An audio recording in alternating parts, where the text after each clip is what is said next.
6月的 A 市依旧燥热，外面太阳正大，蝉鸣阵阵，微风拂过树叶，丝丝热气从街边一家奶茶店的窗户缝中钻了进去，却很快被那里的冷气冲淡。饶是如此，窗边的麒麟还是难免觉得一阵烦躁，不仅是这热气，更是因为对方的话。他将衬衫领口的扣子解开一颗，拉开，透了透气。女朋友？他看着对面一脸笑意的许周，蹙起了眉。你的意思是你谈恋爱了？大学3年都单身的许周突然脱单，这本来是值得高兴的一件事，可麒麟只觉得莫名其妙。这个他观察了大半年，最近才确定对方也是 gay 的人，竟然说自己谈恋爱了。许周一时没有回答他的话，目光反而落在对方解开衣领露出的肌肤上，白的晃眼，脖颈纤细，底下是精致的锁骨，此时似乎因为热而泛起薄红，让人怎么都移不开视线。他一直知道麒麟生的好看，皮肤又白又嫩，有时候抓着他的手腕都能掐出红印，娇气得很。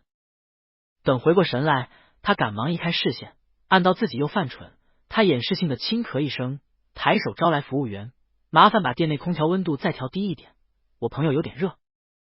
另外，我们的奶茶能快点上吗？其中一份少冰谢谢。麒麟肠胃一直不好，平日里体贴入微的行为，在这一刻却让麒麟感到无比厌烦。他真的不需要一个有女朋友的直男这么关心他。许周，你还没回答我的话。许周听着对方冷淡的语气，顿了顿，怎么？我谈恋爱你不高兴？放心，咱俩的关系不会变。他说完，习惯性抬手想揉揉麒麟的发，可手还没碰到发梢，对方立马偏头躲开，没让他碰。这行为让许周一下子愣住，以前这些小动作麒麟从来不会避开的。他颇有些尴尬的收回手，想到什么，开玩笑似的问，你介意我谈恋爱？麒麟敏感的察觉出对方的试探，瞥了他一眼，淡声道，怎么会？我只是想起我还要准备下午的家教课，时间不多了。他确定许周也是同性恋后做过暗示，不过不算明显，对方要是直男不可能感觉得到。他向来谨慎，并不想暴露自己的性向，惹来不必要的麻烦。没其他的事，我就先走了。麒麟说完就站起身准备离开。他从来不碰直男，更何况还是有主的。等会。许周情急之下想抓住对方的手，可却被人抢先一步躲开。麒麟后退一步，掀起眼皮，无声询问。许周察觉出麒麟的冷淡，讪讪道，奶茶还没喝，他也说不清自己心里是个什么想法。他不久前隐隐察觉出麒麟对自己的心思，震惊又别扭，他不知道该怎么应对，正好父母给他介绍了一个同校的学妹，他就顺理成章跟人家在一起了。按理来说，现在麒麟这态度，他应该觉得轻松的，可不知怎么就是感觉不对劲。对了，不该是这样，对方不该这么平静。麒麟不会压根没相信自己有女朋友吧？我真的很喜欢我的女朋友，我明天准备带她回家见我父母，你跟我一块回去呗。我爸妈可喜欢你了，到时候你帮他说说话。许周尽可能轻松道，再说这么重要的时刻，我想跟最好的兄弟分享。麒麟面无表情，没兴趣。许周要带女朋友回家，关他什么事？最好的兄弟也只是他为了接近许周的把戏罢了。许周对于麒麟会拒绝也不意外，他抛出一个饵，你之前不是一直想要江教授的手稿吗？我费了好大的劲弄到的，在我家，你帮我一把，我把它给你。江教授是他们专业的大佬，很久不出书了，更遑论手稿。可以。没等许周再游说，麒麟很快点头应下。麒麟正在准备毕业论文的课题，跟江教授的研究方向很接近，这手稿对他用处很大，相比之下，自己心里那点小疙瘩不值一提。再者，频繁的拒绝只会让人生疑。两人聊天的时间里，他们的奶茶也好了。麒麟拿上自己的那份，朝许周扬了扬手机，奶茶钱转给你了。说完再不留恋，转头离开。第二天，麒麟刚回完一个消息，就接到了许周的电话，说是在楼下了。麒麟看了眼时间，上午9点应该来得及赶回来的午饭。上了车，许州的副驾上坐着一个穿着粉色连衣裙的女生。许州拉着于程程的手向麒麟介绍，这是舞蹈系的于程程，我的女朋友程程，这是麒麟，我们经管系的系草，你应该认识。于程程笑着点头，当然认识，不光是系草，还是学霸。麒麟绩点稳居第一，长相还如此出众，是 A 大的名人，不过听说为人冷淡了点，相比起来，他还是更喜欢许州这种开朗的类型。麒麟看着前座2个人紧扣的双手，真要说无动于衷，那肯定是假的。不过经过一晚上的时间，他已经接受了这个事实。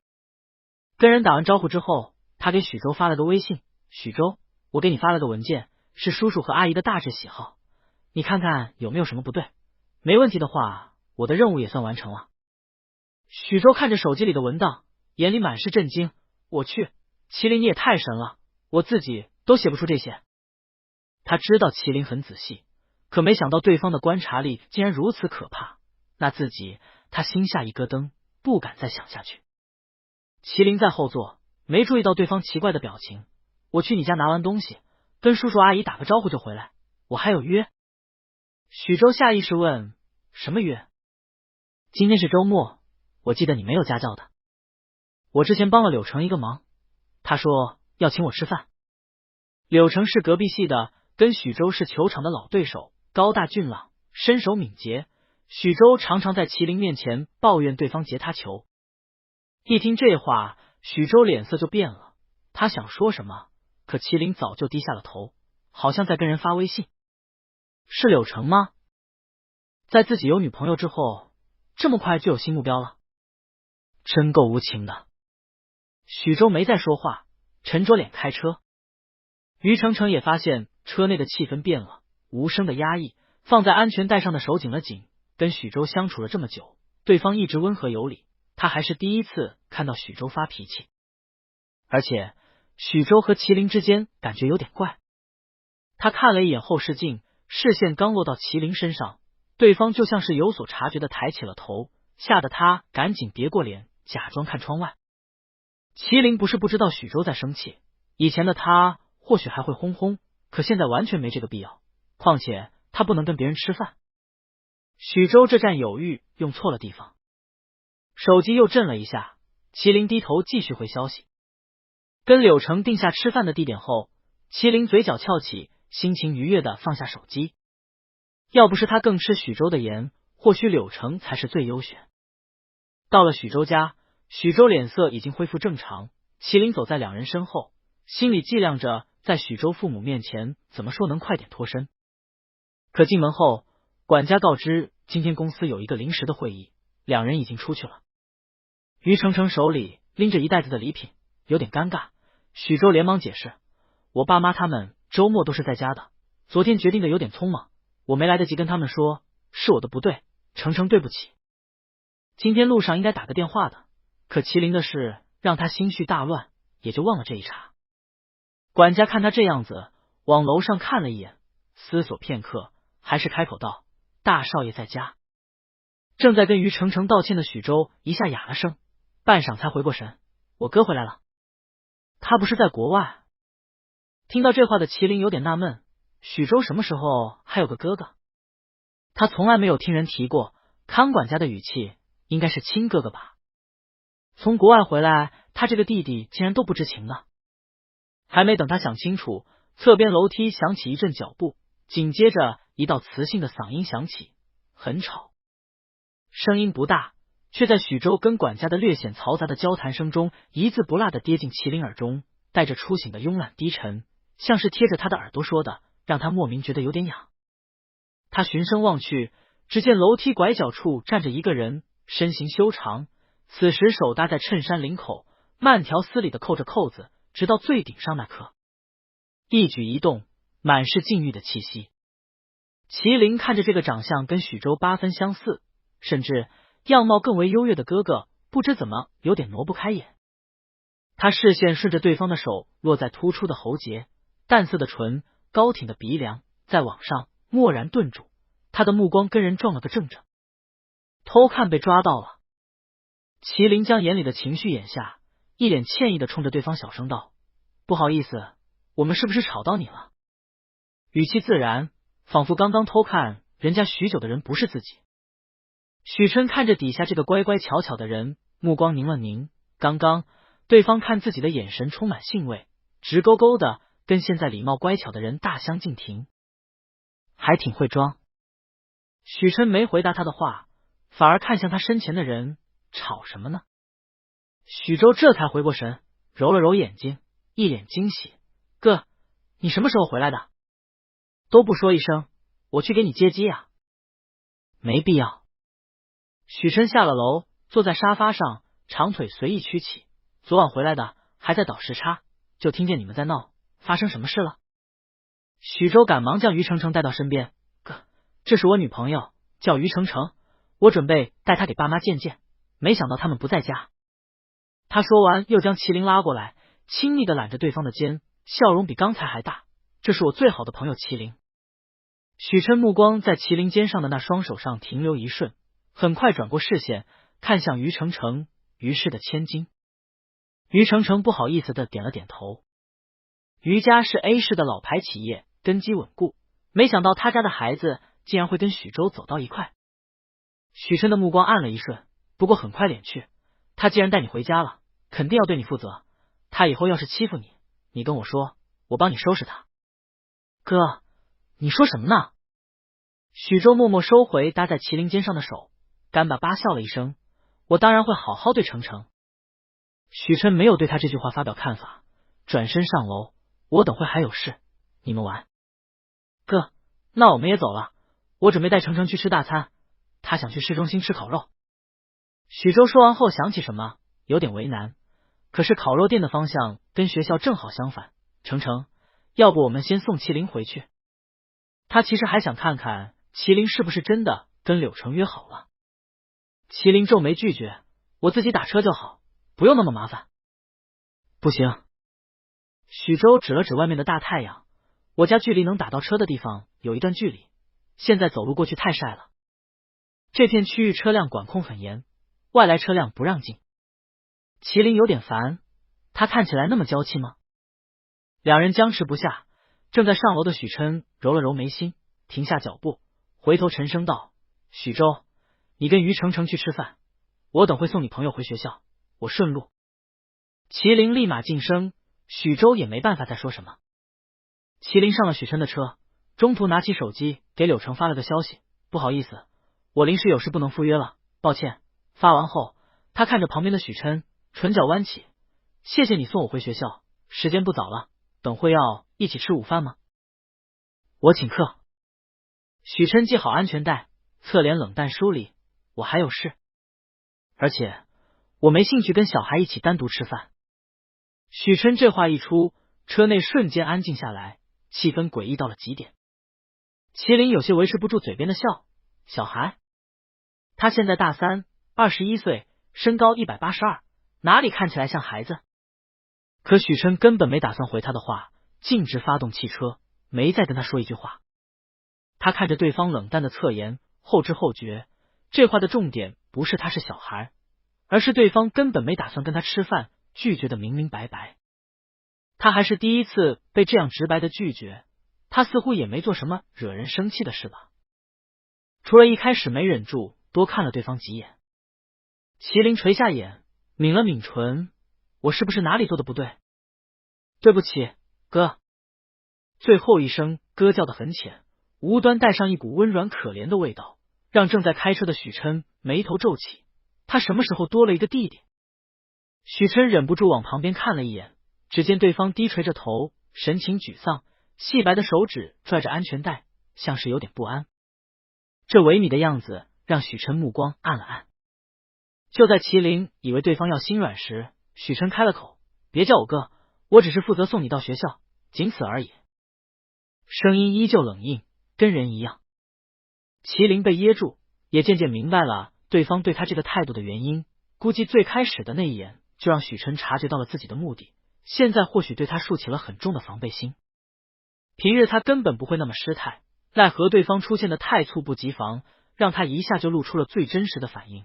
他几乎是瞬间就起了心思。他敛下眼底的情绪，面上丝毫不显。那我叫你什么？他像是察觉到许琛的冷淡，语气带了丝小心翼翼。许琛这2个字从唇缝吐出，又浅又软，带上了一股缱绻亲昵的感觉。话音刚落，车子一个急刹，麒麟由于惯性不受控制的超前飞去，不过很快又被安全带拉了回来。许琛将车停在路边，偏头看向旁边惊魂未定的少年，面无表情。好玩吗？麒麟有点没反应过来，一时没有回话。许琛看着对方有些懵的表情，再没耐心。你跟许州平日也是这样相处的？无时无刻不在撩人，难怪许州就算带女朋友回家，目光也是落在这人身上。麒麟再不懂就是傻子了，他眼里划过一抹不可置信，再开口，声音都有点抖。如果你对我不满，你可以说，没必要这么阴阳怪气。我跟许州只是朋友，这次我跟他回家只是为了拿江教授的手稿，要不是他用这个诱惑我，我根本不会来。他将里面的书露出给许州看，我承认我是想亲近你，你很像我从前认识的一个人，如果冒犯了，我很抱歉。他解开安全带，拉了拉车门，可门锁住了，打不开。我在这里下车，谢谢您载我一程。许琛看着对方强忍难堪的表情，第一次摸不准自己之前的判断。他看了眼车外的烈日，没让人下车，而是发动车子，又将人往前带了一段。咔嗒一声，门锁打开。麒麟准备开车门离开，可他忘了之前拉链没有拉上，用力一扯，里面的东西零零散散掉了出来，洒满了副驾。他用力咬了咬唇，像是在懊恼这频发的状况，最后还是什么都没说。许琛也矮身捡起一个笔记本递给他，对方没再跟他套近乎，接过本子，头都没抬低下了车。饶是表现的再生气，许琛还是听到了那句小声的谢谢。许琛忍不住想，这小孩挺乖的，之前应该是他看错了。下了车，扑面而来的热浪让麒麟不子顿了顿，这个天气果然不适合在外面徒步。他就在外面站了不到1分钟，额头就沁出了细密的汗珠，脸上也不见刚刚可怜兮兮的感觉，眉宇间反而浮起一股燥意。他很怕热，所幸之前车正好停在了一片树荫，让他不用直接在太阳底下被炙烤。这样一想，许琛也没表面上那么冷，还挺细心。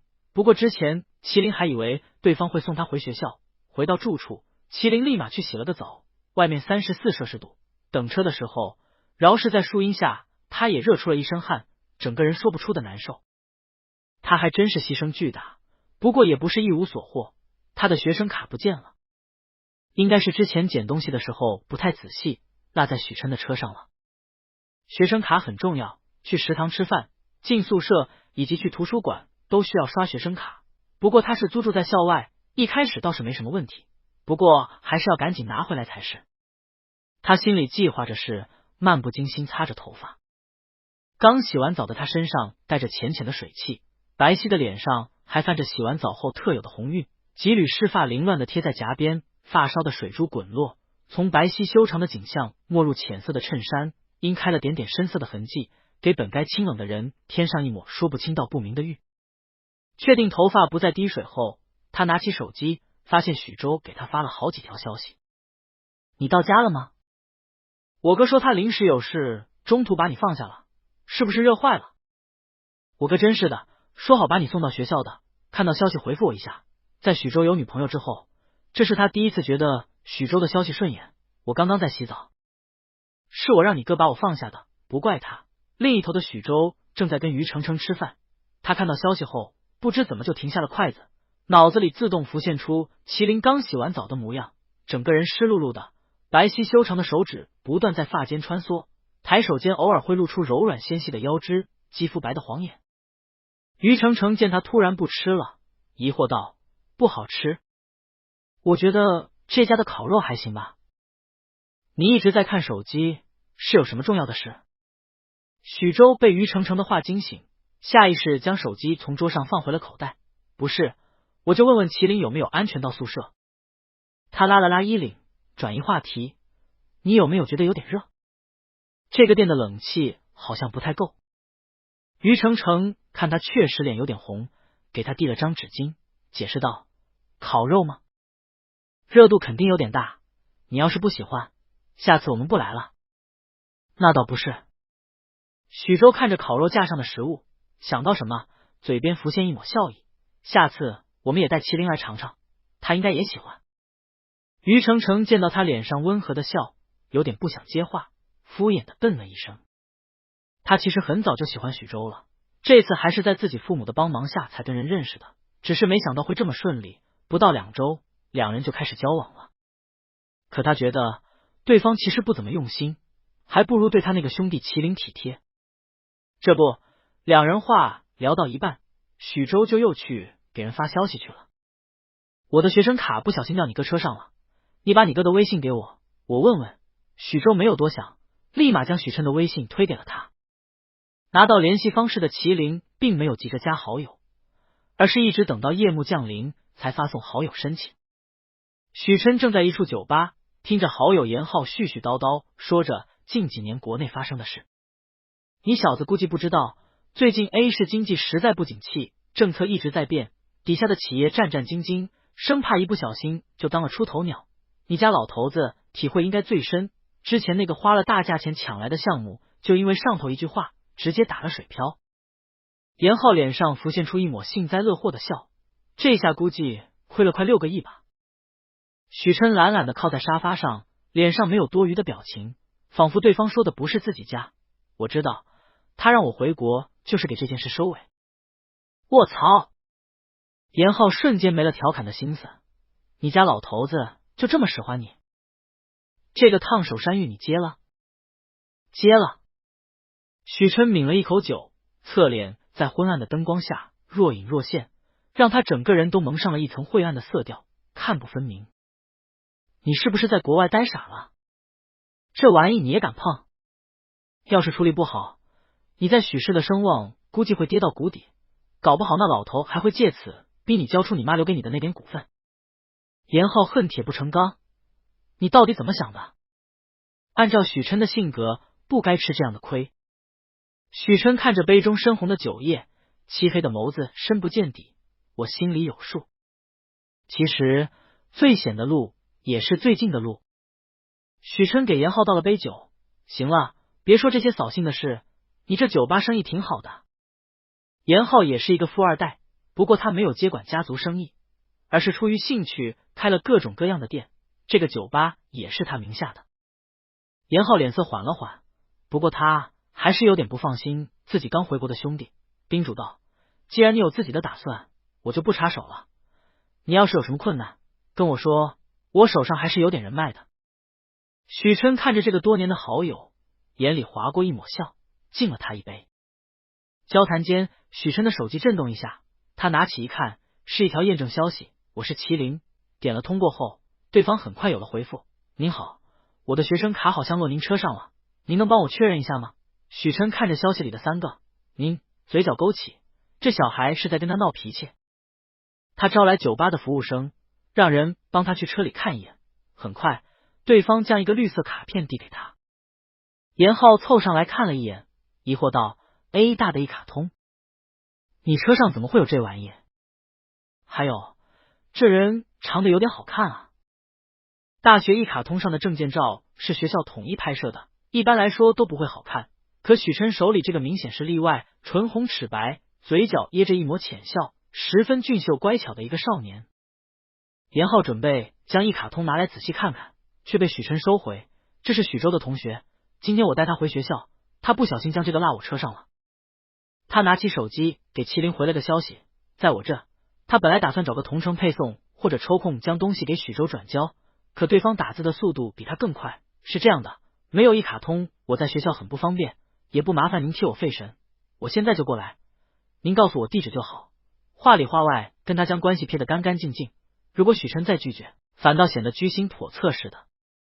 清风酒吧502包厢，许琛将消息发出去后，突然回过味，这学生卡真的是麒麟无意落在他车上的。也太凑巧了，清风酒吧距离 A 大并不远，麒麟打车10分钟就到了。推开502包厢的门，扑面而来的呛人烟味让麒麟没忍住咳嗽了一声。这一下让室内2个人齐刷刷的看向他。门口的男生白衣黑裤，极为清爽的打扮，在昏暗的包厢内让人眼前一亮。严浩刚准备打招呼，余光突然瞥见旁边的人默默摁灭了手中的烟。许琛没想到对方来得这么快，刚刚那小小的咳嗽声让他不由想起今天白天麒麟下车时隐忍委屈的模样，嘴唇抿得死紧，满是倔强，眼尾却不知道何时泛起了红，像是被人欺负却不敢反抗的小动物，甚至下车后还会软软的跟他说谢谢。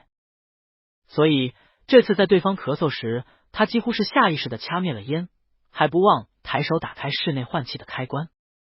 严浩见许琛做完这些后，垂眼看向自己的指尖的烟，乐了。喂，干嘛呢？这是酒吧，还不让抽烟了？许琛没打算跟他废话，拿下他手里还剩大半的香烟，在烟灰缸里摁灭，动作流利，严浩都没反应过来。他还是学生，你等会抽。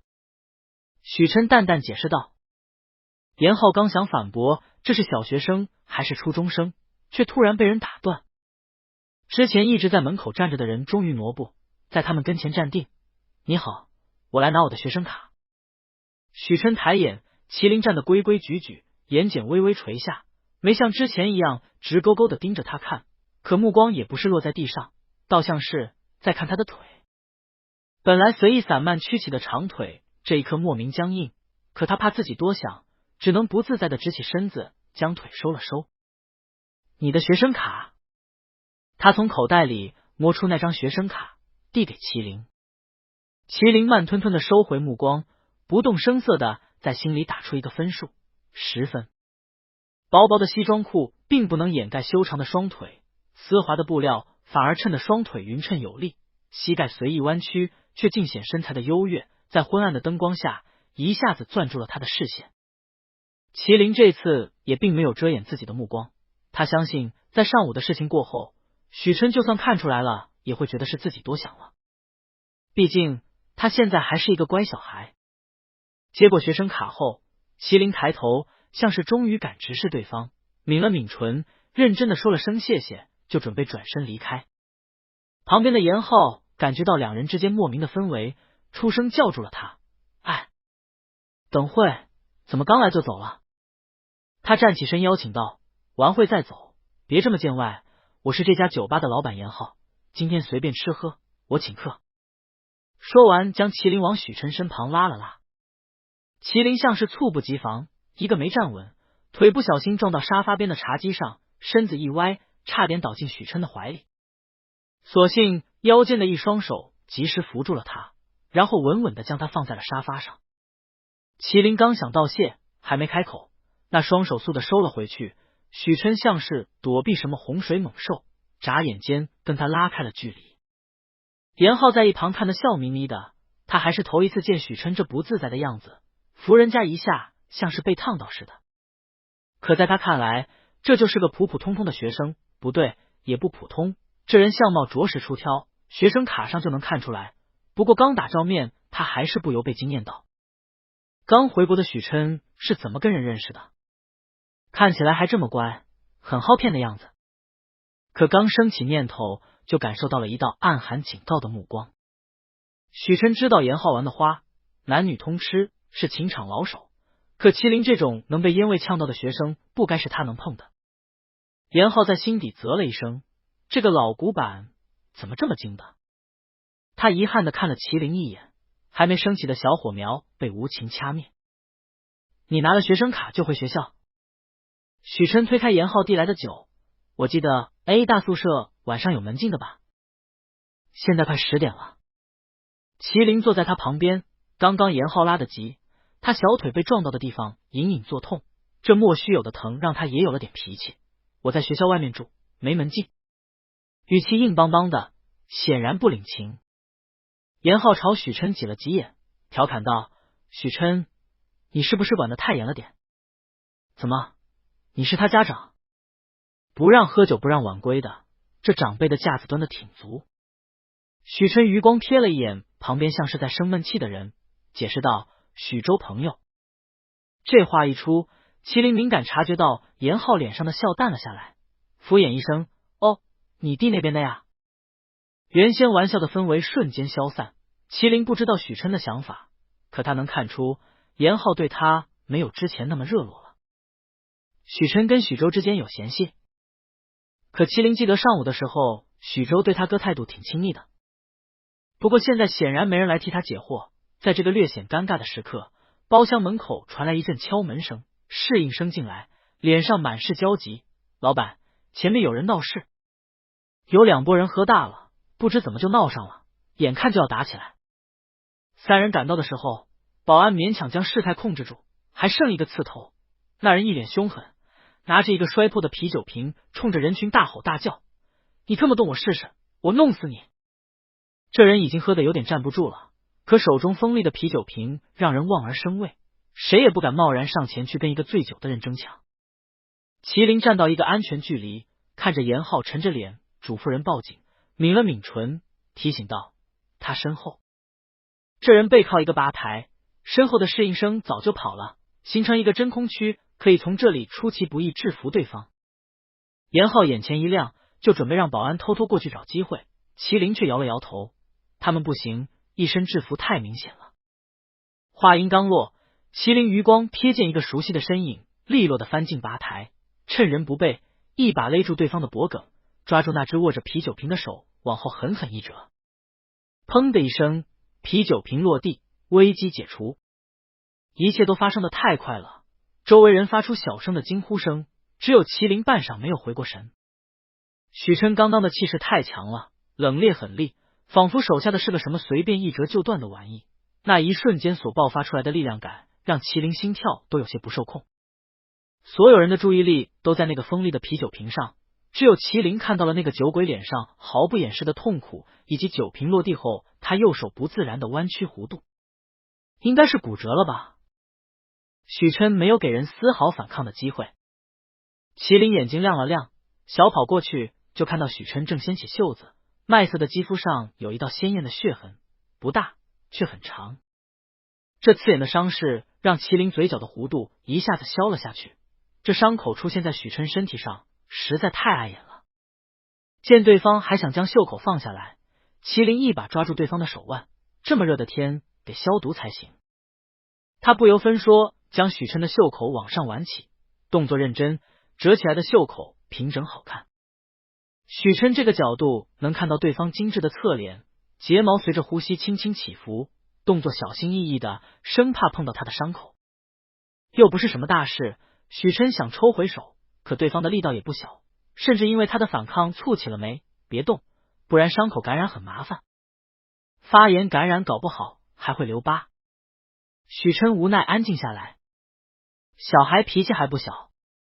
严浩来的时候，麒麟刚好放开许琛的手，他没注意到两人之间的互动，一脸烦躁。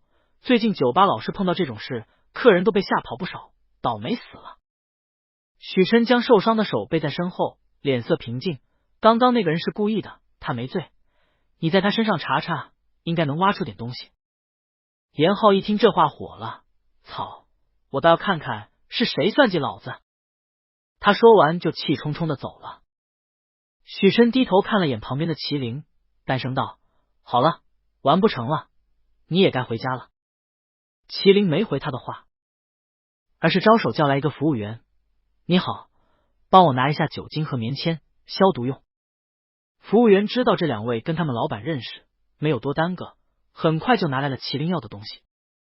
东西到手后，没等许琛说话，麒麟就拽着将人拉出了酒吧。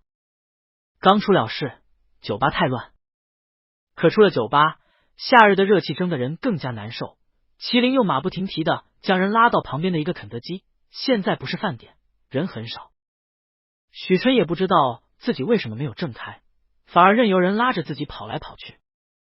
落座后，麒麟如释重负的呼了口气，将许琛受伤的胳膊放在桌面上，拿起酒精和棉签消毒。两个人全程没有多余的交流，一个人做，一个人看，沉默又和谐。麒麟皮肤很白，此时在夜晚的灯光下愈发明显，像是一个精致的瓷娃娃，许琛看着面前的人，有点不懂对方接近自己的目的，真的只是因为他像麒麟之前认识的一个故人。消毒完成，麒麟将沾了血迹的棉签扔进垃圾桶，才发现许琛一直在盯着自己看。他疑惑道：“我脸上有什么东西？”没。许琛挪开视线，看着隔壁捉鸡腿啃得正欢的小孩，问：“吃东西吗？就当做谢谢你帮我处理伤口。”这话一出，麒麟突然愣住。许琛本来是想还人情，看到对方的表情，这才后知后觉的想起白天麒麟也要请他吃饭，可被他无情拒绝了，还讽刺了对方。还没等他开口，麒麟已经恢复了，嘴角甚至泛起一抹笑。正好我也饿了，学生卡不见了，我都没吃饭。我要吃肯德基的薯条、蛋挞和红豆派。他毫不客气地点了单，然后笑意盈盈地看向许琛，毕竟小孩子最喜欢吃这些了。谢谢许先生。都不敢直接喊全名，还说自己是小孩子。许琛第一次感觉到了名为心虚的情绪。他跟别人之间向来分得很清，就连严浩，他自问从没亏欠过他什么，可现在他看着面前小口吃着蛋挞的人，感觉更不自在了。你还想不想吃什么？不是肯德基也行。可麒麟没给他机会，擦擦嘴，不用，我饱了。不光如此，他还买了2个甜筒，递给许琛一个，买1送1，尝尝吗？奶味挺浓的。许琛想拒绝的，可话到嘴边，看到对方真诚的表情，拒绝的话咽了下去，他还是接过了甜筒。只能靠学生卡才能吃饭的大学生给他递吃的，再拒绝他都觉得自己很过分。麒麟看着许琛拿着冰淇淋，眉头皱得死紧，可却还是出于礼貌，象征性的吃了一口。他眼里闪过一抹报复的笑，不过很快眼下，再开口根本看不出刚刚恶劣的心思。你怎么知道那个人没醉的？之前在酒吧，那个人看起来明明醉了。酒味。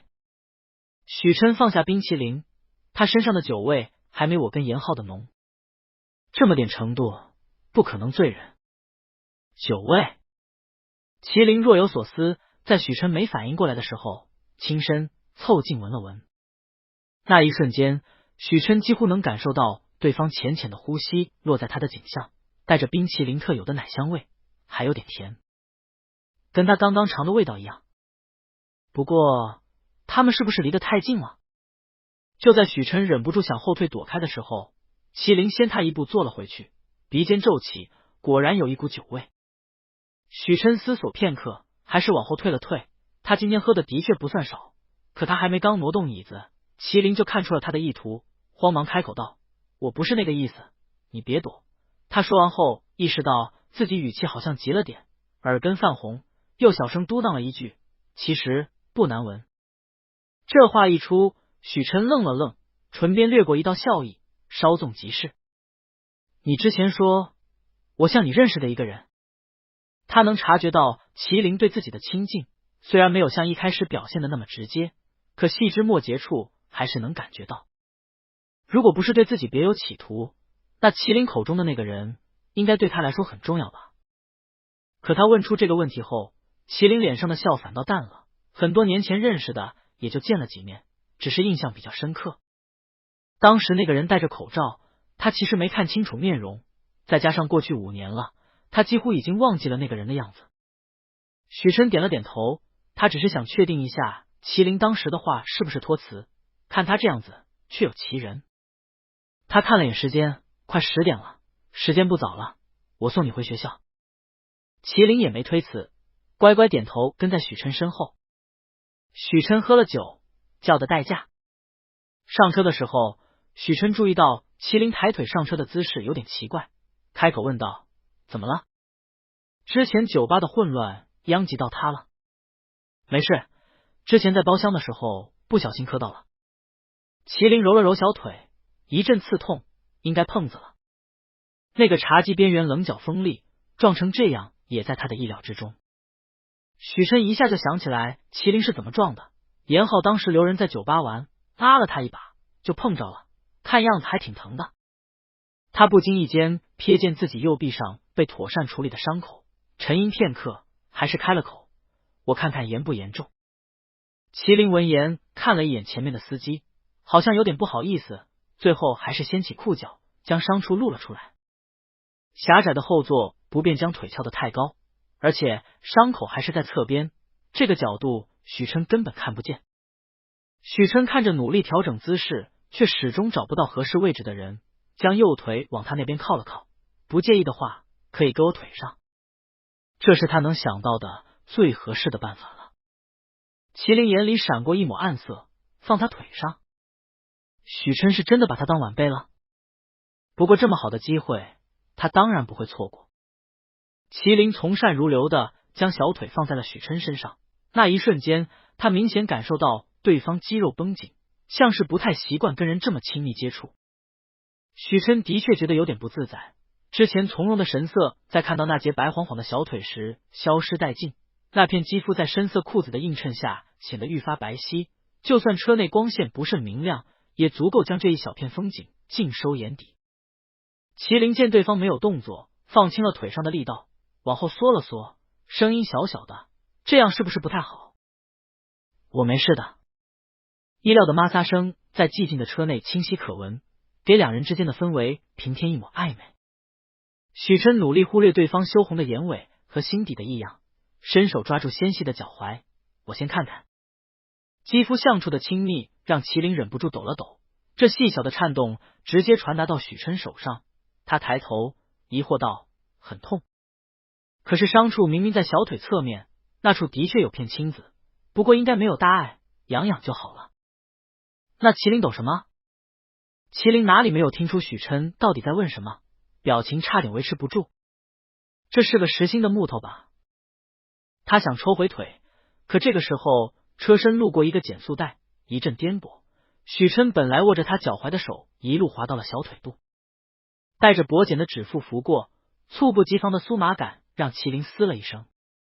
许琛也没想到会这么滑，瞬间收回了手，还没说话，麒麟就咬牙道：“太痛了才叫的。”许琛挑了挑眉，他也没问啊。察觉出麒麟情绪的许琛有些不解，现在的小男生感情是不是太饱满了点？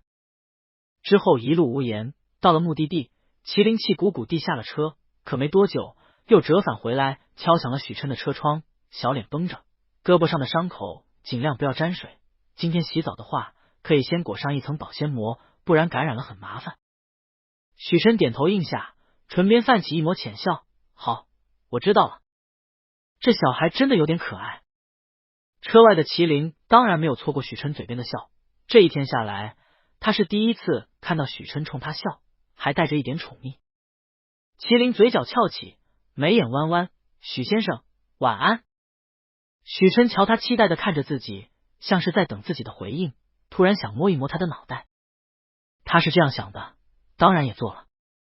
手底的触感蓬松柔软，像是一只可爱的小猫咪，又软又乖。晚安。他听见自己带笑的声音：“你可以叫我哥，也可以叫我的全名，许琛。”回到住处的麒麟洗完澡，懒懒的趴在床上给许琛改被褥，他毫不犹豫打下了对方的全名。什么哥，他从始至终都没把他当成哥哥。不过许琛貌似真的把他当小孩和晚辈了。麒麟顿时觉得有点头疼，可他似乎也只能借着这一层关系去靠近许琛，不然就要被打上居心叵测的标签。不过装乖也挺简单，他不介意这样子跟许琛玩下去。有了许州的前车之鉴，他不打算一步步培养感情再去试探，他只要让许琛对他感兴趣就行，到时候一切自然水到渠成。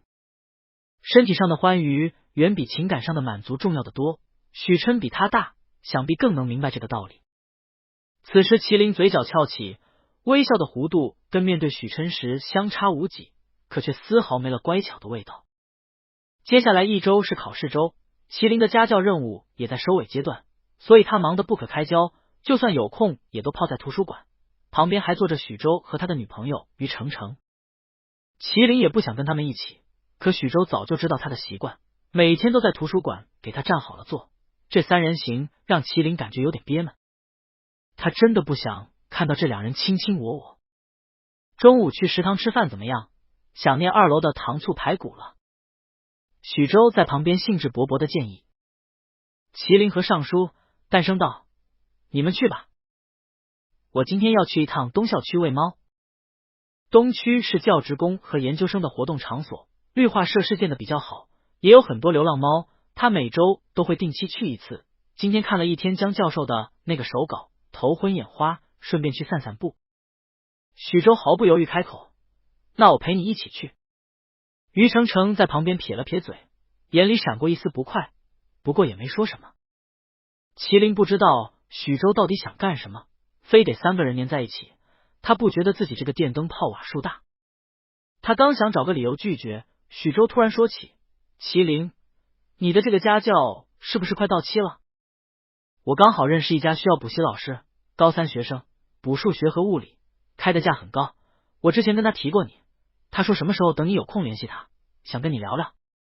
A 大的学生出去做家教都比较抢手，更何况是麒麟这种成绩拔尖的。以往麒麟的家教对象都是许州介绍的，对方开出的价格是市面的3倍，成绩上升了还有非常丰厚的红包。他靠着这些家教和 A 大的奖学金，现在已经攒了小30万了。这一点上，麒麟很感激许州。他拒绝的话咽了回去：“好，你把联系方式给我，成了请你吃饭。”许州给他发了一串号码，然后搂着他的脖子，咧嘴笑道：“见外了呀，咱俩谁跟谁？”这一次，麒麟没有躲开，反而任由许州揽着自己。他觉得许州这个人还不错，只要他转变一下心态，跟人相处应该还是挺愉快的。毕竟利益至上。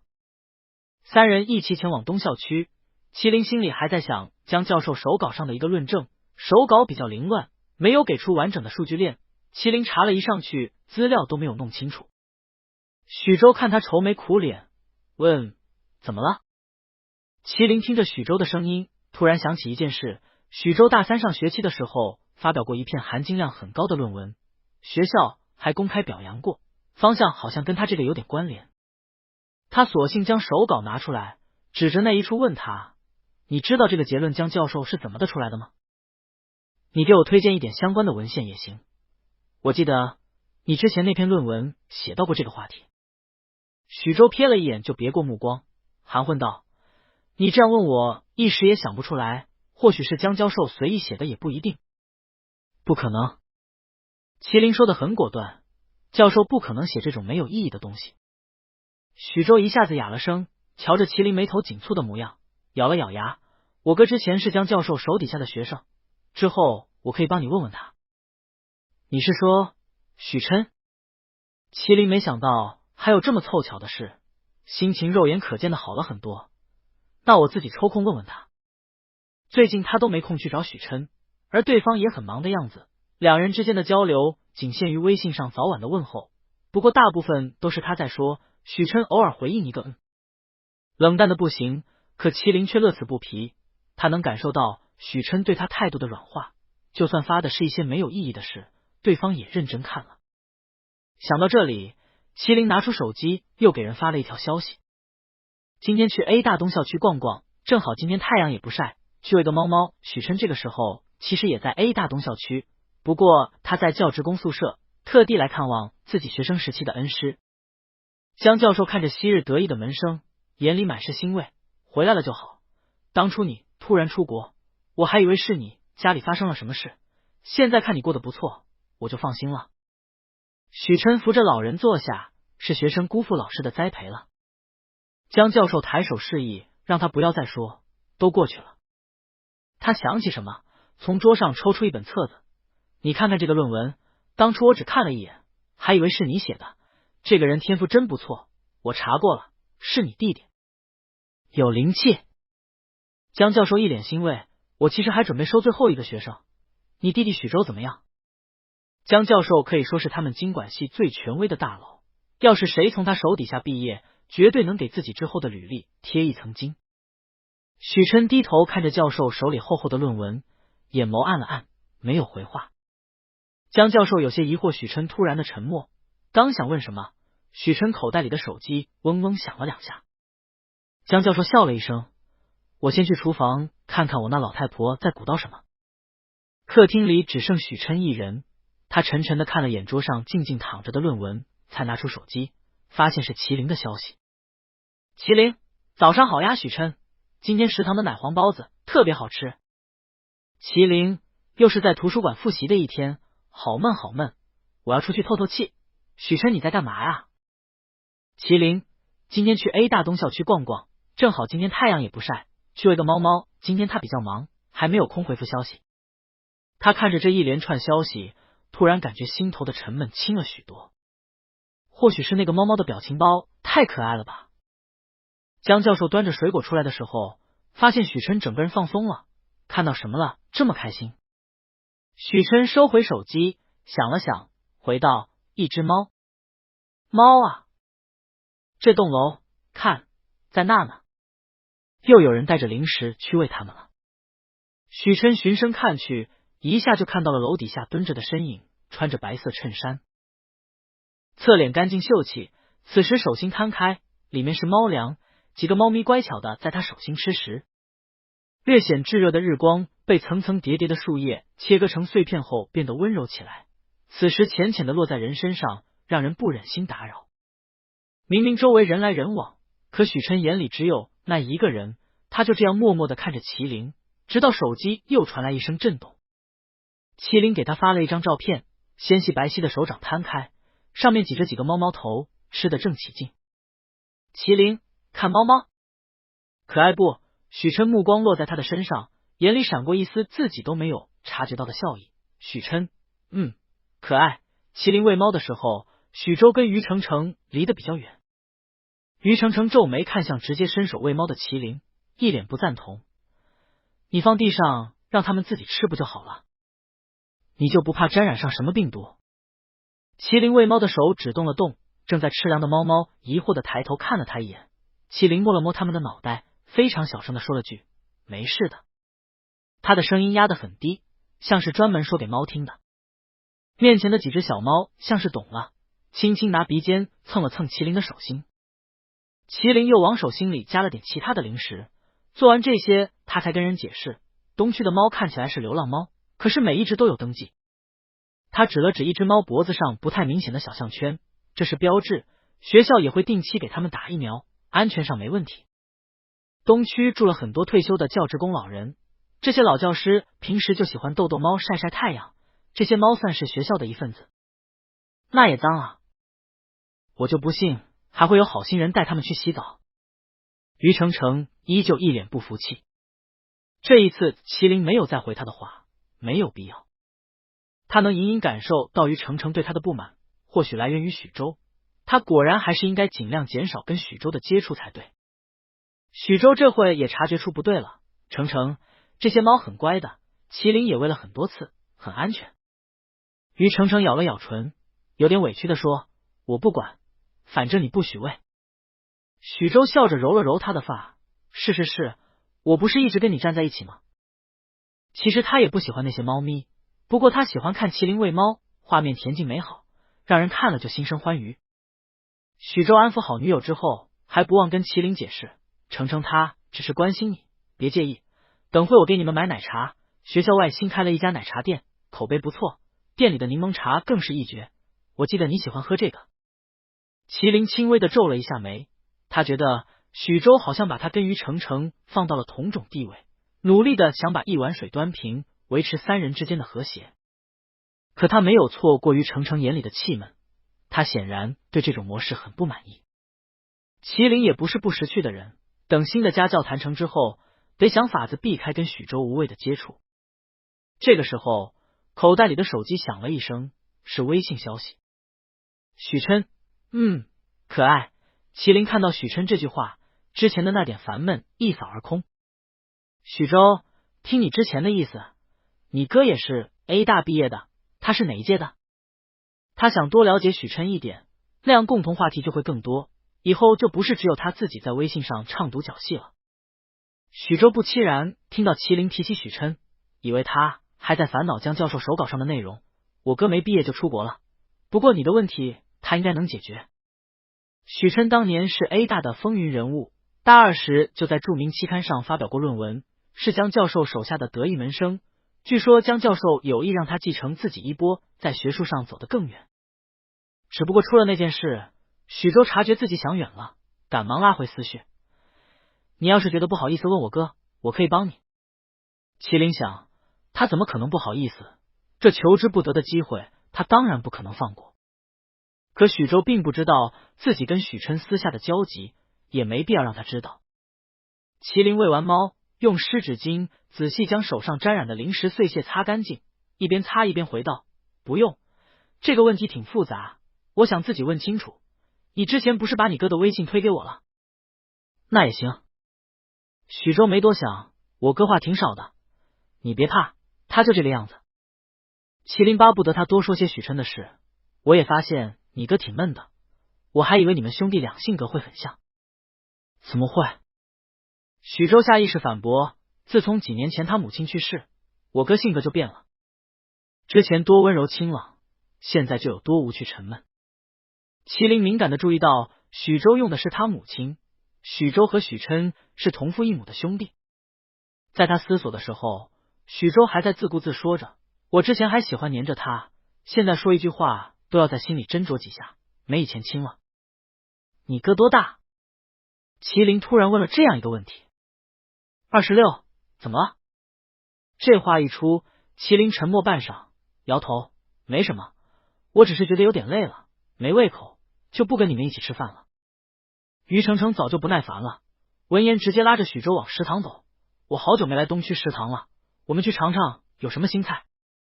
许周只能来得及跟麒麟说了句明天见，麒麟没回他，他暂时不想跟许周碰面。如果许琛今年26，那他跟许周只相差了5岁，而许周刚刚说许琛的母亲是几年前去世的，这个几年不可能是20年吧？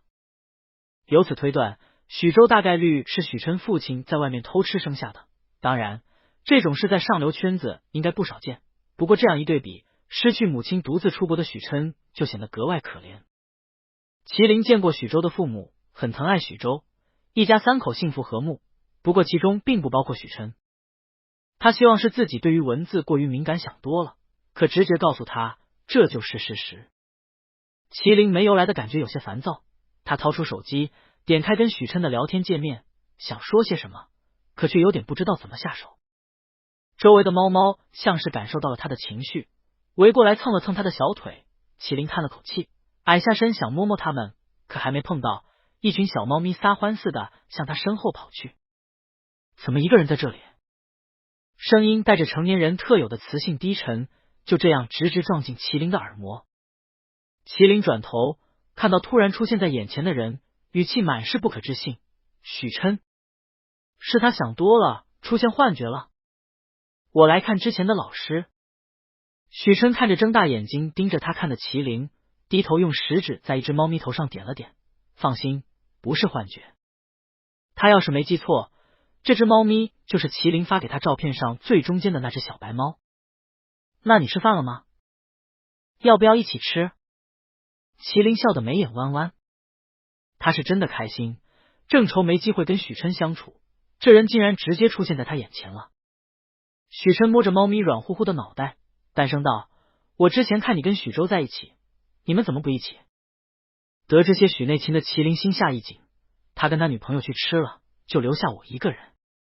语气自然，丝毫看不出之前是他先撇下许周的。麒麟说完也伸手摸了摸小白猫的尾巴，两人一前一后撸猫，我一个人吃没什么胃口，本来不准备吃了。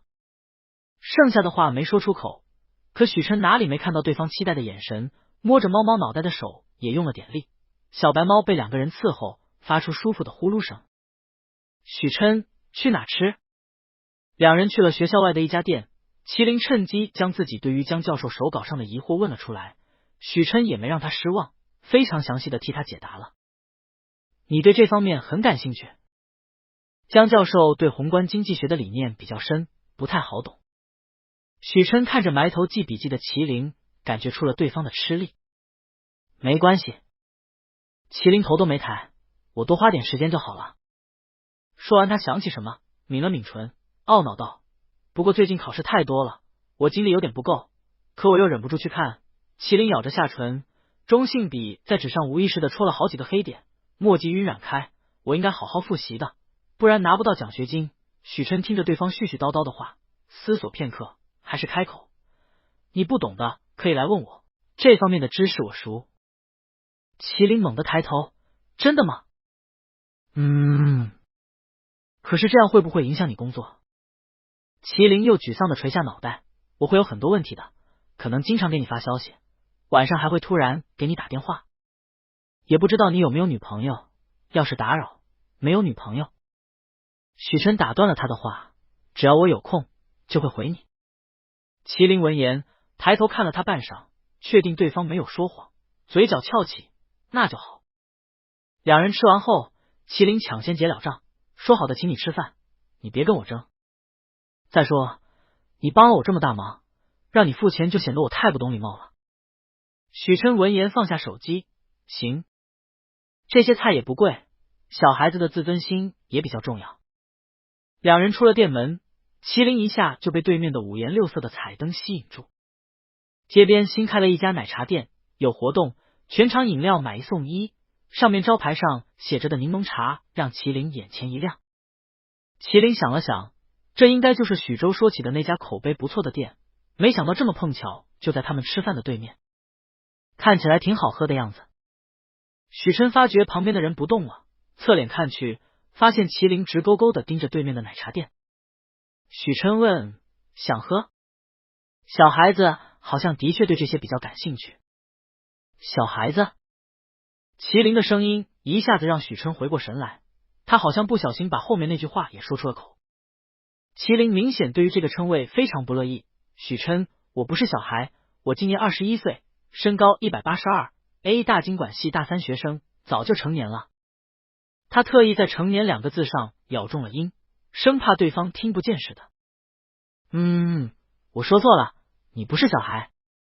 许琛非常配合的道歉，却瞥见旁边的人一直在偷偷往街对面看。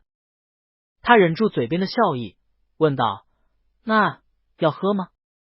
麒麟顿了顿，刚刚的气势不自觉消散，只听他从牙缝里小声的挤出2个字：“要喝。”麒麟回到租住的小区，进电梯后按下自己的楼层，不经意间在光滑的墙面上看到自己现在的样子。清秀的少年拿着一杯奶茶，眼角眉梢都是笑意，看起来又乖又甜。麒麟愣了愣，他怎么笑得这么开心？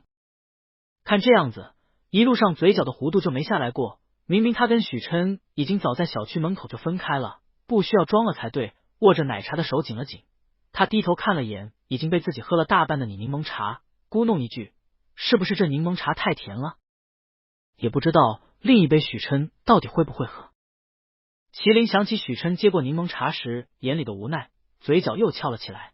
等会他得发消息检查一下许琛到底喝了没有，要是对方不喜欢喝他，还可以借机说下次尝尝其他口味。想到这里，麒麟加快脚步，刚在玄关换好鞋，口袋里的手机就响了起来。他第一个念头是许琛不知道他的手机号啊，可等他看到来电显示，嘴角那点笑意渐渐消失，眼神也冷了下来。就这样拿着手机静静看了半分钟，才按下接听。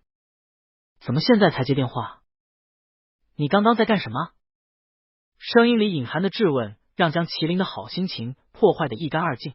他抿了抿唇：“妈，我刚刚吃完饭回来，手机静音了。”姚佩兰也发觉自己刚刚似乎语气不太好，声音软和下来：“我也就关心一下你，没别的意思。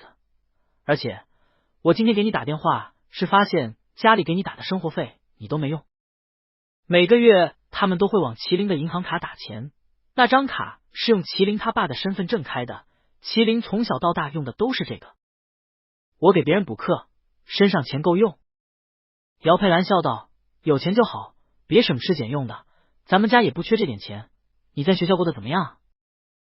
你最怕热了，要是太辛苦，就把家教推了。那个银行卡里的钱你随便花。”他们家虽然没有像许家那样富庶，可也是小康之家，父母都有稳定工作，有房有车，没贷款压力。姚佩兰还想说什么，旁边的齐长勇就推了一把他的肩，用眼神示意他说正事。姚佩兰捂着话筒白了他一眼：“知道知道。”催什么？麒麟也听到了那边的动静，眼睑垂下，默然不语。玲玲，你在学校有谈恋爱吗？姚佩兰试探道，有没有心动的女孩子？我听说 A 大很多漂亮的小姑娘。没有，最近很忙。麒麟语气很淡，听不出什么情绪。姚佩兰对这样的回答早在意料之中，我就猜是这样的，隔壁王婶的女儿也在 A 市上大学，我看了一下，距离你们学校还挺近的，我们两家就做主想让你们见一面。今天不是周四吗？等周六下午，你约人家吃个饭，我跟那边都说好了。姚佩兰没等麒麟回应，就把一切给他安排好了。你也快放暑假了吧？到时候你跟他一起回来，也有个照应。你什么时候放暑假来着？麒麟，还有2周。那正好，你们先联络一下感情，人家小姑娘挺好的，我跟你爸都很满意。到时候你们在家这边找个工作，我们也能安心。姚佩兰还想说什么，却被麒麟打断。月月是不是要放学了？齐月是麒麟的弟弟，今年4岁，正在上幼儿园。我看看时间。姚佩兰拿下手机看了一眼，慌忙说，你不提醒我还忘了，我跟你爸要去接他了，你有什么事给我们打电话。他说完想起什么又补了一句，你也别想那些有的没的，知道了吗？这一次麒麟没有回。茶几上的柠檬茶杯静静立着，身上蓄满了小小的水珠，凝结滑落，在桌面上晕开一圈透明的水渍，像是一个无形的牢笼，将他捆绑束缚，直到喘不过气。他看着剩下的半杯柠檬茶，本来是他最喜欢的味道，他却生不起再尝一口的欲望。挂完电话，麒麟托利似的仰躺到沙发上，偏头看向旁边巨大的落地窗。他租房只有一个要求，那就是客厅的落地窗一定要大，这样会给他很明亮温暖的感觉，下午橘色的夕阳照进来，会让他心情放松。可是这一次好像没什么效果。他举起手，指尖修长，骨节分明，手背上依稀可见青色的血管，此时沐浴在霞光下，变得有些透明。他虚虚的张开，又握住，却什么都感受不到。他知道姚佩兰最后一句话什么意思，不要喜欢男人，那是不正常的，脑子有病的人才会喜欢同性。高一的时候，他就隐约察觉到了自己的性向。他对那些给他递情书的小女生没有丝毫兴趣，目光反而不由自主的落在那些外形优越的男生身上。他当时内心不安又惶恐，下意识向父母寻求了帮助，却只得到了无尽的指责和嫌恶。我送你去读书，不是让你想这些乱七八糟的东西的，你现在觉得是同性恋？麒麟，你说出这种话的时候，不觉得羞耻和别扭吗？我简直不能想象你怎么产生这种想法的，太恶心了。麒麟，你最好给我打消这种念头，我们齐家丢不起这个人。这些话依旧在他耳边回响，从那时起，他就感觉自己是个异类，自己很恶心，这样的他根本不配在世间存活。那段时间他过得浑浑噩噩，每天跟父母争吵，变得敏感又自卑，父母看他的眼神充满了失望，没避讳他就商量起了2胎。他当时真的感觉被全世界抛弃了，整个人走到悬崖边，摇摇欲坠。可某天他碰到了一个人，对方说同性恋并不是病，只是另外一种性取向，没必要在意太多。轻飘飘几句话，对那个时候的麒麟来说，无疑是救赎。从那以后，他想开了，也懂得掩藏自己。他抛开那些念头，混在人群之中，跟正常人一样生活。高中的时候，他用学习麻痹自己，以省状元的名头考进了国内最好的 A 大。大学时，他努力学习专业知识，发论文，做家教，奖学金每次都是拿的最高级别。可越压抑，他心里的念头就愈强烈。特别是在课程骤减的大3以及父母频繁的催促与暗示下，他迫切的想谈一场恋爱，就算是进行一次简单的性爱也可以。现在距离假期不到2周，对于他跟许琛来说，显然是后者更为合适。若是没谈拢，正好借着假期各自冷静，要是成了，假期他或许不会考虑回老家。只不过现在进度实在太慢了，这个不光是许琛的性格原因，他也有很大责任。麒麟不由想起自己在电梯里的那个笑容，他一时都分不清自己到底是装的还是真的开心，跟许琛在一起无疑是轻松的，对方纵容的态度让他有些忘乎所以的沉浸在这场扮演游戏中。尽管他一开始就目的不纯，他翻开跟许琛的聊天记录，在对话框里写写删删。我爸妈让我去相亲，可我不想去，我对女生没兴趣。说完这段话，他又觉得不妥，这样太突兀了，而且许琛不一定能察觉出他的潜在意思，要不直接坦白自己是同性恋，并且一开始就对他起了心思。以许琛的人品，就算知道自己是 gay 也不会大肆宣扬，这一点他还是能确定的。可这样一来，那他之前的相处的人设岂不是一下就倒了？许琛甚至还会觉得自己一直在骗他耍他。麒麟烦闷地揉了揉头发，自从这通电话之后，他感觉自己说不出的急躁，丝毫没了之前跟许琛相处时的耐心和闲适。明明知道对于许琛这样的人是不能急的。这一边的麒麟在斟酌措辞，另一边的许琛则是刚回到公司，他那个差点废弃的项目还有很多事情需要处理，就算是收尾也要做得漂漂亮亮，让人抓不到任何把柄。他的秘书还没下班，在他刚回办公室就递给他一堆资料，许总，这是你让我整理的东西。这些有问题，我明天再问你，你可以下班了。许琛说完就开始翻看资料。秘书有点惊讶，这么多东西，许琛是准备一晚上看完？许琛见他不动，抬头问，还有什么事？秘书连连摇头，没有。这时他突然瞥见许琛桌边的奶茶，诧异道，许总您喜欢喝奶茶？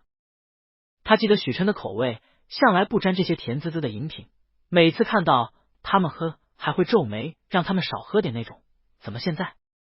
许琛眼里闪过一抹不自在，捂唇咳了一声，是柠檬茶，有人硬塞给我的。当时麒麟软磨硬泡将饮料给他的时候，他没有错过对方眼里的玩味，像是他拿着这饮料是什么非常好玩的事情似的。秘书理解的点点头，这样啊，那我帮您带下楼处理掉。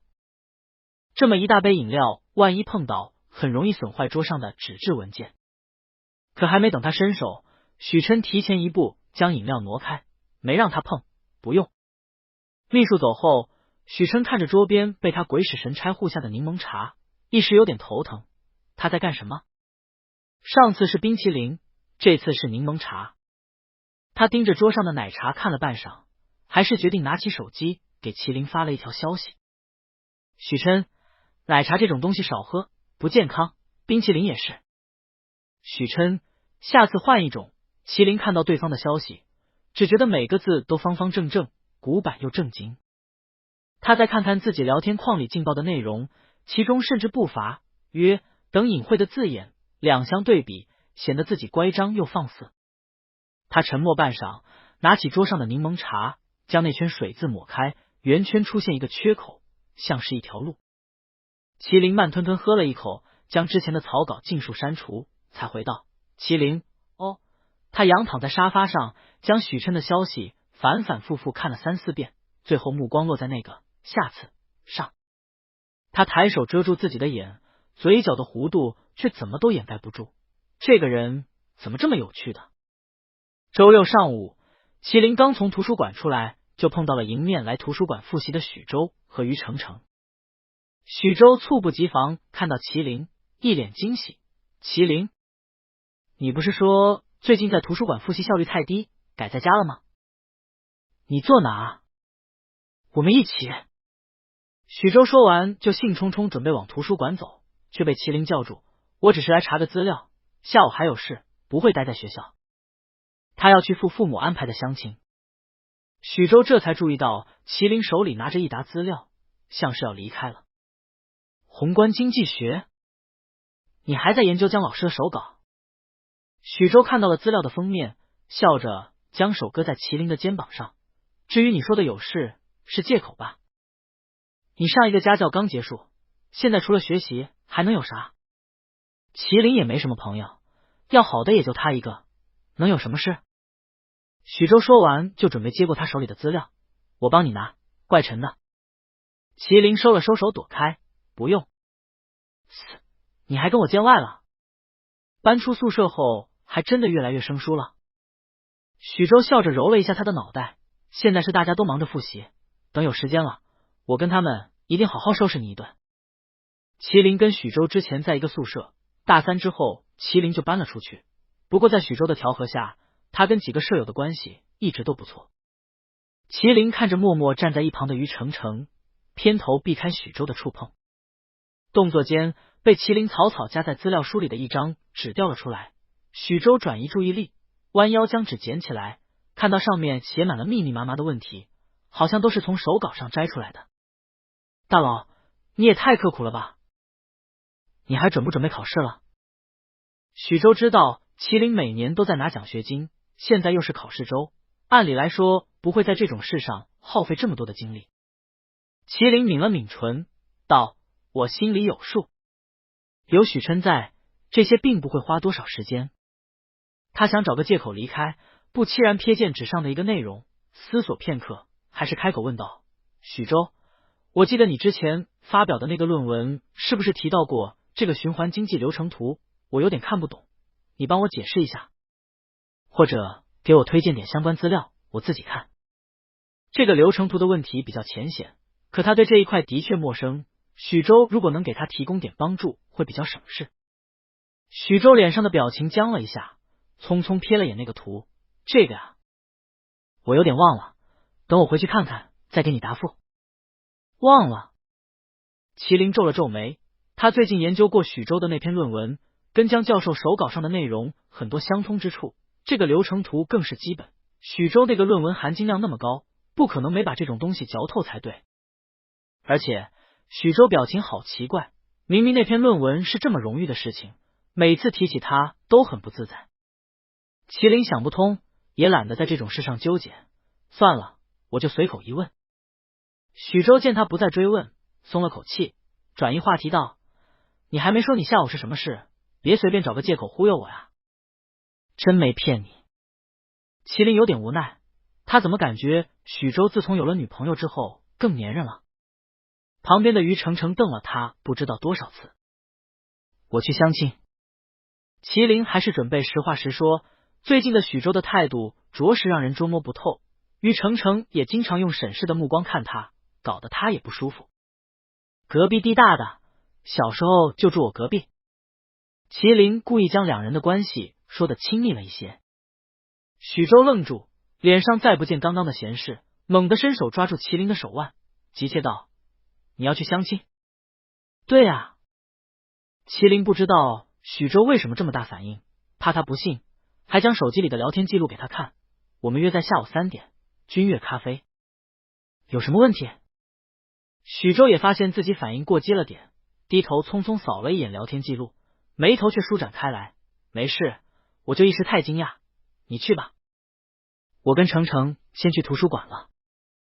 于程程被他被动的拉进图书馆，脸上也没抱怨啥，相反，听到麒麟要去相亲的消息，他诡异的松了口气。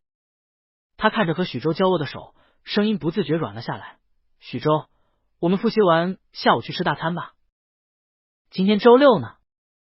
许周正在想事情，刚刚麒麟的微信上连对方的备注都没有改，麒麟或许自己都没注意，还暗示跟对方青梅竹马，骗谁呢？许周？于程程又叫了他一声，我问你下午要不要去吃大餐？啊？许周回过神来，刚想说好，却又改了口，明天吧。我下午有事。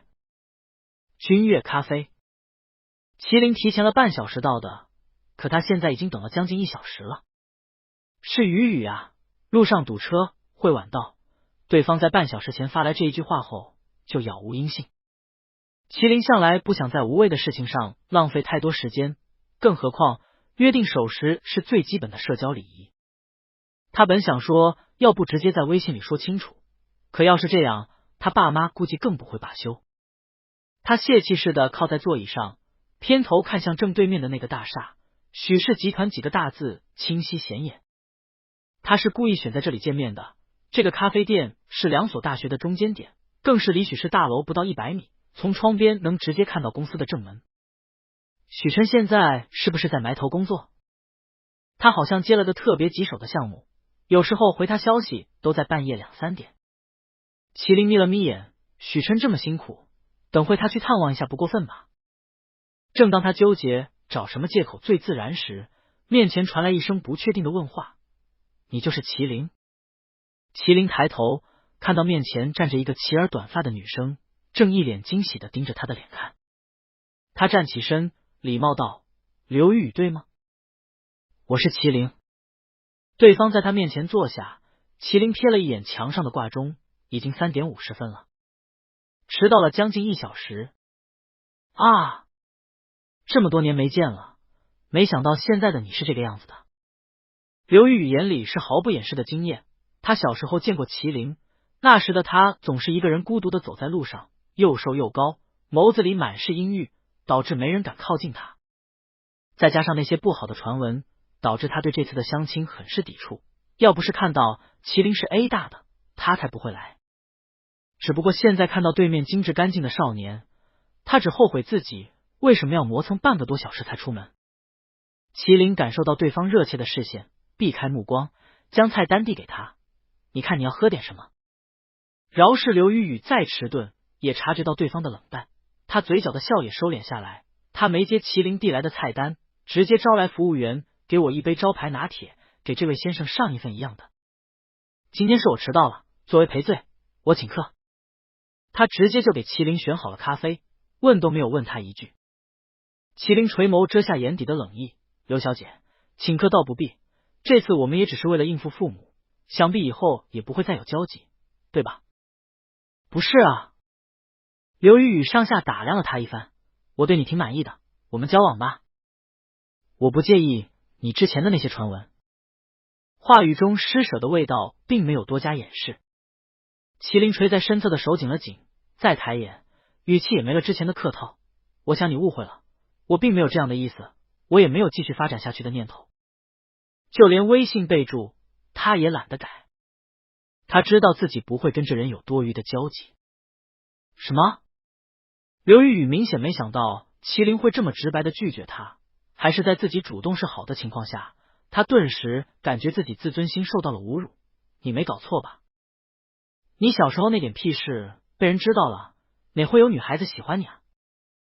他越说语气越激烈：“别以为你考上 A 大了就是个正常人了，把自己装的跟什么似的。还有，你知不知道我爸是你爸的上司啊？跟我说话小心点。”此话一出，麒麟突然明白了这场相亲的真正含义，以及父母为什么一直希望自己在老家安顿下来，就是想将自己放在眼皮子底下，受他们监管，顺便给他爸的事业再添上一份彩。尽管他是从国内最好的大学毕业的，麒麟这一刻真的感觉很累，无形的压力从四处涌来，让他喘不过气，也睁不开。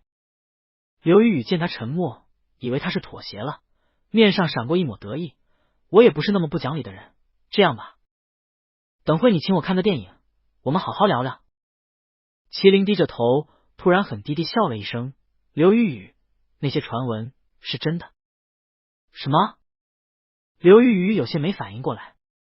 麒麟抬头，脸上闪过一抹极为清浅的笑意，配上这副样貌，轻易就晃花了刘雨雨的眼。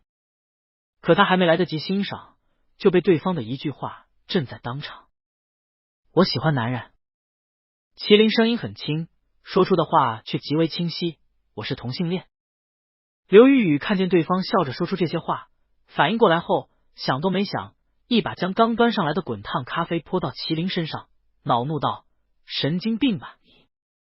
要是平时，麒麟或许会毫不犹豫将咖啡泼回去，他不是受这种气的人。可现在他只是愣愣的看着自己白 T 上深色的咖啡渍以及烫红的手臂，轻轻眨了眨眼。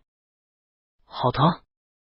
刘雨雨这时也没了跟人交往的兴趣，暗骂一声倒霉后就准备离开，刚转身却被一个西装革履的人拦住：“给他道歉。”声音就跟淬了冰似的，再加上凌厉的气势，让刘雨雨不自觉后退一步，可退路却被另外一个人挡住。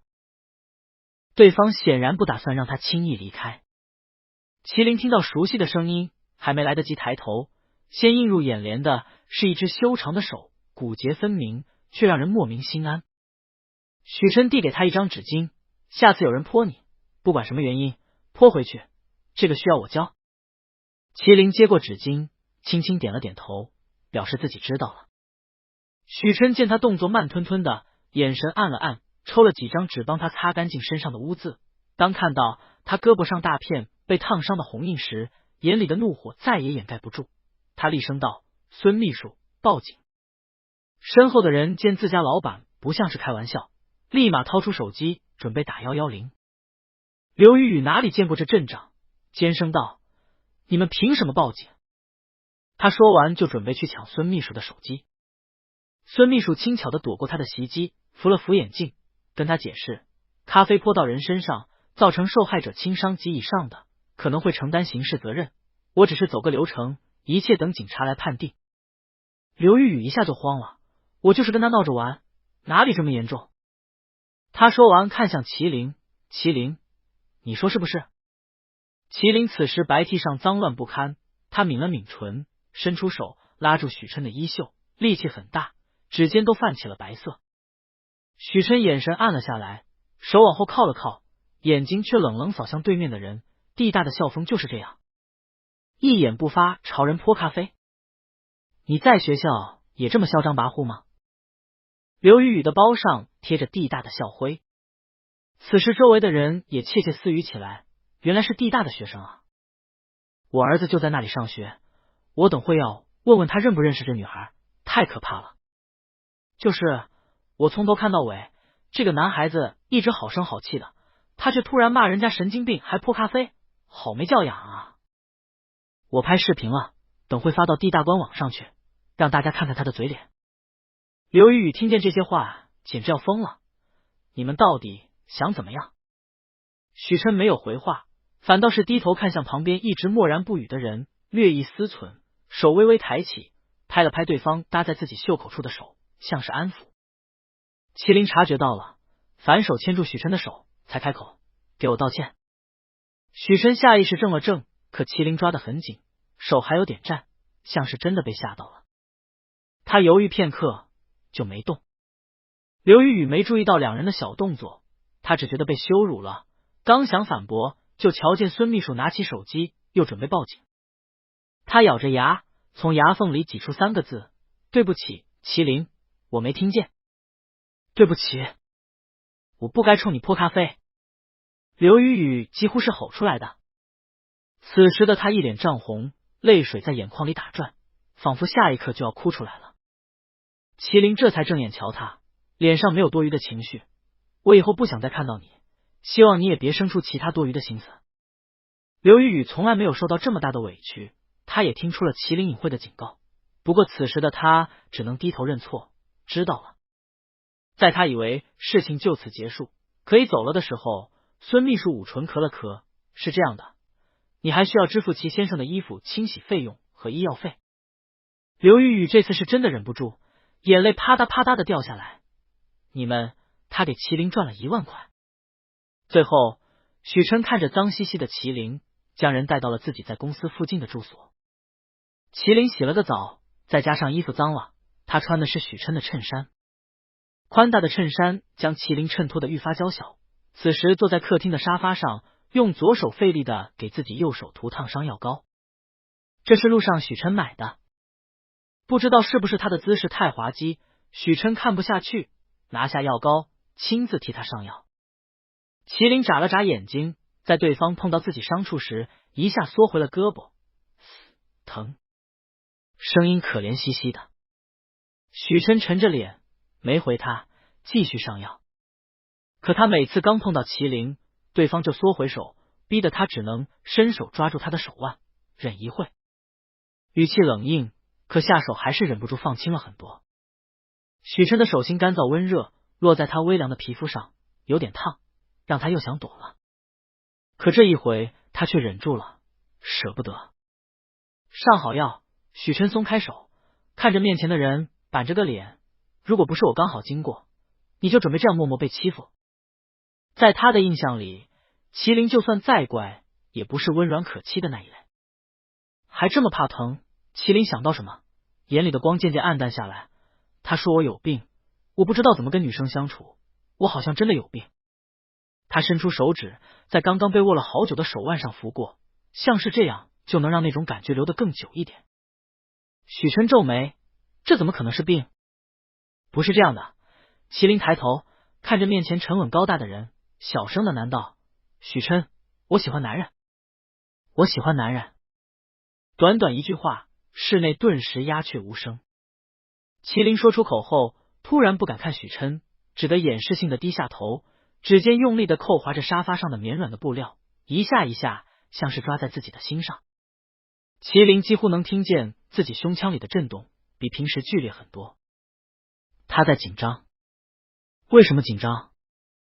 明明他能确定许琛就算知道自己是同性恋，也不会说出去，在这一层保证下，他才选择坦白的，不是吗？麒麟余光瞥见自己胳膊上被上好药的伤口，想起对方上药时轻柔的动作，好像有点懂了。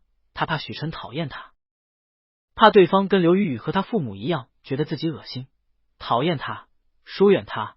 光是想到那个画面，麒麟就止不住的恐慌。他深深吸了口气，强迫自己抬头，只要一眼，他就能看出许琛的态度，也能决定两人之后到底还会不会有交集。可他刚动，头顶却被人很轻的揉了揉，像是怕惊扰了谁的情绪。麒麟有点懵，抬头就见面前的许琛蹲下身，目光与他平齐，眼眸深沉。麒麟，这不是病。许琛的语气很认真，这也是一种性取向，你没必要感觉自卑，或者觉得自己做错了。刚刚麒麟低垂着脑袋，仿佛自己是一只即将被抛弃的幼兽，整个人惶恐不安。许琛几乎是下意识的摸了摸他的脑袋，别在意那么多，过你想要的生活。这些话几乎跟多年前那个陌生人说的一模一样。麒麟以为自己已经很坚强了，可是被许琛这样安慰，他发现自己很脆弱。几年前那个陌生人给予他的力量早就一点点被消耗殆尽，在他又即将被拽入黑暗时，许琛拉了他一把。谢谢你。麒麟声音哑哑的，带着浓重的鼻音，他揉了揉眼尾，又重复了一句：谢谢你，许琛。无论他最开始的目的是什么，这一刻他是真的很感激许琛。许琛见他眼尾红红的跟自己道谢，忍不住又在他头上揉了揉。麒麟乖乖的坐在沙发上，甚至还小小的蹭了蹭许琛的手心，像是在撒娇。许琛勾起唇，问他胳膊还疼不疼？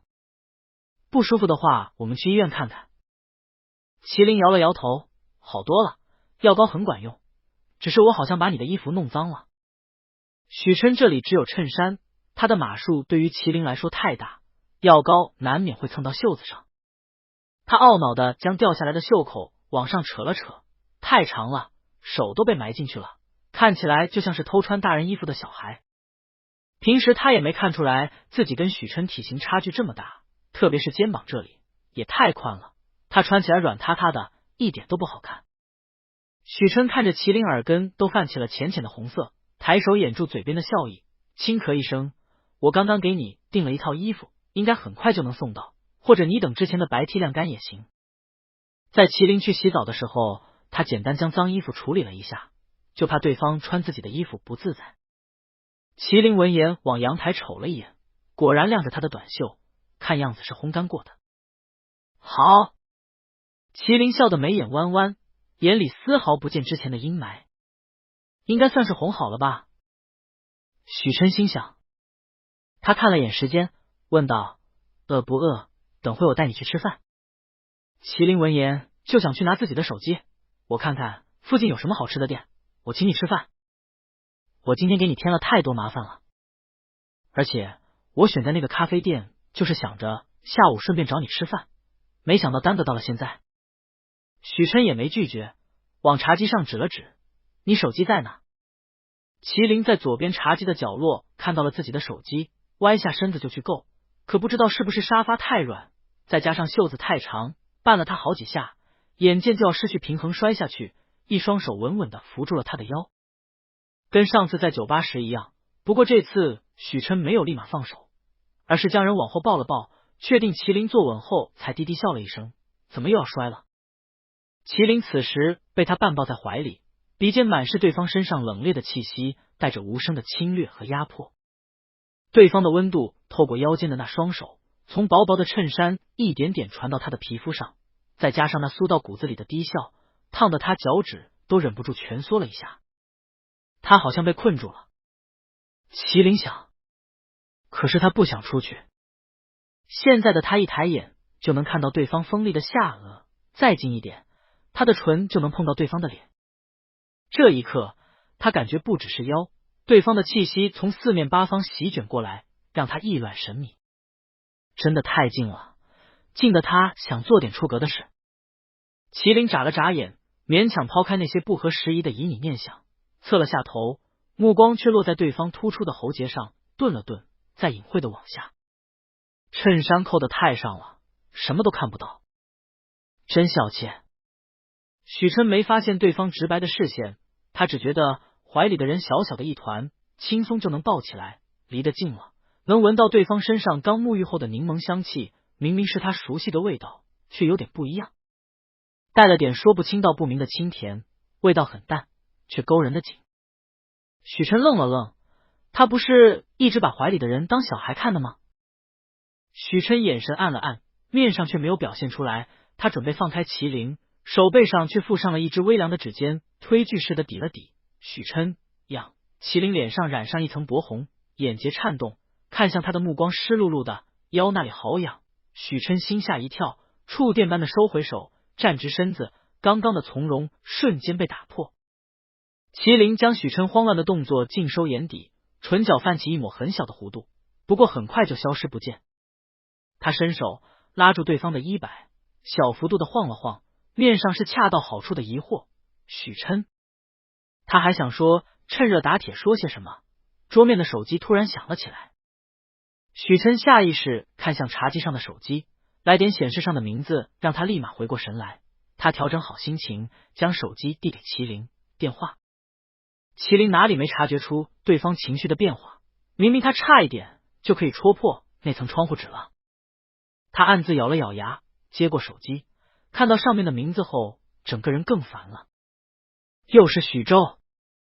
作为哥哥的许琛，在看到弟弟的电话后，估计第一时间就想起了自己的身份，两人之间的距离感无形拉大，更何况这兄弟俩不一定像表面那么和睦。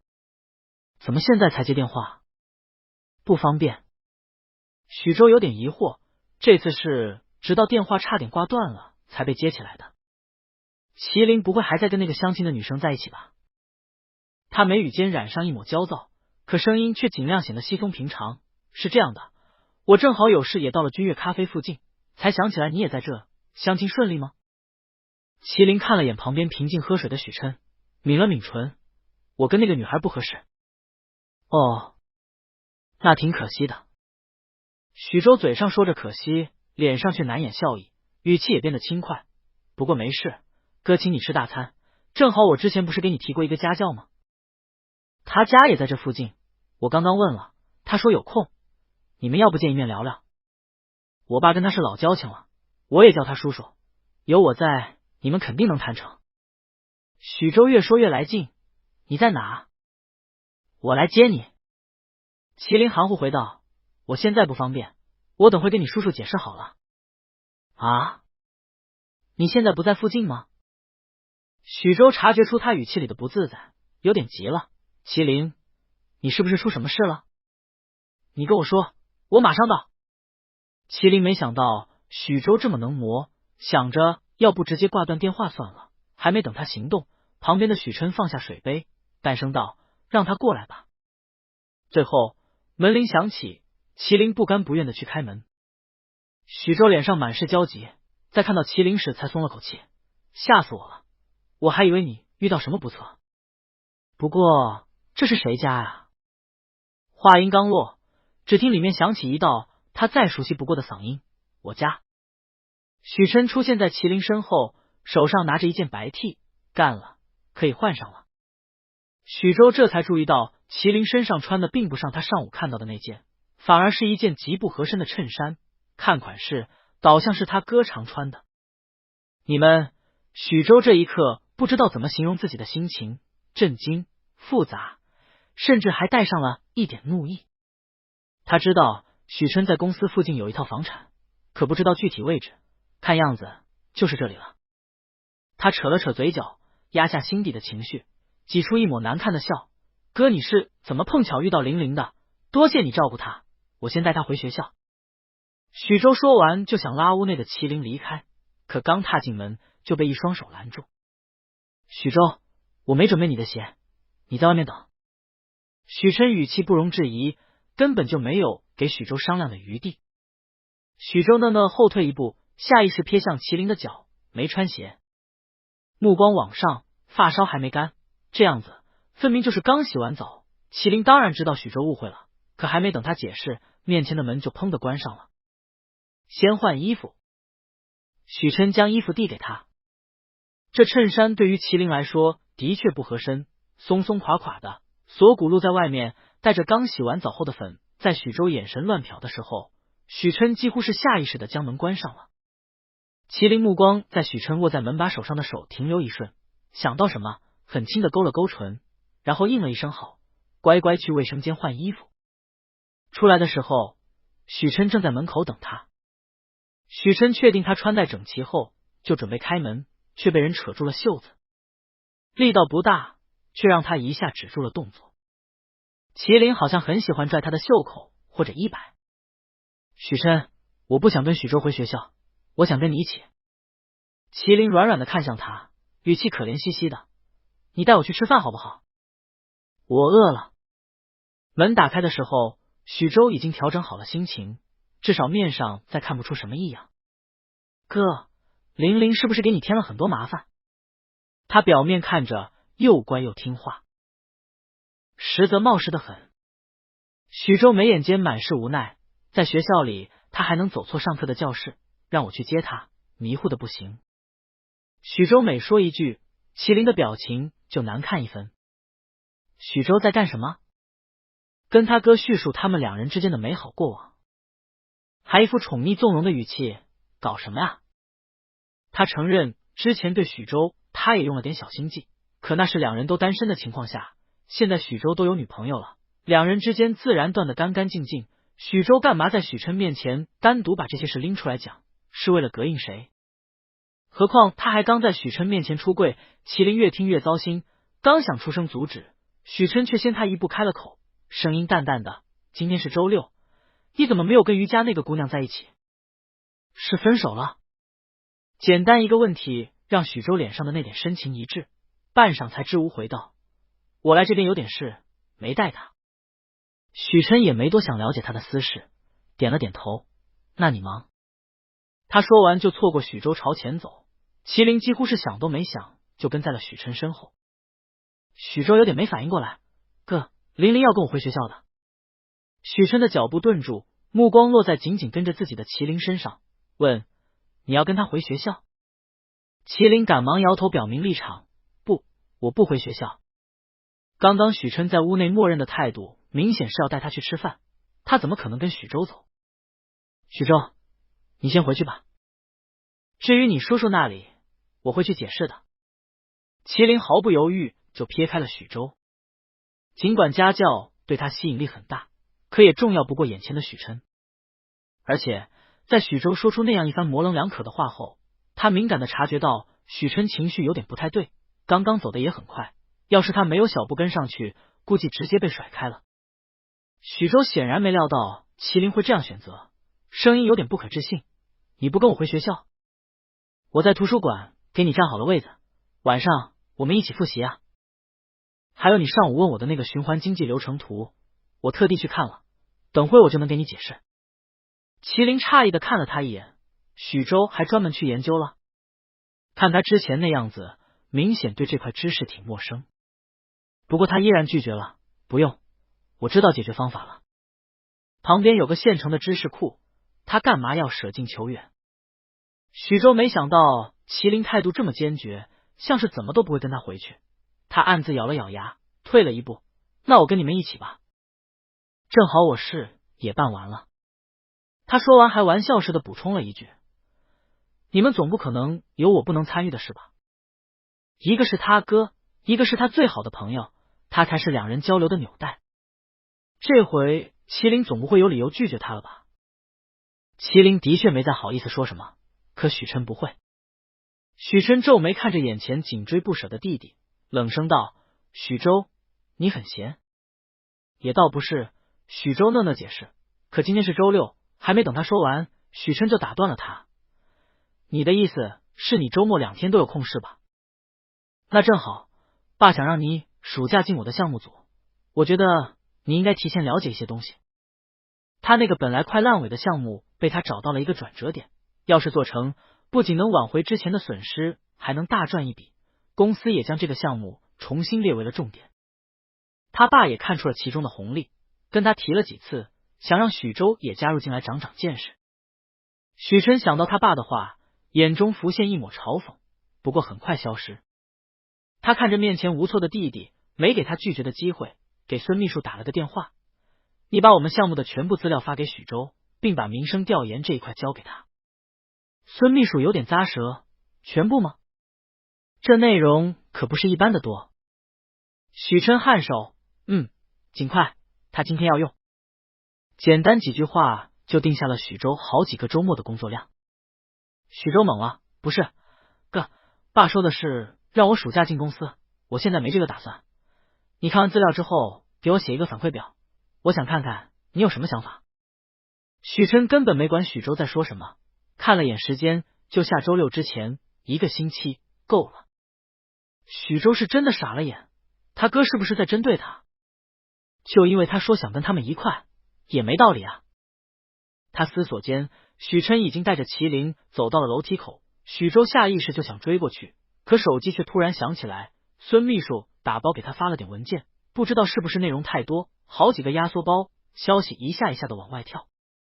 他烦躁的抓了抓头发，想打电话让孙秘书别给他发，可消息太多，根本腾不出空。麒麟一扭头就看到许周抓耳挠腮的模样，滑稽又可笑。还不进来？电梯里的许琛淡淡的看了眼麒麟，下了1楼，或者你想跟他一起回学校？麒麟心下一跳，再没看好戏的心思，迅速溜进了电梯。电梯里，麒麟忍不住偷偷瞄向旁边的人，许琛穿着浅蓝色衬衫，扣子系得一丝不苟，神色淡漠，一副生人勿近的禁欲模样，可却让麒麟怎么都挪不开眼。这人怎么可以这么帅？不光长相在他的性癖上跳舞，就连一举一动也充满了无言的魅力。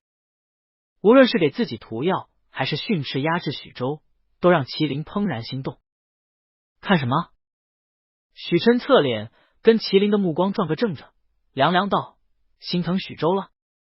啊！麒麟还没从美色中回过神来，许周？他怎么了？可没等许琛回答，电梯门叮的一声，1楼到了，许琛直接迈步走了出去。吃饭的餐厅，麒麟看着对方冷淡的侧脸，有点摸不着头脑，他又怎么惹到许琛了？刚刚偷看冒犯到他了？他当时只准备悄咪咪看一眼来着，正当他反省的时候，许琛开了口，哪种经济流程图？还有许周的那个叔叔，你有没有他的联系方式？我看看是谁。许周的认识的，他不可能不认识。最后，麒麟不光弄清楚了江教授手稿上的好几个问题，还解决了下一个家教。许琛直接给那个人打了个电话，对方语气恭敬的不行，连连表明是他推荐的，那就不用面试了，肯定没问题。挂掉电话，许琛就看到麒麟一脸崇拜地看着自己，眼神亮亮的，他略有些不自在的别过脸。好了，他等会把家教具体内容发给你，你们再商量，有什么问题跟我说。麒麟忙不迭点头，笑得眉眼弯弯，好，谢谢你。许琛看他这乖巧的模样，脸上的冷淡不自觉轻了些。这是他今天收到的多少个谢谢了？两人吃完饭，麒麟絮絮叨叨的跟他说之前家教的情况。我上一课家教路程来回都要2-3个小时，这个近了点，不过还是要1个多小时。那我下午上完家教课赶回去要7-8点了，吃饭的话好像有点晚，可我对这里也不熟，一个人吃饭也没意思。许琛看着麒麟皱着一张脸，烦闷的踢路边的石子，鬼使神差的开了口，你可以来找我。等他说完，自己都愣住了，他在干什么？可麒麟并没有给他反悔的余地，一脸兴奋的拽住了他的袖子，真的吗？我真的可以来找你吃饭吗？那我以后有家教课的话，我就早点来，还可以跟你吃个午饭。想想就好开心啊！麒麟眼里的毫不掩饰的笑意有点晃眼，许琛低头，目光却落在了对方牵着自己衣袖上的手上，纤细又脆弱，仿佛一折就断。此时这双手却紧紧的拉着他，随着走路的动作微微摆动，却连位置都没挪一下。是了，麒麟一向拽得很紧，无论伤心或是开心，对方都下意识的靠近他，依赖他，仿佛他就是麒麟世界的中心点。以前他也是这样对许州的吗？我最近很忙，会经常加班，不一定能陪你吃饭。许琛声音淡淡的，其实他还想加一句，要不你去找别人，可还是没说出口。他以为这句话能让麒麟萌生退意，可对方脸上依旧带着温软的笑，仰起头看他，没关系，我可以等你。轻飘飘的一句，却直直的砸到了许琛心头。从来没有人对他说过这种话。麒麟话音刚落，就发觉许琛的眼神一下子变了，他还没来得及看清，对方突然加快了步子，他险险跟上，我还没说完呢。到时候你要是加班没空，你可以跟我说你想吃什么，我给你带过去。没必要。许琛停下脚步，抽开对方一直拽着自己的手，你该回学校了。许琛疏远的态度让麒麟措手不及，他小心翼翼的问道，你怎么了？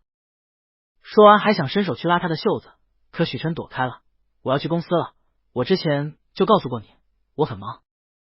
这样啊。麒麟脸上闪过一抹失望，他抿了抿唇，小声道，那我不打扰你。他今天的确有点过分黏着许琛了，适可而止才是最理智的做法。那我请你喝一杯咖啡吧。麒麟指了指不远处的咖啡店，之前刘雨雨直接给我点了一个拿铁，我都没碰，拿铁太苦了。他小心翼翼的抬头看着许琛，垂在身侧的手指蜷缩一下，最终还是鼓起勇气说道，你上次说冰淇淋和奶茶不行，说换一种咖啡可以吗？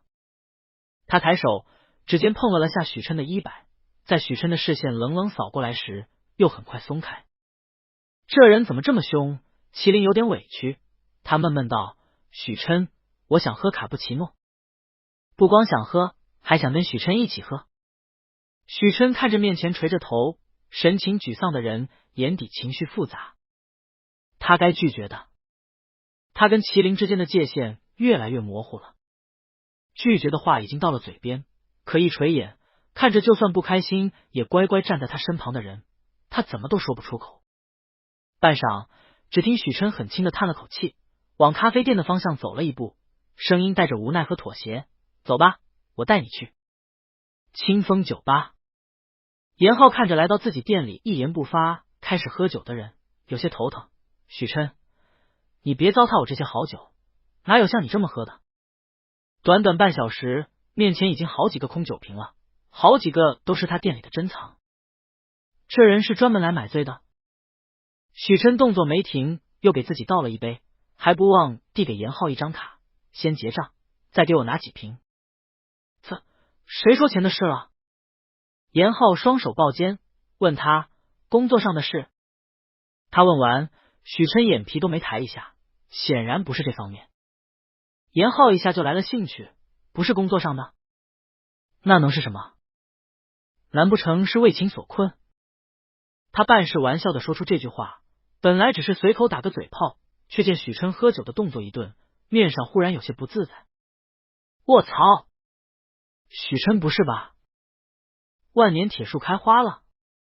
我就说你手上怎么拿了一杯卡布奇诺？你向来不喝这个的。许琛进酒吧的时候，手里拿着一杯咖啡，他无意间看到外面的标签是卡布奇诺，而许琛喝咖啡从来不喝甜的。许琛目光也落在桌上没动过的咖啡上，在麒麟笑意盈盈的问要不要跟他喝一样的咖啡时，他默许了。你倒是说句话啊！严浩愈发好奇，谁啊？许琛知道他要是不吐出点东西，严浩能一直追着问，无奈道，就上次来酒吧找我拿学生卡的那个，还有我们没什么，你别多想。他只是觉得自己有点不对劲，将麒麟带回家不对劲，让对方穿自己衬衫不对劲，听到许州说他们两人的亲密过往时的那股怒意也不对劲，甚至最后他还纵容的将人从许州身边带走了。这情绪一直萦绕在他的心头，他也没心思去公司，跟孙秘书交代了一声，就来酒吧找严浩喝酒了。严浩也记得麒麟，你说的是他啊？难怪，你估计没注意，他进包厢后目光几乎一直落在你身上，饶是我想跟他找点话题聊聊，他余光也是朝向你的，摆明是早就看准了许琛，就许琛一本正经，目不斜视，难怪心里没谱。严浩翘着二郎腿调侃道，还有酒吧大厅出事，你去制服那个醉鬼的时候，这小子本来离包围圈远远的，看到你出面立马朝前走了好几步，事情结束后也是第一个去找你的。许琛愣了愣，没反驳。当时麒麟的确是最先跑过来的，也第一时间发现了他手臂上的伤。严浩看他沉默，叹了口气，可是我没想到你这么快会动摇，毕竟他是你弟的朋友，我以为你会对他有很深的戒心。许琛跟许州的关系并没有表面那么和睦。我知道。许琛抿了口酒，声音淡淡的，而且许州明显对麒麟的态度不正常，像是存了点其他心思。至于麒麟对许州有没有其他想法，他不知道。想到这一层，许琛觉得闷得慌，开了瓶比较烈的酒，倒上喝了一口，酒劲不小，反倒让他清醒了点。严浩倒是没料到这一茬，诧异道，我记得你跟我说过你爸妈给你弟介绍了余家的小姐，许州不是在跟人交往吗？这小子想脚踩两只船，还玩到自己哥哥面前了。严浩想到什么，突然一拍大腿，兴奋道，我想到了一个妙招。你弟不是对那个小美人有兴趣吗？那你就假装跟他亲密，刺激许州，最好是当着于婷婷的面，让于家跟许州彻底闹掰。严浩越说越觉得这个法子可行。你爸不是一直想让许州进公司历练吗？要是出了这个丑闻，谁还会看好许州这小子啊？到时候董事会支持你的人会更多。许琛手里是有不少股份的，那是他母亲留给他的，可许琛现在空有股份没有实权，他父亲也偏心自己小儿子，所以许琛就想在公司干出点实际，树立威望，靠董事会的投票将他爸拉下台。可这条路太难了，他父亲许瀚海也不是省油的灯，最近一直在明里暗里打压他，许琛很难施展开。许琛，这回你可要感谢我，要是成了，许州估计会被于氏拉进黑名单，许瀚海为了保住两家的关系，很大可能不会放过许州，那你最大的竞争对手不就解决了？严浩脸上满是得意，可他说了这么多，许琛却没有任何回应。严浩说的，许琛今天也想到了，可他要是真这样做，麒麟怎么办？他也会成为余家报复的对象。这个念头刚起来就被他掐灭了。许琛垂下眸子，晃了晃杯中的酒，看着上面漾开一圈圈波纹，就像他此时摇摆不定的心。算了，这些事之后再说。其实有一处严浩没想到，这件事的基础是建立在麒麟对许州也有感情，在他跟许州之间摇摆，才能诱惑到许州抛弃门当户对的于程程。他不想去证实这一点。严浩还想说什么，可见许琛明显不想再继续这个话题，也就住了嘴。行吧，你一直有自己的打算。严浩也不是不识趣的人，转移话题道，那聊点开心的好了。你之前跟我说你那个项目出现了很大的转机，还顺利吗？许琛点了点头，只不过我爸想让许州暑假进我的项目组。操！严浩忍不住爆了一句粗，他坐到许琛旁边，也给自己倒了一杯，咕咚喝完后抹了抹嘴，你这父亲也太偏心了，你好不容易搞起来的项目，他就这样眼都不眨的让许州来占便宜，他这老脸也不骚得慌。他还想着说点开心的，现在倒好，越说越烦。许琛看他喝得急，给他换了瓶度数低的，我早就习惯了。他爸许瀚海永远是那副说辞，他是弟弟，还在上学，你比他大，让着他点。你弟弟小时候受了不少苦，要是闯了祸，你尽可能帮帮他，你是他唯一的哥哥。你们是最亲的兄弟，要互相扶持，没必要分得那么清，不过是同父异母罢了，能亲到什么地步？严浩哪里不知道他家的情况，气得捶了一下桌子，要不是阿姨走得早，哪里会让许州这个小三生的儿子欺负到你头上？许琛的爸妈最早条件没这么好，是一起一步步打拼过来的，小公司越做越大，可两人能共贫穷，不能共富贵。许瀚海在外面沾花惹草，而许琛的妈妈则是早年太过劳累，留下病根，在许琛大2的时候就去世了。当时许琛21，半年后许瀚海再娶，将更为年轻漂亮的许州母子接了过来。那时许州已经16岁，也就是说，在许琛只有5岁时，许瀚海婚内出轨，还生下了一个私生子。严浩越想越恶心，呸了一声，又灌了一口酒。许琛见他比自己喝的还起劲，被带起的那点情绪消减很多，他拿起手中的酒杯跟人碰了一下，不说这些烦心事，来喝酒。两人喝得正在兴头上，许琛的电话响了起来，他看了眼，是麒麟。许琛眼神暗了暗，一时没有动，可对方像是铁了心地给他打，在即将自动挂断的最后一秒，他还是接了起来。严浩在旁边看着，啧了一声，现在的小孩就是粘人，你们不才分开没多久吗？别管。可他还没说完，就见刚刚还稳稳坐在沙发上的许琛猛地起身，力道大的差点连茶几上的酒都碰倒了。严浩将将扶住，还没来得及说什么，就见包厢里已经没了许琛的人影。严浩一脸莫名，什么啊？外面的许琛走得飞快，他拿着手机，听着麒麟强忍害怕的声音，还没来得及开口，耳边却突然传来一阵忙音，电话挂断了。许琛只觉得自己心脏陡然一缩，脑海里全是刚刚麒麟压低的颤音。许琛，我好像被人跟踪了。麒麟回到学校后，先去打印了家教所需的成绩表，并将各种证书复印了一下。就算通过许琛的关系，他不需要面试，可这种必要的证书带上总不为过。而且正因为是许琛推荐的，他才更要认真对待，不能给他丢脸。麒麟准备好材料，就往租住的小区赶，脑子里想着之前许琛给他解答的知识点，不由自主的就走快了点，还有点问题他没搞懂，等回家之后看看资料，还能借机给许琛发消息问问。他拿起手机，却瞥见了几分钟前的一个微信消息：爸，今天相亲怎么样？具体跟我讲讲。麒麟手紧了紧，眼里刚刚升起的笑意消散干净，他抿了抿唇，没有回。他自言自语道，得快点回去才是，许琛或许已经忙完了。为了赶时间，他就走了一条小道，巷子两边是略显破旧的住宅楼，路灯昏暗，将他的影子拉得很长。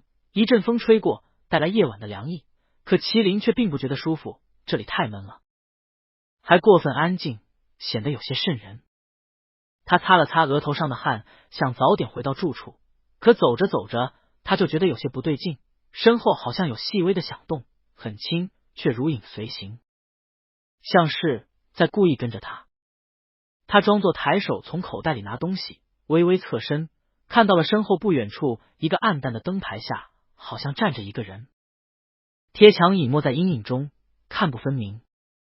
这一瞬间，麒麟脑海里不由自主地浮现出一些画面，昏暗的小巷，旁边的垃圾桶弥漫着黏腻的腐烂味，还有一些絮絮碎语不间断地飘过来，如复古之居。他只想躲起来，躲到没有人的地方，可无论他往哪走，身后一直有一双眼睛死死地盯着他，那双眼里满是厌恶，却粘在他身上，怎么都甩不开。那是他的父母。自从他坦白性向后，很长一段时间他都被人跟踪，他父母像是生怕他做出什么出格丢脸的事，时时监控着他。就连上了大学，对方也在监控着他的生活，就像刚刚的那条微信。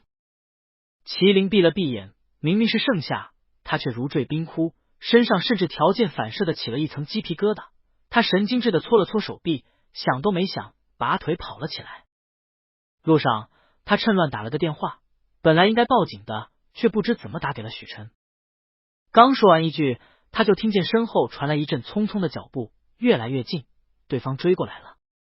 他吓得手机都没拿稳，一下就摔在了地上，可他没时间捡，转身跑进了另外一个胡同。不知道绕了多少弯，他跑到了一个死胡同，寂静的巷子里只有他剧烈的喘息声，一下接一下，没有路了，他也跑不动了。他忍不住弯腰干呕了一下，却什么都吐不出来。麒麟靠在墙边，脱力般的慢慢滑下，最后蜷缩在一个角落，双手抱肩，脸深深埋在自己的臂弯，藏起来，藏起来，不要让他们找到，不然就是无尽的谩骂和责打。跑什么？是想去见谁？你是不是在跟谁鬼混呢？老实交代，我们怎么会养出你这样的儿子？麒麟忍不住呜咽一声，他以为他忘记了，可这一刻那些话语和眼神却无比清晰。啪嗒，一滴水落在了浅色的水泥地上。麒麟一时有点恍惚，他出了这么多汗了吗？他的手慢慢收紧，指甲狠狠陷进手臂的皮肤里，刺痛传来，却没让他从那些阴影中走出来，反而越陷越深，直到熟悉的声音穿透那些杂音，精准传到他的耳膜。麒麟，你怎么样？有没有受伤？麒麟抬头看到许琛气息不稳的蹲在他身前。许琛来找他了。他不知怎么情绪一下子冲泻而出，想都没想，伸手揽住许琛的脖颈，死死的抱住他，像是溺于深海的人抓到了唯一的浮木。许琛能感受到怀里人身躯止不住的颤抖，以及极力忍耐下还是泄出的小声呜咽。他犹豫片刻，抬手在麒麟背上很轻的拍了拍，别怕，我在。一身制服的警察耐心跟身前的人解释，这一片区域准备拆迁了，摄像头太少，好多都失灵了，我们回去看看能不能查到什么，一有消息就通知你们。话虽这么说，可大家都知道大概率查不到东西。警察看向那个浑身几乎湿透的人，声音忍不住放轻，齐先生，你有看到那个人长什么样子吗？他不知道麒麟到底跑了多久，他们赶来的时候，只见对方紧紧的抱着身旁那个高大的男子，整个人都透出一股惶然和无措，让他们这些旁观者看了心都不由得揪起来。看来是真的被吓得不轻，这让他们表情严肃起来，这一片的治安看来得重视了。许琛温声对麒麟说道，没事，没看到也没关系。麒麟抬头看了他一眼，可手还是下意识的拽住对方的衣角，像是怕他突然消失似的。他稳了稳心神，我没看清他的脸，可看体型应该很年轻。警察点头，我们知道了，之后也会督促相关部门将附近的路灯和摄像头修缮一下。这边片区域光线太暗了，还是老小区，胡同又多，他们接到报警之后转了好几个圈都一无所获，也不知道这位许先生是怎么在角落找到人的。警察走后，许琛将麒麟送到家门口。许琛看着旁边耸拉着脑袋的人，正想安慰他，可想到什么，还是沉声道，之后要是再发生这种事，第一时间报警，打给我没用，我不一定能及时赶过来。当电话挂断后，他再打回去就打不通了，他当机立断报了警，第一时间往麒麟租住的小区附近赶。幸亏有人说看到过一个长相很好看的人往那条胡同里去了，衣着描述也跟麒麟一致，不然还真难说。麒麟讷讷道，知道了。他也不知道自己在这种极度害怕下想到的人会是许琛，下意识就打了他的电话。他当时甚至以为打不通了，可挂断的最后一刻，许琛还是接了，甚至在警察之前最先找到他。他抬头看了眼，只见对方向来平整的衬衫皱巴巴的，顶上的扣子解开了好几颗，边缘的头发也汗湿了，整个人透出一股无言的狼狈，却让他身上的距离感一下轻了很多。这样的许琛让麒麟不自觉想靠近他。他搭在对方衣摆处的手紧了紧，小声问道，许琛，你怎么找到我的？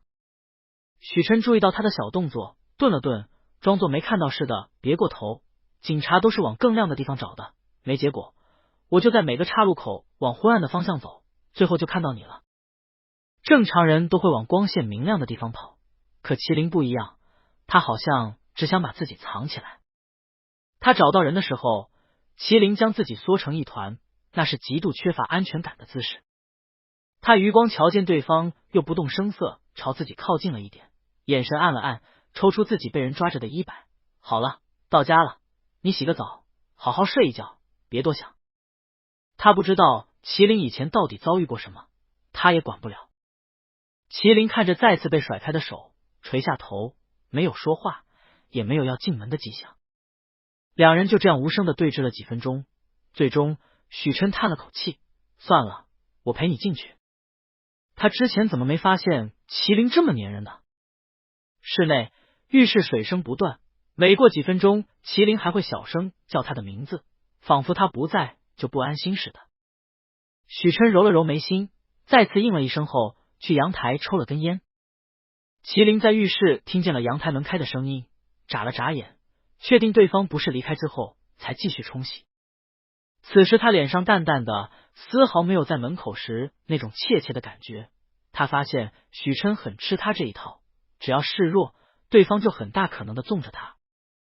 之前他的确是被眼着了，可在许琛出现后，他那种恐惧的症状就减轻了很多。不得不说，许琛真的很能让他安心。可光这些还不够，对方明显是想跟他保持距离。饶是他已经在许琛面前表示自己喜欢男人，许琛也只是跟长辈似的宽慰他，并没有表示出任何其他的想法。这样不行，他得让许琛对他感兴趣，就算是身体上的也行。麒麟洗完，穿了件宽松的短袖短裤，露出的肌肤水润润的，再抬头看着镜子里被热气熏得泛红的脸，唇角勾起。他这个皮相不信打动不了许琛。他拿着手帕随便擦了擦头发，心里谋划着，不经意间朝阳台看去，动作蓦地顿住。许琛背靠着栏杆，应该是刚洗过脸，额上的发有点湿，衬衫的衣领上也晕开了一点点深色的痕迹，双手随意的搭在围栏上，右手指尖夹着猩红的烟头，在黑夜里闪烁明灭。明明是再散漫不过的姿势，却尽显成年人的魅力和性感。麒麟没想到最先被皮相打动的竟然是自己，他有点挪不开眼，最后还是被许琛的声音惊醒。烟味太大了。许琛看麒麟站在离他不到1米的地方就停了，以为是嫌弃他的抽烟，他将烟掐灭，顺手扔进了垃圾桶。动作快的麒麟都来不及阻止。他颇有遗憾朝垃圾桶看了一眼，不得不承认许琛抽烟很性感。许琛微妙的感觉气氛好像有点不对，站直了身子问怎么了。麒麟吸了口气，再抬头，眼里再看不出之前的欲望。我只是在想跟踪我的人是谁，不是烟味重。许琛在开放的阳台，烟味很快就散了。许琛颔首，转身朝楼下看了眼，那人很大可能认识你，之后你尽量不要走偏僻的小路。我注意了一下，你住的小区安保措施还行，应该不会再出问题。没别的是我先走了。几个字还没说出口，麒麟突然来了一句，那人之前跟得我好紧，我跑的时候他几乎是跟着我跑的，他会不会已经跟着我进小区了？麒麟眼巴巴的看向许琛，我的手机之前也摔坏了，也没办法及时向外界求助。许琛，你能不能多陪陪我？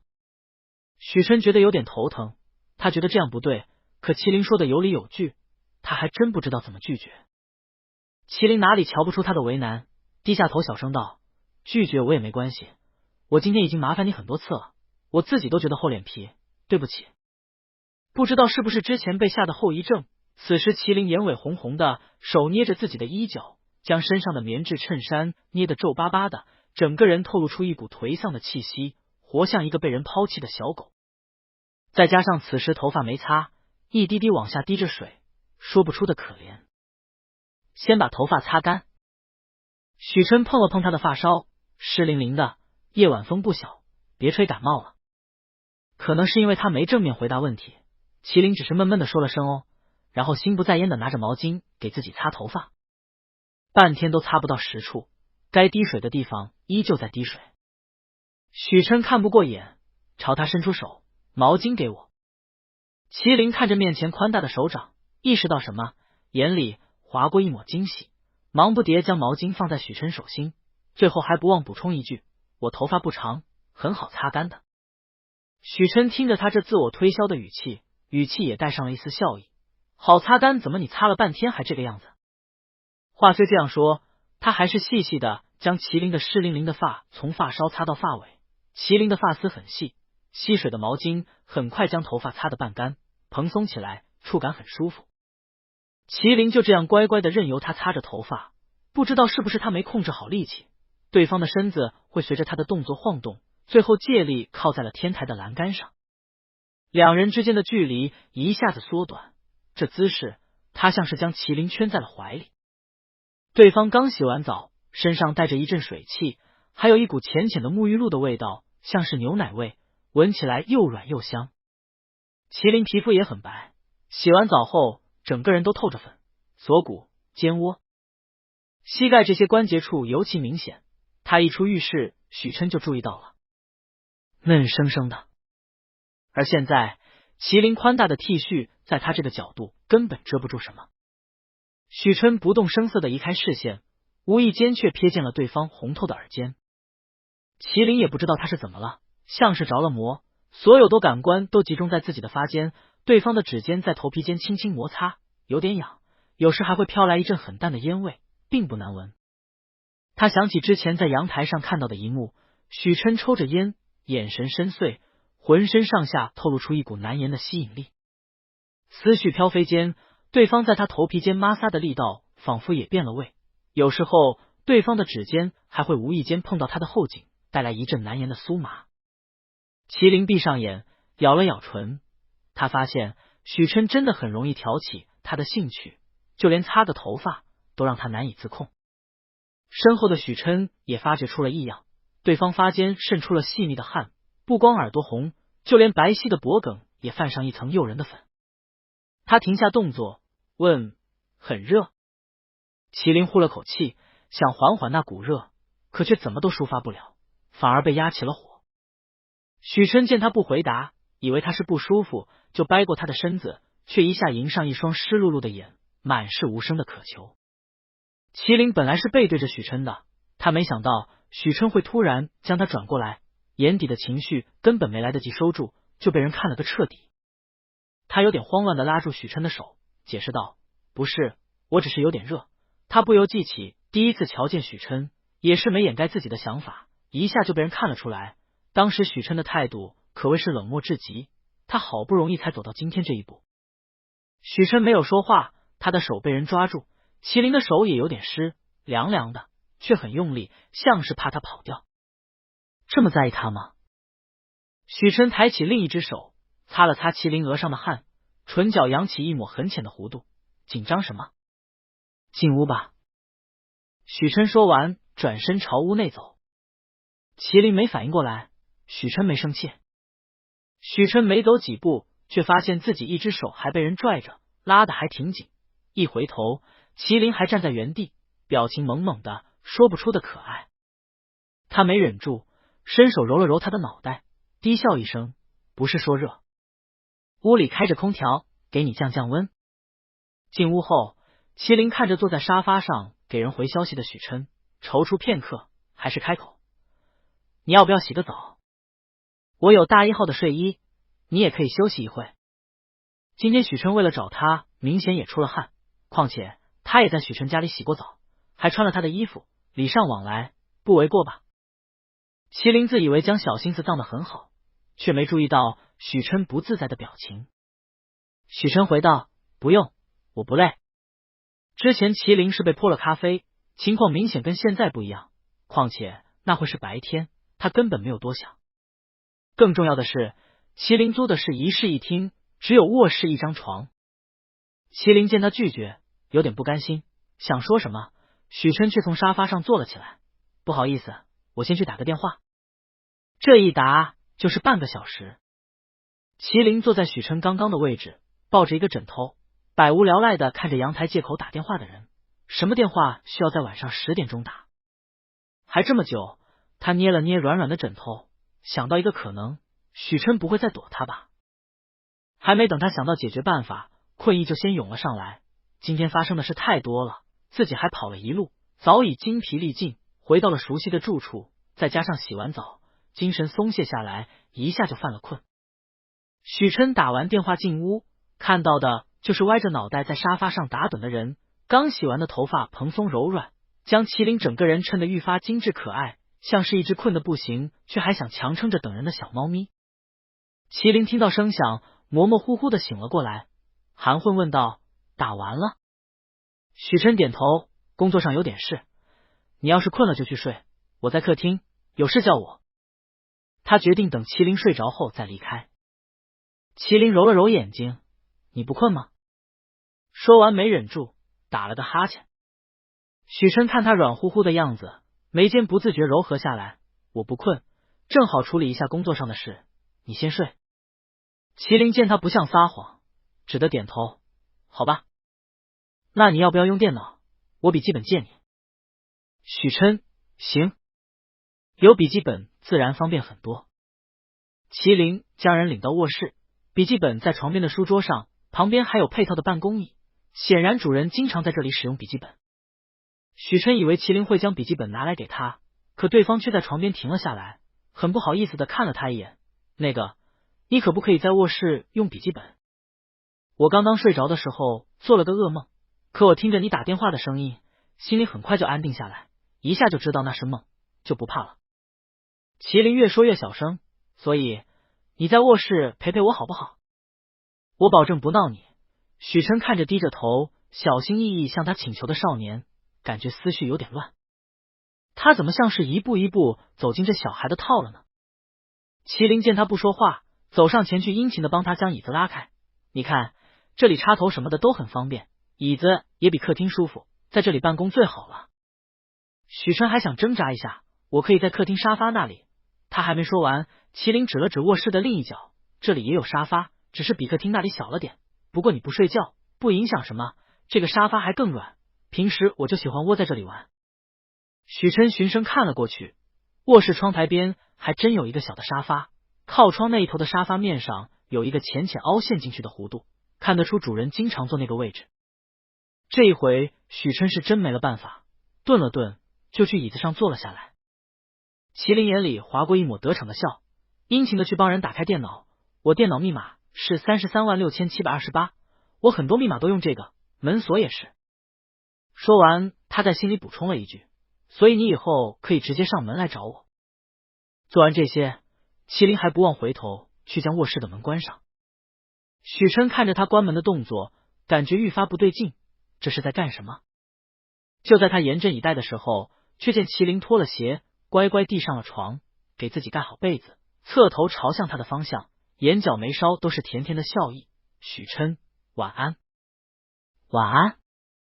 他说不清自己是松了一口气还是其他，看着床上睡颜乖巧的人，忍不住用舌尖顶了顶腮帮，强迫自己将注意力转到工作上。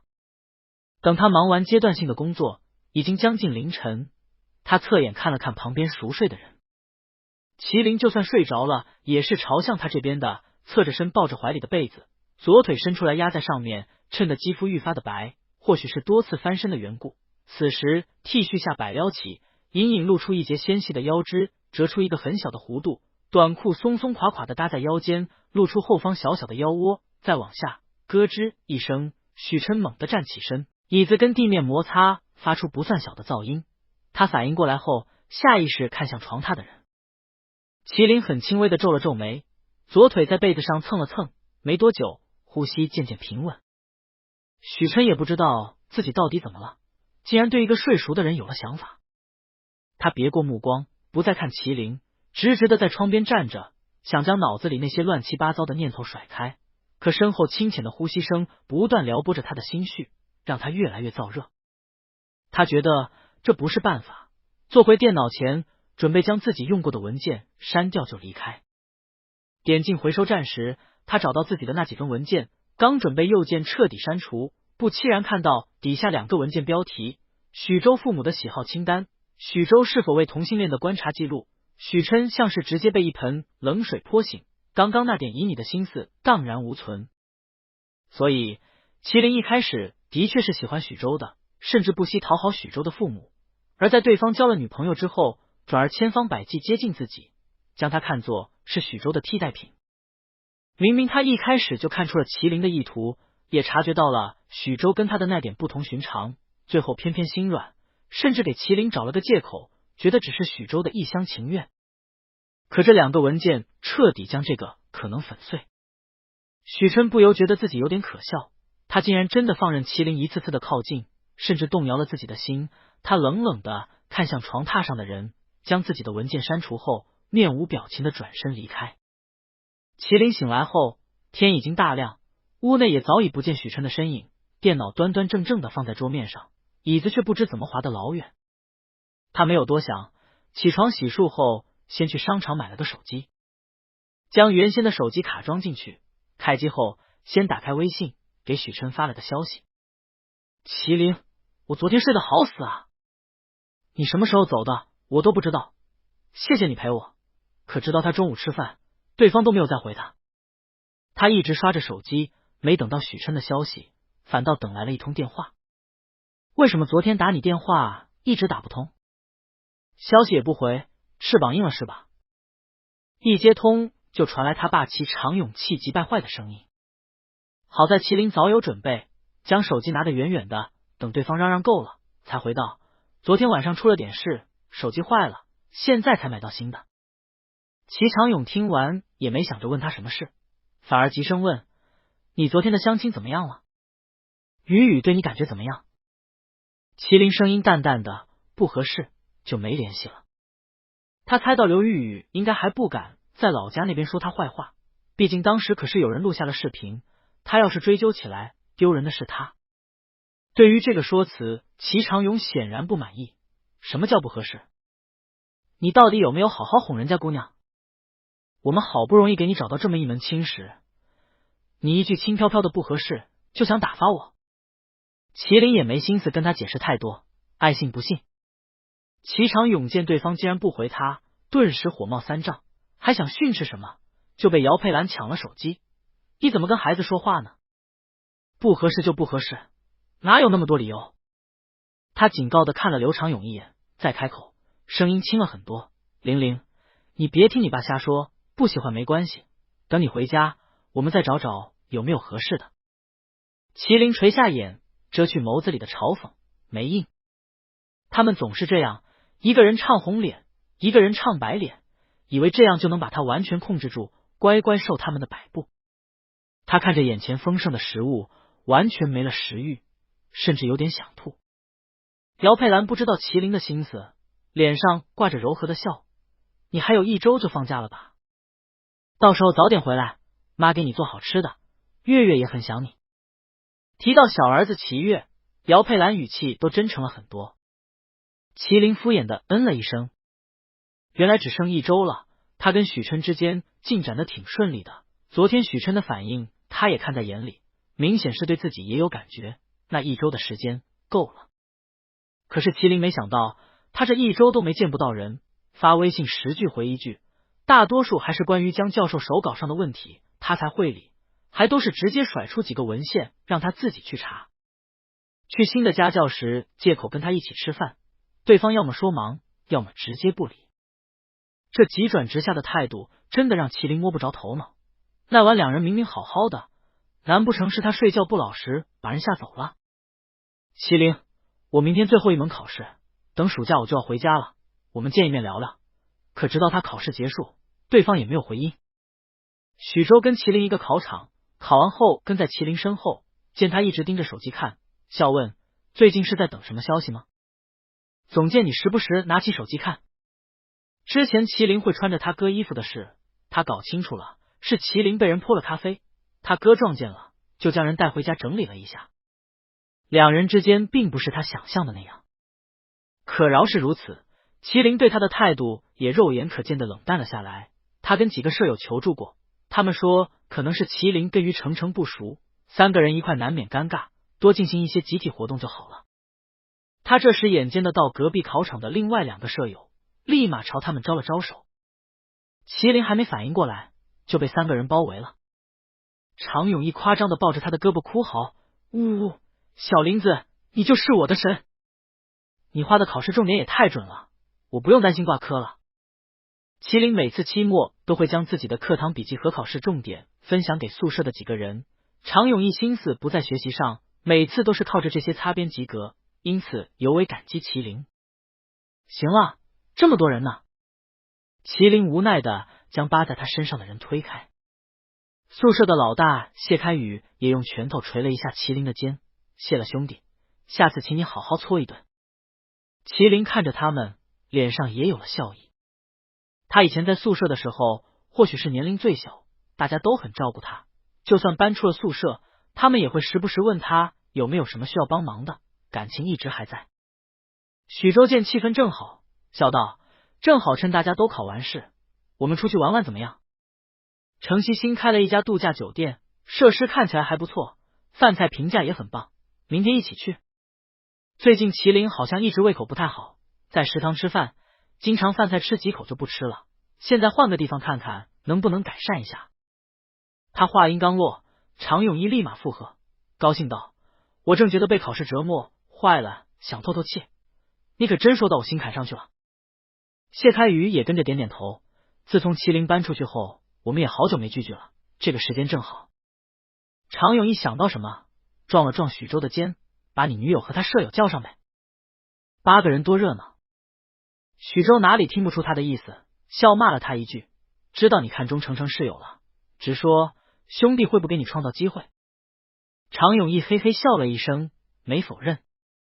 舞蹈系的妹子啊，看一眼都赏心悦目。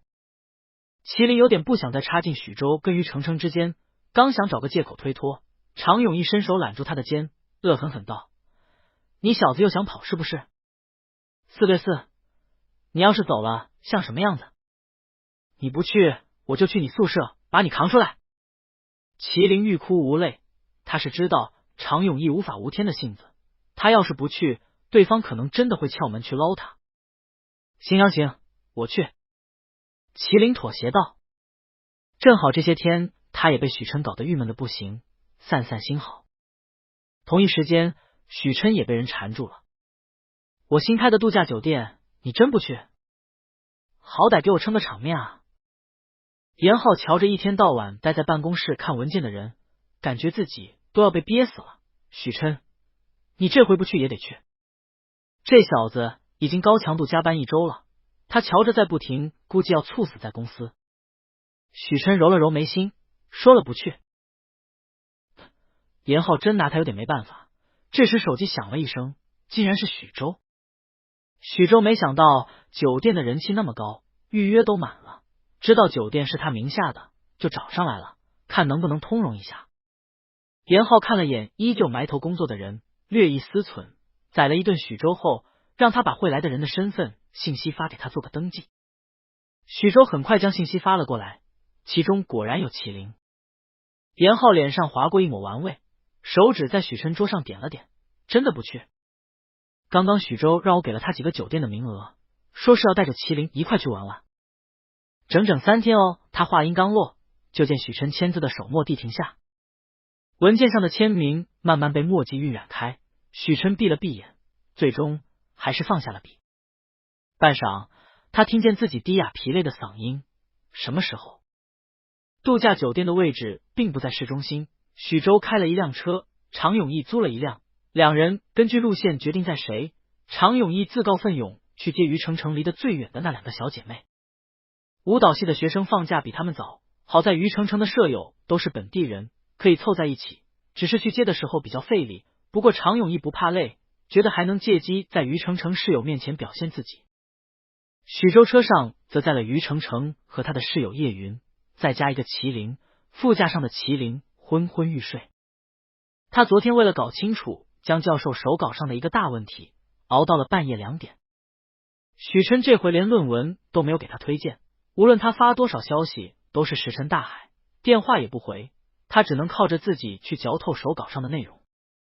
而且最近经管系有风声说江教授要收最后一个关门弟子，本科硕士不限，全凭本事。麒麟一下就动心了，更是卯着劲的想把手稿的东西摸清楚，让自己多一点胜算。可他忘了第2天还要去度假酒店，早上7点被人叫起来的时候，脑子都嗡嗡的。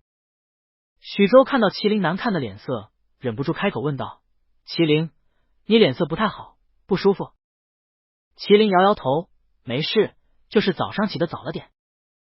那你睡一会，前排空调比较冷，你盖个毯子，正好我后座有。许州通过后视镜看向后面的于程程，柔声道：程程，你找找，毯子应该在后座那个大娃娃的里，你帮我把它抽出来给麒麟一下。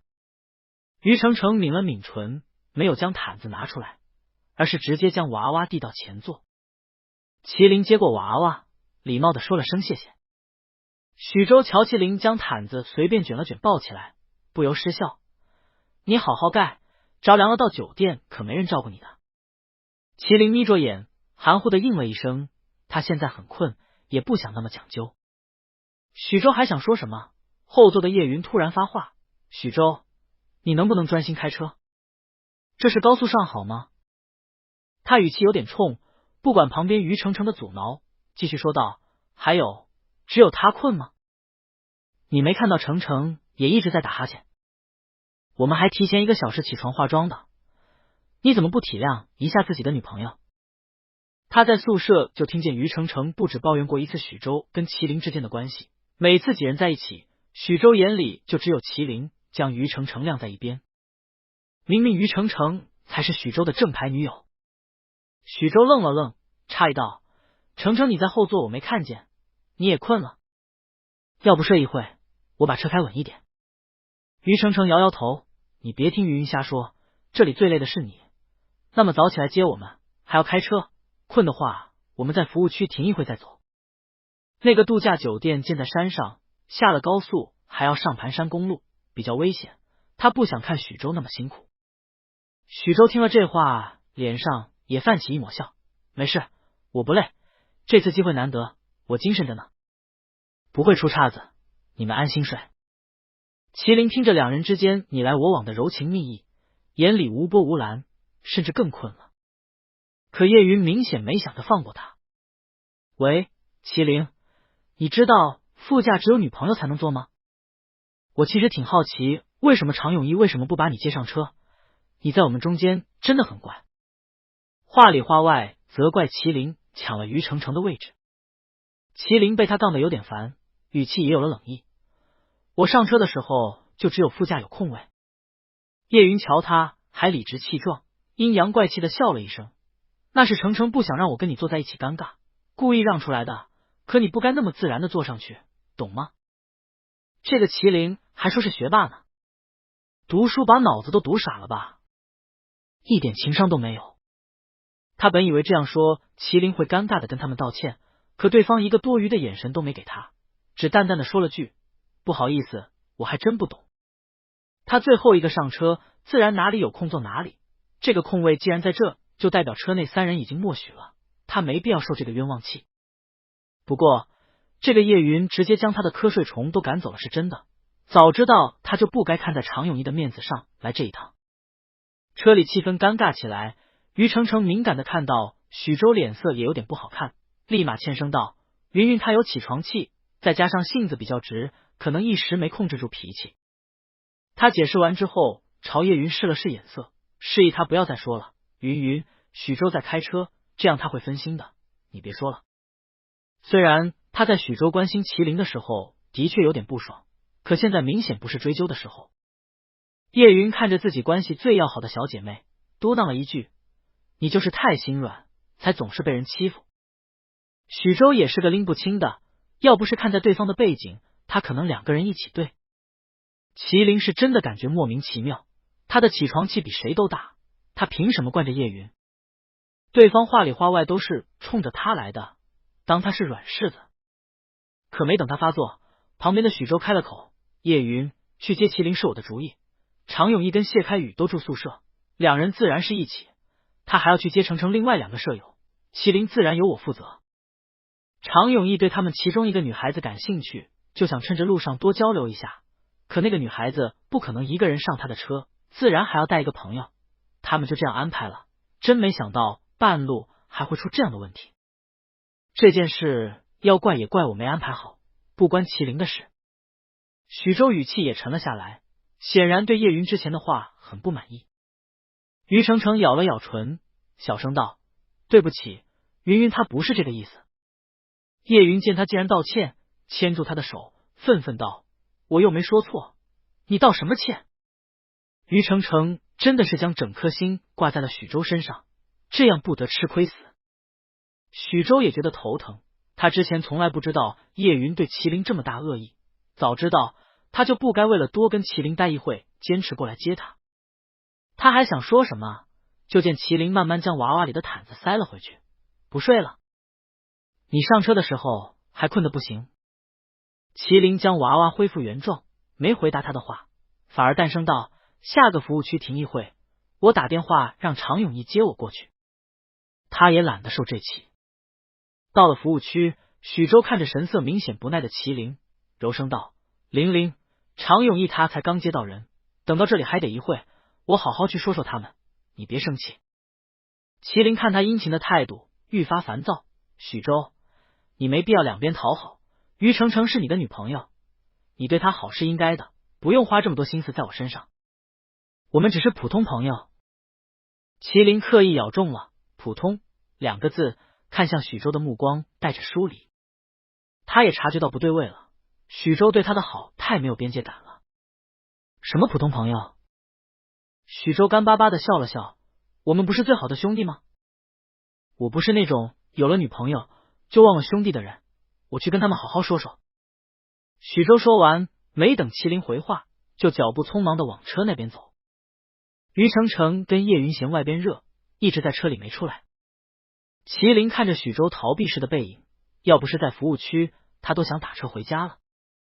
这一趟出来的真糟心。另一边有两个人正倚在车里抽烟，严浩掸了掸烟灰，猝不及防看到不远处的草坪边站着一个纤细的少年。他眯了眯眼，确定没看错后，手肘推了推旁边一路上没蹦出过一个字的人。嘿，那小孩有点眼熟啊，是不是找你拿学生卡那个？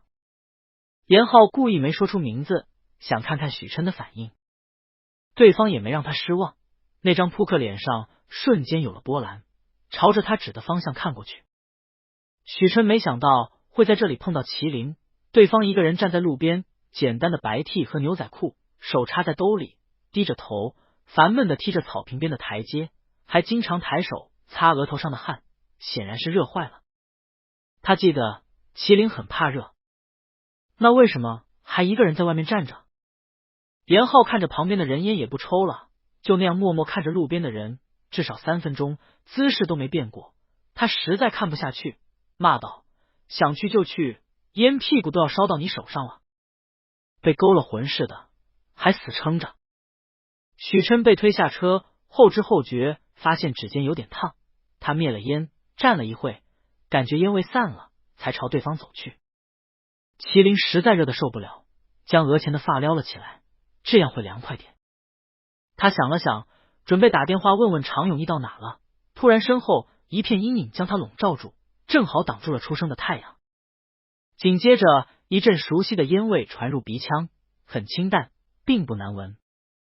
麒麟瞪大了眼，脑海里闪过一个猜测，他急忙转身，果不其然，是许琛。他不知怎么觉得鼻头有点酸，赌气似的又转过身，嘴唇抿得死紧，倔强的不让自己出声。两个1周没有见面的人沉默的对峙半晌，最后还是许琛开了口：怎么一个人在这里站着？麒麟不是跟许州一起出来玩的吗？被人赶出来了。麒麟做不到不理人，只能让自己语气冷硬一点，可其中的委屈味道谁都听得出。许琛顿了顿，从口袋里拿出一包湿巾递给他，这是他下车时从严浩车里找出来的。麒麟看着旁边这双骨节分明的手，眼尾一下就红了，心中的情绪再也憋不住。他转过身，直直的看向许琛，整个人委屈又难过。你之前为什么不理我？你明明看到消息了，我还打了那么多电话，你一个都没接，你是不是讨厌我了？许琛眼神晦暗，垂在身侧的手指蜷缩一下。要是讨厌，他就不会来了。另一边的许州跟叶云差点吵起来。许州将态度摆得很明白，要么叶云去跟麒麟道歉，要么叶云就不要跟他们去度假酒店，他会另外找车将叶云送回去。于程程看着许州蕴含怒意的脸，眼睛霎时就红了。他也知道这次是叶云说话太冲，可许州这偏袒的也太过了。他明明知道叶云是他最好的朋友。叶云瞧着于程程委屈的样子，心疼的不得了。他咬咬牙，我去道歉就是了，你没必要这样让程程难做。许州三人过来的路上，麒麟就注意到了，他看了眼身前一直默然不语的人，眸光一闪，直接躲到了许琛的身后，手还熟练地抓住了许琛的衣摆。叶云走在最前面，他本来就憋了一肚子火，压根没注意到麒麟身边的人。麒麟，我知道之前是我说的不太对，我跟你道歉，你别在外面折腾我们了，烦不烦啊？语气依旧恶劣，丝毫不见道歉的诚意。他话音刚落，许琛明显察觉到他的衣摆被人很轻的扯了一下，身后的人像是被吓到了。许琛一下就明白了事情的前因后果。许州这个时候也看到了许琛，他想起上次许琛将人带走的事，心下一咯噔，跟许琛打了个招呼，赶忙解释：哥，没想到在这碰到你了，麒麟跟程程的朋友闹了点矛盾，没什么的。他说完就沉下脸，看向叶云的眼里满是警告。叶云哪里不知道他的意思，难堪的咬了咬唇，不情不愿说道：麒麟，对不起。可麒麟站在许琛身后，依旧没有露头的意思。许州见状，硬着头皮想拉麒麟过来，可刚抬手，许琛就冷冷扫了他一眼，只一眼就让许州一下就停住了动作，气势上被完全压制。许州还想说什么，只见许琛牵住麒麟一直拽着他衣摆的手，转过身冷冷丢下一句：麒麟我会带去度假酒店，你先管好你自己的事。身后的许州看着两人相携而去的背影，眼里机欲喷火。他不知道他哥为什么三番五次来找他的茬，他其实很想强硬的将麒麟从他身边拉开，可正准备动手，脑海里就想起他爸许瀚海的话：你哥那个项目真的被他救活了，前景不错，你也放假了，晚几天就去公司跟他好好学，把他发给你的资料钻研一下，别给我丢脸。这件事我做的有点不地道，你别跟你哥起冲突落人口实。这让许州一下子止住了动作。那个项目他看过，渐渐有成为公司最有潜力的项目的趋势，所有人的目光都在他上面，他爸把他插进去，就是想让他在公司里露个脸，给大家留个好印象，为他掌管许氏铺路。他不能在这里跟许琛闹矛盾。许州手握成拳，只能咬着牙，眼睁睁看着麒麟被带走。相比于许州的恼怒，麒麟可谓是满面春风，步子都轻快很多，丝毫不见刚刚躲在许琛身后委委屈屈的小模样。他看着两人交握的手，唇角勾起，悄悄用了些力，抓得更紧了。许琛步子微微凝滞，不过很快恢复如常。他本来想松开手的，可是麒麟不放，他也没再尝试。车旁倚靠着的严浩看到两人，吹了声口哨：你还把人家拐回来了。许琛这动作也是够快的。许琛打开后座车门，麒麟坐进去后还是拉着他的手没松，反而抬眼疑惑的看向他，仿佛在问他为什么不上来。许琛看着两人一直交握的双手，目光顿了顿，不过很快恢复，淡声道：我跟严浩解释一下，等会就来。车里凉快，他怕麒麟在外面被热坏了。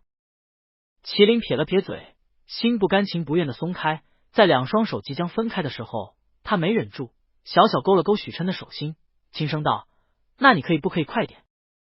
严浩在旁边看得分明，看向许琛的目光满是促狭，还挺粘人。这依赖劲，真不知道许琛之前在烦什么。麒麟这态度，许琛不该早就抱得美人归了。许琛没理会严浩的调侃，往许州的方向看了一眼，不见人影，看样子已经离开了。他收回目光，解释道：麒麟跟许州的朋友闹了点矛盾，与其僵持不下，还不如我们做个人情，反正顺路。别浪费时间了，走吧。许琛说完就进了后座。严浩瞪大眼：喂，你咋跑后面去了？真把我当司机使啊？最后严浩一脸欲促的在前座开车，后座两人端端正正坐着，也相顾无言。麒麟余光看向旁边的人，只见对方正在闭目假寐，丝毫没有要跟他解释为什么这么多天不理他的意思。他气得磨了磨牙，趁人不注意，往右边悄悄挪了挪屁股。许琛姿势依旧没变。麒麟挑了挑眉，又动了动，这次是一大步，两个人之间几乎只有2个手指那么宽，他只要稍稍轻身，就能碰到对方。不过他没有贸然行动，而是垂下眼，目光落到许琛身侧的左手上，手指修长有力，骨节分明，牵手时喜欢将他的手拢在手心，可以完全罩住，力道很轻，不会难受，只让人觉得心安。麒麟无意识地蹭了蹭自己的手背，之前的触感仿佛还未褪去，干燥温热，带着肌肤相处特有的暖意。完了，他又想牵手了。他小心翼翼地看了眼旁边的人，对方靠在椅背上，闭着眼，姿态放松，想必自己要是装作不经意间碰到他的手，许琛应该不会发觉的吧。他指尖微动，慢慢往许琛那边靠，眼见就要碰到时，一直安静的人突然开了口：“做什么？”声音不高，却让麒麟瞬间心虚的抽回了手。许琛侧头看着旁边近在咫尺的人，神色莫名：“不热吗？”麒麟哪里不懂许琛的意思，不就是不让他靠这么近吗？可他偏不。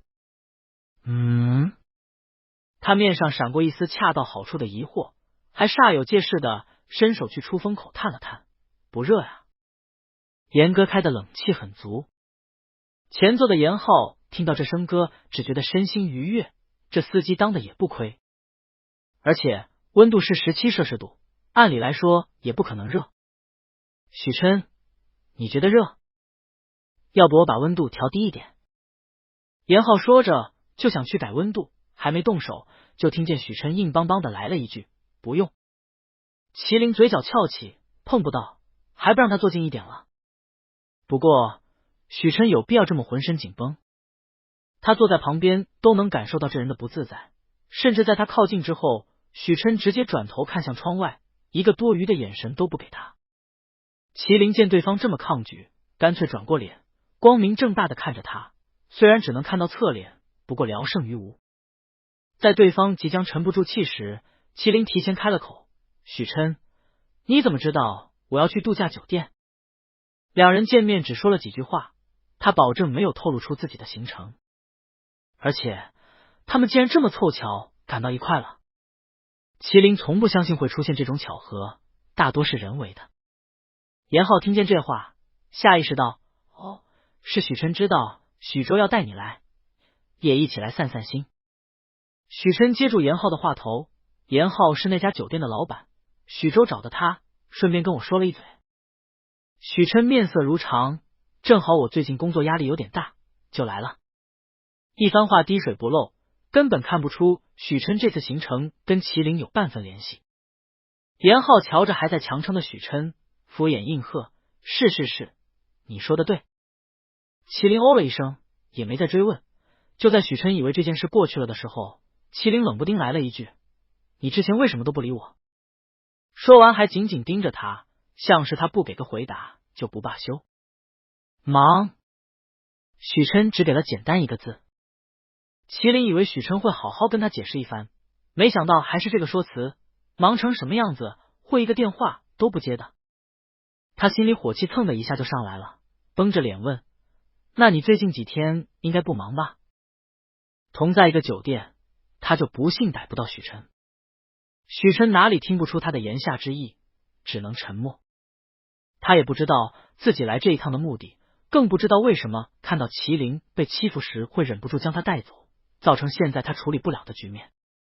麒麟知道自己有点急了，解释道：“我不是在逼你，只是你突然不理我，我很慌。”他说着说着也有点委屈，他到底为什么要受这个气啊？他低着头，死死咬着唇：“你要是嫌我发的消息多，觉得我烦，跟我说一声就好，我不会打扰你。”许琛听了这话，明明该松一口气的，只要他说是，两人之间大概率就能断了联系。可这一刻，许琛才发现他不舍得。对方语气里的委屈和失落直直砸进他的心头，让他心都揪了起来。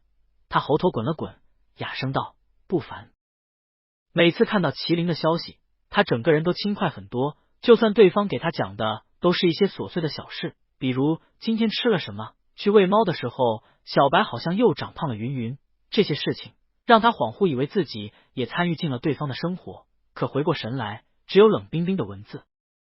麒麟给他的感觉亲密又虚幻，仿佛一个饵，诱导他去将这一切变成真的。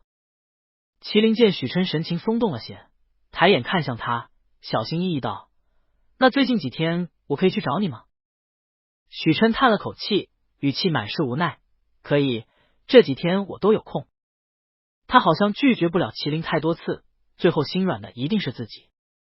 麒麟脸上肉眼可见的明媚起来，手熟练的拉上许琛的衣摆，撒娇似的晃了晃：“那我可以住在你隔壁吗？”得寸进尺是他的强项。许琛这一回没有应，相邻的房间危险又暧昧，不太合适。麒麟抿了抿唇，嘴角的弧度消了很多。许州的朋友都不欢迎我，我跟他们住得太近也尴尬，可我又不想一个人住。这些话让许琛一下子想起之前麒麟被人欺负的，只往他身后躲的场景，对方咄咄逼人，不知道之前短短的一路上麒麟到底受了多少委屈，而许州就会和稀泥。麒麟向他寻求庇护也是正常，可是他总感觉麒麟话里有话，跟他住隔壁并不是单纯想要有人陪伴那么简单。许琛犹豫的这会，严浩都有点看不下去。我说：“许琛，你纠结什么呢？住隔壁就隔壁呗，我酒店差那几个房间，给你们升级个套房更简单，你俩直接住一块得了。”麒麟眼神一亮：“真的可以吗？谢谢严哥。”到度假酒店的时候，严浩下了车，却迟迟不见后座的人有动静。他敲了敲车窗，皱眉道：“干嘛呢？”到地方了。许琛看了眼整个人窝到他怀里的麒麟，压低声音：“麒麟睡着了。”他看到麒麟的时候，就发现对方黑眼圈很重。上车后打了好几个哈欠，到了盘山公路，车摇摇晃晃，对方就慢慢靠在了他的肩上，再一点点滑进他的怀里。他为了稳住对方的身子，只能圈住他的腰，将人抱住，免得麒麟磕到。严浩纳闷了，睡着了你不会叫醒他？算了，我先去办理入住。他想到什么，又回头看了两人一眼，调笑道：“要不给你们办个套间，床是超大 size 的，酒店隔音也不成问题，考虑一下。”许琛扫了他一眼：“滚！”严浩瞅了瞅他怀里熟睡的人，这个角度能看到对方白皙清秀的侧脸，睫毛浓密，的确是个小美人。他不由觉得有点遗憾：“兄弟，有需要叫我，作为酒店老板，我绝对尽量满足你的需求。”许琛没理会他不正经的话。严浩自讨没趣，刚准备走，却被人叫住。许琛低头看着怀里人的睡颜，抱着人的手紧了紧，还是开了口：“把他安排到我隔壁。”严浩走后不久，麒麟悠悠转醒，他只觉得这一路睡得很舒服，身边的气味熟悉又安心，车身摇摇晃晃，却只是让他被抱得更紧。对方的体温隔着衣服源源不断的传过来，他隐约还能听到对方的心跳声，咚咚，沉稳有力。他直起身子，揉了揉眼睛，声音带着初醒后特有的倦意：“到了。你怎么不叫醒我？”刚到。许琛左边的肩膀被枕得有点麻，他抬手揉了揉。麒麟注意到他的动作，欠声道：“我是不是很沉？”许琛摇头：“不沉，相反，还很轻。”最初麒麟是靠在椅背上的，可随着车身的摇晃，麒麟一点点往他这边倾斜，最后靠在了他的肩上。可是这样，他的脑袋很容易就会滑下去。再又一次转弯，眼见麒麟就要被甩出去时，他直接扣住了麒麟的腰，往自己怀里带了带。而睡梦中的麒麟也非常自然地窝进了他的怀里，甚至自觉找了个舒服的姿势，呼吸清浅，就这样睡了一路。这个时候，许琛才发现麒麟好像瘦了，他之前也虚虚抱过，麒麟那时身子没这么单薄，而现在他一只手就能轻松将人圈住。麒麟伸手替他抚了抚被肩头被压皱的衣服，唇角微弯：“不沉就好。”两人下了车，去酒店大厅，正好碰上许州正在跟严浩交涉什么。许州眉头蹙起：“麒麟还是跟我们住一起比较好吧？他一个人住上面，我怕他不自在。”许州，我已经跟你解释过了，你们本来就是插队，人还多，底下房间不够，正好麒麟跟我们一路，我看他挺顺眼的，就帮他升级了一下房间，还就在你哥隔壁，你有什么不同意的？严浩懒得跟他扯，麒麟都没说什么，你怎么这么多事？常永义和谢开宇也觉得没什么不对。许州，上面房间明显更好，严哥也说了不多收钱，挺好的呀。你忘了小林子喜静不太习惯跟咱们一起。之前他们一个宿舍，麒麟话一直不多，最后更是用想专心复习怕吵的借口搬了出去，现在估计也是一样。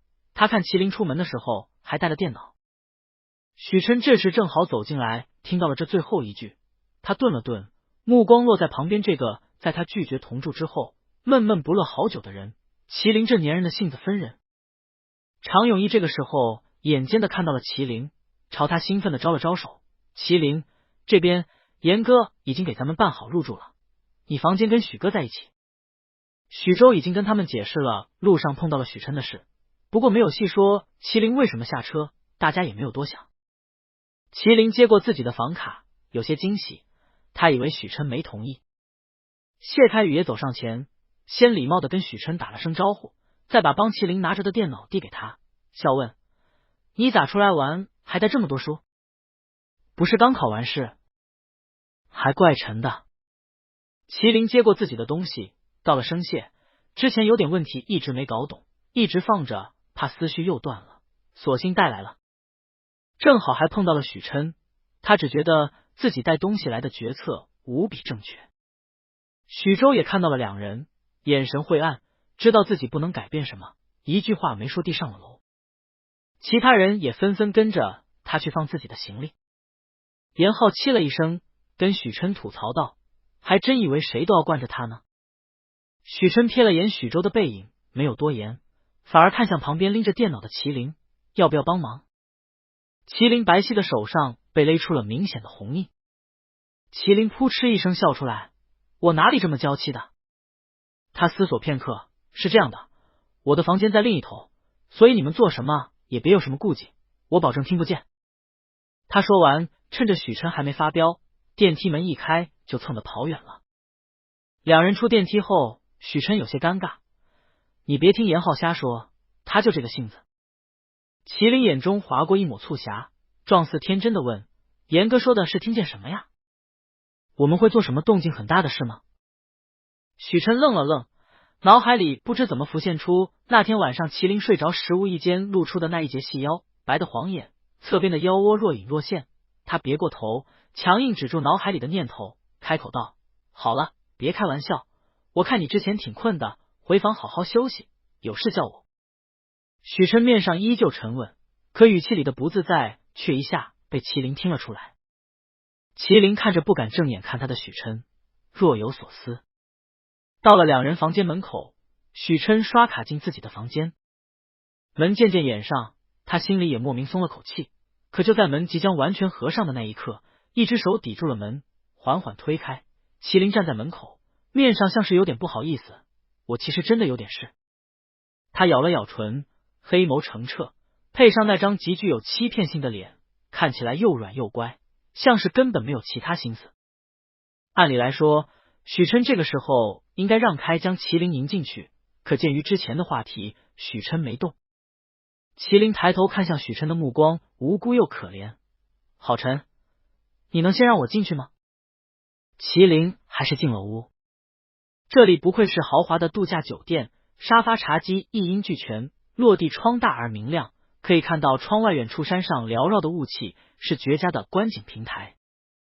升级后的房间大小也比之前许州给他们发的照片宽敞很多，不过床都是只有一个，很大，睡两个人不成问题。麒麟目光从床上挪开，就看到许琛站在另一边，背挺得很直，见他看过来，很轻的别过了眼，转身往洗手间走去：我先去洗个脸。在麒麟说沉的时候，许琛就将他接了过来。麒麟眼里划过一抹很浅的笑，闻言也跟了上去：我也要洗。于是他站在洗手间门口，兴致盎然的看着许琛矮身洗脸。从这个角度能将许琛优越的身材尽收眼底，肩宽腰窄，俯身后能隐约看到背部膨起的肌肉线条，不过分夸张，却不乏力量感，正是他喜欢的那一类。麒麟的目光停留在对方的腰部，从之前在酒吧许琛出手制止酒鬼的那一下，他就能猜出对方应该经常健身，不知道有多少块腹肌。他这次在度假酒店应该有机会看到吧？按照许琛对他的态度，他觉得这事能成。许琛举起几捧冷水冲了冲脸，抬头就从镜子里看到麒麟一脸欣慰的目光，像是看到了什么非常喜欢的事物，跃跃欲试。麒麟也从镜子中发现了他的视线，没回避，歪了歪头，疑惑道：“怎么了吗？”说完，他摸了摸自己的脸，我是不是灰头土脸的？之前出了一脑袋的汗也没擦，现在正好洗洗。语气自然，甚至在看到许琛脸上不断往下滴落的水珠时，从旁边拿过纸巾给他擦了擦，惊讶道：“都滴到衣服上了。”可手刚碰到对方的下巴，手里的纸就被接过，许琛往后退了一步：“我自己来。”麒麟也没坚持，松了手后，自己站在洗手台前，用清水洗了洗脸，之后直起身，伸手往后抓了抓：“许琛，你可不可以递给我一张纸？我看不见。”许琛抽完纸，却在递给他的时候一下止住了动作，目光不由自主地落在那张脸上。对方闭着眼，睫毛上沾着水珠，在灯光的映衬下折射出细碎的光，有些颤巍巍地搭在下巴上，欲坠不坠，淡色的唇也湿漉漉的，一张一合，不断小声呼唤他的名字：“许琛，你还在吗？”许琛目光在对方的唇上停留半晌，才将纸递过去：“我在。”麒麟往后抓了抓，先碰到他的手臂，顿了顿，指尖用了点力，一路往下，从他手中抽走了那张纸。他擦干净脸后，有些不好意思：“我只是觉得水流到眼睛里好难受，就没睁开。”他低头瞥向许琛的手臂，上面依稀有一道蜿蜒的水痕，那是他拿纸的时候留下来的。垂在身侧的手指捻了捻，上面似乎依旧残留着之前的触感，饱满，带着蓬勃的热度。不知道是不是他刚洗完手凉，竟然觉得有点烫。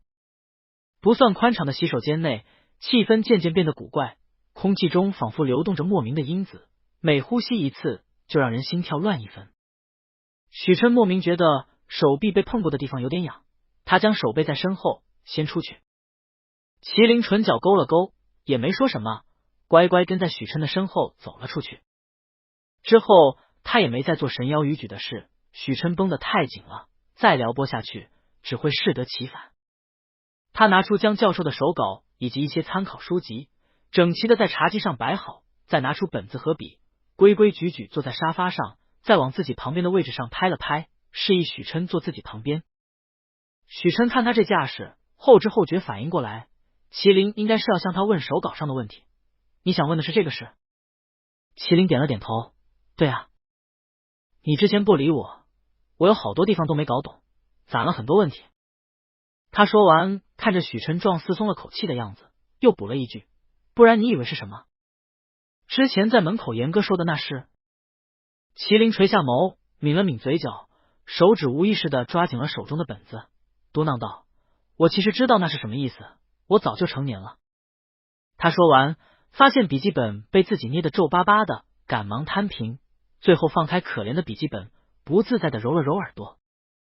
许琛一下就看到了对方耳侧染上的红，粉粉的，可爱的紧，倒让他一下就放松下来。行了，知道你是大人了。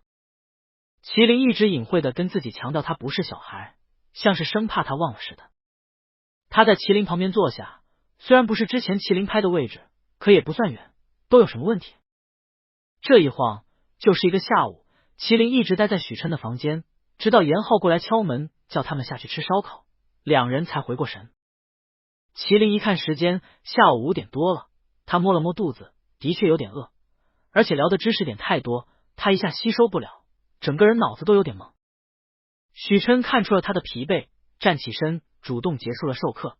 好了，这些问题之后慢慢来，休息会填饱肚子再说。麒麟点了点头，开始收拾桌面。之前积累了一堆小问题，他喜欢边听边记笔记，桌子上的纸和资料放得很乱。他整理到一半，突然停住了手，侧头看向许琛：我可以把书都放在这里吗？还有好多问题，我晚上再来找你，这些书拿来拿去也好沉，毕竟晚上进行的才是正题。许琛没多想，颔首同意。麒麟弯了弯嘴角，将自己带的换洗衣物拿出来，再将电脑合上装好带走。门口的严浩正想吐槽许琛怎么这么慢，就看到怀里抱着衣服的麒麟站在门口，眉眼间带着一股疲累，跟他打了声招呼后刷卡回了自己的房间。直到对方房门被关上，严浩才如梦初醒，许琛速度这么快的。他进门后下意识看了眼房间的床，被子平平整整地铺在上面，一点褶皱都没。他顿时失望的叹了口气，许琛，这么好的机会你都不把握住。许琛没理会他，径直准备去了浴室，我洗个澡就下去。回到房间的麒麟也先去冲了个澡，之前在路上服务区的时候他出了不少汗，之前跟许琛聊入迷之后没意识到，现在只觉得浑身难受。洗完澡后果然清爽不少，之前那点疲惫也一扫而空。他舒展了一下筋骨，决定先把电脑上的内容整合一下。他问的问题不少，笔记也记得有点乱，得趁着还熟悉都归类整理好。半个小时后，他将文件保存，再将之前那些用不着的废弃文档拖进回收站。做完这些，他突然想起自己似乎好久都没有清空回收站了。他点进去看看有没有什么重要的文件需要恢复，一眼扫过去就看到了两个格外碍眼的文件名：许州父母的喜好清单，许州是否为同性恋的观察记录。第一个是他之前为了报答许州送他将教授手稿给于程程整理的文件，第二个是他花了大半年做的观察表，就是想知道许州是不是同性恋，还费心铺垫了那么久的感情。他鼠标在这两个文件上毫不犹豫点了删除，什么观察记录，就是浪费他的时间，还是现在好，他只要确定许琛对他有一点意思，他就能再进一步。他实在太喜欢跟许琛肌肤相亲的感觉了，每次只是指尖的触碰都能让他感觉到丝丝快意。他不由好奇，要是再深层次的碰触会是什么样的？会疯吧？他将回收站清空，准备关闭电脑时，电光火石间，他突然想起许琛一周前对他冷淡的事。明明前一天晚上他能感觉两人之间的气氛在一点点升温，可第二天许琛就消失了，连带着对他也爱理不理。他一直没想通是为什么，现在看着眼前的电脑，他知道了。那天晚上他把电脑借给了许琛之后，电脑里没有任何关于对方办公文件的残留，那就证明许琛早就将文件删除干净。这是不是代表许琛也进了他的回收站？他醒来后看到电脑前的座椅被往后拖拉了一大截，可见使用它的人当时情绪起伏不小，甚至没来得及将椅子归位。许琛他看到了这两个文件，生气了。麒麟手指在电脑上轻点两下，联想到这次的偶遇以及两人相处时的反应，唇角微弯，他觉得或许用吃醋这个词更为妥当。麒麟下来的时候，底下已经架好了烧烤架。这是一片很大的烧烤区，人还不少，不过都划分好了区域，也不显得拥挤，欢声笑语的，还挺热闹。他环视了一周，没有发现许琛的身影，反倒看到了他们宿舍的那群人。许周看最先看到他，脸上没了之前的情绪，还冲他笑着招了招手，过来，就差你了。他们几人围着一个烧烤架，兴致勃勃的鼓捣什么。麒麟还没走近，常永义突然惨叫出声，往后跳了一大步，卧槽，油溅我胳膊上了，痛死我了。他说完，用纸赶紧擦了擦自己的手臂，烫红了。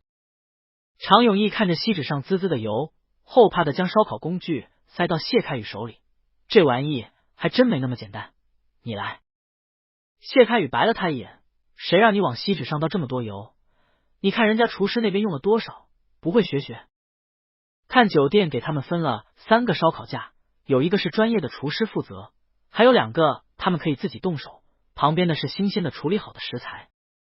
麒麟这才发现2个自用的烧烤架旁边已经放了一些烤好的食物，只不过卖相的确一言难尽，要么糊了，要么半生不熟。好好的食材被糟蹋的面目全非，只有许州那边的还能勉强入眼。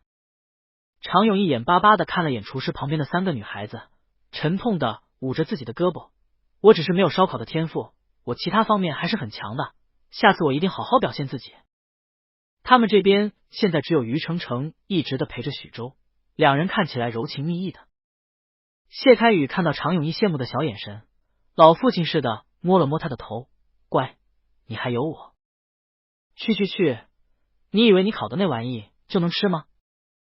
常永义一把拍下他的爪子，咱俩半斤八两。两人在那边闹得欢，麒麟在旁边看了眼烧烤架上又快糊了的肉，笑道：喂，你们不管这了？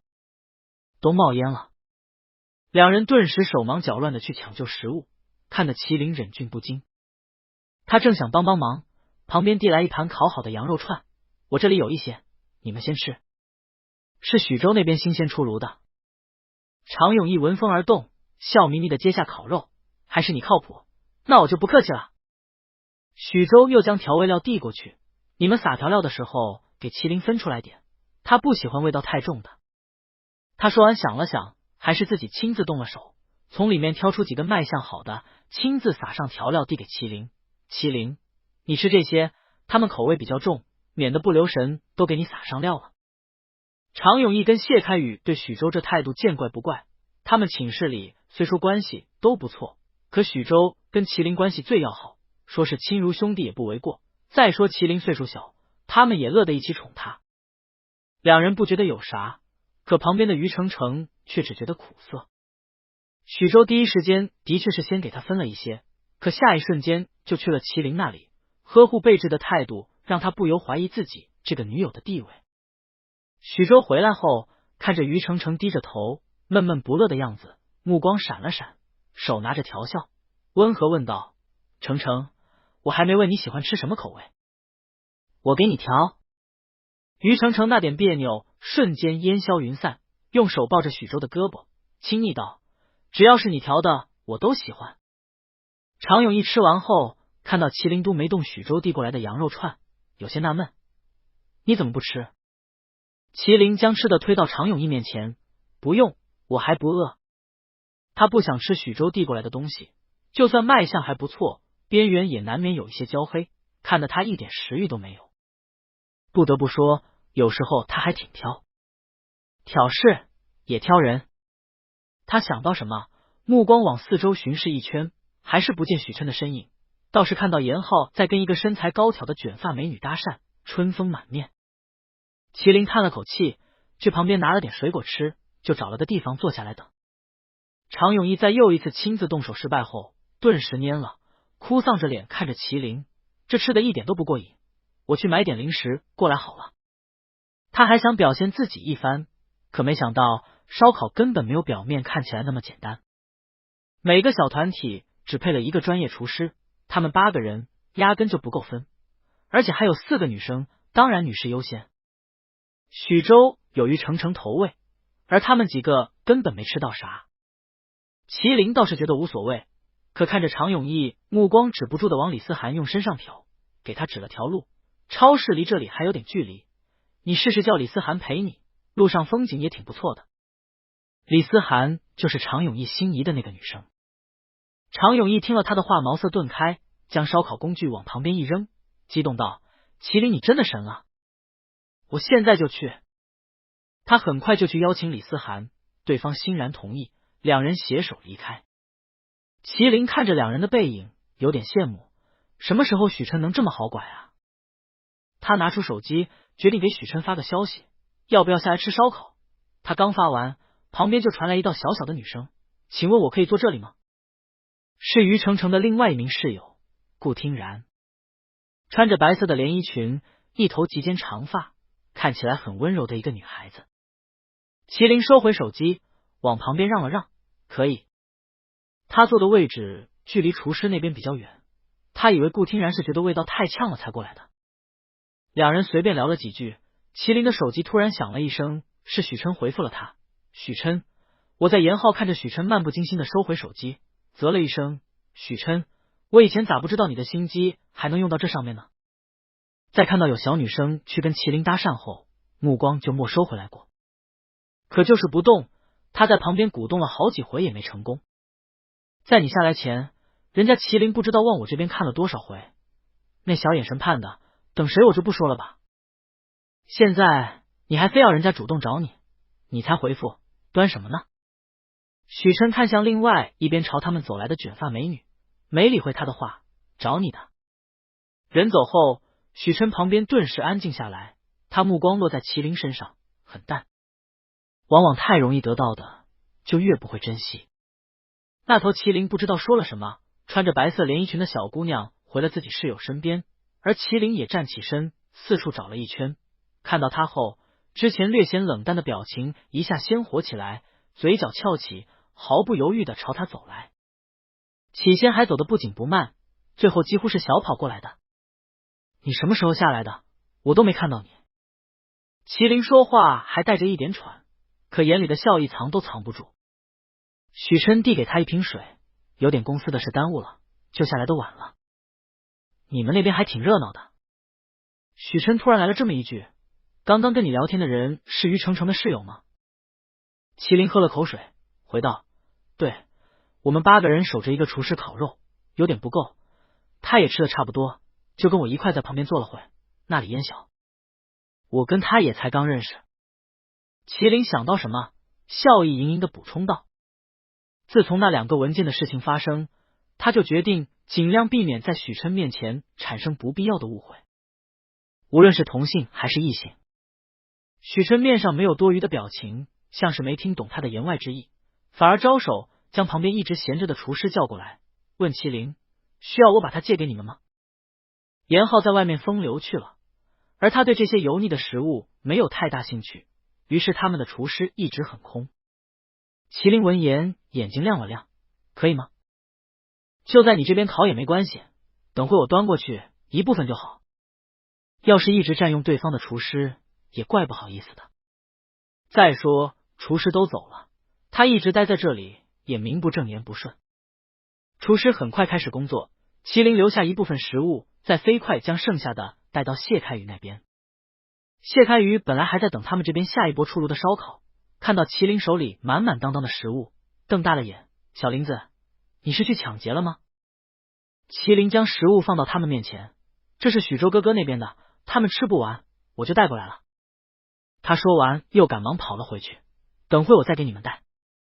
可没想到这一回来，身后跟了一大帮子人。谢开宇跟买完零食回来的常永义尝了许琛这边的食物后，感慨这才是真正的烧烤。为了拿到第一手新鲜的烧烤，厚着脸皮跟过来了。反正是许州的哥哥，蹭一蹭应该也没关系。许琛也的确不介意，常永义在得到他的允许后，还将李思涵和顾听然也带了过来。许哥，你这厨师是不是跟我们那边的不太一样啊？常永义是个自来熟，他笑嘻嘻的问许琛，感觉味道比我们那边的好了不止一个档次。许琛将羊肉串划拉出一半推到麒麟面前，才回道：严浩是这里的老板，他找的负责烧烤的厨师长。麒麟看着面前的羊肉串有点为难，趁着其他人没注意，小声附在许琛耳边说了句：土系温热，我不吃了。厨师长的调料味对我来说有点重，我吃水果就好了。许琛稍稍拉开距离，刚想说可以让厨师调，还没开口，麒麟就跟洞悉了他的想法似的，又凑近了。他们都喜欢这个味，不用刻意迁就我。常永义等人吃得津津有味，明显对于不用自己撒调料很满意。许琛瞧着不自觉跟自己拉近距离的人，再看看眼前吃的正欢的常永义等人，站起身走向另外一个烤架，将袖口挽起，露出劲瘦的手臂：过来，我给你烤。麒麟看着眼前色香味俱全的烧烤，有点不太相信是许琛做出来的，对方做的还这么得心应手。许琛擦干净手解释道：之前在国外干过类似的兼职。麒麟以为他是为了体验生活，了然的点头，等尝了味道之后，眼里止不住的惊艳，火候把握的刚刚好，肉松软又不失劲道，入口生香。他这段时间本来胃口特别不好，烧烤虽然香，可太油腻了，他本来没有一点食欲。可尝了许琛亲手给他烤的，不知道是不是加了什么滤镜，让他一下胃口大开，连着吃了好几根。麒麟吃到中途联想到什么，一脸期待的看向许琛：你是不是做饭也特别好吃？许琛：还行。麒麟自动将这个还行理解为大厨级别的水准，他满意的点了点头，在准备继续干饭的时候，旁边突然传来一道脚步声，一个人在他身旁站定。我找了你们半天，原来都躲到我哥这里来了。许周手里拿着一盘冒着热气的烧烤，跟许琛打了个招呼：“哥，你也下来了？我还以为你不会喜欢这样的场合。”在家的时候，许琛很少跟他们交流，脸上也没有过多的表情，让许周以为他就是这样淡漠的性子。可他没想到许琛能跟他这些朋友相处的这么好，尤其是面对麒麟的时候，眉目间都像是流淌着温柔。等他想细看的时候，许琛面色恢复如常，朝他颔首，淡声道：“许周看了眼旁边玩得正欢的常永义等人，对，特别是我这群室友，闹腾得很。哥，你要是觉得烦就直说，我把他们赶走。”其实常永义等人走后，他们那边只剩3个人，一下就冷清了。许琛替麒麟将剩下的肉串撒好适合他的调料，才不紧不慢回道：“没觉得烦，挺好的。”许周从中竟然听出了点对方还挺满意的语气，他扯了扯嘴角，笑道：“没麻烦到哥就好。”他说完，看向一直低头干饭的麒麟，将手里热气腾腾的各类烧烤放到他面前：“琳琳，这些都是我亲自烤的，程程和叶云都觉得味道不错，你尝尝看。”麒麟将手中的空签子放到旁边，只看了一眼许周端来的食物，就挪开了目光，不吃。卖相是比之前好了点，可还是黑不溜秋的，哪里有许琛给他做的好吃？许周没想到他都没尝就拒绝，脸上的笑僵了僵：“我保证比之前好吃，而且都是按照你的口味来的，赏个脸。”麒麟闻言皱紧了眉，将他的盘子推开，露出许琛给他烤的满满当当的一盘串串：“我要先吃这些，吃完肯定吃不下了，你给别人吃好了。”他说完，朝常永义他们那边喊了一声：“许周他又烤好了一堆吃的，你们谁吃？”真吃货常永义一听就来劲了，飞快过来端走了麒麟面前的盘，还不忘拍了拍许周的肩，果然是好兄弟。他说完还想顺走麒麟面前的另一份，却被麒麟眼尖的摁住了：“这个是我的，不许动。”常永义一下反应过来，这是大佬给你烤的呀。手滑手滑，你吃。许周闻言有点不可置信：“这是我哥烤的，还是专门给麒麟的？”常永义叼了一个串串，含混说道：“是啊。”中途许哥就把麒麟悄悄拉走开小灶了，麒麟吃的可欢了，瞧现在还满嘴油呢。麒麟正拿起一个串串，闻言愣了愣，下意识想抽一张纸去擦嘴，还没动手，旁边就递过来一张。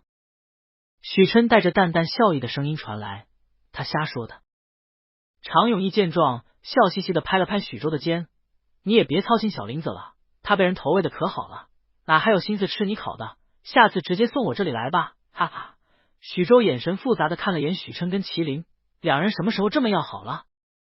气氛和谐的像是再也插不进第三人。他抿了抿唇，没有回常永义的话，转身离开。常永义感受到他的情绪，有点纳闷，许周这小子最近情绪怎么这么阴晴不定？麒麟扫了一眼，估计是最近交了女朋友，有点不适应，不用管。还有，你再不回去，谢开宇就要把厨师长刚烤好的肉全干光了。常永义闻言再没多想，一溜烟跑了。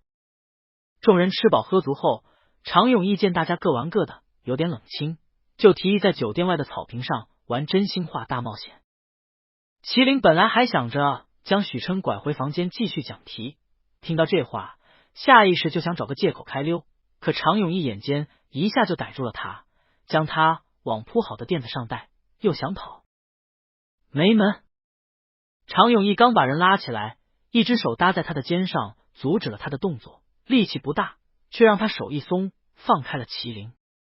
常永义回头发现竟然是许琛，他拍了拍脑袋，恍然大悟：“许哥你也要玩？怪我忘记叫你了，一起。”严浩早就不知所踪，留许琛一个人在这里也挺无聊的，他吃了人家那么多东西，带着他玩也是应该的。就这样，许琛跟麒麟一道被带了过来。麒麟本来不想参加这种活动，可看着许琛竟然也没拒绝，也就按捺了离开的心思，挨着许琛坐了下来。9个人围坐一圈，谢开宇清了清嗓子，感觉大家互相之间还有点陌生，玩点小游戏助助兴也挺好。想必规则不用我多说，酒瓶转向谁，那人就选择真心话或者大冒险，也可以都不选。谢开宇指向旁边倒好的酒，笑容神秘，不选喝一杯酒就好了，我尝了尝，味道还可以。常永义嚷嚷道，谁会傻了去喝酒啊？我看着你往里面兑了好几种，混合酒最容易醉了。谢开宇摸了摸鼻子，我只是让大家多一种选择，又没说非要喝，调节下气氛而已。麒麟没仔细听，反而伸手往旁边勾了勾，想拿点零食解解馋。许琛看到他大半个身子都快歪到自己身上，眼见就要倒在他的怀里，下意识伸手扶住他的腰，低声问，拿什么？那包薯片。麒麟说完就借着许琛手下的力道又往前扑腾了一下，整个人也失去重心，如愿以偿的倒在了许琛怀里。将人抱了个满怀的许琛看着怀里迫不及待拆薯片的人，手下用力将人扶正，坐好再吃。麒麟毫不在意的点头，先拿出一片薯片递给许琛，笑意盈盈，吃吗？我最喜欢吃这个牌子的薯片了。许琛接过薯片，再看了眼包装上的品牌，点头道，知道了。麒麟注意到他看品牌的动作，不由莞尔，许琛难道是想着以后给他买吗？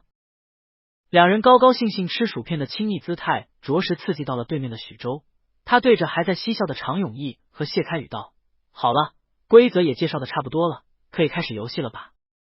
谢开宇将胡闹的常永义摁回去，试了试酒瓶，确保没问题后，开口道，好了，注意哈，我要开始了。酒瓶转动，最后缓缓停下，好巧不巧的直指正在咔嚓吃薯片的麒麟。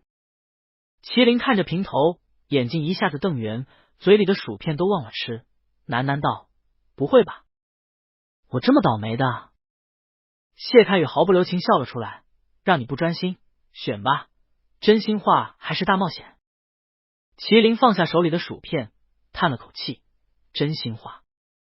谁知道大冒险里面都是些什么坑人的玩意？谢开宇将一堆卡片摊在麒麟面前，自己抽。鉴于他们跟于程程的宿舍人员还不熟悉，还有许琛在，他们就选择用抽卡这种相对公正的方式。麒麟随便摸了张交给谢开宇，谢开宇将卡片上的内容念出来，请问在场有你喜欢的人吗？这话一出，常永义顿觉没趣，这什么问题啊？小林子运气也太好了。在场的女生中，麒麟大部分都不熟，李思涵跟顾听然还是下午刚认识的，谈何喜欢？谢开宇也以为答案在意料之中，将卡片放回去后，将指了指酒瓶，回答完之后，你来转。可他等了半天，麒麟都没动，反而低着头，不知道在想什么。谢开宇刚想催他，可后知后觉想到什么，一脸兴味，不会吧，不会吧，有情况？所有人的目光都集中在麒麟身上，目光有惊讶也有探究。麒麟眨了眨眼，想着要不去喝杯酒算了，可余光却瞥见旁边的人分外奇怪的姿势。许琛应该是想喝水，手里拿着刚拧开的瓶盖，拿着瓶身的手微微抬起，却始终没有进行下一步，甚至连呼吸都轻了很多，像是在等待什么答案。麒麟唇角泛出一抹浅浅的弧度，他突然不想喝酒了。有。他侧头迎上许琛漆黑的眼，轻声道，这里有我喜欢的人。许琛定定地看着麒麟，对方眸光清浅，里面模糊的倒映出他的影子，仿佛这句话是跟他说的。由于两人坐得近，麒麟偏头的幅度不大，只一眼，说完想说的就回过了头，场上其他人都没有发现他微小的动作。谢开宇最先回过神来，嘴里忍不住一句卧槽，你可以啊，藏得挺深，要不是这一次游戏，还真问不出来。常永义也回过了位，下意识朝于程程以外的三个女生看过去，扫过林思涵的时候，顿时耸拉了一张脸，这1/3的概率，不会吧？林思涵一下就明白了他的意思，颊边染上一抹绯红，小声解释，不是我。他反倒是朝顾听然眨了眨眼，然然你觉得呢？他们宿舍的人早就知道顾听然对麒麟有好感，今天还怂恿他去跟麒麟搭讪，现在从麒麟的态度看来，应该能成。顾听然哪里听不出林思涵调侃的话，伸手捂住他的嘴，羞恼道：“我没觉得什么。”林思涵知道顾听然脸皮薄，也没再说。他们这边的动静不小，麒麟扫了一眼就别过了头。他想传达的意思已经传达给许琛了，他也知道其他人或许会误会，可只要许琛懂就行。天色渐晚，大家玩得正起劲，常永义和林思涵也通过真心话吐露了一些心声。两人之间偶然对到眼神，都是羞涩的别过脸，在场的人都心知肚明，明里暗里撮合两人，场上欢声笑语不断。麒麟搓了搓手臂，山上夜晚的确没了市里的燥热，可夜风吹到裸露的皮肤上，不免还是觉得有些凉。他来的匆忙，只带了几件短袖，根本没有多余的外套。他呼了口气，努力压下那股寒意，在平身又一次转向自己时，犹豫半晌，选择了大冒险。场上的真心话大多都是感情类的问题，再说下去，他心里那点小秘密估计就要被戳破了，还不如大冒险来的安全。去跟一个陌生异性搭讪，要到联系方式，麒麟额角抽了抽，可大家玩得正嗨，他没好意思拒绝，也就硬着头皮去了。所幸那人知道他们在玩游戏，没推脱，爽快将微信号给了他，还将手中喝过的酒杯递给他，笑容暧昧不清，充满暗示。麒麟感觉有点头疼，自己好像被误会了。他端着酒杯回来，常永义调侃道：“不愧是我们 A 大经管系系草，一出马那完全不是事。”那个美女明显对麒麟有意思。谢开宇白了他一眼，说什么胡话呢？麒麟现在心有所属，大家都知道这是玩笑，别放在心上啊。话意有所指，明显是说给场上某个人听的。麒麟下意识看向自己旁边的人，许琛长腿屈起，姿势闲散，察觉他的视线，目光下遗落在麒麟手中的酒杯上，杯口边缘隐约还能看到口红印。给我。许琛朝他伸出手，麒麟没多想，就把酒杯递给了他。许琛抬手招来附近的服务员，将酒杯交给他，没用的东西麻烦帮我们处理掉。服务员不疑有他，带着装着酒液的酒杯离开了。许琛做完这些，像是不经意间朝不远处的那位红唇美女看去，目光带着淡淡的，带着无声的警告。红唇美女顿觉无趣，撇了撇嘴，重新要了一杯酒，目光也没再在麒麟身上流连。做完这些，许琛才将注意力放到面前的游戏上。麒麟接着吃薯片，不期然听到旁边的人突然开口：“在外面不要随便接陌生人递过来的东西。”说的明显是刚刚那杯酒。麒麟愣了愣，他根本没打算喝，不过他还是乖乖点了点头：“听你的。”他说完，还将自己的微信界面录出来给许琛看，上面没有任何新消息。我也没加他好友，只是要到了联系方式而已。许琛点了点头，看着对方脸色有点发白，还时不时搓手，顿了顿，撑着手起身：“我上去一趟。”好。麒麟说完后，将自己旁边的零食堆起来，将旁边的空位占住：“我给你留着位置。”许琛看着他乖软的模样，唇边划过一抹浅笑：“我尽快回来。”许琛走后，麒麟就好像中了什么低 buff， 5次游戏至少平身有2次是转向他的。他连着喝了3杯酒。场上真心话大多是关于感情的，对于他来说都不是好事。他不想暴露自己的性向，也不想跟其他异性有其他的牵扯。再说酒还挺好喝的，谢开宇应该往里面加了很多雪碧，甜滋滋的。第3杯的时候，常永义都看不下去，没有许哥给你压阵，就开始走霉运了。笑死我了，哈哈！要不下回你别喝了，选真心话吧。之前的料有点猛，我还想听。麒麟听着他幸灾乐祸的语气，悠悠瞥了他一眼：“常永义，你牙齿上沾了片韭菜叶子。”笑声戛然而止，常永义飞快捂住嘴，蹭蹭想往洗手间跑，可还没起身就被旁边的谢开宇摁了回来：“你傻不傻？小林子骗你呢？”始作俑者悠哉哉地点了点头，附和道：“真傻。”常永义愤愤地放下手：“小林子你变坏了。之前许哥在的时候你可乖了，现在就开始欺负我。麒麟无辜地摊了摊手，这跟许琛有什么关系？是你先攻击我的，他这是正当防卫。常永义知道自己说不过他，只得撇了撇嘴，算了，我让着你。不过你为啥一直叫许州哥哥名字？大佬都不介意。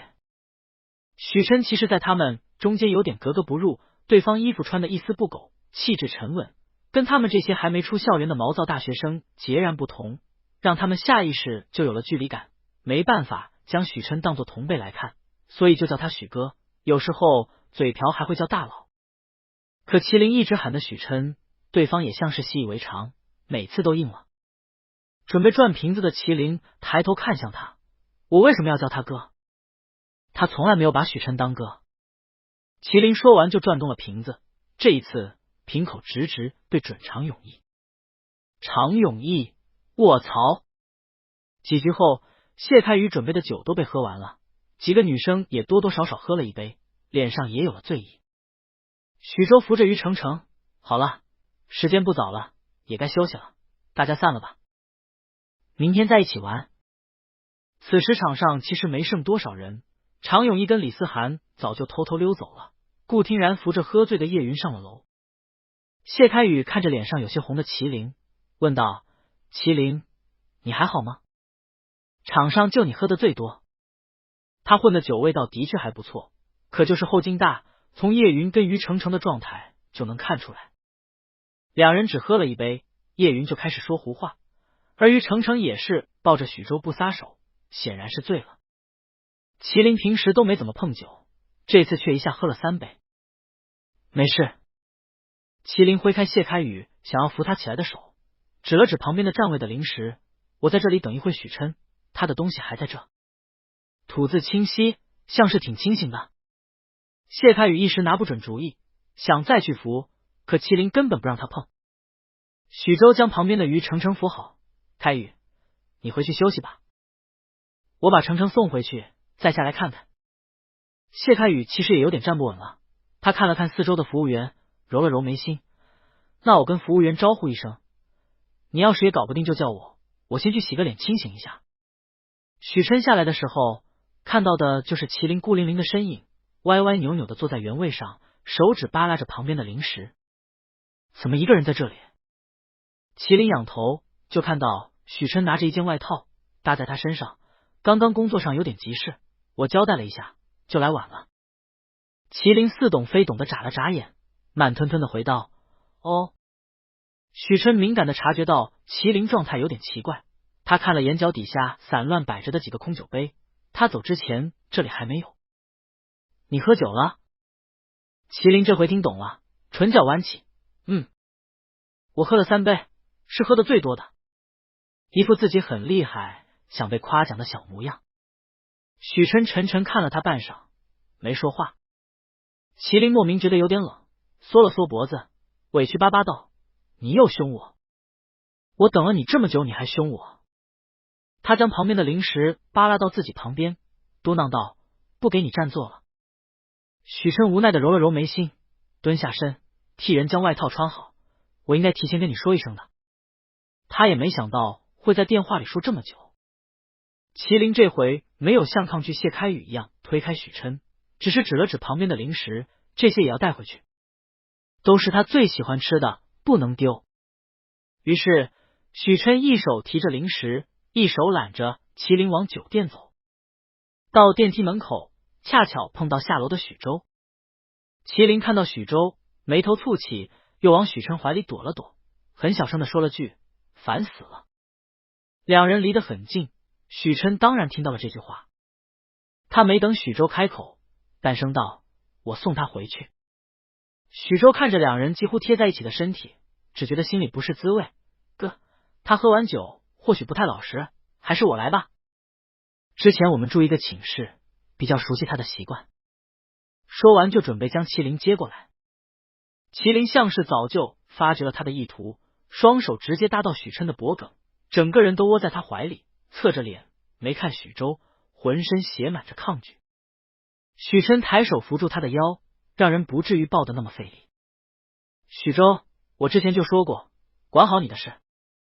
许琛目光扫向许州的颈肩，上面有一个新鲜的吻痕，想必于程程现在挺需要你的。许州眼神瞬间就变了，他伸手捂住自己的脖颈，确定麒麟没看到后，才松了口气。其实要不是被于程程拖住，接到麒麟的本该是他。哥，许州还想说什么，就见许琛已经进了电梯，他下意识准备跟上去，却被许琛冷冷扫了一眼。许州，收收你的心思。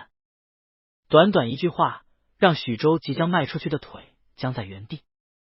电梯里，许琛看着怀里不断往下坠，明显意识有点不清的麒麟，想到刚刚许州的话，伏在麒麟腰上的手忍不住用力。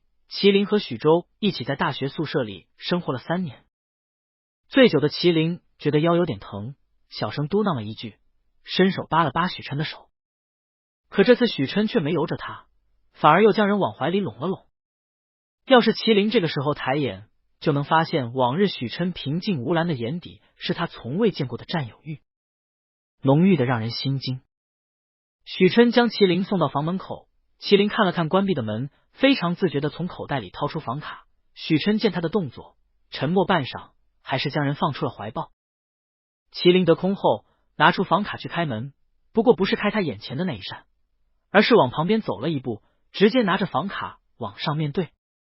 可半天房间门都没有反应。麒麟懵了，转头看向身后的许琛，目光有点委屈。许琛，我打不开房间门。他将房卡往许琛手里塞，语气自然，你来开。许琛接过房卡，目光在他脸上定了一会，少年白皙的脸上带着醉酒后特有的红，身上穿着他的外套，整个人歪歪扭扭的靠在他的怀里，甚至还想进他的门。可能是之前一直待在他的房间里，潜意识弄混了。麒麟见他没反应，还不扶着自己，眼里闪过一抹不满，握着许琛的手往门上放，嘴里振振有词，快开门，我困了。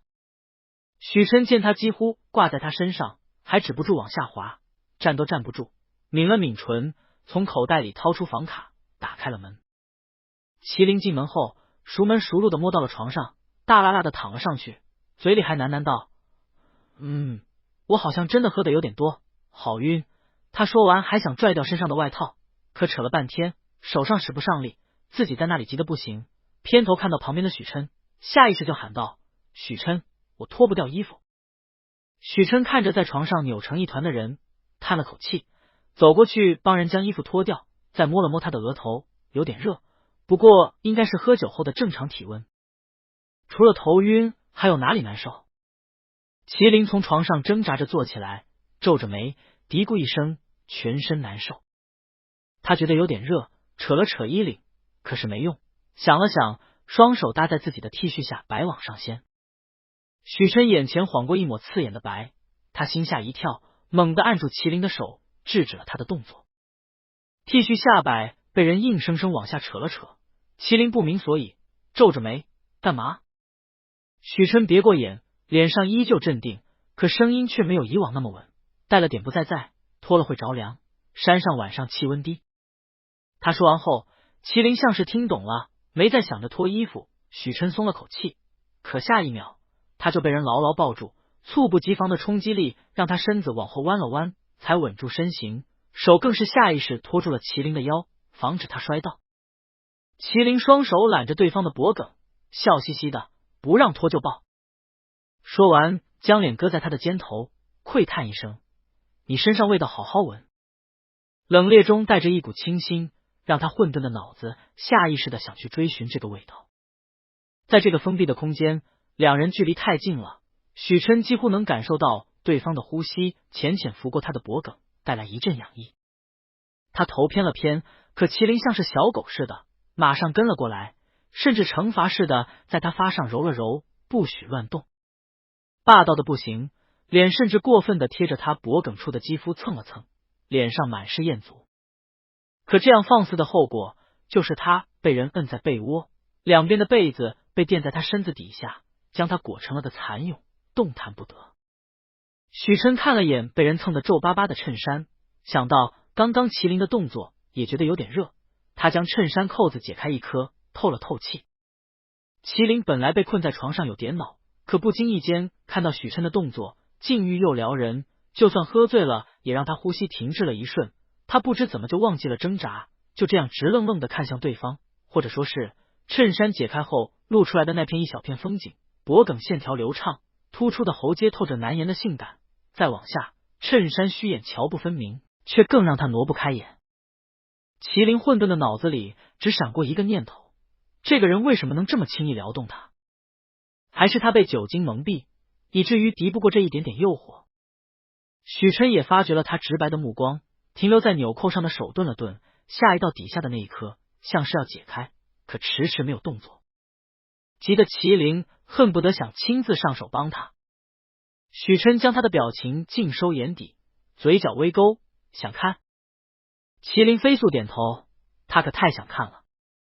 许琛看了眼麒麟周围逐渐松动的被子，眼见困不了多久，他思忖半晌，俯身凑近麒麟，缓声道：“那你听话吗？”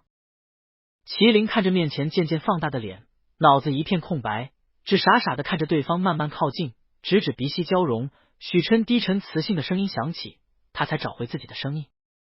听话。对待许琛，他一向听话。许琛伸手将他颊边的碎发顺到耳后，温声道：“我等会下去给你买点解酒药，你这么听话，会在床上乖乖等我回来的，对不对？”麒麟根本没有听清他在说什么，只是顺着对方的话被蛊惑似的点了点头。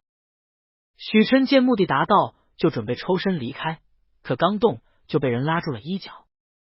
麒麟从被子里解放了自己的一只手，拉着许琛不让他走。那等会你会让我看吗？语气里的期待和渴求没有任何掩饰。许琛哪里不知道麒麟话里是想看什么，他以为麒麟喝醉了会忘记这一茬，没想到他会记得这么清楚。他含混的应了一声。得到肯定回答的麒麟速的将手收回被子，装作一副他没动过的假象，还不忘嘱咐许琛早点回来。许琛出门后，脑子里还是麒麟眼巴巴盼着他回的小模样，嘴角不自觉浮现出一抹笑意。这人酒后好像更缠人了。其实他完全可以让给酒店前台打电话，让人送解酒药上来，可他觉得自己在那个环境中也有点不可控。在麒麟蹭上他脖颈的那一刻，他最开始的反应是将人往自己怀里带，两人一瞬间贴近，他能感觉到麒麟的柔软和顺从，仿佛他做什么麒麟都不会反抗，甚至跃跃欲试。手掌底下的腰纤细柔韧，折出来的弧度漂亮好看，薄薄的 T 恤根本起不到任何阻隔作用，怀里的轻颤更是毫无阻隔的传达到他手底。麒麟对于他是接受的。他不由想起之前真心话大冒险时麒麟看着他说出的话，这里有我喜欢的人。他看着窗外浓郁的夜色，目光深沉。这话是说给他听的，可是他却没有感觉到多少真心，这个喜欢太轻飘飘，他甚至还看到了麒麟眼中当时一闪而过的兴味，这让他瞬间冷静下来。麒麟的这种喜欢不是他想要的，于是他出来了，没有放任两人继续发展下去。再说他不会欺负醉酒后的人。许琛又抽了一根烟才下去买的解酒药，回来时却看到在麒麟房间门口流连的许周。许周看向他，立马迎上来：“哥，你将麒麟送回屋了吗？”我敲门半天都没有人应。许琛淡淡应了一声，估计睡熟了。他刷开自己房门，一抬眼就看到一截小腿垂在床下，脚尖抵着地上的毛毯轻轻晃动，腿上不着寸缕。许琛眼神一沉，没等许周再说话，进门后砰的一声关上了门，阻隔了门外的一切视线。许琛关上门，再回头的时候，床边那截晃悠的小腿已然消失，麒麟乖乖躺在床上，被子看上去依旧保留着之前的样子，可是下摆处有一角已经散开，明显是被人踢过。不远处的沙发上，一条牛仔裤被团成一团色在枕头看颜色，明显是麒麟今天穿的。所以麒麟现在没穿裤子躺在他床上。许琛只感觉额角跳了跳，他看着床上一脸无辜看似乖巧的麒麟，沉声道：“麒麟。”他也不知道说些什么才好，这种情况他还真没碰到过。之前他也碰到过对他有意思的人，一般在被他拒绝后都不会再生出其他心思，可能是他说的太直白，不近人情，没人想再对他花过多的心思。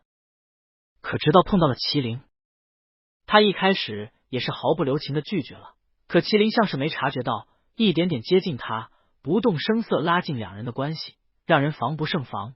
直到现在这局面，对方躺在他的床上，眼神直勾勾的看着他，偏偏他对此还无可奈何。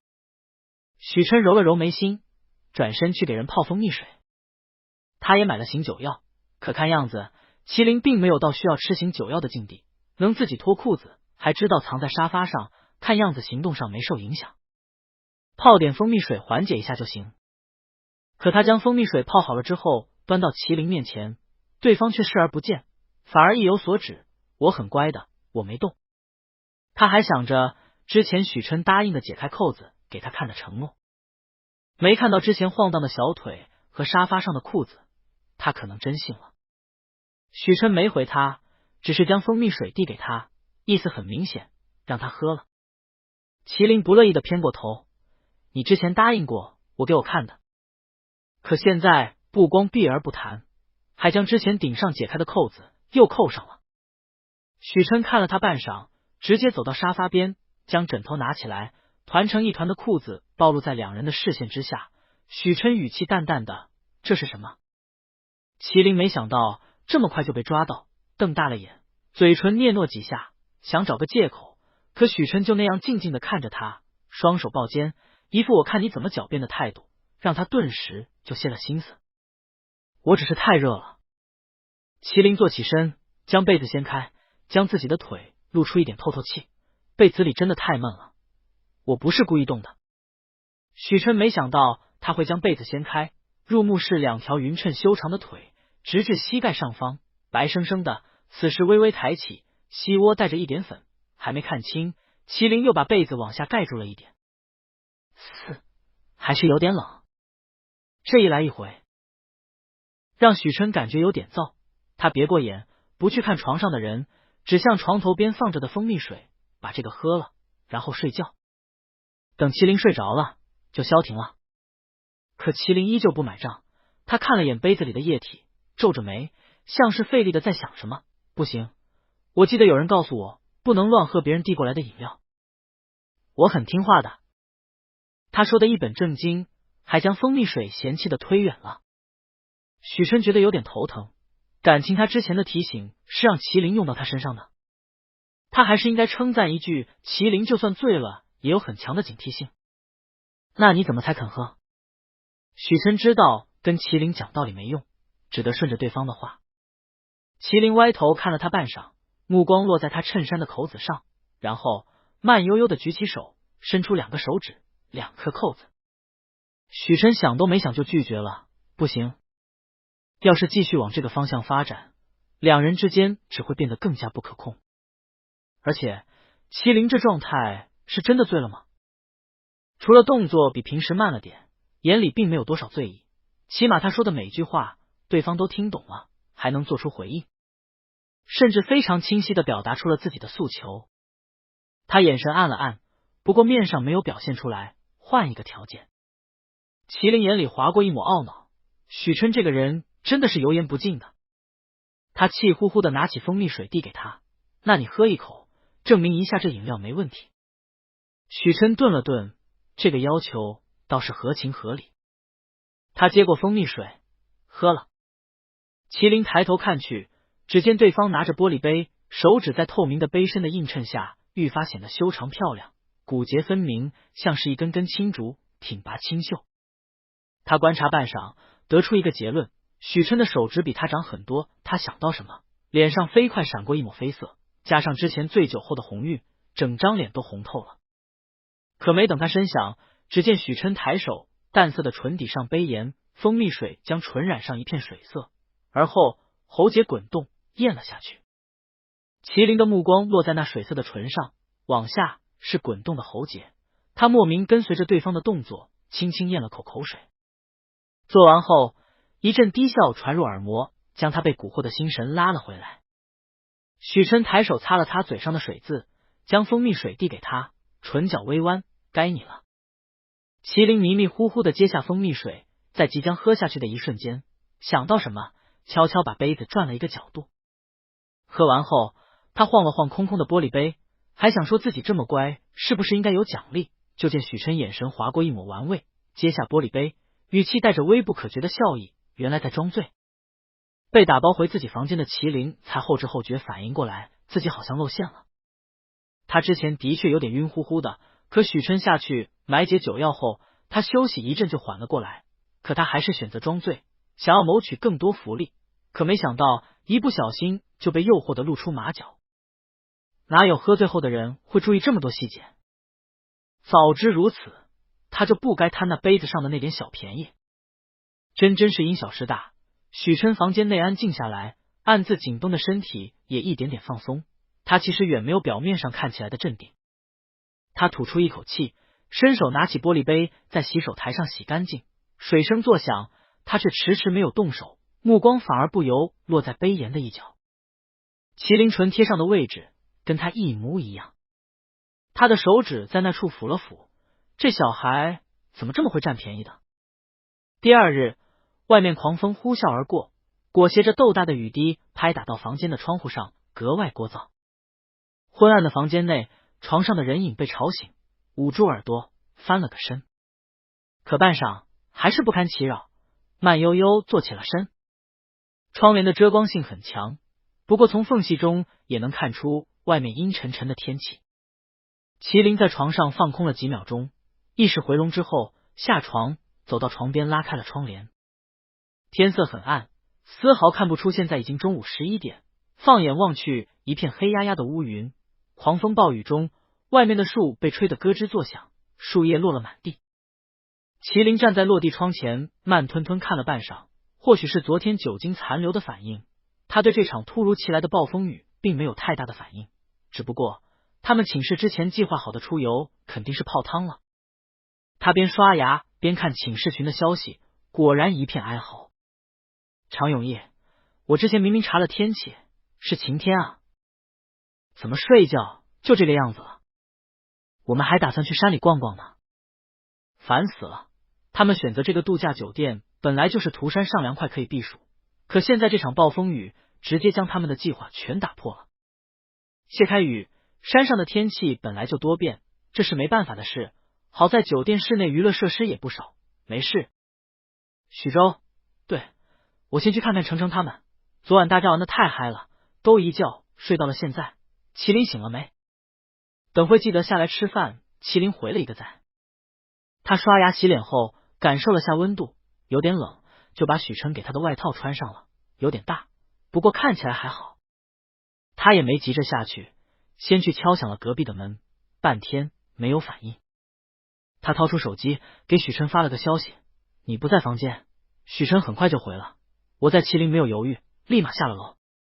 昨天他虽然没成功跟许琛睡同一间房间，可也收获颇丰，起码他知道许琛对他是有反应的。在他抱着许琛时，他能感受到对方紧绷的身躯，甚至在他将脸贴近对方的脖颈时，许琛下意识是抱紧他，两人身躯严丝密合，他几乎能感受到对方身上蓬勃的热度，分毫不落地传到他的皮肤上。许琛的占有欲在那一刻体现得淋漓尽致。还有他喝蜂蜜水时，对方眼神一瞬间变得幽深，让他感觉自己下一秒就会被吞吃入腹。这种种都让麒麟觉得他可以进行下一步。酒店的床很大，抽屉里也有各种小工具，种类齐全，让他没有任何后顾之忧。为什么不在这里试一试呢？得找个合适的机会才行。麒麟嘴角勾起，电梯壁上倒映出他的脸，眉目精致，看起来又乖又甜。这样的他，想必许琛应该不会拒绝吧。进到大厅，麒麟环顾一周，很快锁定许琛的身影。许琛坐在沙发上，腿上放着一个电脑，姿态散漫，脸上看不出多余的表情，手指飞快地敲击着键盘，像是在处理文件。他背后是一个巨大的落地窗，窗外风雨交加，时不时闪过一道闪电，雨水打在玻璃上，留下一道道湿漉漉的痕迹。明明背景混乱不堪，麒麟却莫名感受到了一丝安稳。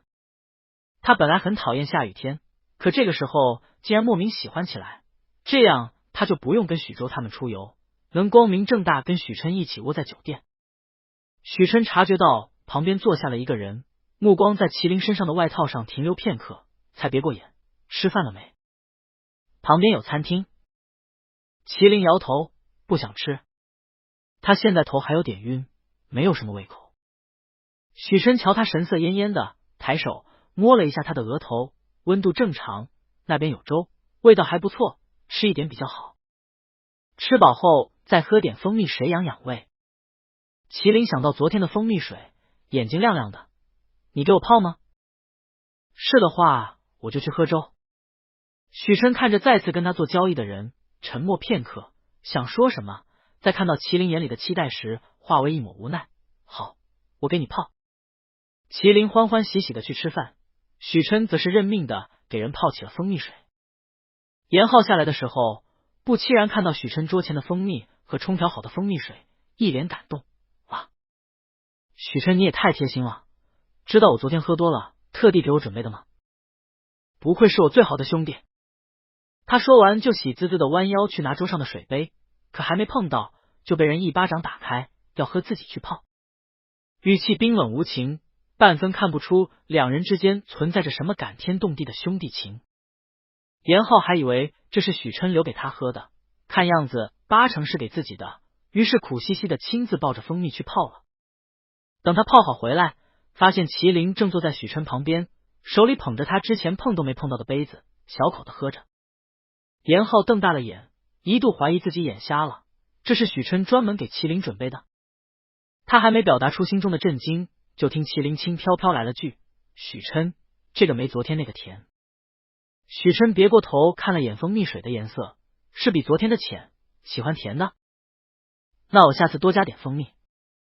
语气自然，甚至还带着一丝无奈和宠溺。严浩这次是真的站不住了，噔的一下将蜂蜜放到许琛面前的茶几上。许琛，你是被夺舍了吗？不光给人泡蜂蜜水，还不止一次。许琛抬头看着嘴里都能塞个鸡蛋的严浩，有问题。麒麟也抬起头好奇的看向他，搞得严浩都不好意思再说下去。没问题没问题，你们继续。他说完就抱着自己的蜂蜜水离开了，插在两人中间，他一直是个多余的。不过许琛倒是出乎他的意料，对麒麟挺照顾的，跟他平日的冷淡不太符。他正思索间，看到了许州阴着脸带着于程程往餐厅去了，他顿时悟了，许琛这是听了他的建议，演给许州跟于程程看的，倒是挺真的。麒麟喝完蜂蜜水没多久，常永义等人就到了，看他们这处宽敞，就在旁边坐了下来。常永义掏出手机朝麒麟扬了扬，小林子带我们5排吧。这鬼天气也出不了门，只能玩游戏了。麒麟看了眼自己的手机电量，我手机没电了，只有10%了。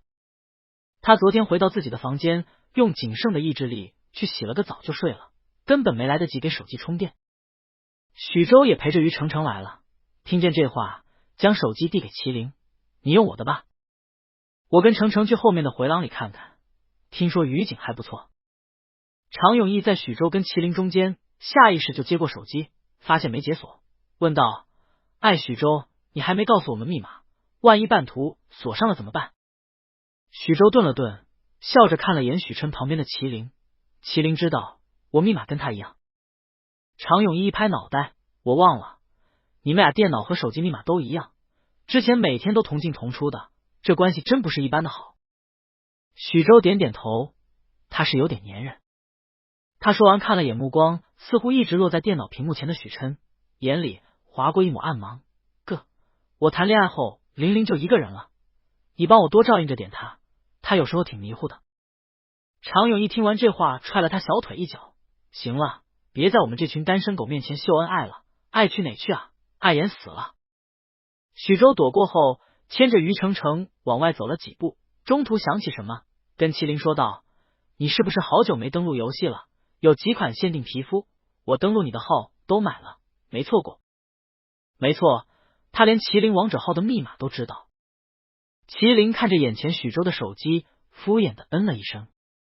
许州财大气粗，经常送舍友王者皮肤，大家其实都习以为常，可这次在他的嘴里说出来就有点变了味，像是他跟许州之间多亲密似的。他看了眼旁边一直沉默不语的许琛，想解释却无从开口，毕竟许州说的的确是事实。早知如此，他就不该答应常永义跟他们一起玩。可常永义早就叫上了谢开宇和另外2个妹子，就等他上线了。麒麟叹了口气，不过没先上号，而是看向办公的许琛，我们在这边打游戏会影响到你吗？不方便的话，我让他们换个地方。许琛打字的手指顿了顿，没抬头，随便，语气带了一点冷意。没等麒麟继续说话，自来熟的常永义就打断了他：麒麟，你别磨蹭了，大佬肯定不会介意啊。快上线，就等你一个了。麒麟上了号，常永义看了眼各自的位置，有点犯难。麒麟，你还是打野，之前都是许州辅助你，这次让顾听然来，没问题吧？麒麟揉了揉眉心，可以。在常永义再次准备巴巴时，他拿起果盘里的西红柿塞进了他嘴里，闭嘴，好好打游戏。他怎么感觉常永义每说一句都是往他背后捅刀子？他们玩了2个小时游戏，外面的风雨愈演愈烈，连许州都回来了，衣服上带了些雨点。这风太大了，我看外面的树都倒了好几棵。许州拿毛巾擦了擦身上的水。麒麟这个时候也玩累了，将手机还给许州，自己往外看了眼，地上已经汇聚了不少水流，一股股的往低处蜿蜒而去。酒店的大门紧闭，大厅内也只剩下他们一小群人，大多数都回到自己房间了。麒麟看了眼旁边只剩下电脑的空位，抿了抿唇，我们要不还是上去吧。许琛说上楼打个电话，他正好借口把电脑带过去还给他。许州劝道，不用吧，大家好不容易聚在一起，室内游戏也有很多，一块玩玩好了。他这次表面是让2个寝室联谊，实则是想知道麒麟这段时间冷落他的原因。还有于程程，他对麒麟好像有很大的敌意，许州家在中间说不出的为难，这次也想让2人熟悉熟悉。众人对许州的话没有异议，都是一群年轻气盛的大学生，当然想要热闹点。麒麟抿了抿唇，在许州想坐在他身侧的时候，将桌上许琛的电脑放在旁边，这是你哥许琛的位置，你看看其他地方有没有空位。常永义朝许州挥了挥手，你别跟大佬挤了，坐这边还有2个空。几人围坐一圈，还没决定好玩什么，就发觉大厅上的吊灯闪烁几下，几秒后彻底归于黑暗。众人一下子嚷嚷起来，什么鬼，停电了。许州给严浩打了个电话，得到回应，说是风太大，将树吹倒压到了电线，酒店有备用电源，不过启用还要一段时间，让他们不要慌。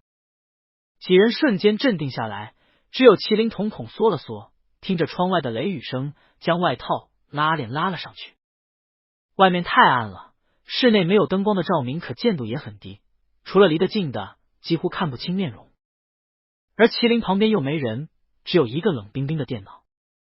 偏偏这个时候，对面的常永义阴森森说了句，这样的雷雨夜最适合讲鬼故事了。麒麟瞬间就想逃，可这个时候一阵刺眼的闪电划过，紧随着的是轰隆隆的雷声，像是在他耳边炸响，让他一下就止住了动作。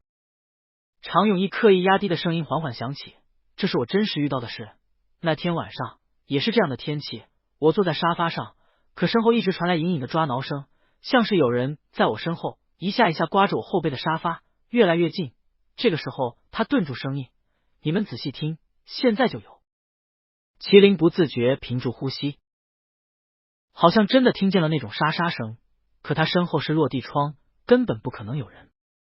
这让他的心一下子提到了嗓子眼，他只觉得浑身冰凉，他最怕鬼了。你们听到了吗？常永义声音带着一点哑，在这黑暗的空间里格外恐怖。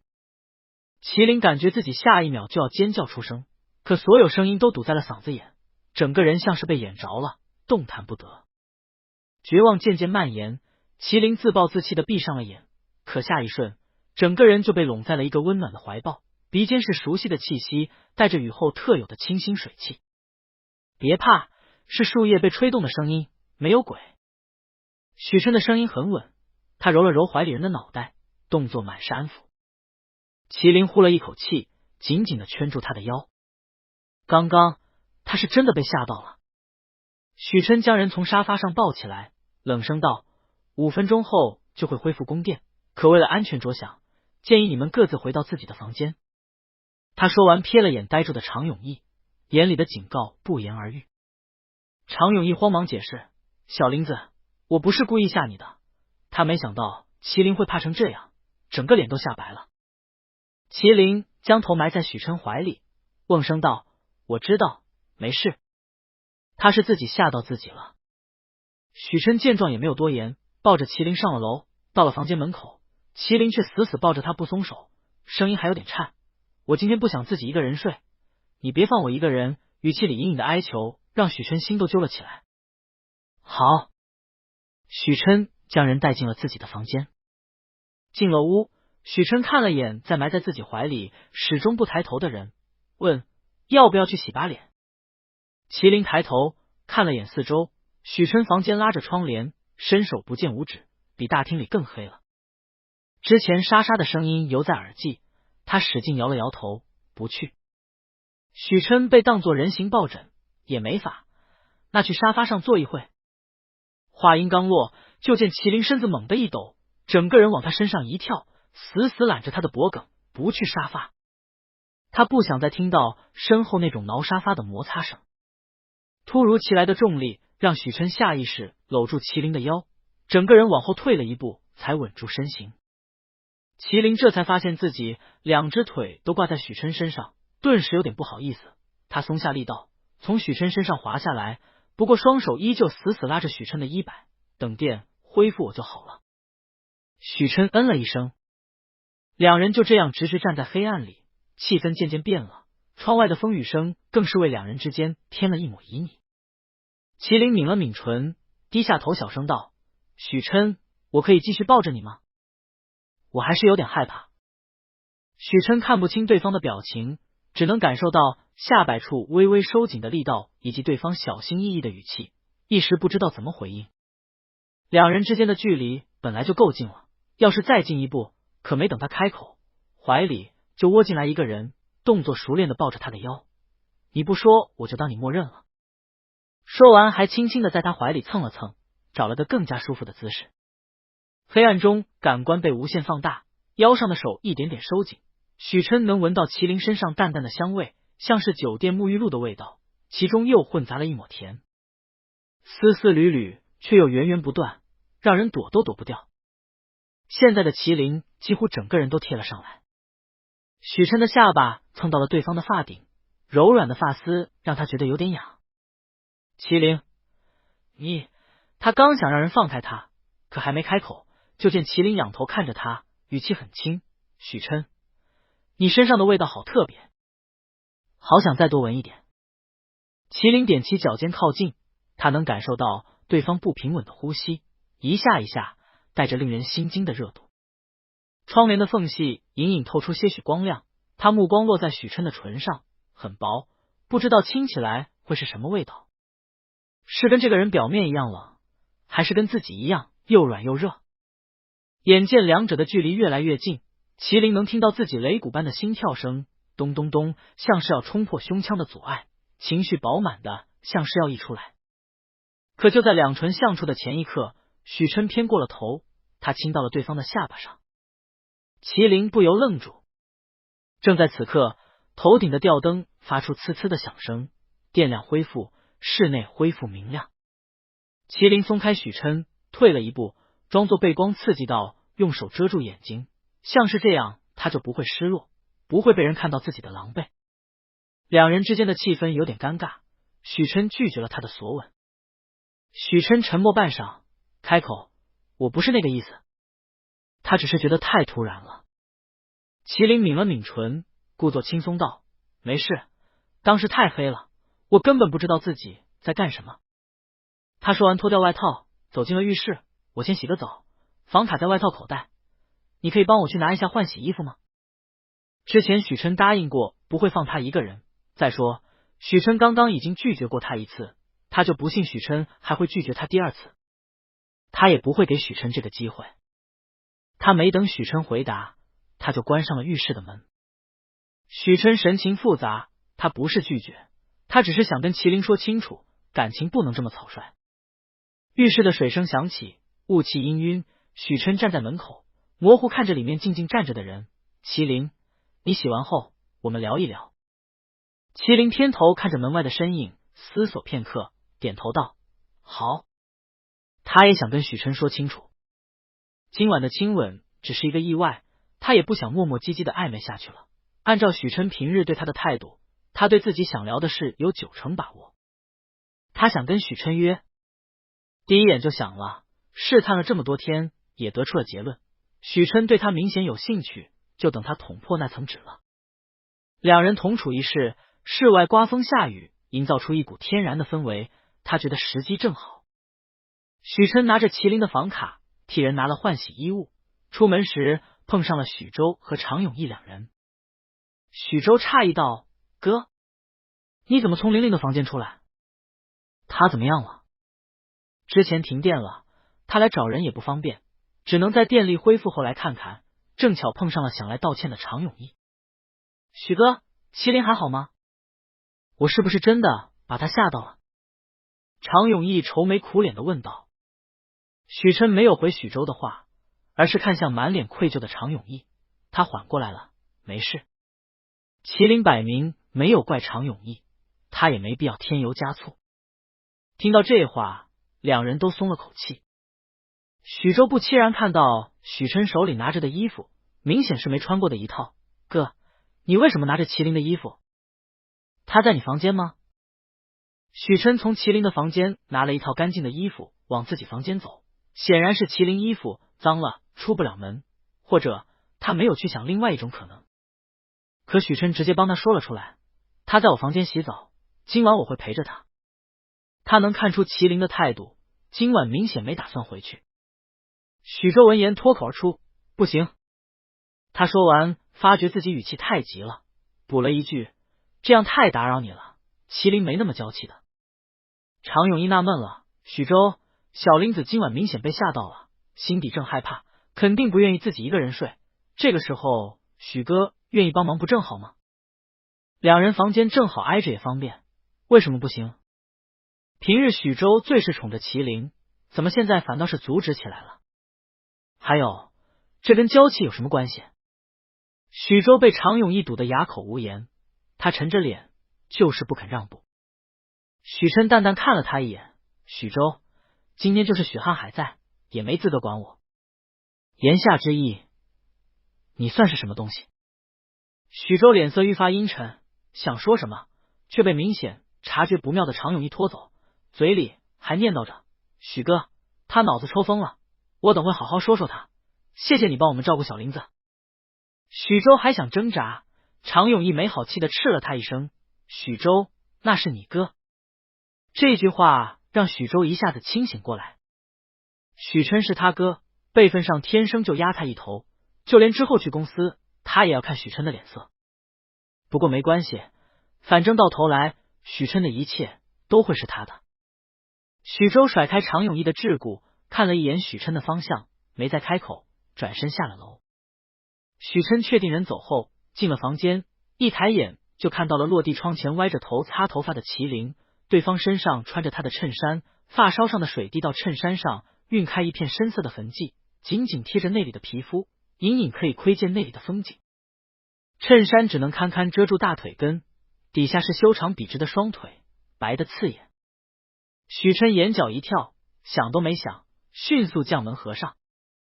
麒麟被门口砰的一声关门声惊醒，看到许琛，嘴角弯起：你回来了？我洗完看你不在，就先用你的衣服救了个急。麒麟看着他别过眼不敢看他的模样，眼里划过一丝满意。许琛的态度间接佐证了他的想法。许琛对他的心思并没有表面上那么单纯。你先穿好衣服。许琛将拿到的衣服递给他，麒麟也没再作妖，乖乖接过许琛递过来的衣服，不过也只是加了一件休闲短裤而已。衬衫那是情趣。许琛瞧着手里剩下的短袖，以及眼前又自顾自开始擦头发的人，舌尖顶了顶腮帮，沉声道：麒麟。可他还没说完，手里就被塞了一条毛巾，帮我擦头发。说完，麒麟就窝在了沙发上，背对着他，姿势随意散漫，像是让他擦头发是多正常的一件事。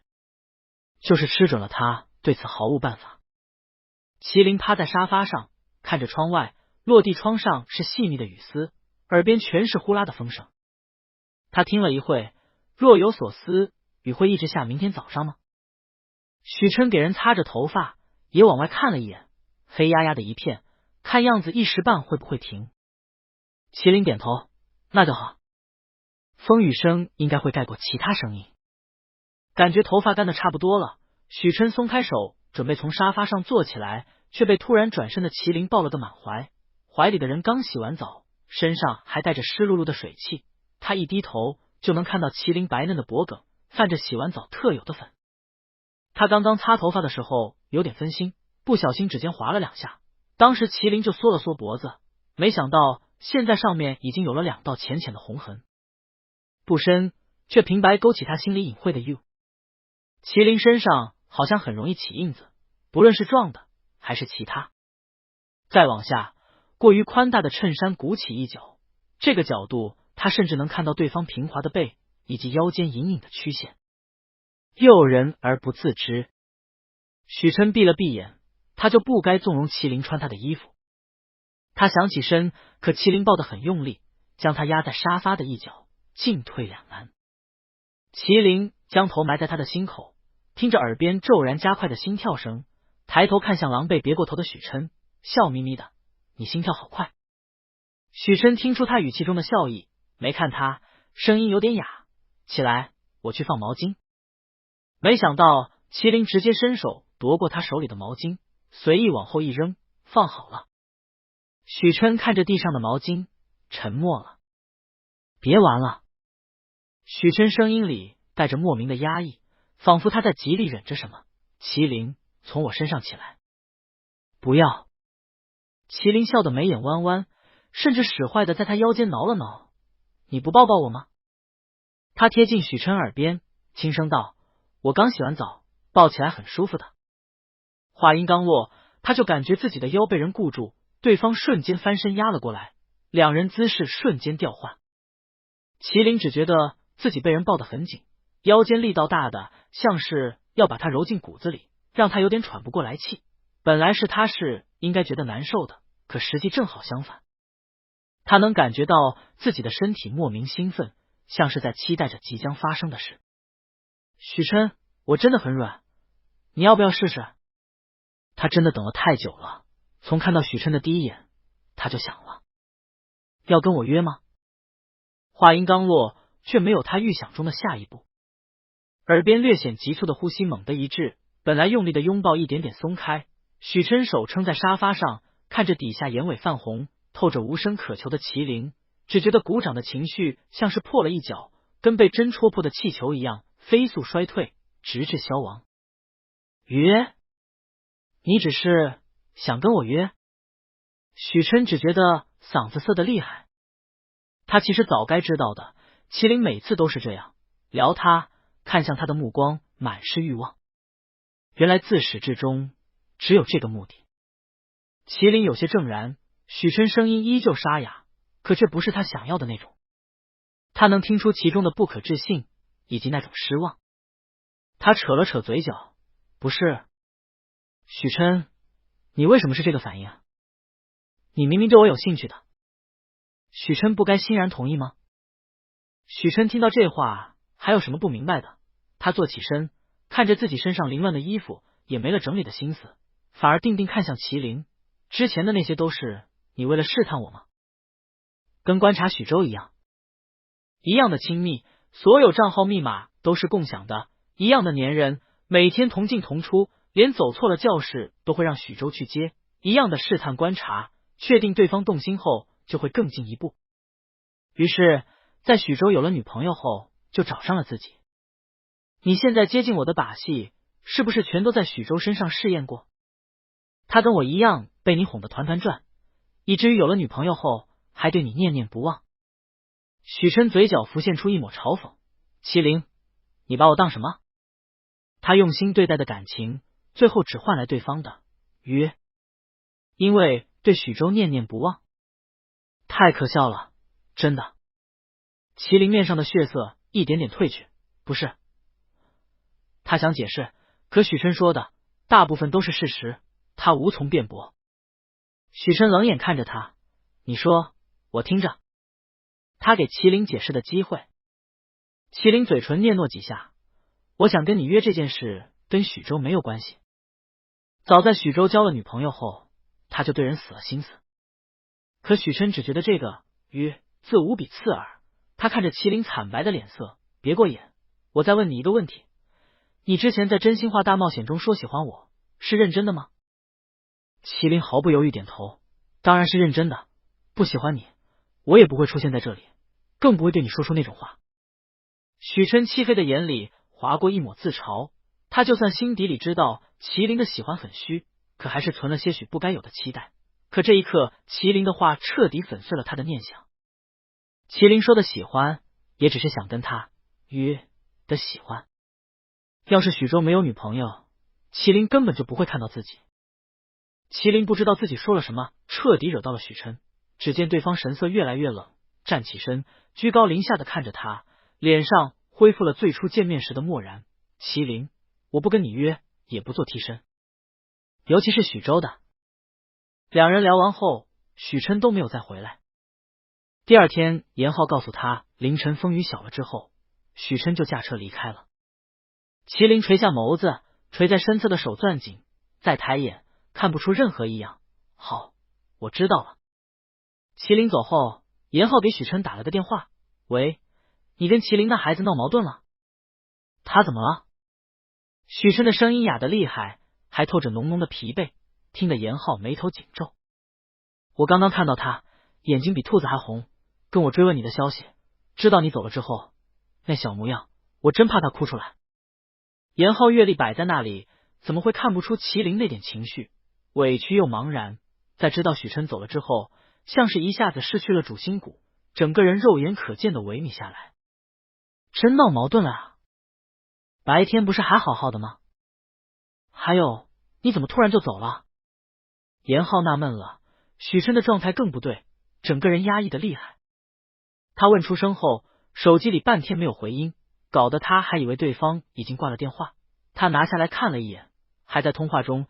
正当他想说什么，许琛低低说了一句，没有待在那里的必要了。另一边，麒麟回到房间，呆呆看着属于许琛的衬衫和外套，半晌给人整齐的叠了起来。得找个时间还给他才对。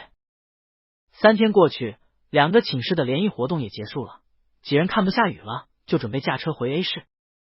麒麟一直觉得有点反胃，整个人恹恹的，早饭也没吃，手里拿着一瓶常永义硬塞给他的矿泉水，可也不想喝，整个人处于厌食的状态。握着水瓶的手紧了紧，他的这种症状又要开始复发了吗？上车前，顾听然突然叫住了他。顾听然看了看麒麟的脸色，不太好，他有点纠结要不要现在开口，可这次分开后，麒麟就要回老家，就找不到这么合适的时机了。李思涵在另一边给他做了个加油的手势，他吸了口气，麒麟，我有些话想跟你说。麒麟心不在焉的嗯了一声，目光落在酒店门口那个巨大的落地窗上，里面还是那个沙发，却再没那个让人安心的身影。外面也不再下雨，天空放晴，阳光透过云层一点点洒下来，却驱散不了他心底的阴霾。许琛拒绝了他，再没有人会在他被跟踪时大老远跑来找他，也没有人会在他被吓到时抱着他说让他别怕。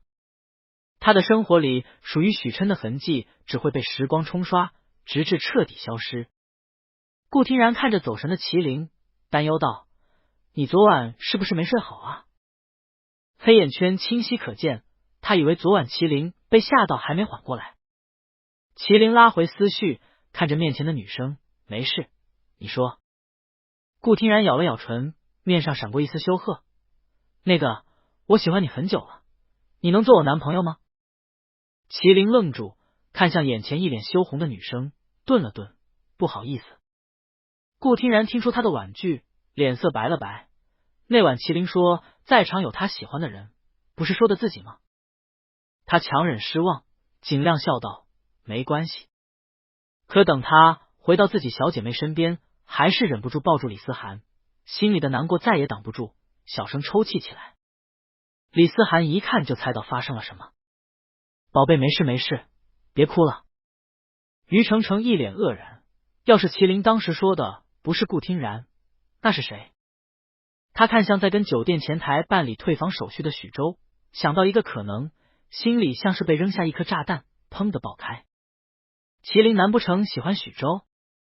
他之前也听到过一些传闻，可从没有当真，现在联想到许周的态度以及麒麟那晚的真心话，觉得自己整个人都要站不住了。叶云在于程程旁边，很快发现他的异样，自然看懂了他眼里的心碎，他忍不住爆了一句粗口，麒麟这人也太恶心了，原来那个时候是在间接对许周示爱，他就不该被许周威胁到，这几天故意跟麒麟避开，这种人渣就该下地狱。麒麟没有发觉两人的异样，反而沉浸在顾听然的话里。男朋友？他嘴里喃喃道喜欢男朋友，他觉得自己好像马上要抓住什么，就差一点点，可是猝不及防，整个人被推了一把。叶云语气尖锐，你凭什么拒绝冉冉？你不是喜欢他吗？耍着人玩有意思吗？麒麟整个人失去平衡，腰狠狠撞在身后的护栏上，他嘶了一声，还没站直，叶云还准备过来继续推搡他。旁边的常永义一看不妙，立马挡在麒麟身前，手臂阻着叶云。喂，什么情况？你干嘛推麒麟啊？他刚刚还在跟谢开宇闲聊，突然听到砰的一声，麒麟被人推的一个踉跄，看样子好像还撞到了腰。谢开宇将人扶好，脸色也沉了下来。叶云，麒麟是好说话，可这不代表你能欺负他。他早在刚来酒店的时候就听说叶云跟麒麟不对付，可这几天一直相安无事，他还以为矛盾接过去了。李思涵见状跟了过来，一把拉住叶云，你怎么了？他朝几人欠声道，他可能是看顾听然太难受，一时没控制住情绪。顾听然也被吓到了，脸上还挂着泪，对不起，是我没跟叶云解释清楚。他们都以为麒麟那晚的表白对象是他，只有于程程站在几人身后，一言不发。麒麟从那阵痛里缓过来，看着眼神怨怼的叶云，脸上也没了平日的温和。我看在许州跟常永义的面子上，不跟你一般计较。你要是再发疯，别怪我不客气。叶云丝毫不把他的威胁放在眼里，看在他们的面子上，要不是他们护着，那你以为你能这么好过吗？也不看看你的那点小心思，真是恶心死了。恶心两个字彻底惹怒了麒麟，他眼神冷了下来，拧开手中的矿泉水盖，一把泼到叶云脸上。现在冷静下来了吗？叶云被淋了个透彻，脸上化的妆都花了，可他浑然不觉，气得抹了一把脸，指着麒麟的手都在发抖。你竟然真的敢！他说完就准备上来跟麒麟拼命，可被李思涵跟顾听然拦住，常永义跟谢开宇更是牢牢站在麒麟面前，不让叶云有丝毫能碰到麒麟的机会。这个时候许州也办好了手续出来，看到这混乱的场景，皱紧了眉，怎么回事？常永义立马告状，叶云他推了麒麟一把，都撞护栏上了。平时他们都不忍心跟麒麟大声说话，现在竟然被人在眼皮子底下欺负了。许州扫了叶云一眼，嫌恶的看了眼他脸上晕成一团的妆，叶云，你是不是忘了我怎么警告你的？叶云抿了抿唇，表情愤愤的，不过还是没敢吭声。他惹不起许家。于程程这才出面哀求的看向许州，云云不是故意的，只是麒麟拒绝了顾听然，他一时急了。许州听到这话愣了愣，意味不明的看了眼麒麟，才转过头冲于程程淡声道，谁喜欢谁都是个人的自由，这不是叶云作恶的理由。他走到麒麟身边，看着对方手扶在腰那里，低声问，很痛，要不要去医院？麒麟摇了摇头，没事。他将泼空的矿泉水瓶扔进垃圾桶，目光落在叶云脸上时，多了一丝嘲讽。平日他脸上的妆最重，还毫无所觉的在脸上抹了好几把，导致现在妆糊成一团，衣服也湿哒哒的，像个小丑。叶云这才发觉不对劲，尖叫一声，捂脸跑进了酒店。最后，许州让迟迟不出门的叶云自己打车回去，带着其他几人回了 A 市。于成成也没多说什么。麒麟回到自己的住处后，先将包里的东西整理出来，还将脏衣服洗干净挂在了阳台。他看着随风飘荡的那2件衣服，思绪又不知不觉的飘远。之前顾听然跟他告白的时候，他在想什么来着？他其实有点摸不准许琛拒绝他的点，觉得自己是替身。这个他可以解释，可这明显不是最主要的原因。还没等他想清楚，电话就响了起来。他看了眼来电显示，胸口的那股恶心感更重了。他没接，可是电话接连不断的响起，像是催命的音符，仿佛他不接，对方就会一直打下去。麒麟抿了抿唇，还是抬手按下了接听。麒麟，你之前相亲的时候跟刘雨雨怎么说的？他为什么跟他爸妈哭诉你联合别人欺负他？难怪我最近一直被领导刁难，全是你害的。他霸气长勇语气里满是怒意，不问缘由就冲麒麟吼道：你赶紧去给他道歉，将人哄好，知道吗？你能不能懂点事？麒麟吐了口浊气，他能猜到为什么刘雨雨这个时候才跟家里告状，想必之前是担心自己在咖啡店蛮横的行为被人拍下发布出来，就隐忍了这么长时间，现在见风平浪静，咽不下这口气，又不敢闹到他跟前来，就去找父母诉苦，想要借此来向他施压。是刘雨雨先用咖啡泼我，我只是反击。齐长勇才不管这些，那也是你先惹着人家女孩子，不然他怎么会无缘无故泼你？你快去给人道歉，然后赶紧回来，别给我丢人现眼。麒麟嘴唇抿成一条直线，我不回家了。齐长勇冷笑一声，麒麟，你还真是翅膀硬了。你以为你做家教就有钱了是吧？他还没说完，就被听不下去的姚佩兰打断。玲玲，你爸是气糊涂了，毕竟这工作他干了几十年，也有感情，要是因为这件事没了，多可惜是不是？他也不介意。麒麟不回他，温声道：现在月月用钱的地方正多，你爸要是突然失业，家里会很难的，我们也不想将担子压在还没毕业的你身上，所以你能不能体谅一下爸妈，去跟人家和好道个歉？毕竟街坊邻里的，撕破脸也不太好。他丝毫没有提及麒麟跟刘雨雨是为何闹矛盾，只是分析了一下家里的处境，说的情真意切，让麒麟顿时哑了声。他向来说不过他妈，可是让他去跟刘雨雨道歉，不可能。麒麟倔强的没有说话，为了维护他那小小的自尊。姚佩兰皱了皱眉，察觉到麒麟无声的抗拒，那我们各退一步，这样我帮你跟雨雨一块买个飞机票，你们看能不能在路上把矛盾说开？这小姑娘之前对你还是很有好感的，你也不是非要说道歉，轰轰估计就好了。他也不等麒麟回应，在网上查了查，最快的飞机票是3天后，我等会买了把行程发给你。别人家的孩子都回来了，我们玲玲也赶快回来吧。最后一句轻语像极了小时候他被鬼吓到后妈妈在他耳边的呢喃，温暖又让人眷恋。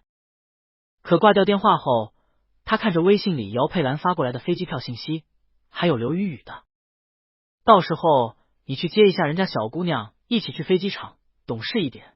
之前的温情霎时消失，涌上来的是铺天盖地的恶心感，他再也忍不住，跑到洗手间干呕几声，却因为这一天什么都没吃，吐都吐不出来。他感受着胃里的痉挛，脱力般的滑倒在地，双手捂着脸，整个人憔悴又脆弱。可是再没有人会来安慰他，拥抱他。手边的手机又响了起来，他闭了闭眼，确定自己心情平静了一些后才打开，看到消息后有点愕然，竟然是他们辅导员。辅导员麒麟，江教授知道你对他最后一个收徒名额有兴趣，说想跟你聊聊清风酒吧。严浩看着又来他酒吧借酒浇愁的人，也没了脾气。大哥，你好歹跟我透个口风，我也好给你分析分析情况。现在又来糟蹋我的酒，算是怎么回事？许琛垂着头，依旧一言不发。严浩只能靠猜。我听他们说到过，你在停电那会将人接到了自己房间。怎么，夜晚过得不和谐？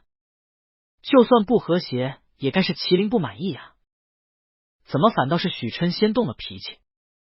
许琛砰的一下将酒杯放在桌上，抬眼看着严浩，目光深沉。为什么从你们嘴里说出这些东西这么轻巧？你们？严浩揣摩了一下，悟了。喂，现在什么年代了，性也是表达喜欢的一种方式，你有必要这么古板吗？真不知道许瀚海这个多情种怎么养出来许琛这么个专情的儿子。许琛见严浩已经猜出大半，也不想再隐瞒下去。再说他也憋闷得慌。严浩听完后，一副看傻子似的看着许琛，不是吧，不是吧？就因为麒麟想约你，你就觉得自己被耍了，还拒绝了他？他真想敲开许琛的脑袋里，看看里面装了些啥。你换个方面想，有时候约也是表达喜欢的一种方式，不同的人不一样罢了。再说，你看麒麟像是跟别人约过的吗？别看麒麟表面上又乖又玉，实则就是个纯情小学鸡，估计恋爱都没谈过，自己思绪都没理清呢，就被许琛无情拒绝。他这个方式在你眼里好像的确有点问题，可你换个方面想，麒麟为什么会这样？他这种性格在同性恋圈子里其实有点怪，一般大家其实都挺放得开，而麒麟不是，要不是你主动提起，我其实还不敢确定他到底是不是同性恋。他能看出一点点，不过仅限于麒麟对待许琛时，其他时候麒麟表现得太正常了，像是早就习惯了隐瞒自己的性向。严浩的话让许琛不由想起麒麟跟老家那个女生相亲的时候，当时麒麟整个人沉默的可怕，被人泼了滚烫的咖啡也浑然不觉似的，整个人沉浸在自己的世界里，自动将周围的人隔绝开来。他甚至在麒麟身上看到了一股自我厌弃的情绪，直到他来了才慢慢好转。这个女生什么来历？跟麒麟的家庭有关吗？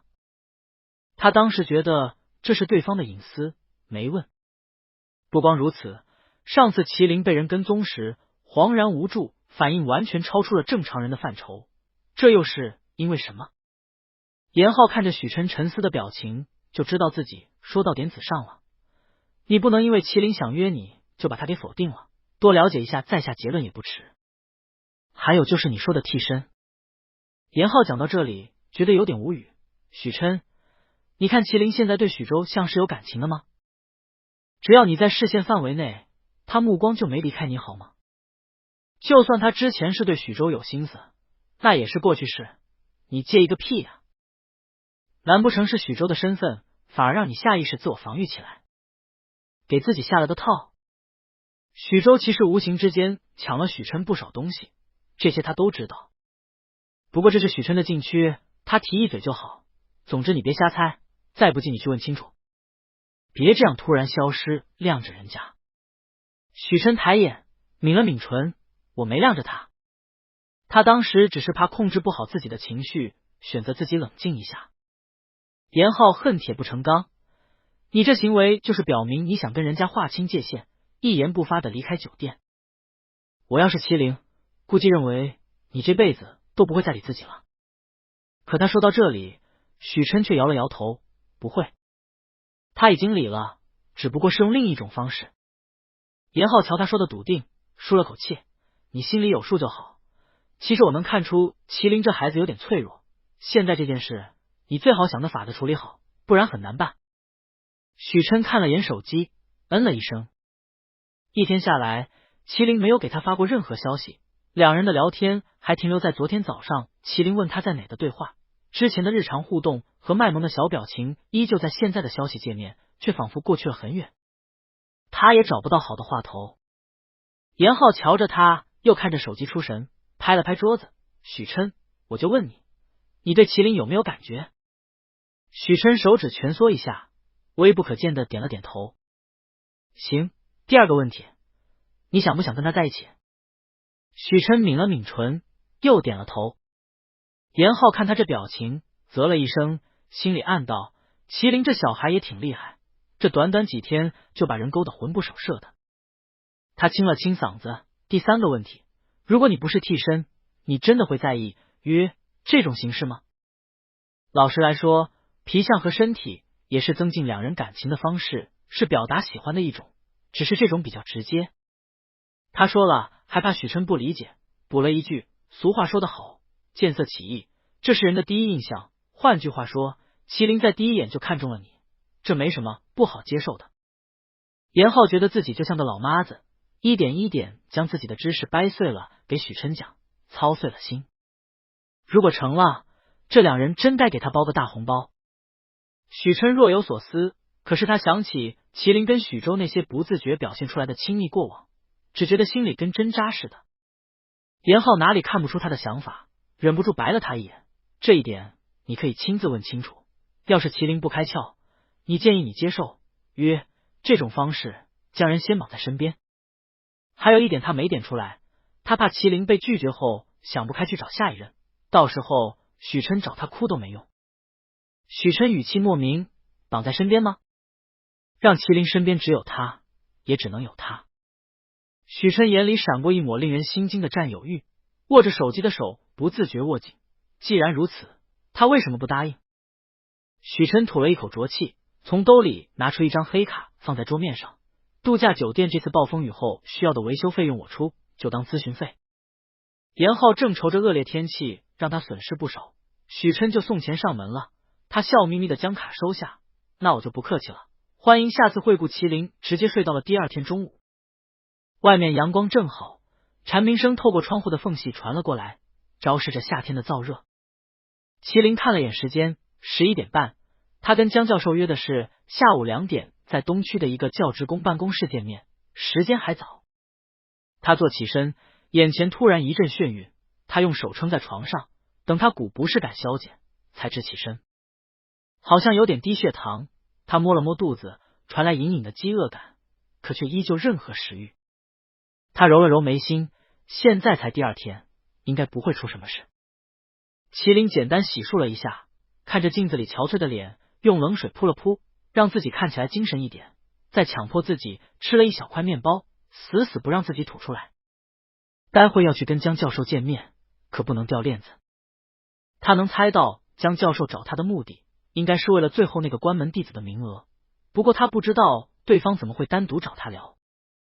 他主修的专业跟江教授的领域并没有完全重叠，也没有发表像许州那样出彩的论文，他能拿出手的只是专业第1的成绩，可这在江教授面前并不能加太多分。他心底清楚自己被选中的概率很低，不过他还是想试一下。拾掇好自己，他看了眼自己的装束，白衣黑裤，干净秀气，不失学生的活力，也不会显得毛躁，应该是长辈最喜欢的那种感觉。他想了想，又装了点猫粮和零食才出门。他提前了1个小时去东区，正好投喂那几只小馋猫，等回老家应该好久见不到了。他刚进东区校门，就被人塞了一张传单，同学，今天晚上6点体育馆会举办暑假前的最后一场篮球赛，经管系对战计算机系，超精彩的，记得来看。传单上是2个穿着篮球服的少年，都是他熟悉的人，一个是许州，一个是柳成。2人颜值都不低，麒麟目光落在柳成的脸上，对方拿着篮球，笑容阳光，给人一种朝气蓬勃的感觉，满是青春的气息。可他只觉得陌生，这个人原来长这个样子。明明在许州有女朋友之后，这是他的下一个目标来着，现在才过去了不到1个月，他都已经记不清对方的脸了。这时手机也响了一声，是许州的消息。许州，今晚我们有篮球赛，6点钟在体育馆，过来哥打球给你看。许州，于程程陪他妈出国旅游了，我不会可怜的连一个加油助威的人都没有吧？你过来呗，就当我帮你找家教的报答。麒麟看着消息，抿了抿唇。麒麟，对手是计算机系的柳成。得到对方肯定的回答后，麒麟回了一句有空就去。许琛拒绝了他，按理来说他应该像许州当时一样毫不犹豫找新的目标来着，更何况对方说的那么决绝，估计一辈子都不会理自己了。他想到这里，又感觉一阵反胃。他喝了口清水压了压，看着手里的海报，却感觉心底空落落的，一点都提不起兴趣。他现在眼里心里只有许琛。麒麟光是想起那个人，就感觉心揪得厉害。他将思绪抛开，恰好看到不远处的那群小猫，拿出猫粮放在手心。猫猫们很快撒腿跑了过来，可小白猫闻了闻，纠结一下就走开了。麒麟愣了愣，以为是他不想跟其他猫挤，又换了个手心给他倒上猫粮，可他依旧不为所动。麒麟不信邪，将带来的零食在小白面前晃了晃，小白果然心动了，围在他身边不肯走，还一直喵喵叫唤，想让麒麟拆开给他吃。原来是嘴巴被养刁了。麒麟看着吃的正起劲的小白，不知怎么突然想起了自己，他为什么对柳城不感兴趣？明明现在已经有了厌食的症状，他更应该让自己转移注意力，不然身体只会越拖越垮。这个道理他比谁都懂。在跟家里坦白信箱后，麒麟也厌食了一段日子。那些天他整个人形销立骨，阴郁的可怕，周围没有一个人敢靠近他，只有那个陌生人鼓励他，开解他，才让他慢慢走出来。可现在只有他能救自己，他需要找一个人来间接承认自己，换句话说，他需要一个伴侣。他该试试柳城的，可见过更好的，他眼里再容不下其他，就跟挑食的小白一样。麒麟咬了咬唇，有点委屈，许琛为什么要拒绝他？以两者的身份来说，约不是最合适的吗？许琛要是觉得他太粘人，他也可以改。他知道对方一直很忙，每次发消息都回不了他几句话，他会做一个合格的情人，不会闹的。或者他应该更小心一点再提出来。可他很快就否定了，他爸妈已经开始逼他相亲了，这次回老家后不知道还有什么等着他。而麒麟了解自己，心理防线太脆弱，他没有那么多时间继续跟许琛玩表面的试探跟暧昧，约是最快也是最方便的途径。可是他被拒绝了，拒绝的彻底。这期间，麒麟隐隐闪过一个念头，许琛会不会对他不是单纯的好感，他已经喜欢上了自己？这个想法一出，他就自嘲的笑了笑，怎么可能？他做这么多，也仅仅能够保证对方对他有点兴趣而已，喜欢？他怎么敢想的？卑劣又脆弱的他，奢望太多了。他看着吃饱喝足、悠闲躺在树荫下的小白，揉了揉他圆滚滚的肚皮，叹了口气，刚站起身，就听到了身后传来一声带着和蔼笑意的嗓音：“你就是麒麟吧？”江教授将麒麟带到了家里。麒麟看着面前两鬓斑白的老人，一时不知道该说什么，只能干巴巴说了句：“老师好。”江教授拍了拍他的肩，往沙发上指了指：“别紧张，我看跟你碰到了，就直接将你带回来了，也免得再往办公室跑一趟，没关系吧？”麒麟点了点头：“没关系。”江教授见他实在拘谨，笑了笑：“我去看看那老婆子又在厨房捣鼓什么。”没多久，两人一块出来，麒麟立马站起身。江教授的夫人笑眯眯的打量了他一眼：“坐，这么客气干嘛？你就是小许的朋友？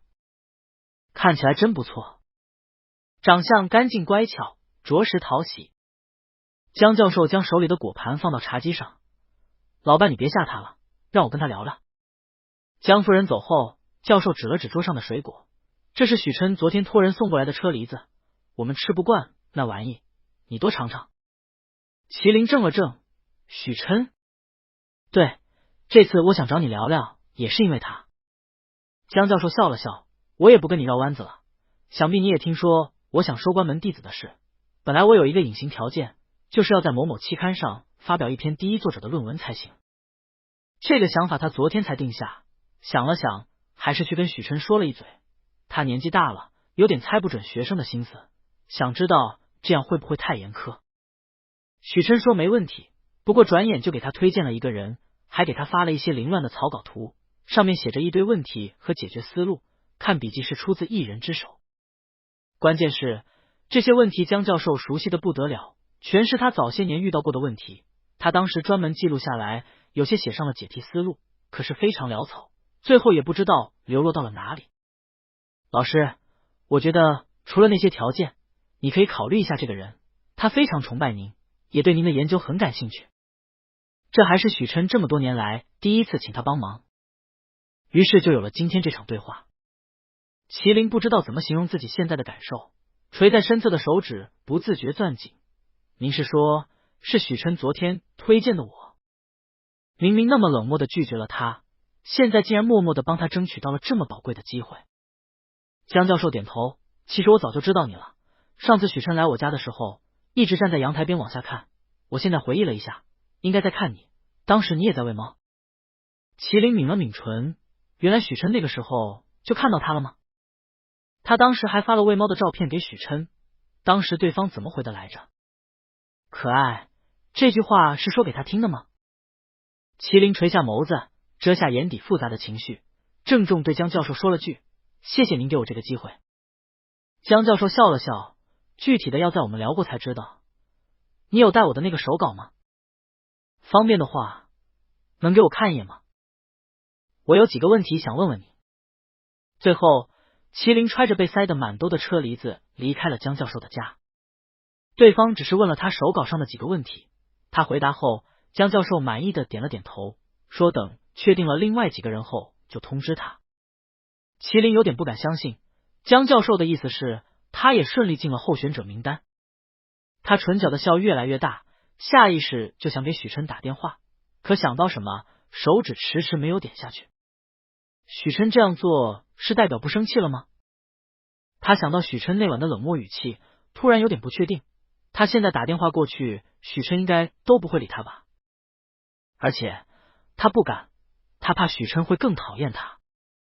刚刚那点喜悦一点点消退，麒麟只觉得自己脑子里一团乱麻，浑浑噩噩的陪着小猫咪一起坐了一个下午，最后还是被许州的电话惊醒。麒麟，快开场了，你怎么还没来？快点，给你占位了。已经快下午6点了。麒麟囫囵的应了一声好。他迫切需要一点其他的事情转移注意力，不然整个人只会在自己的思绪里越陷越深。篮球场人声鼎沸，一眼扫去，大多都是年轻漂亮的女生。看起来那张宣传单上的2个人的确吸引了不少观众。进场后，许州很快就注意到了麒麟，将人领进前排的座位上坐下，看着麒麟疑惑问他：你又去图书馆了吗？麒麟没回。比赛还有多久开始？许州看了眼时间，10分钟吧。都在热身了。麒麟点头，那你赶紧过去吧。大家都往这里看。许州知道麒麟一直不想被人过分关注，笑着应了声好，还下意识抬手想揉揉他的发，却被麒麟一下子躲开。他看着麒麟警惕的模样，无奈摊了摊手，好好好，我不碰你。哎，果然是生分了。许州走后，麒麟准备玩一会手机，就看到面前照下一片阴影。麒麟，你也来看比赛吗？麒麟抬头，发现面前的人很眼熟，赫然就是传单上的柳橙。对方见他看过去，颇有些不好意思的挠了挠头发。上次我说要请你吃饭来着，你有事推了。今天篮球赛结束后有空吗？麒麟恍然记起，他之前帮了柳橙一个小忙，对方一直想还他人情。不用。他还没拒绝完，旁边就插进一道声音：柳橙，你忘了打完球2个队要一块去吃饭。许州不知何时又过来了，似笑非笑的看着柳橙，再说麒麟可是我带过来的，你休想跟我抢人。柳橙面上的笑收敛下来，也不甘示弱。那正好，麒麟一起来吃饭好了，我有话想跟他说。他睨了许州一眼，话说你女朋友呢？平日2人形影不离的，现在咋没见？许州听到这话莫名不舒服，越看柳橙越不顺眼，关你屁事。2人之间的火药味越来越重，看得麒麟脸色彻底冷了下来。他将手中的矿泉水瓶往地下一扔，砰的一声响，让2人顿时噤声。怎么，比赛还没开始，你们俩就要打起来了是吧？那正好，现在去跟教练说要换人，你们别上场了，要打架出去打，别扫观众的兴。许州看麒麟这脸色，知道他是真的气了，刚想解释2句，却被麒麟不耐烦的打断：去比赛。他嘴唇嗫嚅2下，还是悻悻回到了篮球场。柳成站了一会，从地上捡起水瓶递给麒麟，对不起，我不该跟他杠起来，让你难做。麒麟抿了抿唇，接过水没说话。人走后，他看着柳成的背影，面色复杂。柳成人品好像还不错，也很在意他的感受，身高186，长相英俊，符合他的审美。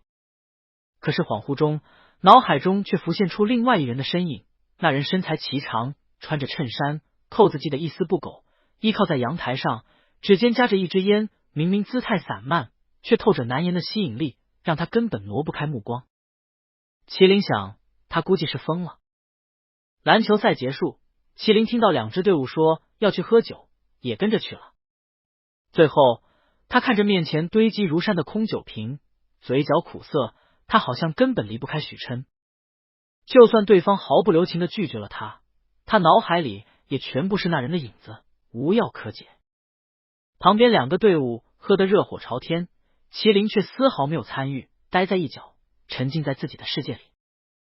他边喝酒边玩手机，手指飞快地点着。如果这时有人看一眼，就会发现麒麟一直在给同一个人发消息。你在干什么啊？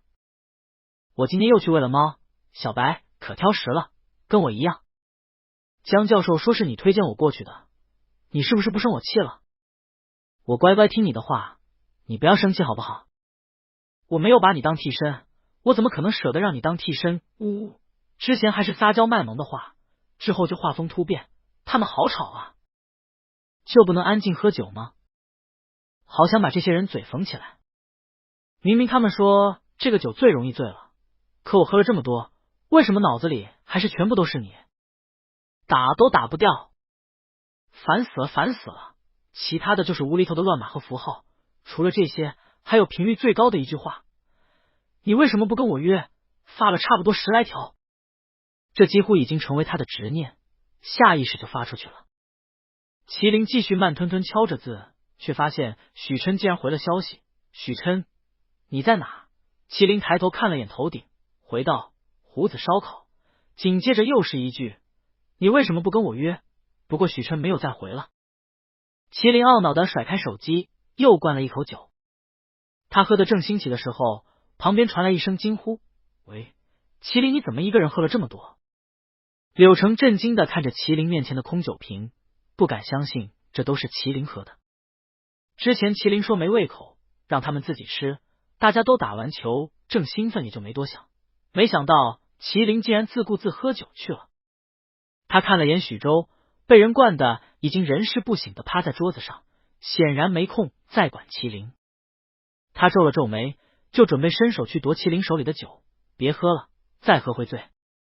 可麒麟将酒往怀里一抱，定定看了他半晌，像是在认人，发现不是后，别过了眼，我没醉。吐字清晰，跟平日里的语调没什么两样，像是真的没醉。柳成一时也拿不准主意。麒麟看了眼旁边喝得横七竖八的人，抿了抿唇，我觉得你的队友比我更需要人管。柳成哪里听不出他的意思，他发现对方除了脸上有一点红，其他都没什么异样，或许真的没醉。他想到什么，觉得这是一个好时机。麒麟，我之前跟你说过，有话跟你说。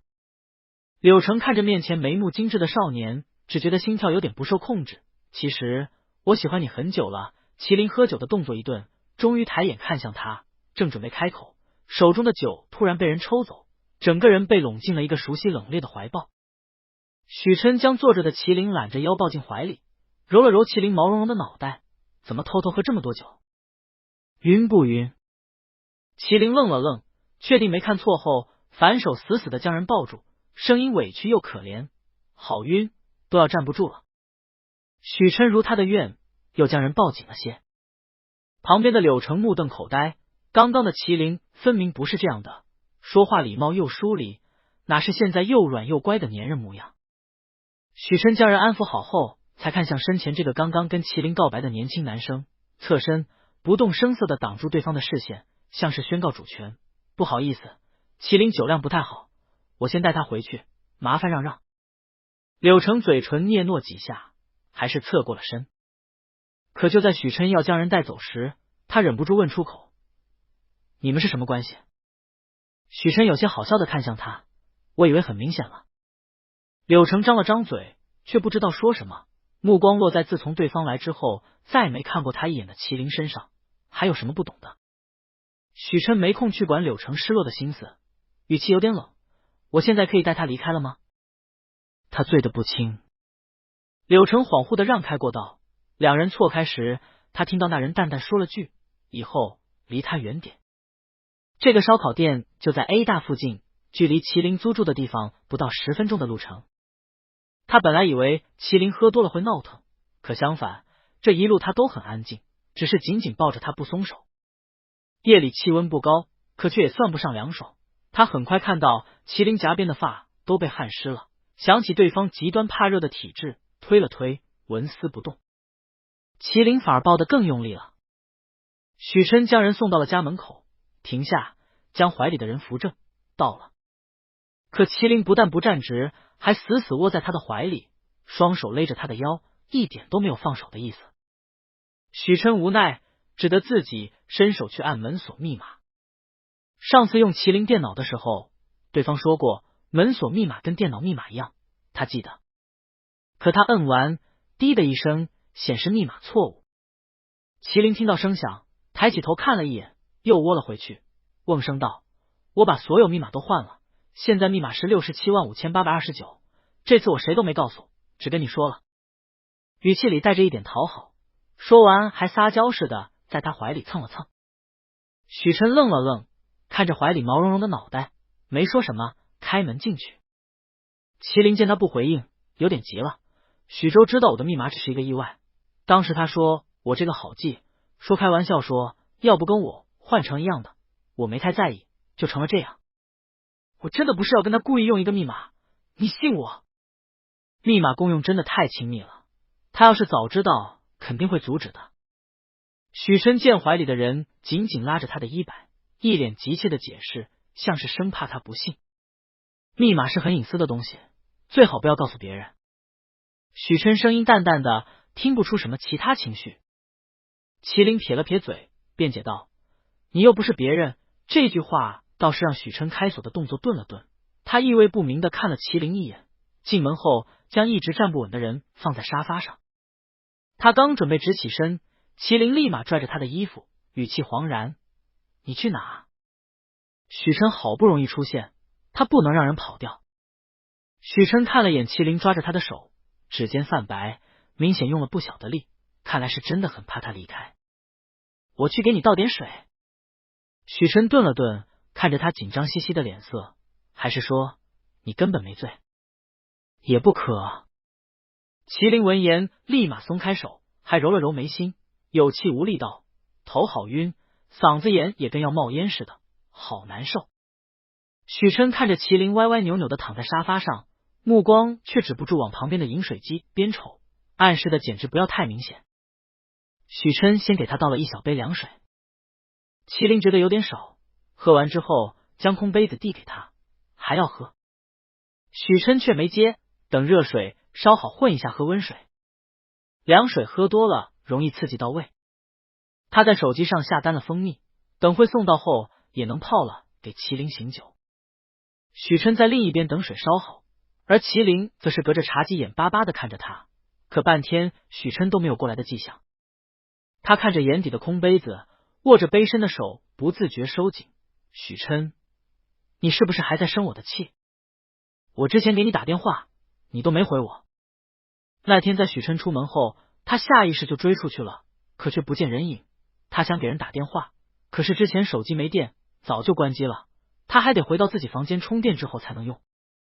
等手机开机，他接连打了3、4个电话，都是无人接听。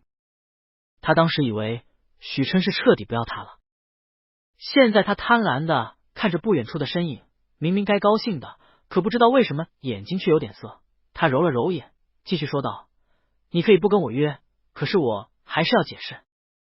我没有把你当过替身，我之前的确是对许州有好感，可我从来没透露过。而且这感情在他有女朋友之后就结束了。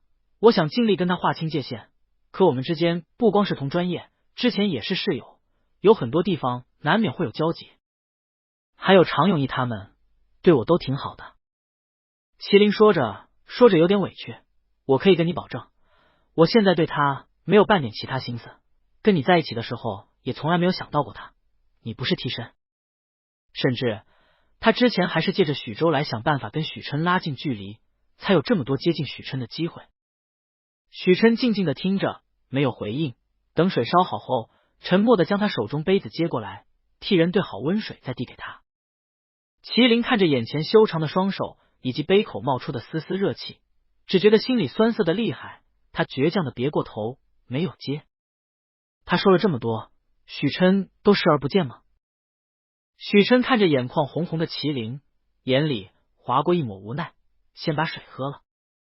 麒麟回头咬牙道：那你信我？他直直的看着许琛，仿佛不得到答案就不会罢休。我信。许琛开口，将水放到他手心，现在可以喝水了吗？麒麟一时也不知道对方到底是真的信了，还是只是哄他，不情不愿的接过水喝了一口，刚准备放下，头顶就传来许琛淡淡的声音：喝完。完全不容拒绝的语气。麒麟咬了咬唇，嘴里小声咕哝了两个字：仰头喝完了。许琛离得近，听清了他说的话，好凶，这怎么就凶了？这么娇气的。他将水杯放好，回身来试了试麒麟的额头，体温正常。他低头看着麒麟的脸色，许琛眉头蹙起：你这几天有生病吗？刚看到麒麟，他就发觉了对方状态有点不对，不是喝酒后的那种醉态，反而整个人眉眼间都透露出一股沉郁的气息，看起来病恹恹的。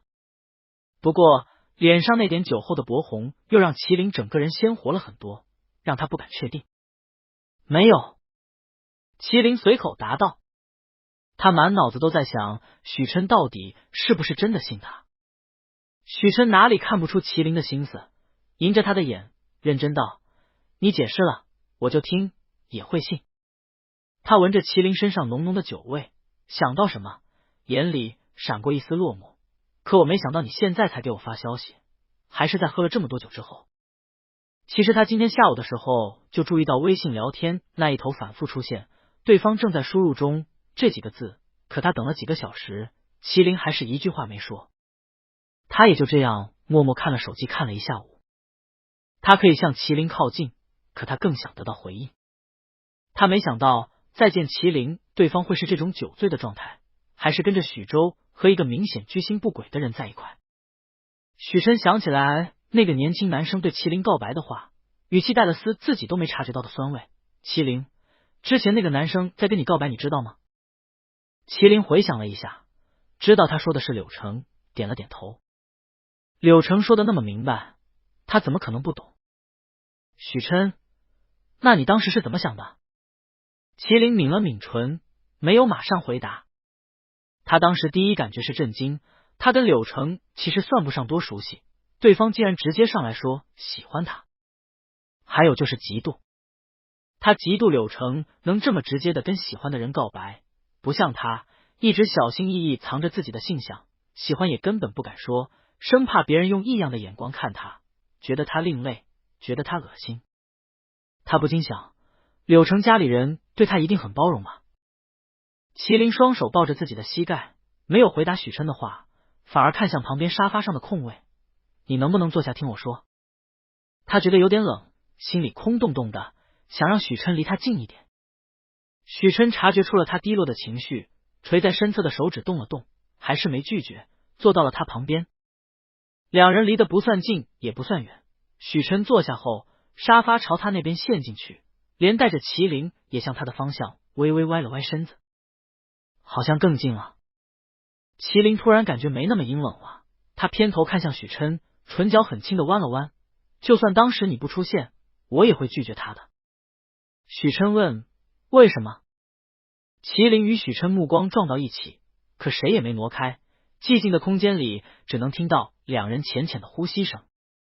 麒麟知道许琛在等他的回答，他轻声道，因为你。他们像是回到了真心话大冒险的那个下午，麒麟目光清浅，眼里盛着许琛的倒影，带着依恋和不知名的情愫，像是对方是他世界的中心。许琛知道麒麟一直是这样，要是他这天没来，麒麟会不会渐渐忘了他，然后这样看着另外的人？跟别人拥抱、接吻，许琛光是想想就觉得那画面无比刺眼。他率先收回目光，沉默片刻，从兜里掏出手机，打开，将两人的聊天记录定在一处，放在麒麟眼前。麒麟瞥了一眼，满屏都是你为什么不跟我约？许琛这边却没有任何回应。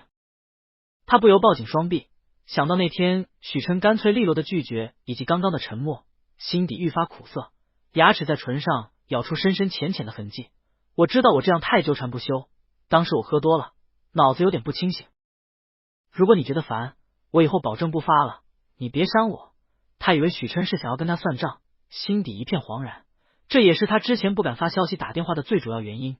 他怕对方直接拉黑他，这样他就真的一点办法都没有了。许琛看着眼前将自己蜷缩成一团的少年，像是住了一个小屋，将自己锁进去才能感受到一丝安全感。他叹了口气，像是无奈，又像是妥协。这样的麒麟太惹人心疼了，他甚至后悔没有早点过来找他。没觉得烦，也不会删你。他轻轻将人拥入怀中，伸手揉开麒麟紧紧咬着的唇瓣，感受着指尖的柔软和如湿，哑声哄道：“别咬了，我跟你约就是。”麒麟有点不敢相信自己的耳朵，说话都有点不利索。什么？许琛看他这样子，唇角第一次泛起笑意，真的没听清。那当我没说。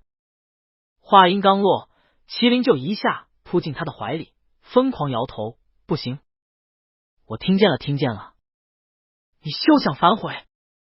许琛被人勒得有点喘不过气，推了推他：“行行行，我知道你听见了，放开我。”可麒麟这方面向来不听话，可能是反应到自己力气大了，微微松开了手，不过依旧抱得很紧，声音闷闷的：“我还以为你不要我了。”许琛沉默半晌，其实他之前也以为两人的关系会走到头，不过这些没必要跟麒麟说，我只是重新定位了一下两人的关系。无论是约还是其他形式，麒麟都只会是他的。想到这里，许琛将人从怀里拉出来：“约可以，我有条件。”麒麟毫不在意的点头：“行。”他回答完，皱着眉推开许琛阻着他的手，又重新回到许琛的怀抱，闻着熟悉的味道，嘴角翘起：“不过要抱着我说。”许琛无奈，看他麒麟都快滑到沙发外了，调整了一下姿势，让人不至于抱得那么费劲后，才继续开口：“第一，在我们两人关系存续期间，不能有第三人，不然两人关系直接作废，这是底线。”麒麟揉了揉眼睛，他感觉一旦松懈下来，酒意就有点上头。不过他尽力让自己保持清醒，努力消化许琛的话：“没问题。第二，我知道你的约是什么意思，可我并不想那么快发生关系，我们慢慢来。”麒麟听了这话，不满的皱起眉：“许琛这要求好奇怪，这样的话，约还有什么意义？”他仰头不解问道：“你不喜欢我吗？”他年轻、漂亮，也干净，许琛应该没有理由拒绝他才对。许琛当然知道他是什么意思，略微有些不自在的别过眼，尽量让自己的声音显得与平时无异：“我不是那种性格，不过只要不到最后一步，其他的我都会尽量满足你。”麒麟这个角度能看到对方紧绷的下颌，他指尖点了点，却被人一把抓住：“别胡闹！”麒麟不甘心地收回手：“其他的包括亲吻吗？”他对上次索吻许琛拒绝他的事还耿耿于怀。许琛感受着怀里柔软温热的身躯，声音带了点阴哑：“包括。”麒麟满意的点头。如果他这个时候是清醒的，或许能敏感察觉到许琛的更深的心思。他们定性的关系介于约和恋爱之间，照许琛的态度，或许更接近于谈恋爱。许琛将自己都快要被解开的扣子又还原，抓住麒麟不断点火的手，再低头，发现怀里人眼神已经有点放空。他想了想，还是问道：“你有什么要求？”醉酒后的人应该会更坦诚。麒麟含糊的嗯了一声，发现自己的手被束缚住，下意识怔了怔：“无果后，只得放弃，歪着头努力思索了一下许琛的问题。我希望我们的关系不被任何人知道。那些异样的目光，他不想再遭受第二次。许琛低头定定看着麒麟精致的侧脸，不确定麒麟是单纯想地下，还是有其他原因。不过这个要求他能接受，可以。两人商定好之后，门外也适时响起了敲门声，是许琛买的蜂蜜送到了。许琛拿着蜂蜜，看着沙发上昏昏欲睡的人，将人摇醒，洗了澡再睡。麒麟勉强撑起身子，看向浴室的方向，想到什么，眼睛嗖地亮了起来。他看向许琛，还没开口，对方就打断了他。不可以，这小孩想法还挺多。许琛见他顿时耸拉下来的脸，没忍住揉了揉他的发，乖乖去洗澡，我给你泡蜂蜜水，洗完就能喝。麒麟看了眼桌上外卖员刚送上来的蜂蜜，还是有点不甘心，出来后你还要帮我擦头发。许琛颔首，行。浴室水声不断，许琛目光只扫了一眼就转过了头。磨砂的玻璃将里面的身影模糊的透了出来，身形偏瘦，抱进怀里的时候却很软，腿又长又细，洗完澡后关节处还会粉粉的，可爱又诱人。许琛目光越来越暗，将蜂蜜水泡好之后，开门去了阳台。许琛好像很喜欢在他家阳台抽烟。许琛看到他，下意识就把烟掐灭了，怕自己身上的烟味熏到人，也为了掩盖某些其他的原因，他没有选择进屋。蜂蜜水在茶几上，我等会再来给你擦头发。饶是他已经这样说，麒麟还是来了阳台。麒麟将毛巾搭在肩上，防止滴下来的水弄湿衣服。他先端着蜂蜜水喝了一口，等我喝完再擦头发。许琛不动声色的后退一步，尽量不把目光放在麒麟身上。他看着不远处的灯光，应了一声，时间也不早了，我给你擦完头发就回去。在两人确定关系以及麒麟喝了酒的双重条件下，有些事情连他都不好掌控。麒麟皱了皱眉，他为什么觉得许琛老是想跑？就像现在两人之间至少隔了1米的距离，怎么他是什么洪水猛兽？他憋了股气，一下朝许琛那边走了几大步，直到随便一抬手都能碰到对方胳膊的程度才停下。许琛想说什么，看到对方气鼓鼓的模样，顿时哑了声。他要是再开口，他觉得麒麟能直接扑到他身上。麒麟见他没再动，才消了气，可又想到许琛说自己等会就要走了，情绪一下又跌了下去。你确定今晚要回去吗？我家里给我订的明天回老家的机票。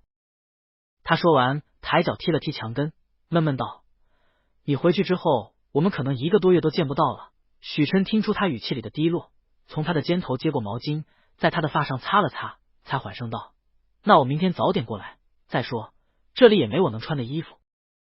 麒麟敏感的察觉到里面有回转的余地，疼的抬头看向他，我的睡衣都很宽松，你能穿得下？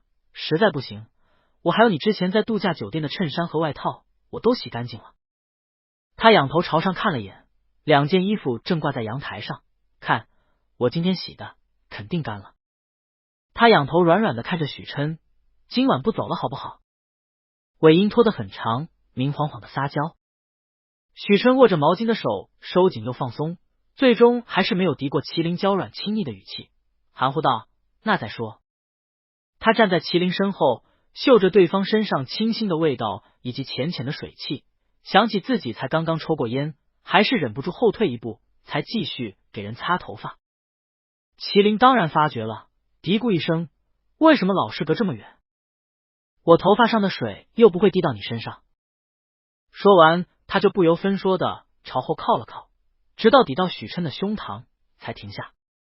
这里两人几乎是贴着的，许琛能闻到一丝丝蜂蜜的甜味，带着对方微凉的体温，一点一点朝他渗透过来，无声的聊。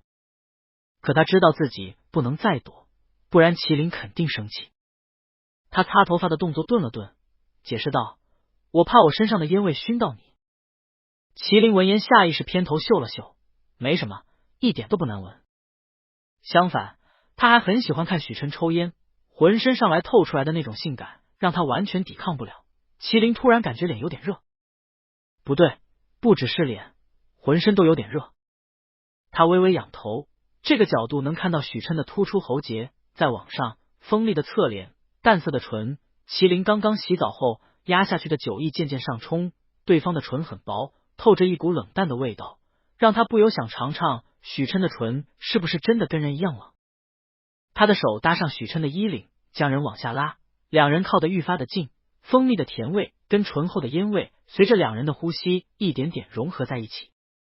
可他还记得上次被拒绝的亲吻，在即将碰到的前一刻停了下来。许琛看着近在咫尺的人，心如擂鼓，可麒麟却迟迟没有动作。他刚想开口，麒麟却伸手，指尖在他唇上抚了抚，像是在描绘唇的形状。明明指尖微凉，却让许琛愈发燥热。许琛，麒麟小声叫了他的名字，带着莫名的缱绻，像是在舌尖含了很久才轻轻吐出来。许琛目光深沉，手不知道什么时候已经揽上了对方的腰，带着一点禁锢的味道，没给麒麟留下后退的余地。麒麟察觉到腰间的力度，轻轻眨了眨眼，睫宇微颤，眼尾泛起一抹潮湿的红，透着无声的邀约。这烟味好特别，能让我也尝尝吗？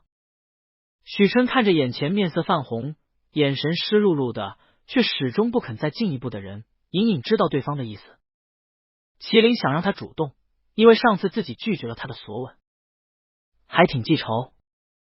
他低低笑了声，低头如愿以偿的让麒麟尝到了他嘴里的烟味。两唇相触的那一刻，麒麟像是再也站不住，软软的跌进他的怀里，双手搭在他的脖颈，无意识的抱紧往下压，让这个亲吻变得更深。洗完澡后的麒麟好像更软了，双唇被他轻易撬开，蜂蜜的甜味混合在两人的口腔，甜得过分。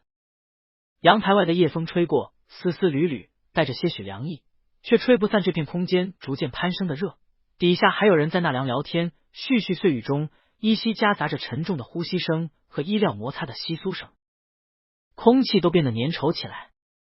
许琛见麒麟脸上憋得通红，松开了他的唇，擦了擦他嘴角，声音低哑，不会换气。麒麟迷迷糊糊的睁眼，回过神似的猛地吸了口气，察觉到许琛语气里的笑意，有点恼。他也不知道自己是怎么了，感觉完全被人攥住了心神，沉浸在这个吻中，连呼吸都不由自主的停了下来。他想起刚刚的滋味，没忍住舔了舔唇，粉色的舌尖一闪而过，许琛眼神愈发晦暗，放在麒麟腰间的手不由收紧，两具身体完全贴合在一起。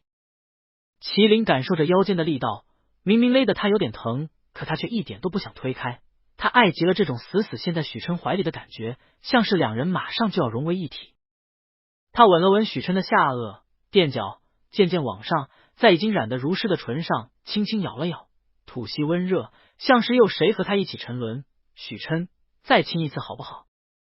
像刚刚那样。他还没够。第二日，窗外的阳光洒进卧室，照出床上两人相拥的身影。麒麟将脸埋在许琛胸口，感受着愈发刺眼的阳光，不安稳的皱了皱眉，又往对方怀里窝去。昨晚他玩得太累，加上酒意上头，压根忘了关窗帘这回事。许琛看着几乎整个人扒在他身上的麒麟，将他头顶睡翘的发按了按，头还晕吗？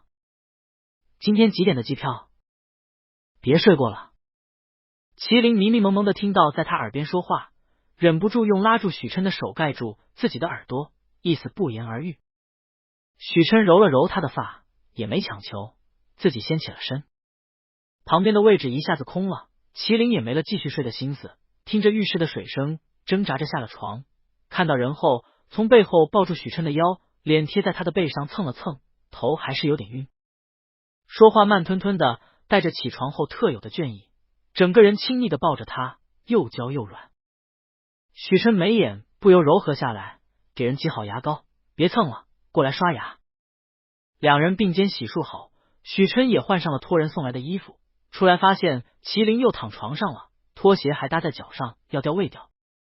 许琛将衬衫的扣子系好后，看着床上一动不动的人，无奈道：别睡了，我点了早餐，等会就送上来了，吃完再送你去机场。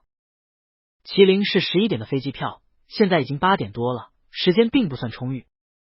可麒麟还是没反应，甚至脚微微一动，将拖鞋踢掉了。许琛不由失笑，走到窗前，将睡懒觉的人抱起来，揽进怀里，手指在他的脸上捏了捏。这么困？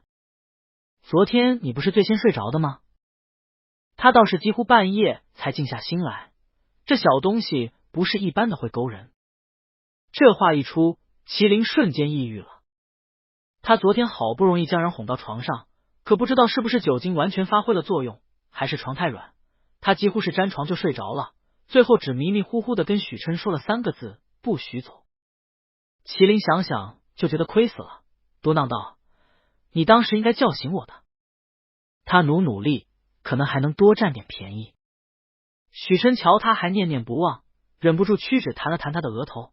好了，别闹，你吃完还要收拾行李，时间不多。麒麟吃痛的捂住头，声音闷闷的：不开心了，不吃。其实还有一个原因他没说，之前他厌食的症状已经有点严重了，他怕直接在许琛面前吐出来。许琛倒是没有察觉出他的小心思，退让一步：那怎样你才肯吃？本来还想再找个借口糊弄过去的麒麟眼睛嗖的亮了。5分钟后，麒麟去了浴室，他拉下衣领，看着对面的镜子里的自己。他知道他皮肤一向很白，时不时就会磕碰出一些印子，也比其他人难消。他平日其实都会很注意不让自己受伤，毕竟他不想找虐。可此时他干净漂亮的锁骨处竟然有一圈新鲜的红色吻痕，他伸出手指抚了抚，有点痛，疼痛之下更多的是入骨的麻。这样刻意的痕迹应该能陪伴他很久吧。这就是他刚刚提出的要求，不过他没想到许琛会选这里。吻痕覆盖下是一个小小的红痣，坐落在锁骨的右上方。麒麟发现许琛看到这里时目光暗了很多，结束时呼吸都不稳了。要不是门口有人送早餐过来，刺耳的门铃打断了两人，可能许琛做的远不止这些。他能感受到许琛很爱这颗小痣，吻痕中还夹杂了一点淡淡的牙印。对方没忍住咬他了。麒麟心满意足，换好衣服出来，就看到许琛已经坐在了餐桌前，衣衫平整，衬衫扣子系到最上，一派斯文禁欲，丝毫看不出刚刚这人还咬了他。麒麟哼哼一声，恢复的还挺快。许琛见他出来，将手机递给他，好像有人给你发微信消息。麒麟接过来一看，竟然是刘雨雨，对方给他发了一个定位，还附上一句话：你应该出发了吧。地大东门到了，告诉我。明显是让麒麟去接他，看语气像是他到了刘雨雨才会出门似的。麒麟随手将手机放到一边，嗤笑一声：不用管，我跟他一个航班，他想让我接他，不过他可没这么多时间浪费。许琛给人加了一个小笼包，没说什么，只淡淡嗯了一声。麒麟怎么可能察觉不到他些微的情绪，解释道：这是我妈非让我跟他一起回去，不是我约的。他伸手舀了一勺粥，吹了吹，递到许琛嘴边：我虽然喝醉了，可是对你昨天说的规则记得清楚，绝对不会出现第三人，你放心。张嘴。许琛别过脸，非常不习惯别人喂他吃饭，我自己来。麒麟抿了抿唇，将勺子收回来，放进碗里，闷闷道：要不我不走了，在这里陪你，免得我回家之后你还生我的气。语气还有点委屈，让许琛无话可说。我没生气。他组织了一下语言：你父母可能只是看在你们俩大学离得近，就顺便让你们路上有个伴，这很正常，我没介意。麒麟听到他这些话，眼里划过一抹嘲讽，不过很快隐了下去，他没必要让许琛知道他爸妈的心思。他低着头，用勺子在粥里搅了搅，语气怅然若失：你肯定是在哄我，你都不愿意让我喂你。许琛一时哑然，原来在这里等着他呢。算了，随你。麒麟唇角翘起，连着喂了人好几口，自己再把剩下的粥喝完。不知道是不是许琛在的缘故，他喝的时候虽然还是觉得有点反胃，可是不至于会吐出来，还吃了几个小笼包。许琛收拾餐桌的时候，麒麟看了眼手机，发现不光有刘雨雨的消息，其实还有另外一个对方给他发了个文件包。这是视频，麒麟看了一眼，发现的确是他想要的，爽快的给人赚了300块钱，银货两讫。许琛将人送到飞机场，可麒麟却迟迟不愿意进去。要提前办理登记手续的，去吧。许琛揉了揉他的发，落地后给告诉我一声。可麒麟依旧没动，只是站在他旁边，低着头，一言不发。飞机场附近人来人往，他现在又没喝酒，想到许琛都没有正当理由。许琛发觉麒麟真的很粘人，无奈的笑了笑，算了，我也没什么急事，多陪陪你好了，正好我也想确定一件事。你的机票座位是跟刘玉宇的相邻对吗？麒麟不知道他为什么问这些，点头道，票是我妈一起买的相邻座位。许琛眼神有点复杂，那你想跟他坐一起吗？麒麟愣了愣，他当然是不想的，只不过他的意愿根本没有用，要是他改签或者换票，他爸妈只会更加埋怨他。垂在身侧的手忍不住握紧，他不想让许琛察觉到这些。麒麟虽然没有回答，不过许琛从他的表情里看出了答案。谁会愿意跟一个对自己敌意这么大的女生坐一起？他隐隐感觉到麒麟跟他父母的关系似乎不太融洽。麒麟母亲做出的事并不像是一个宠爱孩子的人的行为，倒有点将麒麟朝火坑推的意思。不过许琛没问，声音平稳，那就不一起。麒麟还没来得及说什么，身后传来一声突兀的叫喊，又急又厉，麒麟，你竟然自己来机场了！你知道我等了你多久吗？刘玉宇拖着行李箱，一脸怒容，你信不信我回去就跟你妈说你干的好事？竟然让我在太阳底下白白站了快半小时，差点把他的妆都晒花了。他一路上只觉得火气越烧越旺，明明麒麟父母在他这里态度好的不得了，还保证会让麒麟跟他道歉，他就等来了这个。刘玉宇准备继续说什么，却突然瞥见麒麟旁边站着的高大男子，他瞳孔一缩，一下就认出来了这人他之前见过，在酒吧里带着一个助理，让他不光吃瘪，还赔了1万块钱的那个人。许琛将他的话听得清清楚楚，神色彻底冷了下来，看来之前还没有让你吃够教训。他还准备说什么，麒麟拉住他的袖子，摇了摇头，你不用出面，我能处理。让许琛跟刘宇宇对峙，没必要。刘宇宇还不够格。许琛确定麒麟没有逞强，也就随他去。麒麟不是连这点小问题都处理不了的人。一边的刘宇宇在看到许琛之后就闭上了嘴，从这人的一身的衣服，他就能看出许琛根本不是他能接触到的人，全是大牌，一件就是他一身行头的好几倍。他专门了解过，绝对不会看错。不过他也咽不下这口气，只要许琛不在，他就能拿捏麒麟，反正两人座位在一起，时间有的是。可他刚冒出这个念头，就看到许琛打了个电话，你好，我想升舱。他直接将麒麟的座位升到了头等舱。刘宇宇气的脸都白了，这人怎么这么多事的？可他也没脸去跟着人换舱，太掉价了。许琛打完电话后，从口袋里摸出一张卡递给麒麟，没有限额，密码是你的生日，有事就给我打电话。之后就算不在一起，他也能替麒麟出头。麒麟他知道许琛在给他撑场子，他也察觉到对方暗含的意思，这委屈咱们不受。这种被明着维护的感觉让麒麟本来有点糟糕的心情瞬间好转，他嘴角翘起，没有接许琛的卡，反而仰头看着他，笑着开口，那我没事就不能给你打电话了。许琛见他还有心思跟他贫嘴，默默松了口气，揉了揉他的发，颇为无奈，随便你打，这样满意了吗？麒麟煞有介事地点点头，这还差不多。行啦，我要去办理登机手续了，落地给你发消息。分别前，麒麟还是没忍住，悄悄用手指勾了勾许琛的手心，反应过来自己做了什么后，又瞬间抽走，似乎觉得自己的行为过于幼稚，跟许琛摆了摆手，就飞速跑进了航空楼。麒麟走后，许琛将手放进口袋，看着眼前似乎还没回过神来的刘宇宇，脸上丝毫不见刚刚的柔和，冷冷扫了他一眼，其中的警告意味不言而喻。上车后，许琛给孙秘书打了个电话，帮我查查地大一个叫刘宇宇的人，就是咖啡店见过的那个，查好之后将资料发给我。这种隐患还是杜绝为好。刘雨雨看着对方消失的车尾，又惊又怒。这人是在警告威胁他吧？麒麟跟他到底什么关系啊？值得人这么维护的？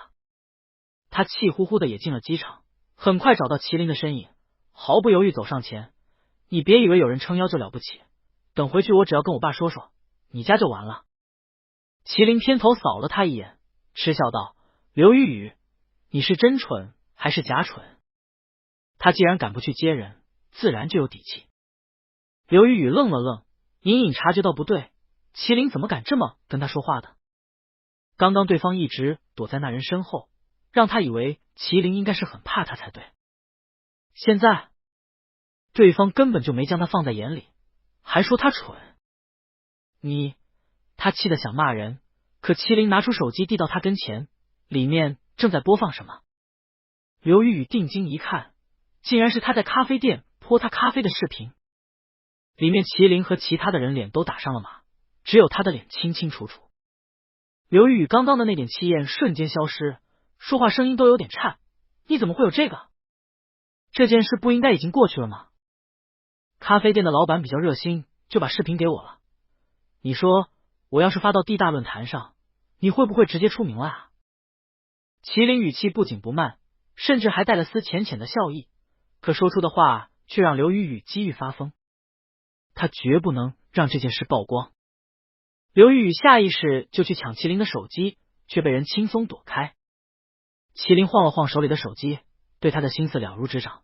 我有很多备份，手机坏了也不影响我发布这个视频，不过我还是挺喜欢这个手机的，我劝你别惹我，不然视频可能不止发到学校论坛这么简单。我文笔一向不错。刘雨雨听出他语气里的恶意，瞪大了眼，这还是他刚刚看到的麒麟吗？在那人身边的时候，麒麟身上没有丝毫的攻击性，干净乖巧，一看就很好拿捏。哪像现在，就算嘴边噎着笑，眼里也没有丝毫温度，完全就是一个冷心冷情的魔鬼，还将自己耍得团团转。刘雨雨咬了咬牙，你想怎么样？麒麟将手机放回兜里，对他的识时务还是很满意的。回去告诉你爸，我们之间只是单纯的不合适，懂？他不希望回去之后齐长勇还拿这件事烦他。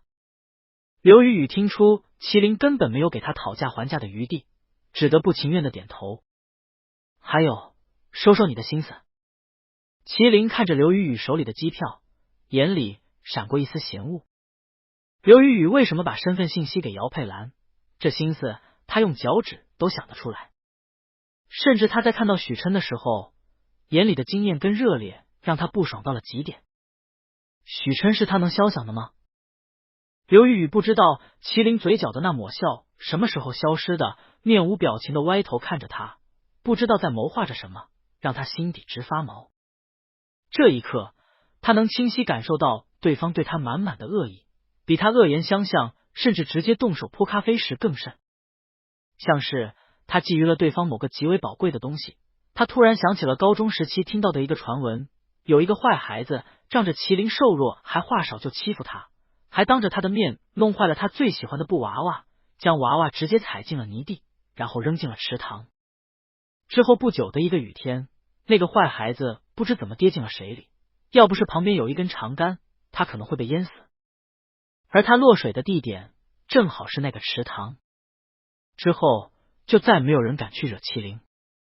刘雨雨不自觉将心提到了嗓子眼，那抹挥之不去的冷意让他后背都出了一层冷汗。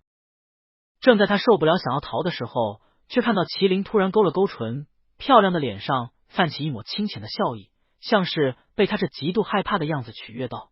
他微微轻声，声音又轻又缓，以后看到我记得绕道走，知道吗？下了飞机后，麒麟一路上都没有看到过刘雨雨的身影，好像真的被他吓到了。他唇角弯了弯，这样最好，也免得他多费口舌。他刚给许琛发了个消息报了平安后，另外一个电话打了进来。到哪了？我看时间估摸着你应该下飞机了，雨雨跟你在一起吗？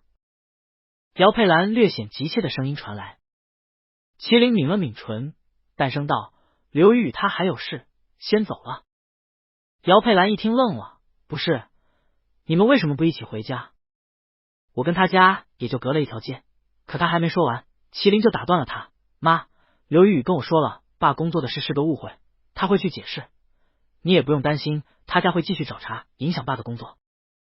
至于我为什么不跟他一起，我觉得不需要理由。”这一通话将姚佩兰堵得严严实实，他干巴巴笑了一声：“我不是这个意思，要不要你爸开车接你？今天家里下雨了，你带伞了没？别淋湿了。”麒麟看着头顶正照着的雨伞，脸上的表情和缓了些，不是因为姚佩兰的话，而是这把伞是许琛帮他放进的。你家里天气不一定跟 A 市一样，带上以防万一。麒麟想起许琛的话，眼睛不由弯了弯，跟姚佩兰说话的语气也柔了很多。我带了，等会直接打车回家，不用担心。他家距离机场还有点距离，坐公交车要转2次，麻烦的很，还是打车比较方便，只是价格贵了点，差不多200块钱。姚佩兰听到麒麟毫不犹豫说要打车的话，微不可闻的皱了皱眉。麒麟之前回家都是坐公交车的，节俭的很，可现在说要打车时语气自然，仿佛上百的打车钱在他眼里并不算什么。更重要的是，自从麒麟大3以来就没有动过家里给他打的生活费，现在卡里的钱一直原封不动的放着，他催过让麒麟放心花，对方也没有动的意图。姚佩兰不禁想，麒麟口中的家教这么赚钱吗？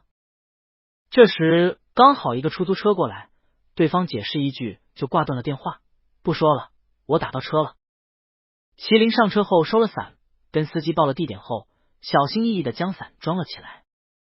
司机看着他这个宝贝镜，笑道：“我这一路上看到好多个淋雨的，特别是机场这一片，你这伞挺明显的，是一直带在身上，看你格外爱惜似的。”这场雨下的突然，连天气预报都没有报道，很多人都被淋了个措手不及。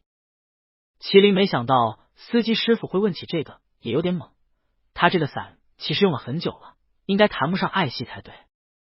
他若有所思的看了看被他妥善放在塑料袋里，边角都被折得整整齐齐的雨伞，好像明白了是许琛的原因，这伞才变得特别。他在这雨天单独撑出了一片小天地，给了他许琛一直在陪着他的错觉。麒麟发觉自己在想什么之后，不由失笑，不就是一把伞吗？朋友提醒的，就带了。麒麟回了司机的话，顺便把放得有点歪的雨伞拨正。机场距离他家还有一点距离，司机师傅也是个健谈的人，就跟他聊起这些年家乡的变化。你应该是在外地上大学吧？这一年清水市变得挺多的。麒麟老家清水市是一个典型的江南小镇，夏天气温比 A 市凉爽很多，也算是一个小有名气的避暑地，节奏整体比大城市慢很多，市里的人生活也算富足，很少会出现什么重大的变化。司机师傅一看就知道麒麟不知道，你肯定很少关注家里吧？麒麟没反驳，他自从上了大学，除了寒暑假会回家，其他时候几乎不回，也不会刻意关注清水市的新闻。他甚至想逃离这个地方。司机依旧在侃侃而谈，比如市区有很多大企业入驻，政府也将市里很多公园扩建了，绿化更好，景区也好好修缮过，现在是4A 级了，有空可以去玩玩之类的。还有比较重要的就是新山陵园规模扩大了1倍不止，价格也翻了一番。司机想到什么，补充道：“对了，你要去的地方距离它就隔着一条河，应该挺熟悉的。”新山陵园？麒麟皱眉道：“这个会对已有的目的产生什么影响吗？”司机师傅在等红灯的间隙回道：“当然不会，就是多了一个区，以前的还是不变。你有亲人葬在那里吗？”麒麟垂下眸，淡淡道：“不是，朋友的亲人，我帮他照顾一下，算是对那个人另外的一种报答。”回到家，麒麟看着熟悉的3层小栋别墅，抿了抿唇，上前敲了门。他没有带家里的钥匙，反正他1年只回家2次，没必要。可敲门后没有人应，他等了1分钟，依旧没有任何反应。檐下的雨有几滴落在他的颈项，凉丝丝的滑进衣领里，说不出的难受。麒麟想了想，还是将伞撑开。他本来以为很快就能进门，可没想到敲门家里没人应，倒是隔壁有了动静。一个系着围裙的阿姨开了门，瞧见他站在外面，惊讶道：“麒麟放假回来了。月之前吵着要吃小龙虾，你爸妈带着他去集市上买了，这个点也不知道能不能买到，要不你先来我家避避雨。”麒麟这样孤零零的站在门口，还举着个伞，看起来怪可怜的。李阿姨不用了，我在这里等就好了，谢谢您。麒麟笑着礼貌拒绝了。他脚上还是湿的，身上刚刚也被雨淋到不少，进李阿姨屋里只会给人添麻烦。阿姨您在做饭吧？您去忙，不用管我，我在这里等一会就好了。李阿姨还想劝几句，可屋内传来小孩的叫嚷：“妈妈，我闻到糊味了。”她赶忙进了屋。将菜就回来后，她忍不住跟自家老公抱怨：“你说隔壁怎么回事？自己大儿子好不容易放假回来，下着雨不去接就算了，还让麒麟一个人在门外等，像话吗？当初麒麟省状元考进 A 大的时候，我们都与有荣焉，怎么感觉老许一家对他这么不上心呢？”眼瞅着天都快暗了，她老公知道一点内情，看了眼一直为麒麟打抱不平的人，叹了口气：“那是别人家的事，你别在人家面前说这些，两边讨不着好。”他们这一片看起来气氛和谐融洽，可留下来的大多是年纪大一点的人，思想并没那么开明。连他自己想到麒麟的事，也会觉得有点不舒服。李阿姨知道自己是瞎操心，嘴里嘟囔几句，也没再说什么。门外的麒麟找了个拐角的避风口，给姚佩兰打了个电话，对方说会尽快赶回来，旁边还有齐月的哭闹声，明显还没买到他想要的小龙虾。麒麟挂掉电话后，目光不由落在面前的行李箱上，像面底水珠一点点顺着边缘滑下，还被风吹得歪歪扭扭，就像他此时散乱无依的心。他的裤脚湿淋淋的，鞋子也进了水，格外黏腻难受，可他却没有什么办法。他忍不住又一次打开微信，翻到跟许琛的聊天界面。他给人报平安后，对方一直没回，是在忙吗？麒麟看了眼时间，已经下午6点了，这个点理应下班了才对。可能是环境使然，这一刻他特别想跟许琛聊聊天，或者能听听对方的声音也行。麒麟低头翻了翻跟许琛的聊天记录，想看看有没有什么语音消息，可许琛从没发过语音，每次的回答也十分简短，文字解释不清楚的东西他会直接给他打电话。麒麟苦笑一声，他真不知道许琛这习惯是好还是不好。找语音消息这条路走不通，麒麟换了个法子，他抬手在自己的锁骨处抚了抚，布料摩擦到那处被咬过的皮肤，带来微微的刺痛，让他一下就想起了那些愉快的事。麒麟眼神暗了暗，指尖用力，疼痛感愈发明显，可却没再起到安抚作用，名为思念的情绪从那一处席卷全身，让他的心也空落落的。他想许琛了，尽管才分别了不到8小时。他拿起手机想给许琛打个电话，可是指尖却迟迟没有按下去。这行为连他自己都觉得粘人。麒麟咬了咬唇，就在他准备放弃的前一刻，手机屏幕突然亮起，许琛主动给他打来了电话。电话接通，许琛低沉的声音在耳际响起：“我刚开完会，到家了。家里天气怎么样？累不累？”熟悉的嗓音像是一股暖流注入麒麟心间。麒麟听着这3个问题，握着手机的手指不由收紧，再慢慢松开，嘴角一点点翘起，之前的情绪也在无形中消退。他不由想，许琛怎么这么多问题的？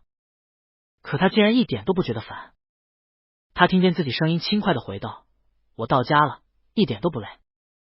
还有，今天是晴天。”许琛一直陪麒麟聊到他父母回家。麒麟看到熟悉的车牌，开口道：“许琛，我爸妈回来了，先不聊了。”他率先挂断了电话。许琛听着电话里的嘟嘟声，一时哑然，刚刚还聊得那么开心，说挂就挂，没半点犹豫的。这时他办公室的门外响起一阵敲门声，是孙秘书。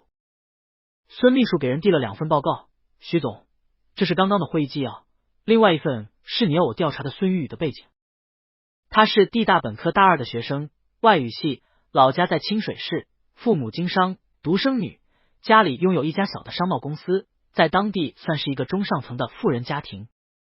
许琛看着刘雨雨的资料，目光落在清水市3个字上，顿了顿，手不由收紧，平整的纸面瞬间皱了起来。是那个清水市吗？孙秘书自然知道他的意思，垂下眼，恭敬道：是的，您母亲就葬在那里。许琛母亲户籍也在清水市，病逝前坚持要求将自己的骨灰安置在老家。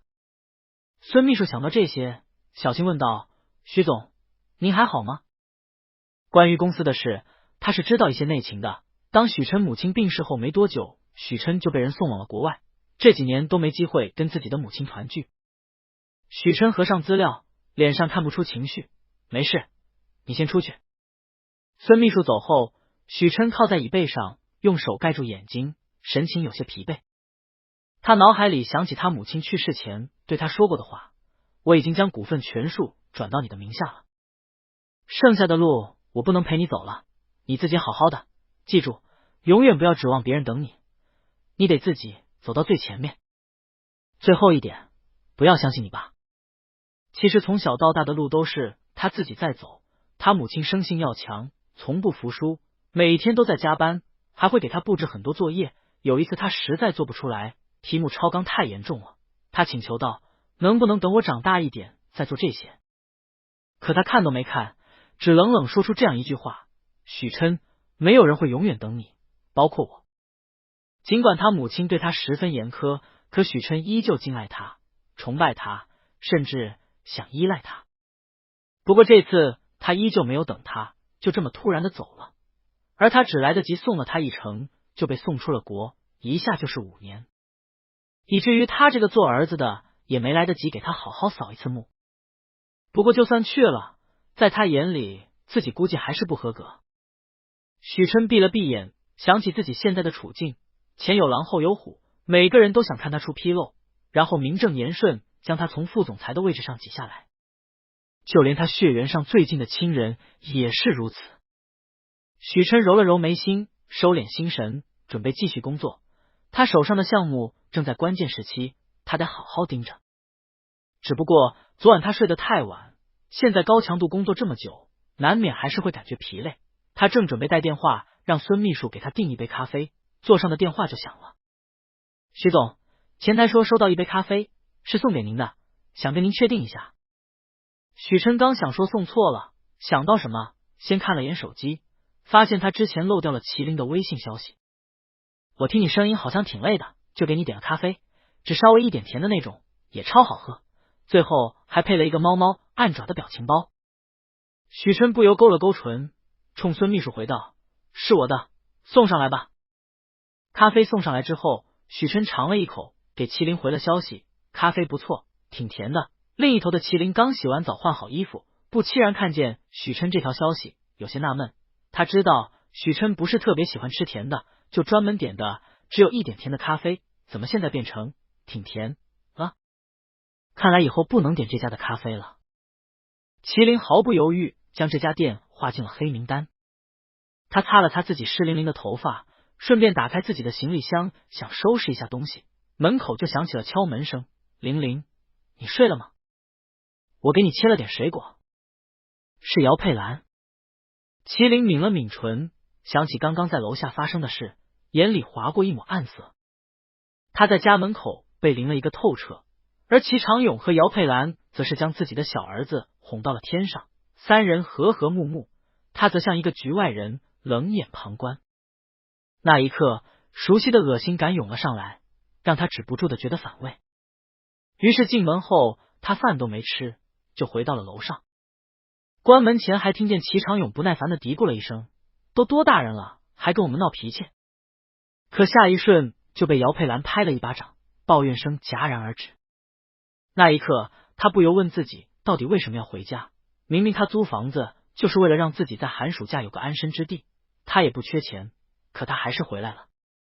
这时手机里又传出来熟悉微信提醒，他们的宿舍群在各自回家后就格外闹腾。常永义跟谢开宇回家后，就时不时在群里分享一些日常，各种各样的照片对着刷屏，有时候是丰盛的晚餐，也有时候是一家人出去郊游玩乐的趣事，每一张都透露出浓浓的亲情，连许周也会抱怨他爸非让他在家里多待会陪陪自己。麒麟心里说不羡慕那是假的。其实在高中之前，他也是备受宠爱的，那些时光成为他现在唯一的慰藉，以至于在姚佩兰温声细语哄他回家，说其他家的小孩都回来了，我们家玲玲怎么还没回来时，他动摇了。如果没曾尝过那份温情，他也不至于这么软弱。门口的敲门声再次响起，麒麟敛下眼里的复杂情绪，起身开了门。我见你晚上都不愿意下来吃饭，怕你就给你切了点哈密瓜和西瓜，你吃点垫一下，要是饿了跟妈说，我给你煮面。姚佩兰声音温和，看向他的目光充满关怀。自从上了大学，每年回家，姚佩兰都会对他格外细心，丝毫没有在电话里的那种压迫和监视感，仿佛对他回家由衷的高兴。每次麒麟也沉浸在这种编织的温柔里。这回要不是之前动，我不饿。麒麟没有接，反而直直看向姚佩兰，妈，我其实一直有个问题想问你，你为什么生下齐月？姚佩兰脸上的笑僵了僵，将水果放在一边的桌上才回道，只是想让他跟你做个伴。真的吗？麒麟表情很淡，声音平静，可是您怀他的时候，我正在上高二，马上高三。这个关键的节骨眼，没有哪个正常家庭会这样选择。姚佩兰当然知道他的意思，表情有点不自然，那只是个意外，我们就顺其自然。这话跟他之前说想跟要齐月跟他作伴，明显是悖论。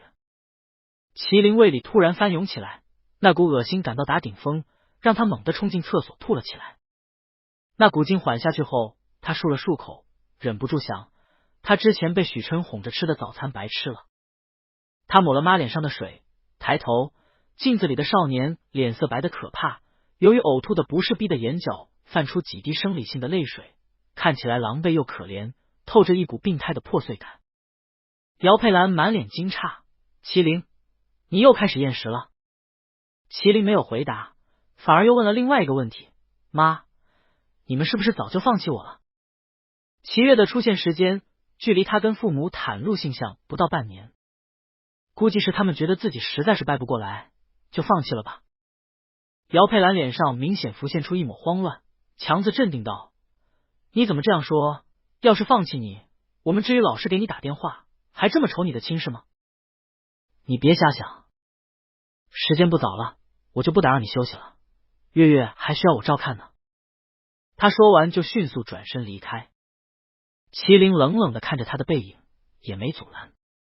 这么多年，他受够了父母两面的做派，这一次回家也更让他清晰地认识到，相比于齐月的哭闹，他坐完长途飞机后还在雨里白白站半个多小时，完全不足挂齿。既然如此，为什么不放他走？他以前一直不懂，现在他似乎知道为什么了。在他们给自己安排那场相亲的时候，他想确定，可姚佩兰根本不正面回答他的问题，那他不介意将问题直接摆在他面前。只有将伤口撕开，他才能彻底痊愈。第二天，麒麟下了楼，姚佩兰正好做了早饭，想招呼他吃，却看到他背着包，这么一大早要去哪？我刚做好饭。不用，我有点事要去市里的图书馆，顺便在外边吃。他昨天接到了江教授的通知，让暑假期间准备一个课题报告，跟如今金融体制改革相关，他需要查阅大量的资料。而在家里，齐月实在是太过闹腾，他昨天晚上在自己房间都能隐隐听到对方的叫喊。既然如此，他还不如出去学习。可显然，他的说辞并不能说服姚佩兰，都暑假了，还不好好休息吗？你不要把自己逼得太紧，我们又不需要你挣多少钱。姚佩兰在围裙上擦了擦手上的水，出什么门？留在家里吃饭，我中午给你做你爱吃的红烧排骨。可他手刚伸过来，就被麒麟躲开了。妈，我们学校一个非常权威的教授要收最后一个关门弟子，我争取到了候选名额，要是被选中，对我的前途很有利，幸运的话还能留在他手底下攻读硕博，跟老师一样留校任教。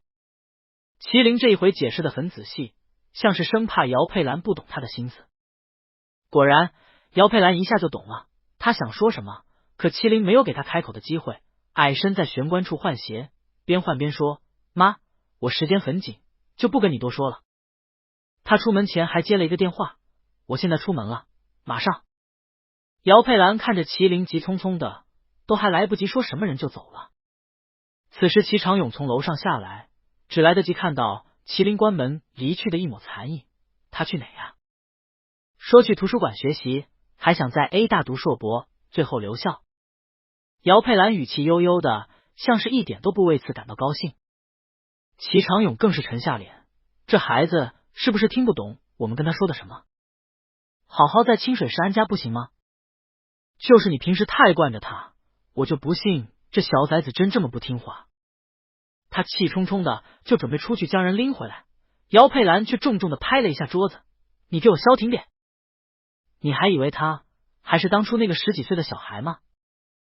他毕业还有一段时间，急什么？我现在担心的另外一件事。”齐长勇一下就止住了步子，面色阴晴不定，最后还是决定听姚佩兰的。你说的是什么事？麒麟可能谈恋爱了。刚刚麒麟打电话的时候，姚佩兰听得很清楚，语气中满是喜悦，眼里是近几年从未见过的欢快笑意。更重要的是，他低声换鞋的时候，衣领散开，他一下就看到了那锁骨处的吻痕，红的刺眼。另一边，出了门的麒麟只感觉空气都清新很多。许琛听着手机里的笑声，问道：“什么事这么高兴？还非要我在这个时间点给你打电话？”他还以为麒麟是特地让他叫起床，可听声音挺清醒的，明显起床好久了。麒麟囫囵往嘴里塞了一个面包，然后喝了一口水灌下去，压下那股不适感才回道：“我就是听你的声音才高兴的，我现在要去图书馆学习，随时给你汇报进度。”他昨天跟许琛说了江教授的那个课题之后，许琛很快就给他发了一堆文献资料，说是对他会有帮助。不过许老师你好严格呀，都不给我画个重点吗？这么多你忍心让我从头看起？还没等许周回话，麒麟又自顾自说道：“要不哪天许老师有空跟我视频一下，指导指导我，毕竟不当面很难解释清楚。”许琛不由莞尔，原来在这等他呢。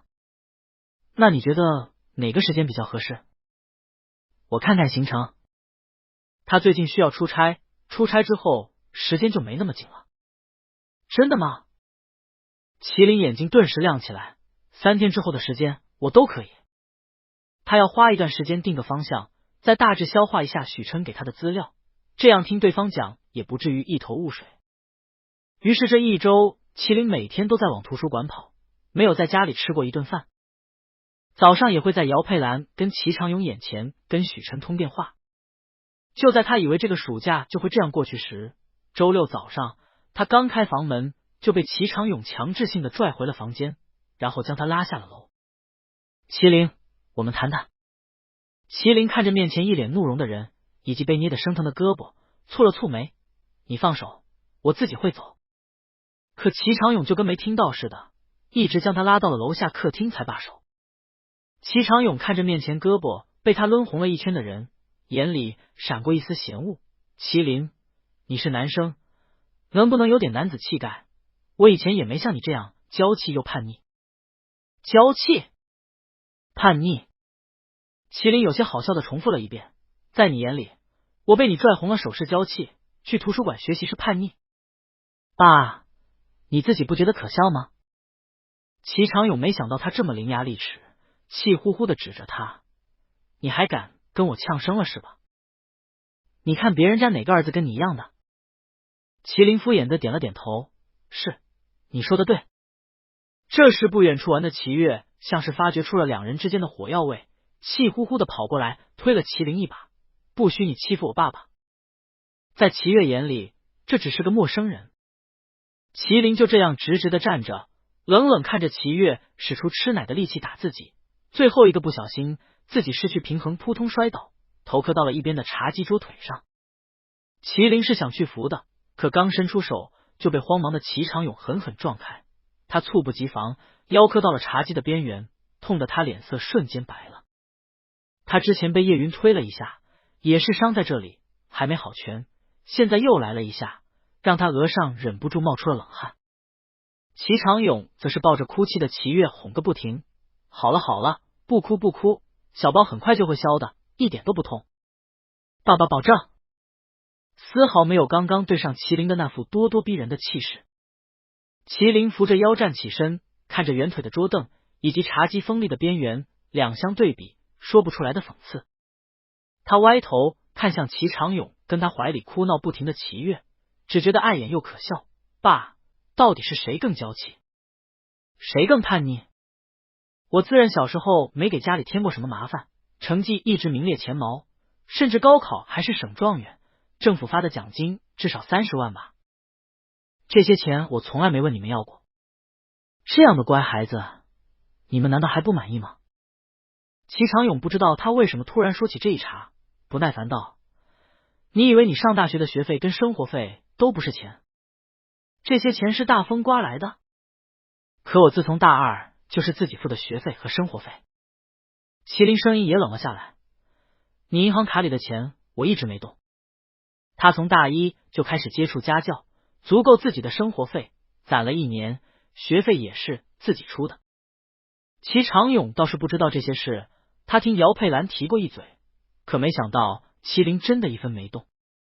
麒麟见他不说话，目光转向他怀里的齐月，明明对比起来我比齐月优秀更多，可你们为什么还是这样对我？他仿佛在自言自语，说是生下齐月是为了以后可以陪我，可是自他出生，你们没让我抱过一次齐月，他现在甚至不知道我是谁吧？为什么呢？怕被我传染？我是什么可怕的病毒吗？麒麟语气越来越轻，最后像是呢喃，在意的话，你们为什么不说呢？就算高3那段时间他将自己包装的跟常人无异，他们也不会再相信他，甚至监视他，跟踪他，几乎将他逼疯。齐长勇当然知道麒麟的意思，眼里的厌恶再挡不住。你还好意思？你老实交代，你是不是还存了那心思？你脖子上那恶心的玩意是谁留下的？麒麟扯了扯嘴角，就这一个痕迹，你们就觉得我恶心是吗？那也没错。他已经不想去辩驳什么了，反正的确是事实。这么多已经足够让他明白了一件事，他爸妈根本不爱他，只是想将自己困住。现在闹成这样，正好摊牌讲清楚。可是他没想到，更离谱的事还在后面。姚佩兰从楼上下来，往他脸上扔了一件衬衫，怒不可遏。麒麟，这是谁的衣服？这件衣服在一堆干净简洁的 T 恤中格外显眼，大小也明显不是麒麟的码。衬衫掉在地上，麒麟低头看去，是许琛落在他家里的那一件。他收拾行李时，悄悄把它放进了行李箱的最底下，许琛都没发现。没想到竟然让姚佩兰找出来了。麒麟捡起地上的衣服，拍了拍，抱在怀里，目光平静。你翻我东西。要说刚刚他还是失望伤心，现在的心情只能用心如死水来形容。难怪齐长勇非要将他拽下楼，难怪他跟人说了这么久，姚佩兰都不知所踪，原来是去找证据去了。因为前几天他将房门上锁了，他也不想再去纠缠。就如你们所想，这衬衫是那个人的，吻痕也是他留的，怎么样呢？可他刚说完，啪的一声，姚佩兰狠狠打了他一巴掌。麒麟，你怎么能说出这种话？姚佩兰气的声音都有点抖。可麒麟依旧毫无反应，面无表情的摸了摸被打疼的脸。我为什么不能说？现在这局面，你还指望我们跟以前一样维持表面的和谐？妈，你自己都不信吧？别掰我了，我就是个同性恋，刻在骨子里的，改不了。麒麟死死拽着手里的衬衫，手背青筋蹦出，可说出的话清晰又有力。你们其实早就放弃我了，可为什么中途改变了主意？是因为我考上了 A 大吧？这么光荣的事情，让你们觉得我或许还有点挽回的价值。不过我大了，不那么好控制。你们就想让我留在你们的眼皮子底下，受你们监管。他嗤笑一声，也别在我眼前演什么情深的戏码了。我也觉得恶心。爸的那张卡里，我往里面多打了30万，加上之前政府对省状元的奖金，我觉得咱们也能两清了。姚佩兰想都没想就拒绝了。麒麟，我知道我翻你东西不对，可我只是想关心你，你生气也是正常，等你冷静下来，我们好好聊聊。没必要。麒麟感受着脸上火辣辣的疼痛，觉得自己从来没有这么冷静过。他去楼上将自己的东西被翻乱的东西囫囵塞进行李箱，可等他提着行李箱下了楼，门口大门紧闭，齐长勇堵在那里，明显没准备让他离开。姚佩兰也卸下了往日温柔的表象，表情严肃。麒麟，你只是一时走了弯路，我以为这么多年来你有好转的，是我太乐观了。我决定让你休学1年，在家里好好想想。麒麟被气笑了，你凭什么决定我的人生？齐长勇见他这副样子就来气，并不想跟他废话，就想上来抢他的行李箱。麒麟早就有所防备，轻巧躲开，碰撞间无意识推了他一把。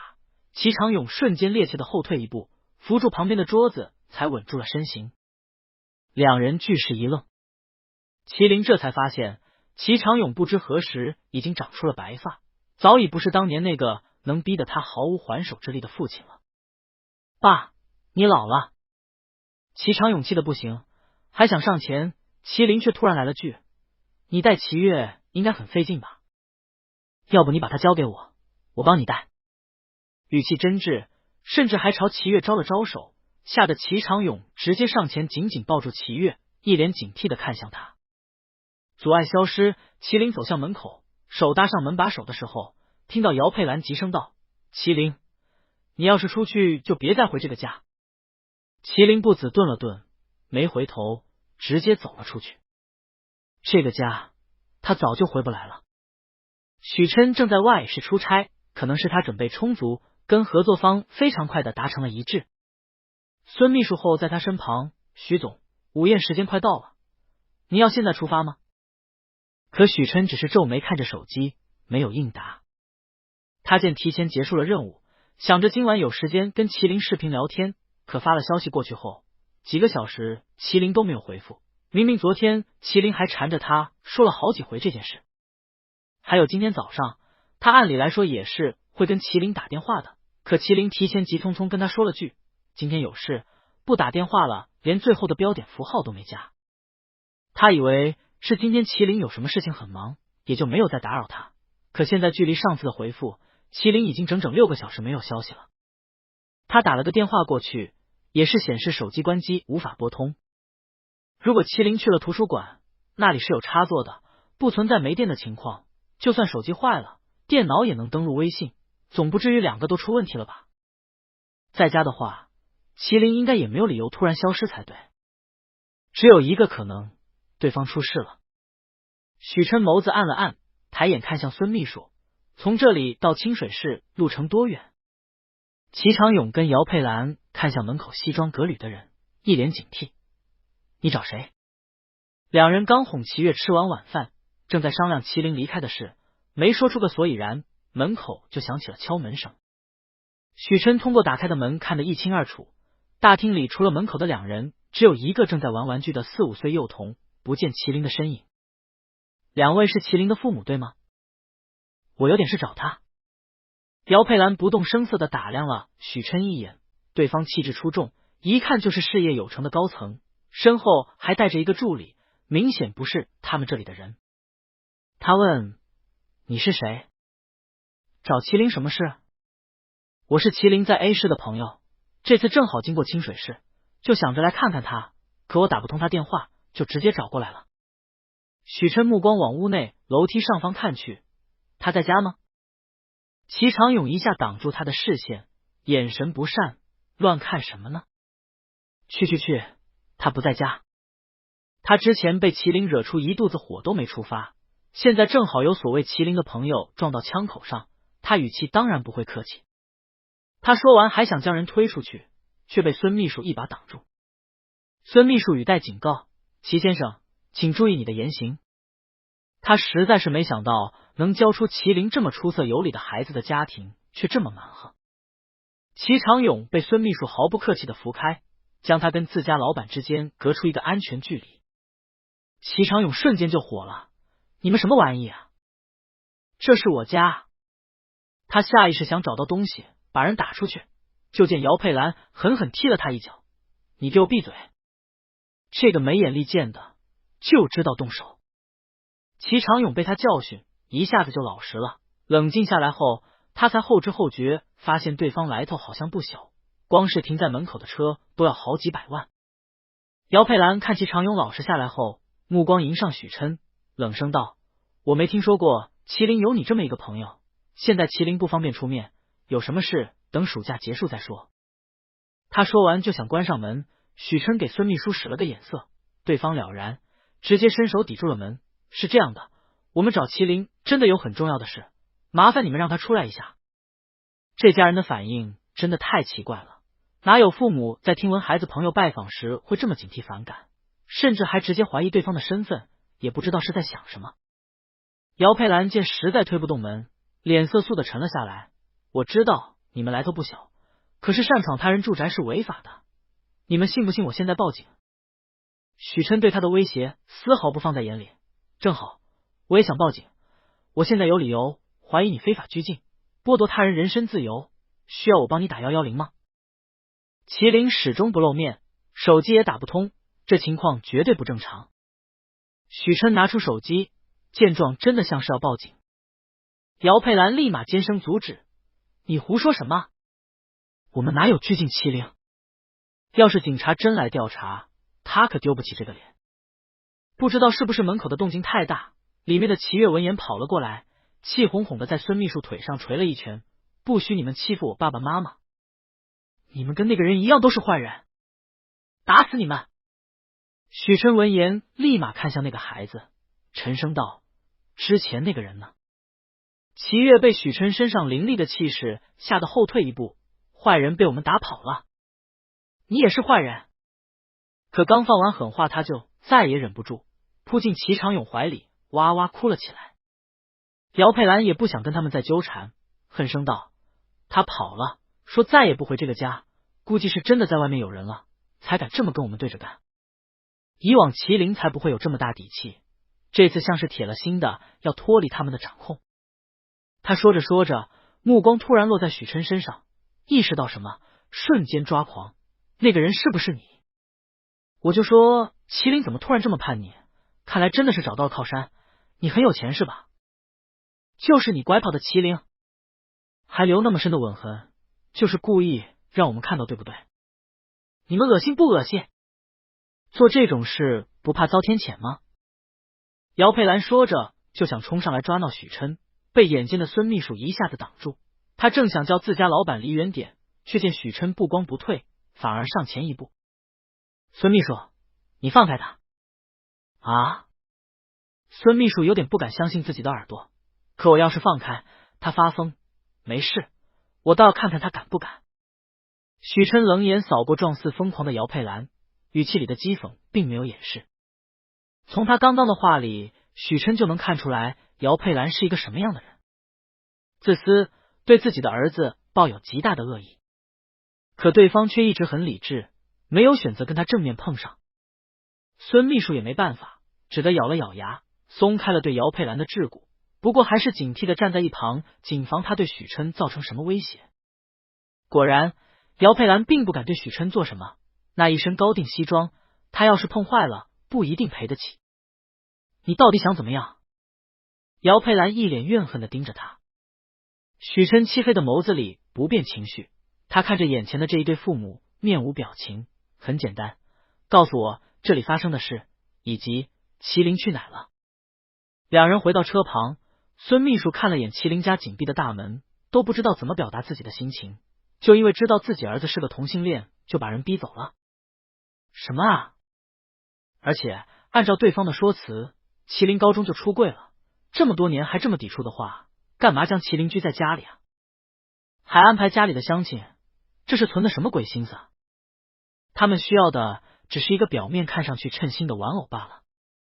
许琛说了这么一句，看向旁边的一户人家，走了上去，主动开口：“您好。”可能是他们在麒麟家边争吵的太激烈，旁边的邻居都三三两两出来看，只是在看到是麒麟家的动静后，又很快缩了回去。只有这一户一直守着，看向他们的目光欲言又止。这人正是之前让麒麟去他家里避雨的李阿姨。他瞧许琛走过来，目光复杂，麒麟又离家出走了。许琛敏感地察觉到他口中的哟，这种事情发生过很多次。李阿姨叹了口气，可不是，应该是从麒麟高一开始的吧？几乎每隔2星期就有一次，隔壁能吵翻天，麒麟那小身板哪里抵得过那2口子，非打即骂的，最后只能跑。一开始他家还央求隔壁林强帮他们找人，可几次之后就不找了。姚佩兰跟齐长勇2人亲自盯着，我好几次都能看到2人悄悄跟在麒麟身后，跟啥似的。明明那孩子只是正常上下学而已。李阿姨越说越觉得喘不过气。有一次他们将人盯丢了，大家都帮忙找，可是怎么都找不着。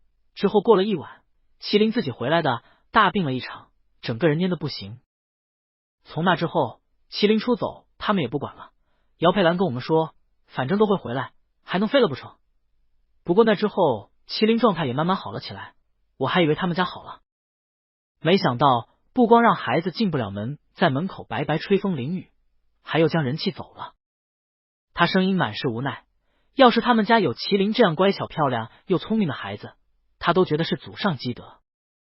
孙秘书越听越无语，这父母也太变态了，麒麟这样都没长歪，那真是心智坚定。他想说什么，余光却瞥见许琛垂在身旁的手紧紧攥起，手背上青筋迸出，像是压抑了很大的怒气。可对方开口的声音依旧冷静，只是低了好几个度。请问你今天有看到过麒麟往哪去了吗？李阿姨思索片刻，不确定道，我当时听到动静看了一眼，好像看到他提着行李箱往对面那条河去了。上了车后，孙秘书有些心急，许总，麒麟他不会想不开吧？他之前看过地图，这条河附近就是一个很小的公园，也没什么其他的建筑。不可能。许琛很快否定了他，可却没有给出原因。孙秘书，你报警，让警察帮我们一起找。孙秘书听着他凝重的语气，点头，好，我马上打。他从来没有见过许琛这副模样，眉头锁得死紧，一直不间断的给麒麟打电话，就算显示电话已关机，还是继续打，甚至刚刚语气里还带着一丝微不可觉的颤抖，像是被什么念头吓到了。你下车，等会配合警察，我先去附近看看。孙秘书走后，许琛先去小公园看了一眼，没人。而此时天空又淅淅沥沥下起雨，雨滴越来越大，将车窗前的风景糊成一片。这下子找人更难了。许琛心头烦躁更甚，猛地捶了一下反向盘，口中忍不住爆了一句粗口，跟平日沉稳的形象大相径庭。他不知道自己要是再找不到人会怎么样，他甚至不敢去想孙秘书之前的假设。他反复的看着附近的地图，目光突然落在了一个地方，新山陵园。他没往这里想过，因为麒麟是最怕鬼的。可他想起李阿姨说过的话，大家都帮忙找人，可是怎么找都找不到。熟悉的本地人都找不到的话，许琛没再犹豫，发动车子往陵园方向疾驶而去。麒麟坐在一个角落，仰头看着天空，雨幕密集，一点点落在他的脸上、下巴、衣领里，从外到内将他淋了个透彻。他将怀里的衬衫又往里塞了塞，确定没让许琛的衬衫露出任何边角后，才放下心来。他应该先跟许琛说一声的，可是昨晚他忘记给手机充电，等反应过来，手机已经关机了。许琛那么忙，应该不会察觉的，对不对？等他再缓一缓，他就离开这里，回到 A 市去找许琛。他伸手抹了抹脸，将上面的水珠擦干净。其实他觉得自己可以哭一场，明明有这场大雨做掩护，在这空无一人的角落，他就算哭得再大声，也没人会发现。可他哭不出来，像是对这个结局早有预料，甚至他动都不想动，在这里从早坐到了晚，明明上午还是晴天，现在就下起大雨来了。他伸出手，掌心摊开，雨滴一点点汇聚，顺着掌心的纹路蜿蜒流过，再从指尖的缝隙一点点漏下去，滴滴答答落在灰暗的水泥地上，消失不见。他将手合拢，再摊开，却什么都没抓到，空落落的。麒麟看着自己细白的手指，在雨水的浸润下，愈发显得秀气干净，是很好看的一双手。可他却没由来觉得厌恶，他的手怎么这么小？拎着几本书会觉得沉，写字久了会觉得酸。娇气、废物、没用，这些令他难看的话语充斥在他的耳边，跟雨声汇聚在一起，无孔不入。可跟手一样，他天生就是这样的，他能怎么办？麒麟抱着头，像是陷入了梦魇，嘴里一直重复道：我没有，我不是，我也是一个正常人，我没错，我没有错。可是声音越来越小，麒麟最后死死咬着唇，将自己蜷缩成一团，寂静又封闭。不知道过了多久，他察觉头顶的水声好像小了，连带着那些谩骂和讽刺都一点点消退。他迷蒙从溪湾里抬头，面前突然出现一双沾满泥泞的鞋。他眨了眨眼，还没来得及开口，就被拥入了一个干燥温暖的怀抱。对方动作很轻，声音却哑得厉害。抱歉，我来晚了。麒麟直到被人带进酒店，还有种不真切感。许琛怎么会出现在清水市？他现在不应该还在工作吗？还有，许琛是怎么找到他的？他躲在那里，从来没有被人找到过。麒麟呆呆地看着前面带着他办理入住的人，还有点恍然。喃喃道：我是不是被雨淋太久产生幻觉了？许琛拉着人进了酒店房间，先拿过来一个毛巾给人擦了擦头，回道：不是幻觉，是我。麒麟听着熟悉的声音，只觉得心口莫名酸涩。他摸了摸许琛的脸，底下的手感真实又温暖。他哑声道：你怎么来了？他想到什么，忍不住咬了咬唇：你是不是去过我家了？那他爸妈是怎么对待许琛的？他立马上下打量了许琛一眼，除了衣角和鞋子有点湿，其他地方都很正常。他们有说什么难听的话吗？你不要将他们的话放在心上，那都是胡话。麒麟还想说什么，就见许琛捏了捏他的脸，想什么呢？我只是出差离这里有点近，就想着来看看你，顺便给你指导一下功课。我的确准备去你家找你，不过你隔壁邻居说你早上就出门了，还给我指了方向，我没费多大劲找到你了。麒麟松了口气，那就好。以他爸妈对同性恋的敏感程度，看到许琛可能一下子就会想歪，并且恶言相向。他不想让许琛知道他其实生活在这样的家庭中。许琛给人擦了擦头发，可麒麟整个人都湿哒哒的，甚至裤脚都在往下滴水。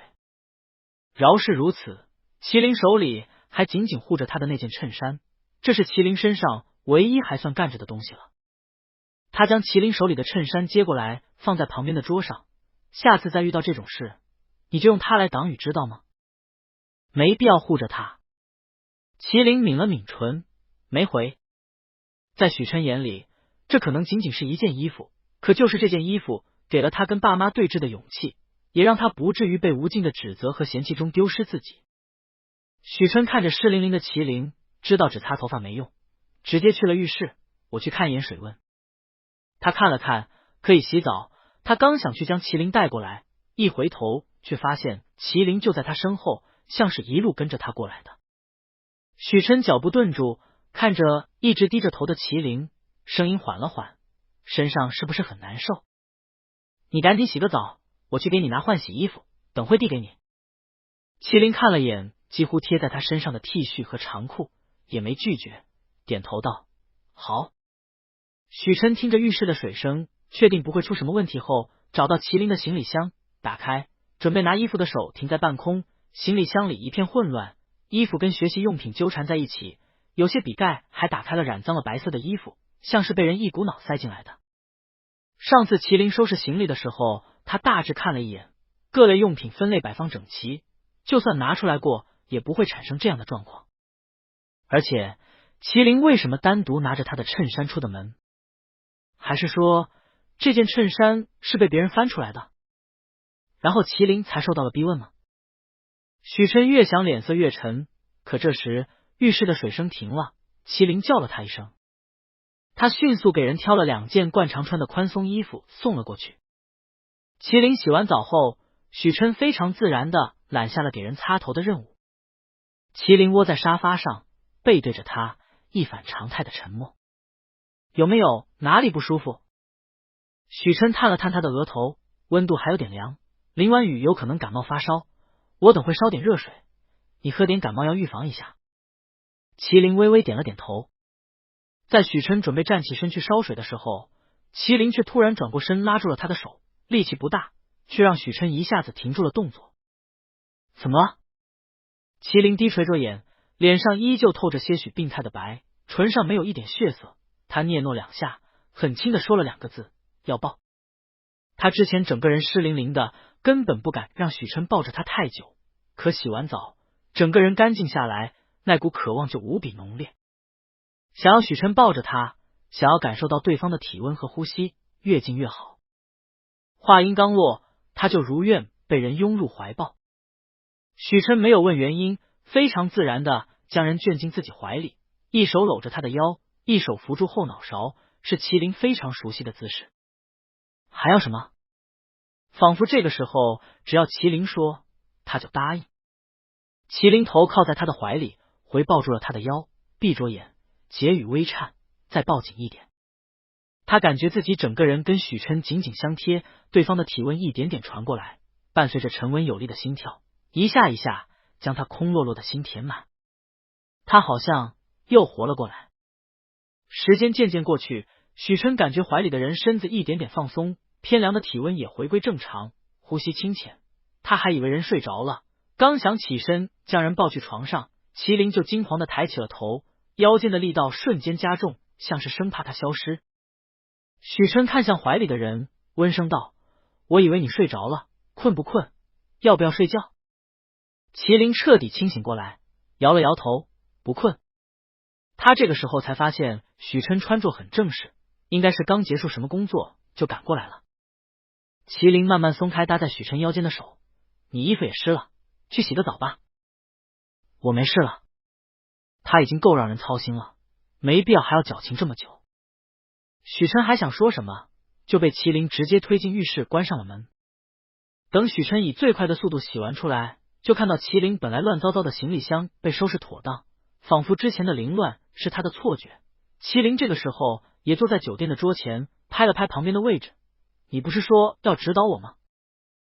我正好有好多问题。桌上整整齐齐摆放着一堆他给麒麟推荐的学习资料，对方的语气也与平时无异，像是已经走出了那种状态。许琛坐过去，麒麟就拿着手机给他看了眼电量，只有 2%， 显然是刚充上电。我昨天熬夜学得太晚了，没来得及充电就关机了，所以没有及时回复你的消息。他说完想到什么，嘴角弯了弯，我是不是有件事忘记跟你说了？我在微博开了一个账号，本来是为了记录我的学习，没想到吸引了很多人看，我经常在里面跟他们探讨互动，还挺有趣的。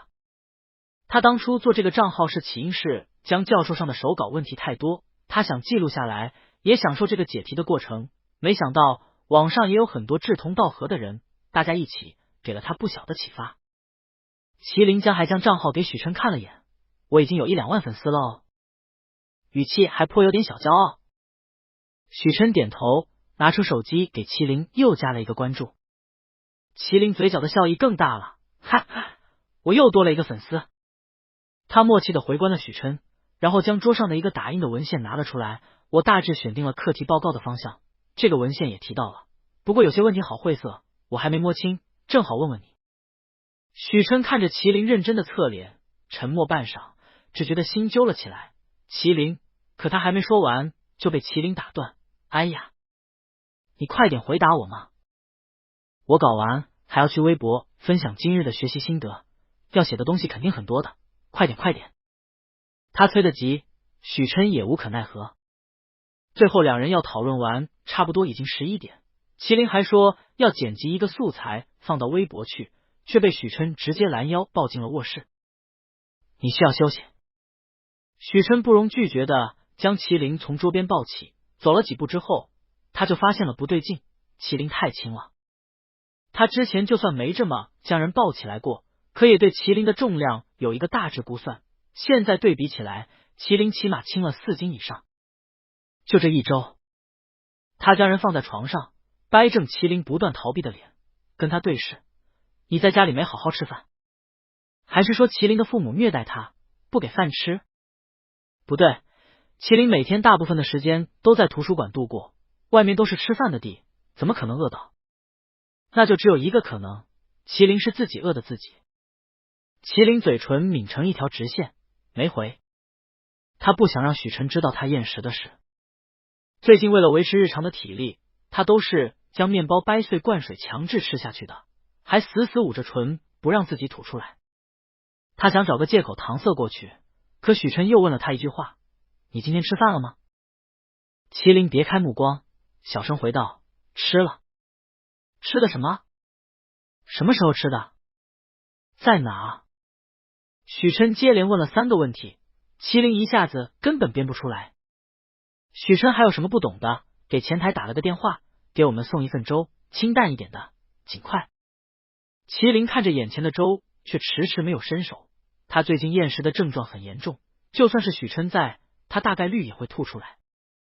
许晨见他不动，自己拿过粥，盛起一勺试了试温度，正好。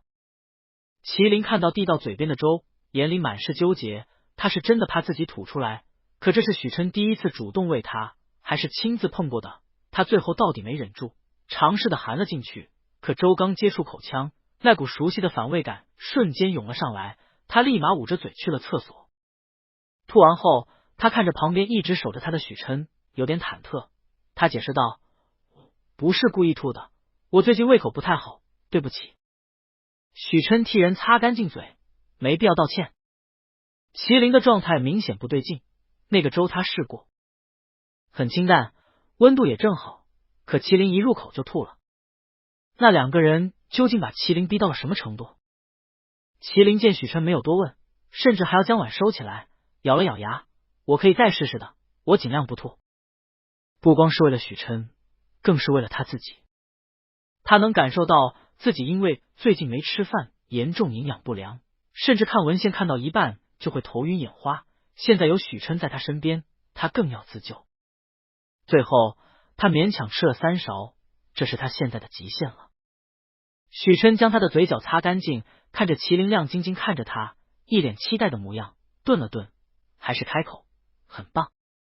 不过许晨显然没这样夸过人，语气僵硬滞涩，奇怪又好笑。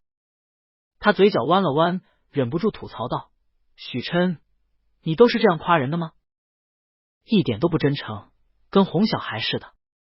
许晨将碗收拾好，看着靠在床头笑得眉眼弯弯的人，回想着他的话，微微矮身，目光跟麒麟平齐，轻轻摸了摸他的发，缓声道：麒麟，你做的真的很棒。麒麟愣了愣，看着面前明明正经又死板，却还是想着法子认真哄他的许晨，突然觉得眼睛有点涩，嘴边的笑都快维持不住，只能慌乱的别过眼，小声道：什么呀，更像哄小孩了。他揉了揉眼，想将之前那股情绪憋回去，却见许晨抬手，指尖拂过他泛红的眼尾，动作满是疼惜。麒麟，你不需要一个人扛这么多，现在你有我，其实我也是可以被你依靠的。麒麟本来以为自己已经表现得足够正常了，连他自己都快被骗了过去，不就是不被家里人接受，然后被逼了出来吗？他又不是身无分文，他可以住很好的酒店，吃好吃的食物，还能在 A 大毫无顾虑的进行学业，他会有一个非常美好的未来。可是他心里为什么这么堵得慌，就像是被浸湿的棉花，不断散开膨胀，将他整个人都围拢住，看似很轻，却沉甸甸的压得他喘不来气。他明明脱离那个家了，为什么还会这样？麒麟感受着脸上许晨温柔的碰触，有点茫然。我没事啊。可一开口，声音莫名哽咽，甚至还带着些微的哭腔。下一刻，他就被拥入一个宽阔温暖的怀抱，哭出来也没关系。许晨这样对他说。麒麟眨了眨眼，张嘴想说什么，可眼角有什么东西不受控制的流了下来。他伸手摸了摸，是泪。他抹了抹脸，不想在许晨面前表现的这么脆弱。可是眼泪越擦越多，将身前许琛的衣服都浸湿了一大片。麒麟感觉自己此时就像是一个摔倒的孩子，本来没关系的，可是被依赖的人一安慰，心里的委屈一下子就冒了出来，怎么都挡不住。许琛听着怀里人死死压抑的哭声，揉了揉他的发。麒麟，同性恋只是一种性向，就算有人不接受也没关系，他没有错，你更没有错。许琛的态度跟麒麟的父母明显站在了对立的两边。姚佩兰跟齐长勇觉得同性恋恶心，觉得这根本就不是应该出现的东西，将麒麟视作一个异类，还一直在向麒麟施压，想让他变得跟正常人一样。而这时许琛却将挡在了身后，拦住了那些铺天盖地的否认与谩骂，告诉麒麟，你是正常的，你过好自己的生活就好。麒麟咬着下唇，死死揪着许琛的衣摆，呜咽声再也挡不住，他只觉得他刚刚竖起来的坚硬外壳被许琛的话一点点敲碎。为什么这么多年他们都不能接受我？我努力抗争过，也尽量将自己伪装成正常人，不给他们丢脸，可是他们依旧这个样子，不给我任何喘息的空间，我真的好难受。麒麟说的断断续续，身子都在微微颤抖，那些在心里挤压了这么多年的话，像是有了宣泄口，倾泻而出。许琛的怀抱就是他最稳固的避风港，在这里他不需要故作坚强，他也是一个正被人宠爱着的孩子。他将脸埋在许琛怀里，死死抱着对方的腰，感受着对方的体温和心跳，哽咽着开口，在我发现自己喜欢男人后，我也很害怕，我第一时间就去找了他们，可迎来的却是无尽的责骂，他们说我恶心，说我丢人，说生我下来一点用都没有。从那以后，他们会跟踪我，会翻我东西，好像生怕我跟不亲的人交往。那段时间我真的很想去死。那个时候是麒麟人生中最黑暗的时候，他最信赖的人一点点将他逼到悬崖尽头，险些毁了他。之后我考上了 A 大，他们的态度渐渐好转，我也以为他们接受了我，可那无形的监视感并没有因为我离开家而减弱，甚至他们给我打学费和生活费的银行卡用的都是我爸名下的，我所有的交易明细他们都能看到。他那时就意识到姚佩兰和齐长勇并没有真正放过他，只是换了种方式掌控他的生活。他开始自己兼职挣钱，大一之后他就没花家里的钱，自给自足。麒麟以为这样他们两者就能和平共处，可他错了。他现在光是想想，胃里的那股恶心感就止不住的翻涌。许琛察觉到麒麟的反应，将他又往怀里拢了拢，抬手把他脸上的泪水擦干净，没事，说出来就好了，我在。麒麟感受到对方的力道，那股恶心感消退不少，说了这么多，他心底也轻快不少，眼角的泪意渐渐止住。他揉了揉眼睛，继续说道，之后他们给我安排了家里的乡亲，就是刘玉宇，他爸是我爸的上司，也就是说，他们不光想让我以后留在家里，也想让我给我爸的事业出力。也是这个相亲让我彻底意识到，我好不容易考上 A 大，可在他们眼里什么都不是。于是他也不想再粉饰太平，他故意设的这个局，装作不小心让姚佩兰看到他锁骨处的吻痕，就是想试探他们的态度。一周过去，两者相安无事，他还以为是自己多想了，心底甚至还期待着父母其实已经接受了他的性向。没想到他们只是在找合适的时机翻他东西找罪证，甚至还想让他休学1年。麒麟心里又酸又涩，现在想想，其实齐长勇跟姚佩兰从知道他是同性恋开始就没有为他考虑过，只想将自己圈在身边，当做一个漂亮的有利用价值的玩偶，任由他们摆弄。他只觉得周身有点冷，从心底生出的寒意渐渐扩散到全身。麒麟下意识搓了搓胳膊。许琛将空调温度调高，再仔细观察了一下怀里人的脸色。刚哭过的麒麟眸子湿漉漉的，眼尾还泛着浅浅的红，脸上能看出依稀的泪痕，此时窝在他怀里又软又可怜。不过好在麒麟没有像之前那样将情绪都憋在心里，哭过之后整个人明显平和不少，只是放在他腰间的手一直没有放松力道。许琛悄悄舒了口气，其实不光是麒麟缓了过来，他现在紧绷的神经也松懈下来。在没找到麒麟之前，他感觉自己真的要疯，他甚至想直接冲进麒麟家里，将那两人揪出来狠狠教训一顿。要是麒麟出事，他绝对不会放过这两人。所幸他还是找到了。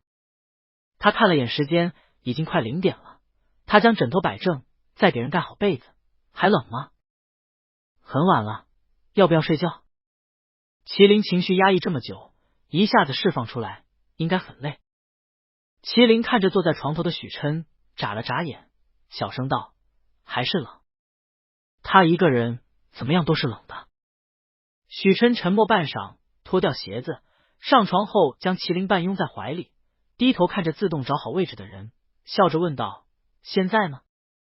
麒麟含混应了一句：“还行吧。”他熟门熟路的圈住许琛的腰，熟悉的体温透过两人薄薄的睡衣一点点传到他的身上，让他整个人不由放松下来。可他余光中也瞥见了旁边另外一个没动过的床榻。许琛订的是双人间，想必是知道他情绪不好，想在一个房间里陪着他，可是他想要更多。麒麟将脸埋在许琛怀里，闷声道：“等会你是不是还要去旁边睡？”许琛感受着旁边紧紧贴着他不放的人，无奈道：“我不去，我就在这里陪你。那会不会我睡着后你就不见了？”许琛看着麒麟，仰着头巴巴的看着他，忍不住捏了捏他的脸：“不跑，一晚上都抱着你睡，满意了吗？”这得寸进尺的劲又来了。麒麟这才放下心来，将脸贴在许琛的心口，听着对方沉稳的心跳，嘴角无声翘起：“我只是想多跟你待一会而已。”他已经1周没见过许琛了，能这样真实触摸到对方，感受着对方的体温，对他来说是一件无比奢侈的事。要是平时，许琛绝对没这么好说话。麒麟忍不住又将许琛抱紧一分。今天的愤怒、委屈，甚至于那点自厌的情绪，在哭声以及絮絮诉说中一点点散于虚无。他从来没觉得这么轻松过，有许琛在，他什么都不怕。可当他视线无意间扫到卧室挂着的那套西装时，嘴角的弧度一点点消了下去。浅色的西装肩膀处晕开了一片很深的痕迹，再加上他在雨中看到的沾满泥泞的鞋，许琛到底找了他多久？他抿了抿唇，抓起许琛的手放在自己脸上，小心的蹭了蹭：“对不起，我下次不会再乱跑了。”许琛感受着底下柔软的触感以及对方讨好的语气，怎么突然说起这个？这次不光是乱跑，还有一点，你不该傻傻的在那里淋雨，身体是自己的，知道吗？麒麟听着许琛语气里的责怪，咬了咬唇：“对不起，我之后不会犯傻了。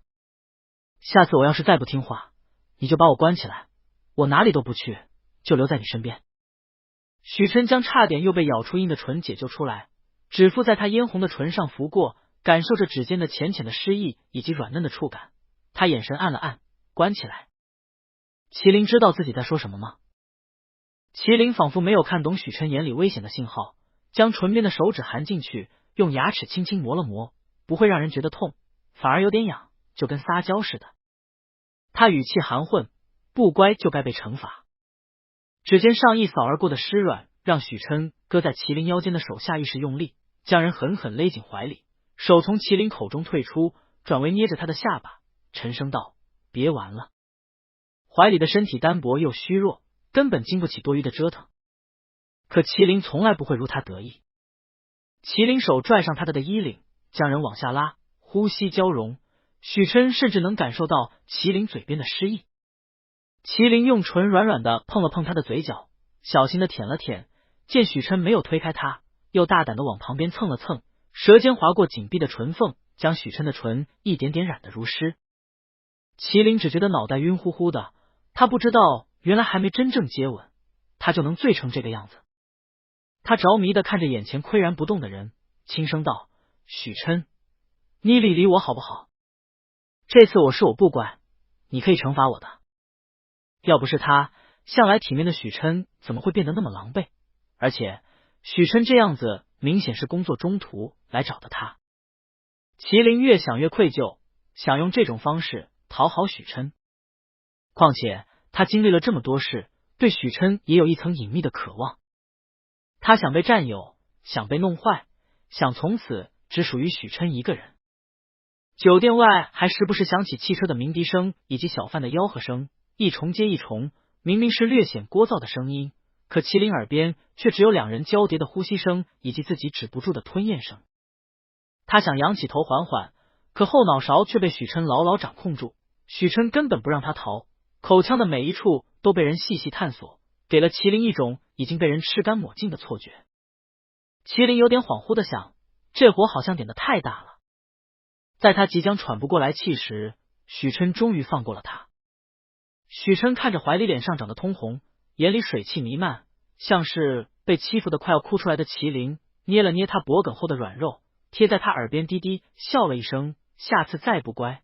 可就不止这样了。麒麟听到许琛的话，像是被呛到，止不住的咳嗽了几下，缓过来后不甘示弱的看着许琛，我哪里不乖了？他被亲得晕晕乎乎的，根本就没有反抗好吗？他一想起刚刚的场景，莫名有点恼，他怎么每次都被亲成这样，一点都没发挥好。他咬了咬唇，还有一点我想声明，我刚刚只是没准备好，再来一次我肯定能亲好。可他还没说完，就被人摁到了怀里。许琛没给他证明自己的机会，将旁边的灯摁灭，别闹了，睡觉。要是真亲下去，他怕麒麟会直接在他的怀里晕过去。当时也是，要不是他及时感受到对方在他胸前那小小的推拒，他还不一定能发现麒麟又没换过来气。麒麟没了表现的机会，有点不甘心，他还准备说什么，却突然听到耳边剧烈的心跳声，一下一下重重敲击在他的耳膜，让他不由愣住，这是许琛的心跳，好快！麒麟这个时候才发现许琛没有像之前那样紧紧抱着他，而是从腰那里就跟他隔开了一段距离，像是怕他察觉到什么。什么嘛？之前还装作一派沉稳的样子来威胁他。麒麟弯了弯嘴角，笑道：许琛，你干嘛不好好抱着我？这样很不舒服的。许琛额角跳了跳，这小坏蛋还没完没了了。他闭着眼，装作没听到他的话。麒麟也不在意，继续说道：你这样中间会漏风的，我现在就感觉凉飕飕的，我会不会感冒啊？许琛看着盖得严严实实的麒麟，舌尖顶了顶腮帮，一把将人拉进了怀里，不过微微侧身避开了那一处。麒麟扭了扭身子，却发现被人牢牢束缚住，根本动不了。许琛，你怎么说不过我就用武力呢？麒麟觉得他快要被许琛笑死了。你这么可爱，你手底下的员工知道吗？他话音刚落，就被人掐了一下腰。许琛沉声道：你确定不睡？麒麟听出他语气里的威胁，一下子噤声。刚刚他就感受到自己的体力明显不太行，只是接个吻，他就觉得头晕的厉害，要是真半途缺氧晕过去，就太丢人了。不过许琛的吻技提升的好快，他就跟喝了酒似的，被人完全主导，随着对方的动作呼吸吞咽，心神完全沉浸在这个吻里。明明他们之前只接吻过一次而已，这就是天赋吗？他为什么没有？他想着想着，脑袋就有点迷迷糊糊的，不知不觉的就睡过去了。许琛听着耳边沉稳的呼吸声，确定人睡熟后，悄悄起身去浴室冲了个冷水澡。这小坏蛋真不是一般的会磨人。他洗完擦了擦头发，点开夜灯，看着床头脸色红润，唇边还挂着浅浅笑意的麒麟，眼神也不自觉柔和起来。他刚找到麒麟的时候，对方一个人蹲在一个角落，整个人暴露在雨幕之下，将自己蜷缩成一团，像是一个被抛弃的幼兽，嘴里不断喃喃着：我没病，我是正常的。不知道自己一个人重复了多久。麒麟在求救。许琛立马就意识到这一点。麒麟不知道从他爸妈那里听到了什么话，再加上跟父母关系破裂，心理防线几乎崩溃，一个人苦苦支撑到现在。幸好他来了，带着麒麟从那封闭的情绪中走了出来。不过这不代表他不会追究这一次的事。麒麟脱离那个家庭就是他能做到最大的努力，可自己不是。他替人掖好被角，去客厅打开电脑，仔细看了眼孙秘书发来关于麒麟父母的调查。齐长勇在一个商贸公司上班，干了10多年，现在勉强混到了一个小主管的职位，而姚佩兰则是一个公司的普通职员，两人除了麒麟这个孩子，还有一个快5岁的二儿子，叫齐月。家里的收入来源大多来自于齐长勇，可齐长勇这个也不是铁饭碗，据说他已经很久没有做出什么的业绩，个人价值远远配不上现有的工资。估计这也是他让麒麟跟自己顶头上司的女儿相亲的原因，怕被裁员。许琛眼里划过一抹冷意，研究了一下齐长勇所在公司的性质以及清水市近几年的发展后，给孙秘书打了个电话。孙秘书听完自家老板的交代后，泪流满面。他为什么能碰到一个这么尽职尽责的领导？他还以为这次是来度假的，可没玩几个小时，自家老板就给他安排了任务。他只能含着泪去跟公司相关人员接洽。不过他办起事来效率还是很高的，他相信自家老板不可能感情用事，极大可能就是在清水市发现了商机。果不其然，他跟其他同事一起分析了一下，许琛给他们的方案非常可行。清水市近些年发展前景非常好，旅游业、餐饮业全部都呈上升趋势，很多公司已经提前进来分了一杯羹。按理来说，他们现在去已经晚了，但许琛非常巧妙的给他们指了一个方向。收购，甚至连公司都选好了。公司是个老牌子，口碑也不差，可最近这些年公司一直在走下坡路，估计花不了太多钱就能谈下来。孙秘书立马给许琛回了信息，许琛像是对此早有预料，你跟他们提前透露出即将被许氏收购的消息，然后将我的联系方式给他们。孙秘书尽管疑惑，可非常识相的没有多问。不就是透露个消息吗？他就算现在具体收购方案还没做出来，但是定点录个风还是很简单的。他也能隐隐猜到自家老板的意图，齐长勇就在这个公司，许琛应该是想为麒麟出气。孙秘书的办事效率很高，许琛没多久就收到了一个陌生电话，他看着来电归属地写着清水市，按下了接听。第二日，照常去上班的齐长勇刚进公司就被人事下了驱逐令，甚至连他桌上的东西都给他收拾好了。齐长勇看着被硬塞进怀里的纸箱，还有点没反应过来，这是怎么回事？刘玉宇的父亲刘岗一脸晦气的看向他，我早该把你辞了，整天游手好闲吃死工资，还仗着自己是公司里的老人牛的跟什么似的。要不是自己的女儿之前央求自己说对齐长勇的儿子麒麟有好感，他才不会将人留这么久。幸亏我女儿跟你儿子没瞧上，不然指不定出什么幺蛾子。齐长勇闯了这么大的祸，可别连累到他。齐长勇面色白了白，颤声道：不是刘哥，之前的事不是都解决了吗？他让麒麟跟刘玉宇相亲之后，刘岗就没有提出要解雇他了，怎么现在直接将他辞退了？是不是麒麟那小子又出了什么问题？你告诉我，我一定回去好好教训他。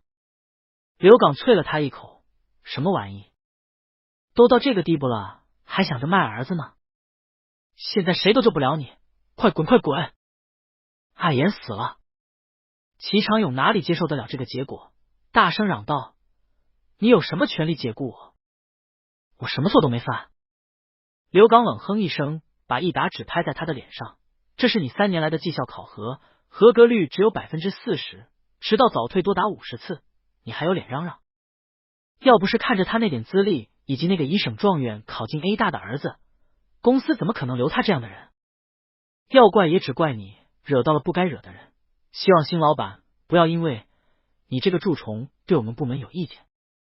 他越想越倒霉，随手塞了个纸团扔进齐长勇口中，旁边早就候着的保安看准时机就将人扔了出去。他的纸箱子也被人毫不留情丢了出来，东西散落一地。齐长勇爹坐在公司门口，止不住的想，新老板他什么时候惹到过这种人物？齐长勇死死揪着自己的头发，脸上满是绝望，他真的被辞退了。他现在这个年纪，这个水平，要是被辞退了，还能找到什么工作？这个家又该怎么办？麒麟对齐长勇的遭遇一无所知，他从睡梦中醒来，只觉得身子沉得厉害，想开口，嗓子也干得冒烟。他刚动手臂，旁边的人就醒了，探上他的额头，舒了口气，还好没烧了。昨晚半夜，麒麟突然发起了低烧，吃了药之后，体温依旧有点反复，所幸天亮之后，体温渐渐恢复正常了。麒麟张了张嘴，许琛立马将他扶起来，靠在枕头上，然后将旁边早就准备好的温水递给他。是不是很渴？喝点水。麒麟接过喝了一口，感觉喉咙好了很多。他浑身无力，也知道自己的状态不对。许琛，我是生病了吗？可能是因为淋雨后有点感冒发烧，没什么大事，别担心。许琛将水杯接过来放好，看着麒麟格外苍白虚弱的脸，小心的用指腹蹭了蹭。饿不饿？吃点东西。现在光线明亮，许琛他发现麒麟实在是太瘦了，完全是饿出来的。昨天也就吃了几口粥，加上生病，这样身体迟早会彻底垮掉。麒麟觉得没什么胃口，刚想摇头，许琛就扶住了他的脸。我不是问句，不许拒绝。语气是少有的霸道。麒麟不由失笑，点头道：好，听你的。对于许琛，他向来很乖。许琛叫的油腻，他想喂麒麟，可麒麟这回却没让他喂，我自己来。许琛会帮他试温度，他怕将病气传给许琛。许琛以为他是觉得自己吃更方便，也没坚持。麒麟吃了一口，熟悉的反胃感立马涌了上来，他死死咬着牙，强忍着不让自己吐出来。许琛察觉到，立马给他递了杯水。麒麟喝了口水，缓缓，脸色好了很多，之后如法炮制，等到实在吃不下了，才将碗递给许琛。不行了，再吃会直接吐出来。许琛摸了摸他的头，已经很棒了，比昨天多吃了2勺。之后他看看能不能增加吃饭的次数，少食多餐，麒麟肯定能好起来的。麒麟没想到他竟然还数了，连夸人的语气也愈发自然，嘴角弯了弯。你怎么越来越会哄人了？我哪有哄人？许琛拿纸巾擦了擦他的嘴角，我说的是实话。麒麟听着许琛一本正经的语气，扑哧一声笑了出来。他承认这次是真的被哄到了，感觉胃里的那股恶心感都消退很多。许琛将桌上的粥收拾完，见麒麟的目光一直围着自己转，给他递了杯水。要喝水吗？麒麟嘴角的弧度就没下来过，非常配合的喝了一口。许琛看着一边新鲜的水果，尝试着给他递了个小番茄。这个呢？麒麟也就着他的手吃了下去。许琛若有所思，再给人递了一小块哈密瓜、草莓，甚至给他递了一半西瓜。麒麟看着眼前的西瓜，哭笑不得。许琛，我真的吃不下了。他都快吃撑了。许琛看了他一眼，确定他没撒谎后，颇为遗憾的将西瓜收了回去。那困不困？想睡觉吗？麒麟刚想说自己才睡醒，怎么会困？余光却不经意间瞥见许琛眼底的青黑和隐隐的倦意。许琛应该照顾了他一宿吧。他抿了抿唇，往旁边挪了挪身子，留出一个空位。你陪我一起睡，不然我睡不着。许琛也没多想，将空调设置到一个合适的温度，就上床将麒麟搂进了怀里。麒麟确定对方闭上眼后，悄悄睁开眼。其实他一点都不困，不过被许琛这样抱着，他能在床上躺一天都不动。他无声的勾了勾唇，目光不由落在对方那张脸上。他从看到许琛的第一眼就知道对方绝对是他喜欢的那一款，额头饱满，眼睛深邃。当他认真看着你的时候，会让人不自觉地陷进去。难怪他看到许琛的第一眼就失了神。再往下，鼻梁高挺，唇很薄，明明是薄情寡淡的象征，尝起来却跟他一样软，甚至在被勾起火来的时候还会咬他，像是要把他尝得透彻才罢休。麒麟不由回忆起昨晚的滋味，舔了舔唇，喉结不由滚了滚。他想起自己是个病号，刚想强迫自己别开目光，眼前的人却突然睁开了眼，语气透着无奈，不好好睡觉，看我做什么？麒麟偷看又被抓个正着，有点心虚，支支吾吾的也找不出个像样的借口，目光却又鬼使神差的落在对方的唇上。等他意识到，不由暗骂自己真的是魔怔了。许琛哪里没察觉到麒麟的意图，闷笑一声，原来在想这个。他挑起麒麟的下巴，低头，在即将接触在麒麟唇瓣的前一秒，却被人抵住了胸膛。我感冒了，不能亲，会传染的。麒麟简直要呕死了，他怎么偏偏在这个时候感冒？他还不得不偏过头，怕离得太近会将感冒传给许琛。可没等他悔完，许琛就抬手别过了他的脸，在他回过神来之前吻上了他的唇。微凉却动作温柔的在他唇上蹭了蹭。笨蛋，要是真的会传染，昨天就染透了。由于麒麟突然生病，两人一起回 A 市的行程暂且搁置。尽管麒麟表示他没关系，可许琛依旧坚持等麒麟身体养好一点再出发。A 市跟清水市的气候差异十分明显，现在 A 市平均气温应该在37摄氏度往上，而清水市则是小雨绵绵，气温维持在27摄氏度左右，早晚温差大的时候还需要穿外套才能出门。抛开那些糟心的事不说，清水市其实是一个很宜居的城市，也适合麒麟养病。这天许琛在酒店的桌边办理挤压的公事，麒麟则是在一旁准备课题报告，可他学着学着，目光就止不住地往旁边瞅。他从来没有看过许琛工作的模样，表情一丝不苟，眼角眉梢都透露着冷淡，看到不对的地方会微微蹙起眉，看起来冷漠又严厉。中途孙秘书打进来过一个电话，两人聊了些工作上的内容，具体麒麟没听太懂，好像是底下的人哪一处数据统计错了。许琛的语气淡淡的，可其中的压迫感却一分不减。孙秘书说话都战战兢兢，两人挂断电话之前，麒麟模糊的听见孙秘书如释重负的呼了一口气。这时的许琛跟平日与他相处的样子截然不同，不知道是不是年龄差的关系，许琛对他的态度大多都是纵容的。这反差让麒麟心跳都快了些许，有种想将许琛这层冷淡外衣撕下的冲动，可见对方在认真工作，只能将这种念头强压下去。可他的目光依旧落在对方的侧脸，再往下是流畅的下颚线，喉结隐没在衬衫领口之下，看不分明。现在的许琛倒是没有将扣子扣得那么上，让麒麟罕有的能窥见其中的一小片风景。他不知不觉就盯着人出了神。许琛以为他看一会就不看了，可麒麟越看越来劲，让他完全没办法无视旁边愈发炽热直白的目光，只得偏过头，语气稍沉，不学了？不是说学完还要剪辑视频放到微博上去？许琛的话一下让麒麟从美色中抽离出来。这暑假只有不到1个月时间，而这个报告的主题说深不深，说浅也不浅，而江教授的要求一向严格，这让麒麟还是感受到了一丝紧迫感。不光如此，还有微博上催着他更新学习视频的网友，他之前因为生病孤了几天，现在评论区一片哀嚎，他以前怎么不知道这群人这么好学的？麒麟恋恋不舍地收回目光，我只是适当放松一下心情，你别老催我，我还是个病号呢。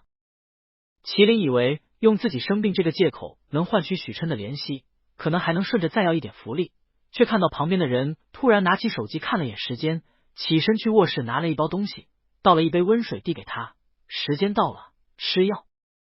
麒麟懵了，感情他装可怜倒是让许琛记起来催他吃药了。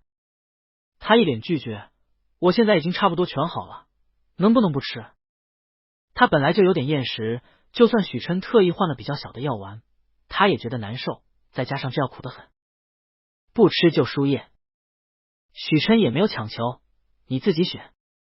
麒麟现在身体底子太差了，这病情极有可能反复，麒麟根本就遭不了这个罪。还有这些药也不全是治病的，有些是补身体的，吃了没坏处。麒麟瞧着许琛的脸色，就知道这次又不能混过去，只能苦着脸将药吃了。就在他病蔫蔫的准备继续埋头学习的时候，眼前突然伸过来一只修长的手，掌心摊开，里面静静躺着一个大白兔奶糖，摆得工工整整，说不出的可爱。麒麟瞪大了眼，看了眼萌萌的奶糖，再看了眼那双手的主人，实在没办法将两者联系在一起。许琛发觉麒麟的目光，不自在的捂唇咳了咳，医生开药的时候送的，我之前没发现，你不吃我就扔了。他说着就准备抽回手，麒麟却眼疾手快的抽走了糖，一下拨开塞进自己的嘴里，含混道，谁说我不吃？嘴里甜味弥漫开来，将那股苦涩的药味覆盖，麒麟心情都不由好了起来，眉眼弯弯地看着许琛，那我下次吃药的时候还会有糖吗？许琛看着他带笑的眼以及鼓鼓的腮帮子，语气也缓和下来。有，他买了一整包。麒麟心满意足的准备继续学习，旁边的手机却亮了亮，是寝室的微信群，有人艾特他。常永义，小林子，我听说江教授已经开始收徒了。隔壁经贸专业的马子平在朋友圈炫他进了候选人名单。麒麟看到这个名字的时候愣了愣，他跟马子平虽然不是同专业，可课程很多都是相通的，对方一直看他不顺眼，明里暗里跟他较劲，死活想跟他争出个高下。奈何麒麟对这种无谓的事情向来不感兴趣，没有回应过，导致每次两人碰面，马子平都会狠狠瞪他一眼，像是多大仇似的。不过马子平能进候选人名单，麒麟并不意外，他符合江教授收徒的要求。今年年初的时候，他在某某期刊上发表过文章，只是没有许州那篇轰动而已。常永义，急死我了！你有没有收到消息啊？现在去报名还来得及吗？麒麟瞧着常永义急吼吼的样子，唇角掠过一抹笑意。麒麟，别慌，我知道。常永义，你是没看到马子平那样子有多嚣张，趾高气扬的，话里话外都在暗讽你。我想要不是他没你好友，估计直接艾特你了，气死我了。我正在跟他对线。常永义，等等，你说什么？常永义猝不及防看到麒麟的回复，愣住。麒麟知道，他仔细揣摩了一下对方的语气，淡定的不行，丝毫没有痛失心仪名额后的失落。他眼睛一亮，他家小林子肯定也进了。常永义，我就知道你能行。这次收徒都没有公开的，我生怕你错过了。呜！谢开宇看到消息也冒了泡。谢开宇，你瞎操心啥？麒麟也是我们专业实打实的第一名，连马子平那个半吊子都能进，我们家小林子当然也行。他说完去私聊常永义，你把马子平那小子的微信推给我，翻了天了，真以为我们504无人啊？他们4人寝室就是504。群里瞬间安静下来，麒麟刚准备放下手机，许州就给他发了条消息。许州，你也进江教授的候选名单了。许州是知道江教授收徒的隐形要求的，麒麟应该不符合才对，他也一直没有跟人提这件事。麒麟看着许州消息中的也并不吃惊，许州也进了。相反，以许州那篇论文的含金量，应该是江教授心中最为看好的学生。他当时也是因为这篇论文才注意到的许州，那论文实在是太有灵气了，且他的数据库非常庞大，完成这些工作需要极为缜密的思维以及脑中非常有清晰的逻辑链。说实话，他之前一直都独来独往，就算住在一个寝室，也对许州并没有多少印象。是这篇论文让他不由开始观察注意许州，甚至看着对方像是自带了一层滤镜。能写出这么优秀论文的人，绝不是常人。不过最开始的那种经验，在两人相处的日子中一点点被消磨，他心底其实是有点失望的，感觉许州除了那一次的高光，就泯为常人了，甚至比他还不如。要不是那张脸，他可能并不会跟许州继续做朋友。麒麟现在看着许州的消息，甚至觉得心情有点复杂。他能猜到江教授应该是很看好许州的，可他同时也心底清楚，许州不可能交出让江教授满意的报告。许州这几年的成绩也只是中上游而已，对于江教授的研究方向也根本没有过多的关注。现在的他连马子平都争不过。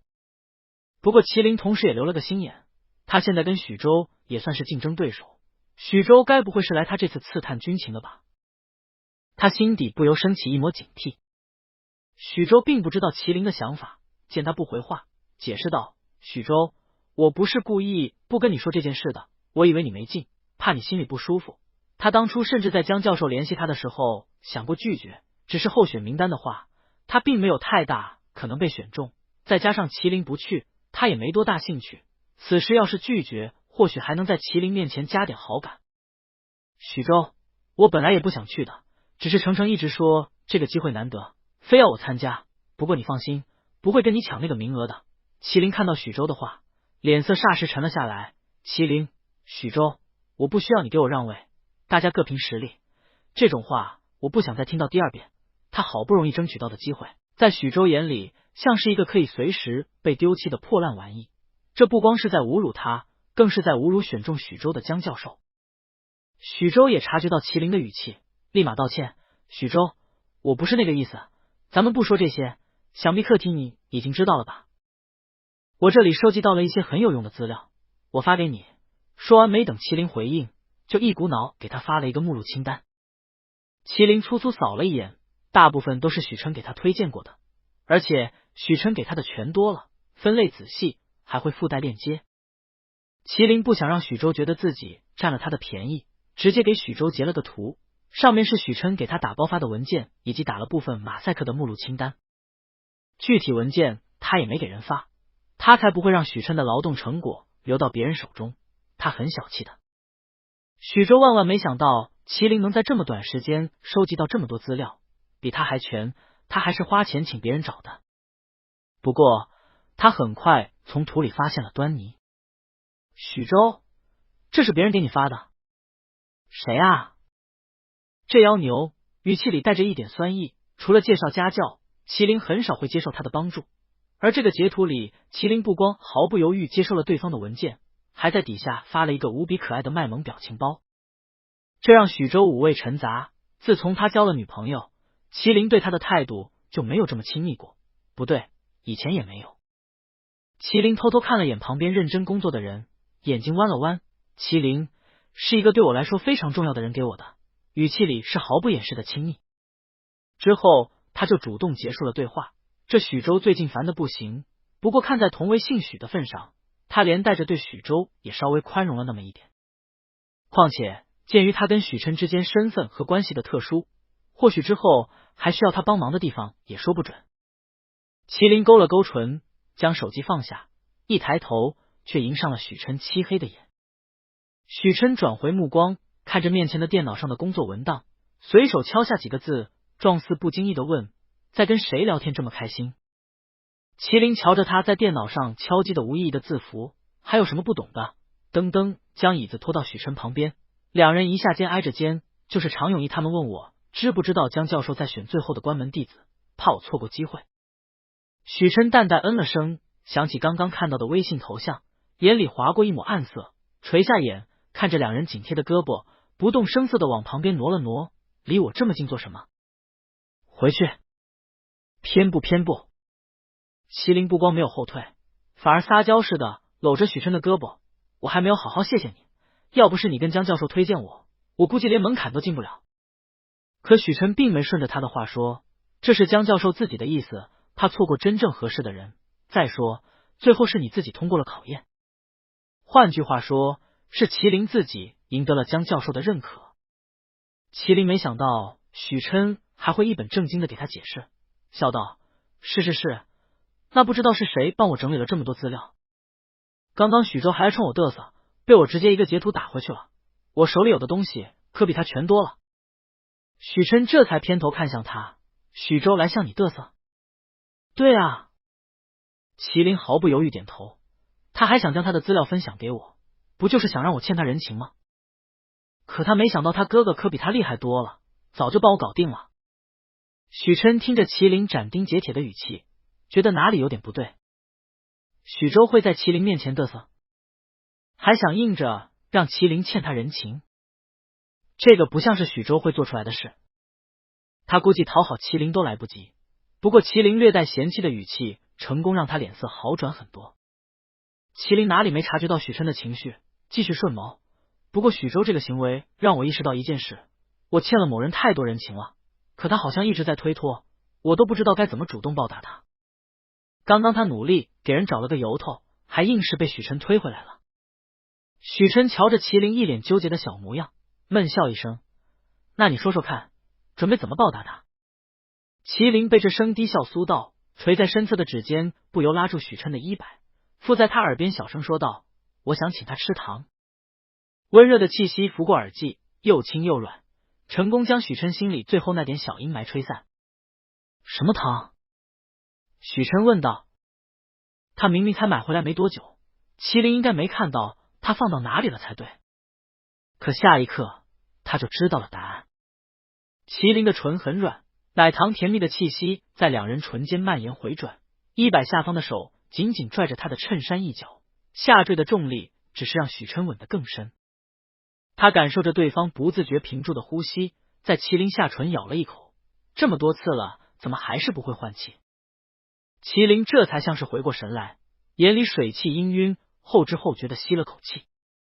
许琛瞧怀里人迷糊的小样子，以及这几日愈发饱满的红唇，抬手擦了擦他的嘴角，轻声笑道：“这报答算你勉强合格好了，毕竟糖挺甜的。”在酒店待了3、4天，麒麟的身体一点点好转，脸色逐渐红润，看起来至少不会在亲吻的时候体力不支晕过去。许琛朝酒店外看了眼，是少有的晴天。麒麟也看到了窗外透进来的阳光，细碎的金色洒在许琛的脸上，在他脸上留下光与影的交织，看起来温柔又明媚。麒麟一下忘了他本来想说的话，恍然觉得这一幕他也在哪里见过。对方逆着光站在他面前，看不清面容，只能隐约看到隐约的轮廓，清俊温雅，在橘色的朝阳里朝他伸出了手。许琛回过头，就看到麒麟又愣愣地看着他，伸手将他额上的碎发扶到一侧，然后屈起手指弹了弹，又走神。早上还没睡饱，每天睡到日上3竿才起床，还拉着他一起赖床，他不愿意还用脚踢蹬他，起床气不小。今天他由着人睡了个饱，怎么还是一副没睡醒的样子？麒麟也从久远的记忆中抽回思绪，吃痛的捂着额头：“我就看看你而已，你就欺负我。”语气中满是控诉。许琛看到他白皙的额头的确有了一点红印，不由哑然，他根本没用多大的力，麒麟身上也太容易起印子了。他不禁想，前天晚上也是这样，他根本没用多大力气，结果清早不经意看见麒麟掀起的衣服下摆有一圈明显的红痕，跟那晚他放在麒麟腰间的位置不谋而合，甚至还能清楚的看出指印。而麒麟当时还不断鼓动他紧一点，许琛垂在身侧的手蜷缩一下，还是忍不住抬手用指腹蹭了蹭麒麟额头处的红印。我下次注意。怕疼又喜欢疼的小家伙，真不是一般的难伺候。麒麟也没真的在意，一把抓住额上的手，撒娇似的晃了晃，指着外面的太阳：“许琛，难得放晴，我们出去玩吧，顺便吃点大餐。”他已经能简单吃点食物了，可大部分时间都是喝粥，嘴里一点味道都没有。偏偏许琛还管得严，就连糖也只是吃药之后才给他一颗，小气死了。许琛瞧着他脸上的憋屈，看了眼外面难得好天气，问他：“那你想吃什么？”这问题倒是一下子将麒麟难住。他本意是想着许琛第一次来清水市，想带他出去逛逛玩玩，可他自己也不知道哪里能逛能玩。他出门太少了，除了图书馆就是家里，根本没怎么去过其他地方。许琛察觉到他脸上的怔然，反手握住他的手：“不一定要是这里的特色，只要是你想吃的就行，不用想太多。”麒麟抬头看他，想到什么，轻声道：“小龙虾。”像是怕许琛没听清，他又认真的重复了一遍：“我想吃小龙虾。”不知道为什么，就是突然想吃了。许琛带着人来到一个大商场，进了一家看起来比较干净的店。麒麟看着面前满满的一盆小龙虾，有点咂舌：“这么多吗？”许琛点头，替人将筷子拆开：“我特地点的是蒜蓉味道的，没那么重口，你也能吃。”他能看出麒麟那一瞬间翻涌的情绪，何况这点小要求他没理由不满足。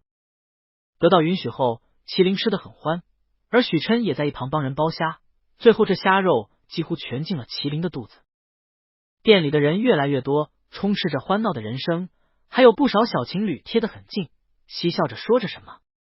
他看着眼前细细帮他擦手的许琛，感觉好像他们也成为了其中的一员。一起学习，一起工作，一起吃饭，饭后还会去散步，玩一些游戏，甚至晚上还同睡一个床榻。这些亲密的行为自然而然的就产生了，早就超出了鱼的范畴。意识到自己在想什么后，麒麟愣了愣，他到底在期待什么？他垂下眼睑，将这个不切实际的想法深深藏于心底。他知道自己现在很可怜，许琛心疼他很正常，他可以享受两人之间互相关心带来的满足与欢愉，可不能过线，不然现在拥有的一切很有可能化为泡影。他呼了口气，将那些抛之脑后，跟许琛出了店门之后，突然说起了他想吃小龙虾的原因。我回家那天，我爸妈因为要给我弟弟买小龙虾，让我在门口冒着风雨等了半个多小时。他当时面上虽然没说什么，可心里的嫉妒却还是不受控制的冒了上来。可现在他也吃到了，还是许琛陪着他吃的，之前那点不甘心也就缓缓散去。归根到底，还是他奢求太多，因为奢求父母的爱，他才会痛苦的挣扎这么久。现在，同样的，他也不能奢求许琛爱他。他现在经受不起任何一种失去。他弯了弯唇，指尖悄悄碰了碰许琛的手，不过很快退开。谢谢你。许琛定定看了他一眼，觉得麒麟现在的情绪有点奇怪，像是又将自己包裹了起来，可那种感觉消失的很快。麒麟碰了碰他的手，脸上的笑容不似作伪。还没等他开口，麒麟就跑向了不远处的一个店面，还朝他招手。许琛，你过来看。这是一个夹娃娃的店，机器里的娃娃琳琅满目，吸引了不少青年男女，都在兴高采烈的想抓到自己心仪的娃娃。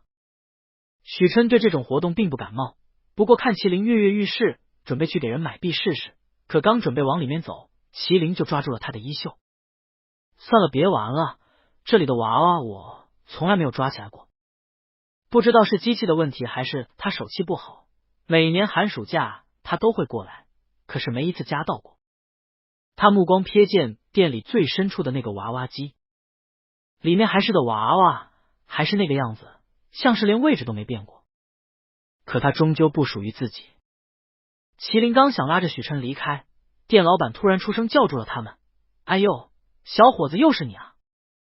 他刚处理完一个顾客卡币的问题，一抬头就看到门口驻足的两人，身材颀长，颜值出众，更何况其中一个他熟悉的不得了。这次不夹娃娃了，那款娃娃就剩最后一个了，我们也不打算再缝制了。这是他跟他老婆亲手亲手做的，没做几个，可好像太丑了，大家对他都没什么兴趣。几年过去，竟然还剩下了一个。也就眼前这个少年对他情有独钟，每年都会过来尝试。麒麟听到老板的话，目光不由落在那个丑丑的布娃娃身上，可他知道他肯定夹不上来的。店老板哪里看不出来麒麟的想法，呵呵笑了一声。小伙子，我把那个娃娃取下来送给你吧，我瞧你是真心喜欢。他说着说着想起什么，我记得你之前好像来玩过，抓到的就是这个娃娃来着。他们做的丑娃娃也就这几个，每次被人抓走时都挺有印象的，上次麒麟旁边也跟着一个人。老板目光不由扫向那人，觉得有点熟悉，可气质相差太大，他不敢确定。麒麟听到老板的话，不知怎么脸色一下子沉了下来。那个娃娃早就被人踩进了泥地里，最后被扔进了池塘。这不是属于他的东西，就像当初那个人说会回来，可却永远消失了。没有人可以永远庇护他。麒麟不知道为什么今天一直想起那个人，明明过去那么久。他看了眼旁边的许琛，好像明白了。那段时间他的精神一直很恍惚，根本记不清那人长得什么样子，可是依稀记得对方的眉眼。在看到许州的第一眼，他还以为见到了那个人，可他旁敲侧击过，许州根本不是那个人。之后他也放下了，对方的样子也彻底模糊下来。可今天许琛给他的感觉太像了，联想到他跟许州相似的样貌，他会不断想起也是正常。他抿了抿唇，刚想拉着许琛离开，许琛却突然开了口。老板，我想兑一点币加娃娃。麒麟就这样看着许琛走进跟他气质完全不搭的娃娃机店，在装着那个丑娃娃的机器前站定。在那么多漂亮娃娃的映衬下，那娃娃丑得格外清奇。许琛看了眼旁边的麒麟，问：想要他？麒麟想说不要，可迎上许琛深邃的眼，却鬼使神差的点了头，想要。想要许琛给他家的娃娃。可他看着只兑了一个币的许琛，一时默然，许琛是不是就是想自己玩玩？他不信自己花了大几百个币都抓不上来的娃娃会被许琛一次就抓到。可之后的发展让他不由瞪大眼，只见那个娃娃稳稳的被爪子收拢抓住，平日松松垮垮的爪子没有像之前一样刚刚抬起就猛地一抖松开，而是带着娃娃晃晃悠悠移动到终点，最后准准的落在了箱口。旁边的老板都惊呆了，之前那个人也是这样，就对了一个币，轻松的将娃娃抓到了。他想追问有没有什么诀窍，可眼前的两人早就出了店门走远了。麒麟看着怀里丑不拉几却又无比熟悉的布娃娃，感觉哪里好像不一样了。明明还是一样的布料，一样的针线，一样的丑，可就是跟那会不太一样，像是被人赋予了新的意义。他看着旁边的人，忍不住开口问：你怎么做到的？许琛看了他一眼，戳了戳娃娃圆滚滚的肚子，之前闲得无聊研究过，不过也没实践几次。哦。麒麟低头闷闷应了一声，扯了扯娃娃的胳膊和腿，想看看到底哪里不一样了，可没扯几下，头顶就附上一只手，轻轻揉了揉他的发。只听许琛语气无奈：怎么加到娃娃了还是不开心？要是不喜欢，我重新给你加一个，什么样的都行。麒麟闻言怔了怔，许琛是在哄他？哪有一个公司总裁为了哄人去加娃娃的？他感觉不久前给自己做的心理建设摇摇欲坠。他吸了吸鼻子，忍不住用手背碰了碰许琛的手，感受到对方的温热，又伸出指尖在许琛掌心处蹭了蹭，小声道：没有不喜欢，从没这么喜欢过。他想。麒麟看着怀里失而复得的娃娃，突然觉得这个娃娃跟以前一点都不像，他最喜欢这个娃娃了，这一次他绝对不会再弄丢。他想了想，抬起头，定定的看着许琛：我想带你去一个地方。他想将自己的过去都分享给许琛，可许琛的脚步不自觉停了下来。他看着面前略显寂寥荒凉的地方，只觉得心沉沉的一坠。麒麟将他带到了新山陵园。麒麟察觉到他顿住的脚步，疑惑的回头，见许琛脸色不太好，以为他害怕这种地方，仗着陵园人少，加上娃娃的遮挡，侧身勾住许琛的手：没事的，这就是一个普通陵园，没有鬼，我来过很多次了。每当他受不了父母的责骂，就会跑出来，可每次都很轻易的被找到了。最后他咬咬牙，躲进了陵园里面。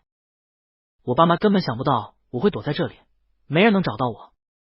麒麟自顾自的说道，说完又觉得不对，也不是，我被找到了2次，每次都是他濒临绝望的时候，想想他还是很幸运的。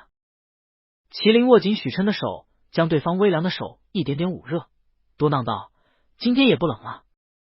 许琛感受着手间的力道，低头看着麒麟干净秀气的脸，以及两人手间的那个娃娃，觉得似曾相识。2次，第一次是什么时候？麒麟拉着人朝里走去，回想了一下，第一次是我高1的时候吧。第2次就是你了。幸亏上次他没有进陵园里面，只找了个外围角落躲了起来，不然许琛找他会更费劲。高1的时候我碰到了一个大哥哥，当时我已经在陵园里藏了1天了，又困又饿，他那会好像是哪个亲人刚去世，祭拜完之后看到我就将我领走了，还请我吃了一顿饭。那个时候我刚跟爸妈出柜，他们的态度让我整个人都陷入了自我怀疑，可是周围没有一个人敢靠近我，只有他。麒麟声音不自觉放轻，不过想到什么又弯了弯唇，不过幸好碰到他了，也问了他一些问题，是他的回答让我撑到了现在。直到又碰见许琛，他忍不住用手指蹭了蹭许琛的手心。其实说来也巧，他当时请我吃的也是肯德基，估计是存了哄小孩的心思。麒麟仰头看着许琛笑道：不知道你记不记得，我们第一次吃饭也是在肯德基。他跟许琛那次是因为许琛在酒吧时手臂被划伤了，他想找一个稍微安静点的地方帮人消毒，就看到了肯德基。明明旁边也有很多略显空旷的地方，可他就是鬼使神差的将许琛带到了那里。许琛看着麒麟笑得温软的模样，伸手将他颊边的发顺到耳后。我记得。当时的麒麟瘦瘦小小的，头发也很长，几乎遮住了眼睛，整个人阴郁的可怕，可他没想到，他只是问了一句要不要去吃饭，对方就乖乖跟着他走了。麒麟当时大部分时间都低着头，让他对麒麟的脸并没有多深的印象，再加上气质和身量的变化，以至于再次重逢，他根本就没有认出来这就是当年那个小孩。麒麟没有发觉许琛眼里复杂的情绪，自顾自说道：他是第一个承认我性向的人，气质温润又干净，这估计也是我愿意跟他走的原因。之后他还答应第二天来找我，可是却再也没出现。那段时间他几乎每天都往这里跑，可是每次都是失望而归。渐渐的，他也明白了，那只是对方随口给的承诺。许琛想解释，他当时都没来得及跟人告别，就被送出了国，不是故意爽约的。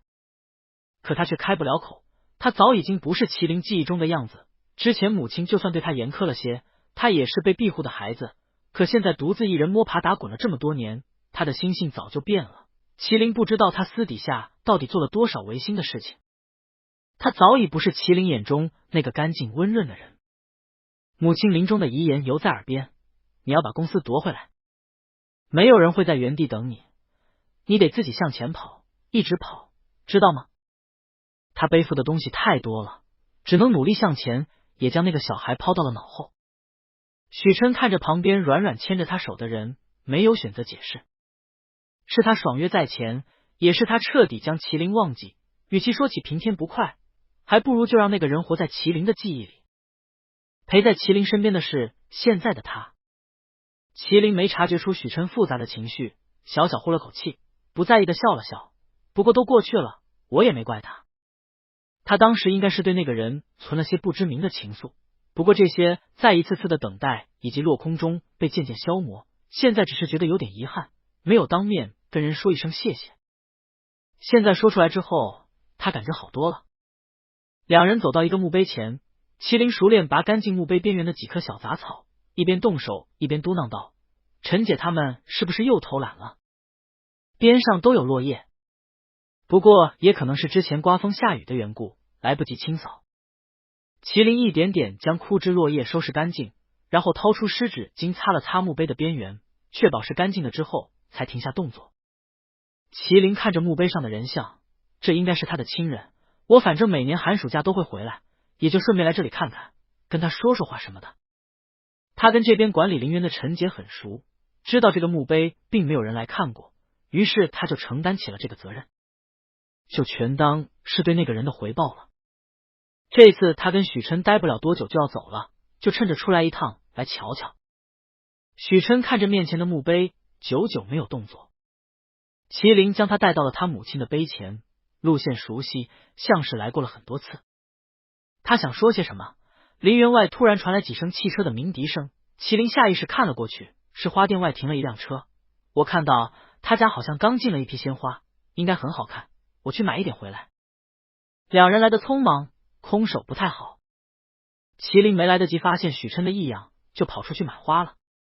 麒麟走后，这片空间只剩下静静矗立的许琛和面前冰冷的墓碑。许琛张了张嘴，想说什么，却发不出任何音节。眼前的墓碑比旁边的要干净整洁很多，明显是被人定期打理过的。麒麟一直在帮自己照顾母亲的墓碑吗？他第一次觉得有些茫然。5年了，他被禁锢在国外，根本没有尽到为人子女的责任。许瀚海忙着享受天伦之乐，更不可能记起这里的亡妻。这缺失的5年，让他根本没脸见他的母亲。他也以为自己永远都弥补不了这个缺憾，可他却怎么都没想到，麒麟用自己的方式替他做到了。他摸了摸心口，只觉得最深处空白的角落的被人一点点填补起来。许琛抬头，终于感知是墓碑上的照片，看着上面熟悉的容颜，眼眶有点酸涩。他哑声道：妈，好久不见。许琛一直觉得自己没脸见他，他还没有做到母亲交代的事，也缺席了整整5年。所幸他有麒麟。两人走后，灰色的墓碑前放了一捧新鲜的沾着露水的白百合，微风吹过，暗香浮动，将这一片都染上了清浅的香味，似乎也没那么寂寞了。出了陵园，麒麟趁着还没到人多的地方，又悄悄伸手牵住许琛，笑道：之前这里还没有花店的，好像是新开的。他说他们还提供送花的服务，到时候如果我清明节没空回来，就让他们帮我捎上一束，还挺方便的。就算他跟家里闹掰不回来了，也不怕这个墓碑没人管。可他刚说完，突然被拥入了一个宽阔熟悉的怀抱。麒麟下意识的反抱住对方，许琛抱他抱得很紧。现在还是白天，周围就算没人，可不代表一直不会有人出现。他想将人推开问问，可许琛的情绪好像有点不对。麒麟从许琛身上感受到了一丝难言的孤寂和悲伤。平时许琛总喜欢将一切都闷在心里，什么都自己扛，还会出面帮他解决很多事，看起来沉稳又可靠。他还是第一次看到许琛这么脆弱的一面。麒麟在他背上轻轻抚了抚，尽量放松身体，让人抱得更舒服，然后小声问道：怎么了？许琛感受着怀里温热的鲜活的人，声音沙哑：谢谢你，麒麟。一路上麒麟都在观察许琛的脸色。许琛之前莫名其妙的跟他说了句谢谢，语气复杂，还带了一丝如释重负后的轻松，让他摸不着头脑。可之后许琛就恢复如常，带着他开车回酒店。临下车，麒麟还是忍不住问：你真的没事？是不是哪里舒服？你别闷着不说，要不我们叫之前那个医生过来看看。他说完就忍不住想翻手机看看有没有存之前那个医生的联系方式。那个医生看起来还挺牛的，不光知道怎么治疗感冒发烧，连验尸也懂，给他开了一大堆的药。可他刚翻到手机就被人盖住。许琛解释道：我之前只是想到了一点事，现在好了，你看我像是生病的样子。麒麟上上下下看了他一眼，确定他真的没事后才收回手机。那好吧。许琛瞧他语气还颇为遗憾似的，思索片刻：你想让我跟你一起吃药？那些药的确挺苦的。麒麟没想到自己刚冒出的小心思这么容易被人猜中，摇头矢口否认：怎么可能？我是那样的人。许琛现在未免太精了吧？之前明明还能骗的，果然是相处久了，把他的小习惯和小眼神都摸透了。许琛也没在这么问题上纠结，轻身替他解开安全带，别停了，下车回去。两人一前一后走进酒店大门，麒麟正在跟许琛商量今晚吃什么，斜后方突然冲出来一个人，一把拉过他的胳膊往后扯，将他拽了个趔趄。还好许琛眼疾手快，扶住他的腰，将他抱进了怀里。还没等麒麟看清是谁，身后就传来一声怒喝：你们在干什么？麒麟听到这声音，瞳孔一缩，下意识就从许琛的怀里退了出来。他转过头看向怒不可遏的齐长勇以及眼神冰冷的姚佩兰，下意识挡在了许琛身前。你们来这里干什么？许琛看着身前的人，自这两人出现，麒麟就浑身紧绷，整个人进入防御姿态，还将自己纳入了他的包围圈。他没动，见姚佩兰似乎在打量他，回了他一个冷淡的目光。反正有他在这两人不可能将麒麟怎么样。他别过头看向酒店的前台，意思不言而喻。前台如梦初醒，立马打电话叫了保安过来。这个人一来就直接豪气的将他们最高规格的套房预定了1周，而且举手投足之间都透露着大佬的气息，他才不会这么没脸色，只顾着看好戏。大酒店的保安来得很及时，立马挡在看起来来之不善的齐长勇面前。您好，请不要在酒店闹事。齐长勇看了眼面前人高马大的两个保安，下意识后退了一步，可反应过来后气的一把推开保安，指着面前的麒麟和许琛大声嚷嚷道：我来找我儿子，怎么就是闹事了？我还怀疑我儿子被这个男人拐走了。他的话吸引了大堂不少人的目光，还以为这里出了什么拐卖案件。可看到齐长勇对面的两个气质出众的年轻人时，不由觉得他疯了。这两人关系一看就不错，而且他怎么用上拐走这个词的？姚佩兰注意到周围人异样的目光，一把将齐长勇拽了回来，低斥他一声：别丢人了。他看了眼麒麟，发觉对方的状态比他想象中好太多了，脸色甚至比离家之前还要好。他心里一紧，上前道：玲玲，闹了这么久，脾气还不够吗？暑假也没多长时间了，跟妈回家好不好？你这样一个人在外面，我们很担心的。之前是爸妈语气太重了，我们也反省了，你别放在心上。他说完就想去拉麒麟的手，却被人侧身躲开。麒麟迎上姚佩兰殷切的目光，面上并没有太大波澜。我以为我走之前说得很清楚了，那根本就不是他的家。他以为姚佩兰跟齐长勇永远不会来找他的，没想到不仅找来了，还主动服软想劝他回去。姚佩兰没想到麒麟竟然这么果断的拒绝了他，一点余地都没留。他不由将视线落在了麒麟身后英俊挺拔的男子身上，果然有了底气就是不一样吗？姚佩兰在对方察觉前收回目光，想到什么，突然叹了口气。我知道之前我跟你爸在月月身上投入了过多的精力，让你不开心了，可他才4岁，正是需要人关注的年纪，而你早就考上大学了，能不能稍微体谅一下爸妈？现在家里的情况并不好，你别让我们再操心了好吗？这几晚我们根本都没有睡好觉，一直在想你到底去哪了，现在好不容易找到你，你跟爸妈回家，我们好好聊聊好吗？他几乎是哀求的看向麒麟，语气恳切，仿佛就是一个普通的盼望儿子归家的母亲罢了。旁边人的目光立马变了，看向他的目光充满了同情，而落在麒麟身上的视线就没有那么友好了。就连前台也不乐意的撇撇嘴，都上大学了，还跟4岁的弟弟争宠，也太不懂事了吧。这对父母年纪也不小了，可能是这几天一直担心儿子，肉眼可见的憔悴。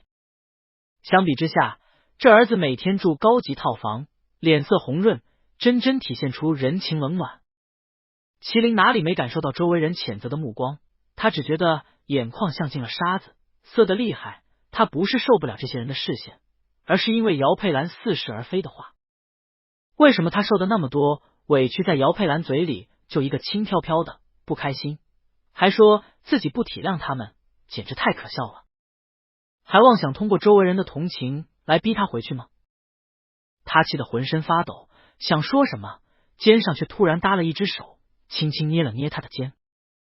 麒麟一下子回过神来，他突然意识到，在这个情况下跟姚佩兰他们吵起来没有丝毫意义，只会让别人看笑话，顺带指责他这个不孝顺的儿子而已。他咬了咬牙，就想拉着许琛上楼，可对方没动，用眼神示意他稍安勿躁。许琛看向面前这对父母，淡声道：3年前你们在某某街道买了一个2手的3层小洋楼，当时那里地价不高，可总价少说也需要100万以上，按理来说以你们那时候的工资和需要养一个2胎的儿子来说，根本负担不起，可你们还是买了。正巧那年麒麟以省状元的名义考上了 A 大，政府奖金高达30多万，可据我所知，他大2以来就没花过家里的一分钱，甚至前几天还给了你们自己辛苦赚的所有家交费，你们都收下了吧？此话一出，满堂哗然。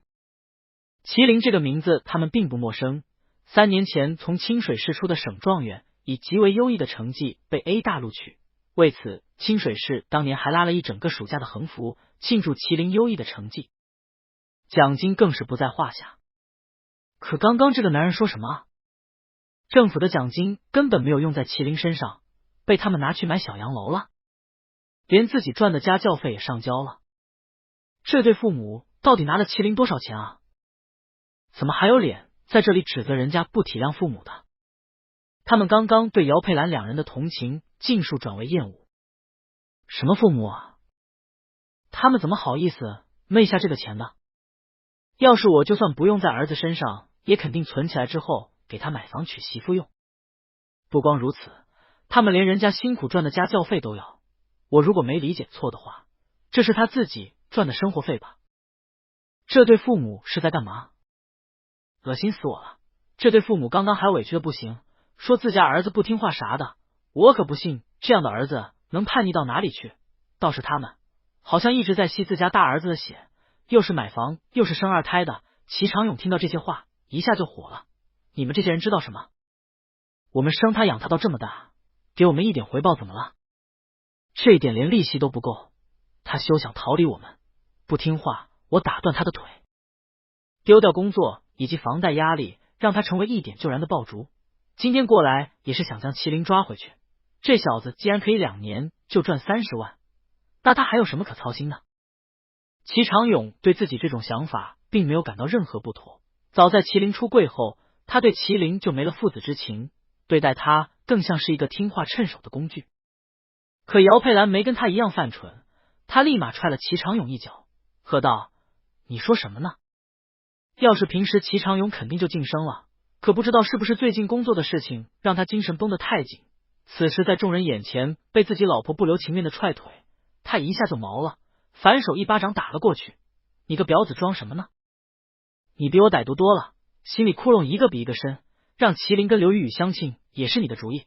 本来我的工作好好的，指不定就是你给我搅磨的。”姚佩兰猝不及防被人打了一巴掌，脸上瞬间浮现了5个清晰的手指印。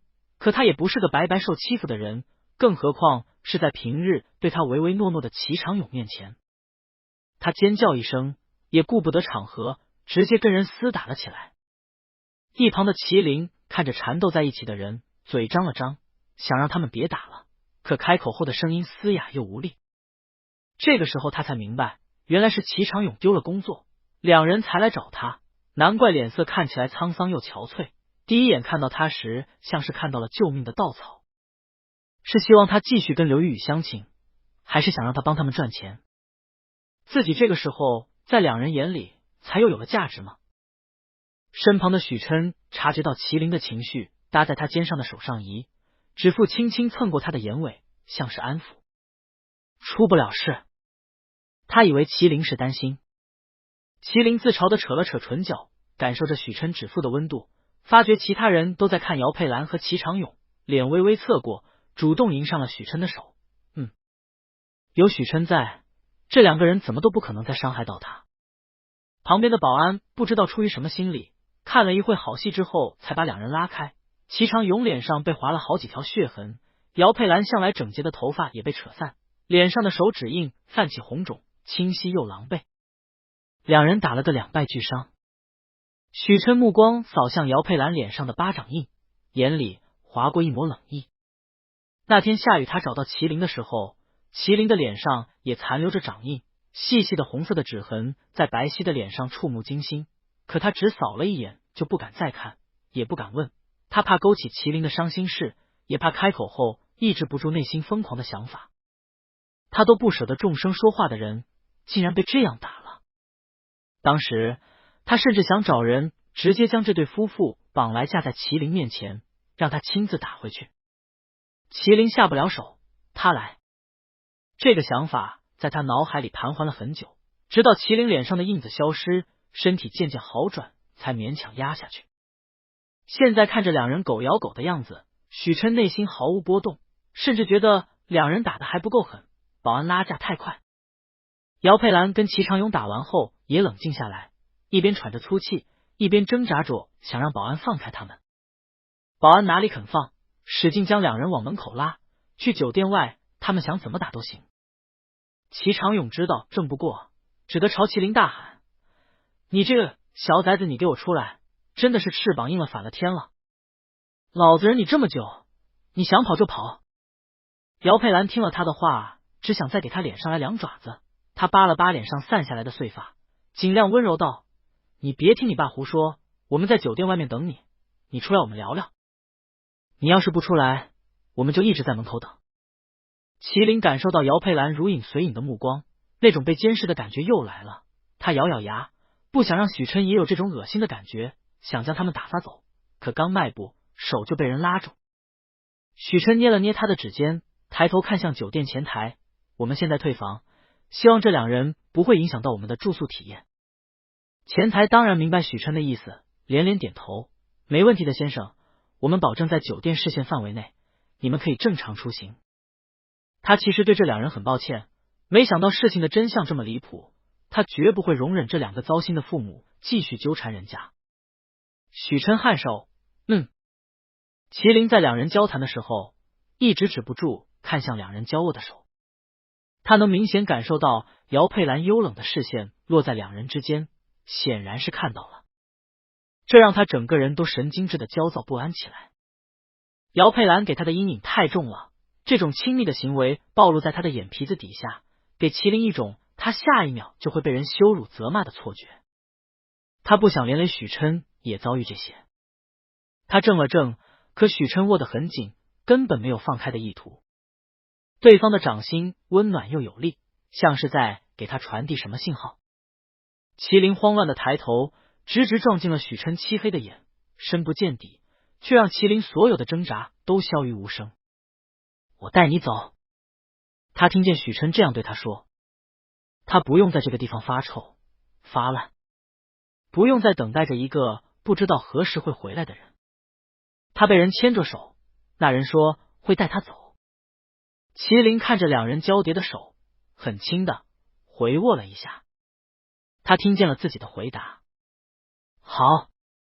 A 市，太阳无情炙烤着大地，隔着窗户好像都能闻到柏油路被晒化后的刺鼻味道。知了不知疲倦的叫着，拉长的噪音透过缝隙无孔不入的传进人的耳朵，让人莫名心烦。麒麟坐在 A 市图书馆，烦躁的揉了揉眉心，再一次打开了手机。他看着手机上跟许琛的聊天界面，目光落在对方的上，在网上是他发的一连串的消息，可是许琛好像很忙，大多时候的回复都非常不及时，并且简短的可怕，像是他一个人在自言自语。他跟许琛两人已经离开清水市整整1周，刚回到 A 市，许琛就马不停蹄的赶往了公司。之前为了在清水市陪他，许琛不得不挤压了很多公事，现在回来一下子忙碌起来。他也听说许琛手头上的一个项目正在重要阶段，马上就能看到成果了，整个公司的氛围都很紧张，加班到深夜也是常有的事。他们这周除了网上的聊天和视频过一次，麒麟就没有再见过许琛。相比于之前在清水市的朝夕相伴，这种同在一个城市却只能靠网络交流的方式，让他格外不能接受。他发现自己越来越依赖许琛了，想每天都听到他的声音，看到他的脸，感受到他的体温，在对方怀抱里撒娇，做更亲密的事。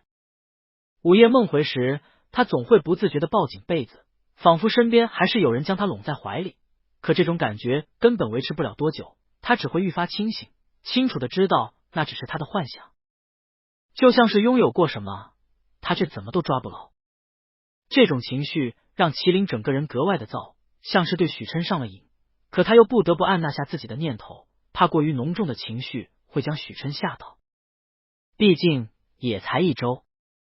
他又看了眼手机，跟许琛的置顶聊天依旧静悄悄的。麒麟嘴角扯了扯嘴角，感觉自己跟有病似的。他一天内能打开微信看30遍，许琛要是知道，会不会觉得他很变态？他甚至想要跟许琛说清楚自己的感受，想让他多给自己一点关注，并趁机搞清楚对许琛的感情到底只是一时的迷恋，还是其他。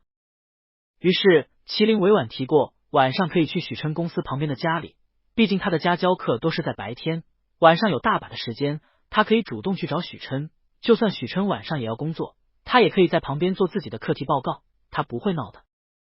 可等他提出来这个提议，许琛跟他说，这个暑假他爸要求他必须每天回老家，说是为了培养许琛跟许周两兄弟之间的感情。许瀚海不知道从哪里知道了两兄弟间的嫌隙，就提了这么个主意，想让两人和好如初。不过和没和好麒麟不知道，他倒感觉关系越来越差了。许周每天都在微信里吐槽。这个时候手机震动一下，他打开，宿舍群里依旧聊得热闹。许周，我感觉我要死了，每天不光要在公司被我哥压榨，回家还要面对他，多看他一眼，他就问我工作上的事，我觉得我离峰不远了。兄弟们要是开学后没见到我，记得来给我收尸。许周刚刚在公司被人说了一顿，气不过，找个由头请了一下午假出来了，没人诉说心底的苦闷，只得在群里发牢骚。谢开宇，你哥那是为你好，你看我们专业的哪个能跟你一样进许市实习啊？还是那么重要的项目，你好好学，有什么经验也回来给我们讲讲，让我们长长见识。谢开宇，再说你哥那么厉害，他越是严厉，就越是对你寄予厚望，你别身在福中不知福啊。在外人眼中，许州有许琛这么厉害的哥哥是很幸福的事，还能跟在他手底下的项目组学习，这机会不是一般的难得。许州听出谢开宇口中的羡慕，有口难言。在外人看来，他们两个的确是亲兄弟，可只有他知道。许琛估计根本没有把他当作弟弟看，之前两人之间倒还算和睦，可最近他能隐隐感受到许琛对他的敌意。在工作中，他只要一出现失误，许琛根本就不会给他面子，毫不留情的指出来，让他无地自容。甚至他要是反驳，许琛就冷冷甩他一句，不想干就滚。他只能忍气吞声。这情况导致他在家里看到许琛就下意识挺直腰夹着尾巴，像是生怕哪里做的不好再被教训一顿。不过有许瀚海的嘱咐在前，在家里的时候，只要他不招惹许琛，许琛也不会找他的茬，两人还算相安无事。此时他看着谢开宇口中对许琛隐隐的崇拜，格外不舒服。许周，我哥没你想象的那么好。他想说点什么，让自己室友别被许琛外表蒙骗了，就见很少冒泡的麒麟突然回了消息：麒麟，你哥怎么不好了？不就是工作对你严厉了点，你就说他坏话？麒麟气不打一处来，他都快羡慕死许周了，这人还天天在这里抱怨。他说完还觉得不够，又加了一句：麒麟，我觉得许琛挺好的。许周看到这消息一下懵了，这手速比他刚刚发牢骚时快多了，他都来不及回答。麒麟喝了一大口水，压了压火气，没看微信群，转而去给许琛又发了个消息：我今天家教提前结束了，现在在 A 市的图书馆。图书馆距离你公司也不远，要不要一起吃饭？你有空随时叫我。最后依旧附带了一个超萌的猫猫表情，跟刚刚对人的态度截然相反。不过等了几分钟，对方不出意料的没有回复。许琛也不是不回他的消息，只是不那么及时，他会仔细看自己发的什么，逐条回复，只是相比于麒麟来说会比较简短。这让麒麟没那么失落，还会隐隐有一种被重视的感觉。就算再忙，许琛也会理他的，他要更乖一点才是。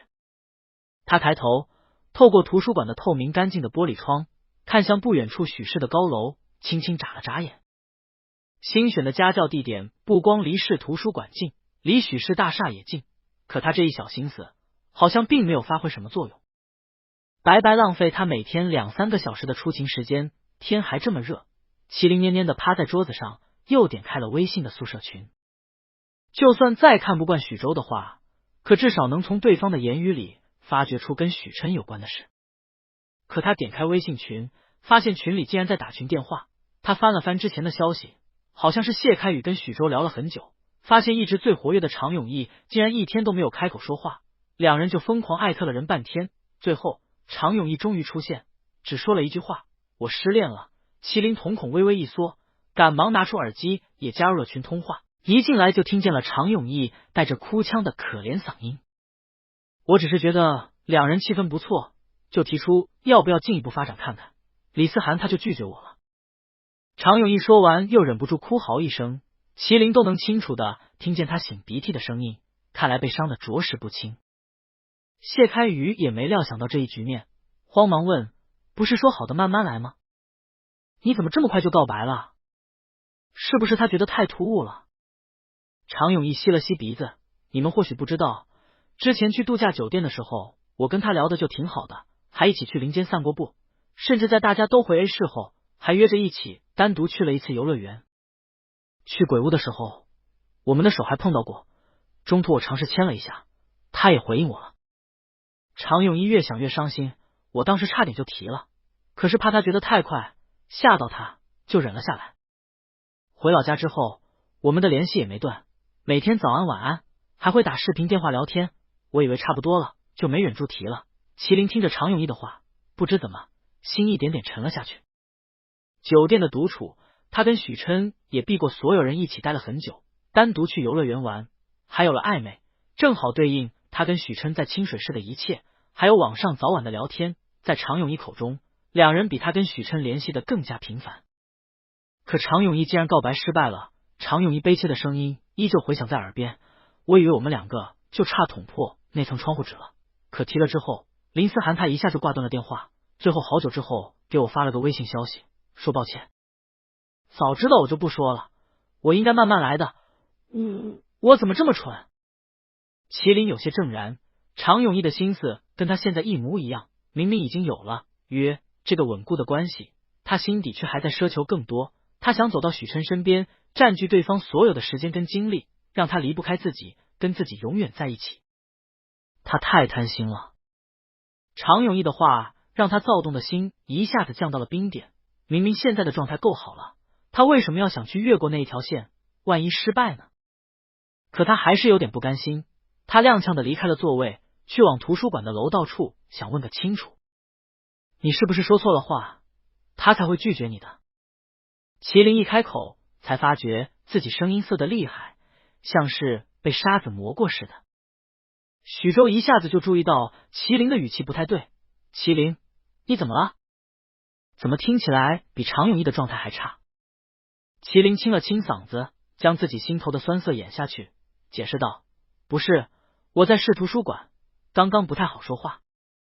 常永义听到麒麟的话也有点茫然，就是昨晚我们两个人打电话聊天都很开心，我听着他的笑声没忍住就告白了。他愣了，反应过来后一下挂断电话，之后半夜3点多跟我发了一句抱歉，说太快了，他接受不了。我现在都不知道怎么回复，只觉得没脸再跟他说话。麒麟听着常永义的话，将自己额前的发拂到脑后，尽量让自己冷静下来。有几个点你注意一下。第一，李思涵是半夜3点回复的你，可能整夜都没睡觉，一直在思考你跟他告白的事，这证明他很纠结。第二，他说的是太快了，而不是直接说不喜欢你，这表明还有余地。常永义听见麒麟的分析，也不豪了。你是说我还有希望？他是真的挺喜欢李思涵的。我觉得他对你应该还是有好感的，只是你突然告白，他觉得太快了，措手不及，不知道怎么回应。而且你们才认识了1个月吧？他可能觉得这样太轻浮，以为你只是玩玩。麒麟说的有理有据，常永义深信不疑，急切追问道：那我该怎么办？慢慢来，别放弃。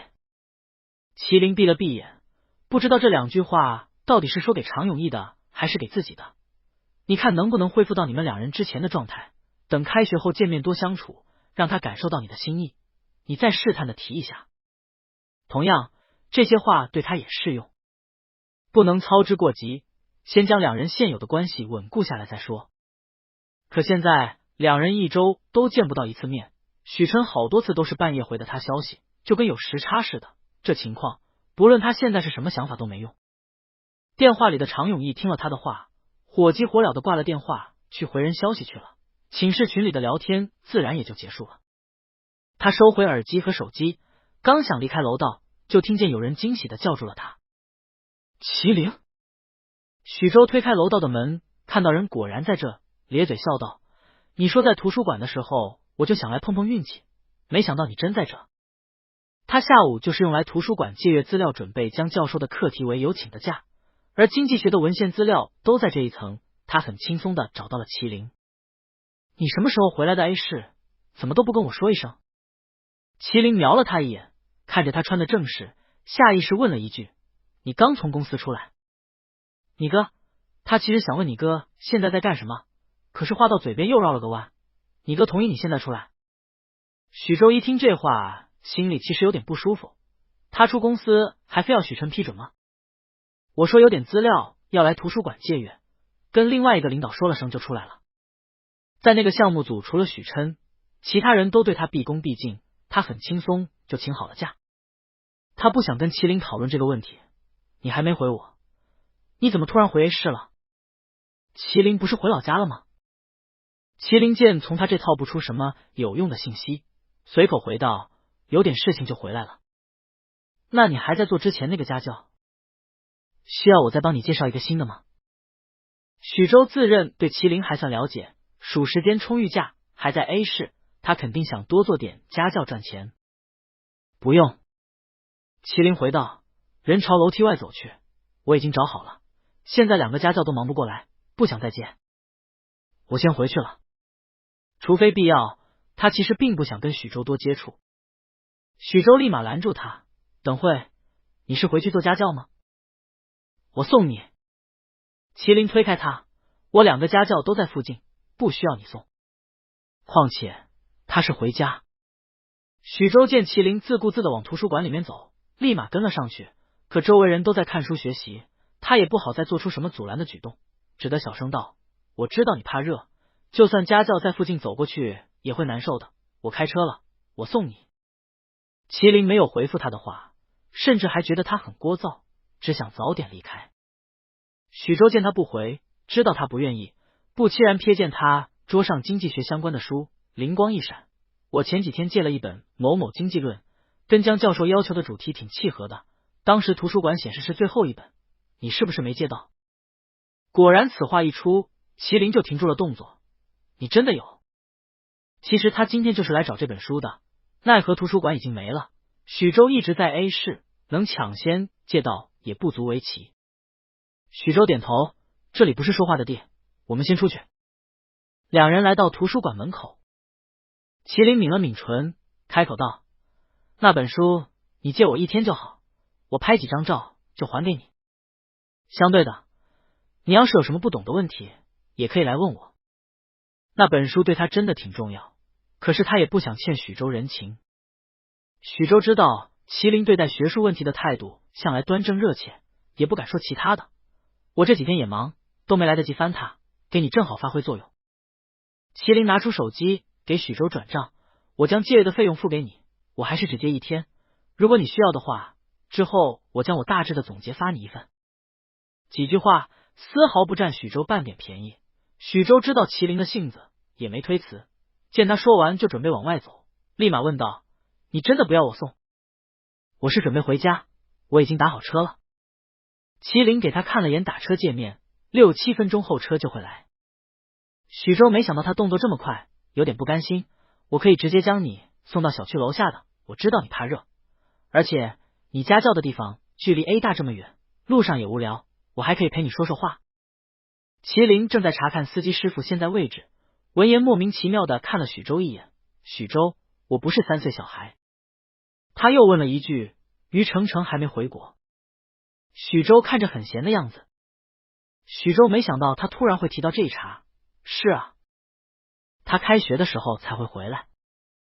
他不想跟麒麟聊于程程的话题，想接过，可麒麟却没打算放。许周，你现在是有女朋友的人，没必要在我身上花这么多心思。就算我们之前关系是不错，现在你也该将重心放在于程程身上。我没兴趣继续3人行，说实话，挺烦的。我希望你以后可以少来找我。麒麟直白的话一下将许周定在原地，他干巴巴扯了扯嘴角，装作听不懂。麒麟，我有女朋友，跟继续和你做朋友两者并不冲突啊。我一直把你当最好的兄弟，所以也想让你跟于程程关系好一点。倒是你，自从我交了女朋友就很在意似的，你到底在介意什么？麒麟没想到许周竟然会直接把问题抛向自己，他察觉到对方探寻的目光，一时没回。他不可能向许周坦白自己的性向，对许琛，他能保证对方不会跟他一个大学生过不去，可许周不是。许周性子有点诡谲，且两人的圈子太接近，他不想惹是非。而且许周目前的举动放在普通朋友之间的确说得过去，倒是他反应好像的确过激了，连许周都开始怀疑他了。许周见他沉默，试探道：“我们不是朋友吗？”麒麟抬头在许周的脸上转了一圈，也没看出什么端倪，倒是眼前跟许琛相似的眉眼让他晃了一下神。他抿了抿唇，回道：“你、常永义以及谢开宇都是我的朋友。他大学3年能说上话的也就他们3个人，可能他应该学会将许周跟常永义他们一视同仁。最重要的一点，有许周在，他也能得到关于许琛更多的消息。”许周听完麒麟的话，有点不甘心，麒麟怎么可以将他和常永义他们放在一条线，自己对他还不够好吗？不过这些他当然不会表现出来。行，你说什么就是什么。麒麟能松口就已经很不错了。你这段时间从 A 大赶到这里来家教，应该很辛苦吧？路上就要花2、3个小时， A 市还一直持续高温。许周想到什么，灵光一闪，要不你住我家来，我家房间多的是，你也来过我家不少回，不会陌生。他正烦每天回家都要跟他哥那张冰块脸对上，有麒麟在，他想必会好过很多。麒麟听到他的话，微微瞪大了眼，住进你家？那他是不是就能每天见到许琛了？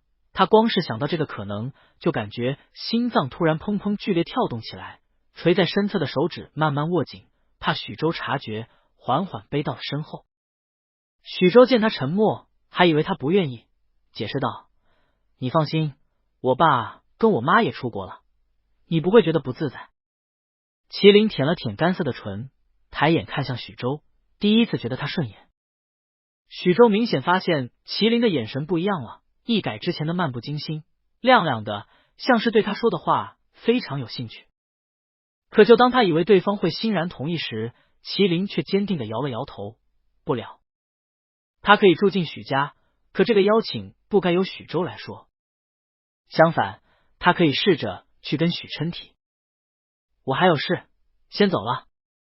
麒麟嘴拒绝完，就准备去外面找自己约的车。他需要一个安静的地方构思一下怎么跟许琛开口，而且这么久了，司机应该快到了。此时他的手机嗡的响了一声，他以为是司机的消息，正准备看，突然发现许州还跟在他身边。麒麟刚想说两人可以散了，一扭头却发现不远处站着一个人，赫然是他心心念念的许琛。许琛看着面前一起从图书馆出现的两人，漆黑的眼扫过麒麟，在他脸上短暂停留，然后淡淡挪开目光。就算许琛什么都没说，麒麟也敏感的察觉到了对方隐晦的情绪。许琛生气了。麒麟看到许琛后，下意识就朝他那边走过去，可半路意识到什么，生生停下脚步。在许州眼里，两人只是在度假酒店见了几面，他这样会不会表现得太亲密了？可是他是真的想离许琛近一点。就在麒麟踌躇不前的时候，听到许琛淡淡开口：过来。就这两个字让麒麟再没犹豫，加快脚步走到了许琛身边。他仰头看着许琛，有很多问题想问。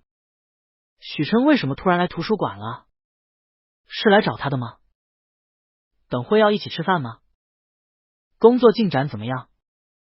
可是许州就在眼前，这些话他怎么都问不出口。麒麟忍不住朝许州开口：你应该挺忙的吧？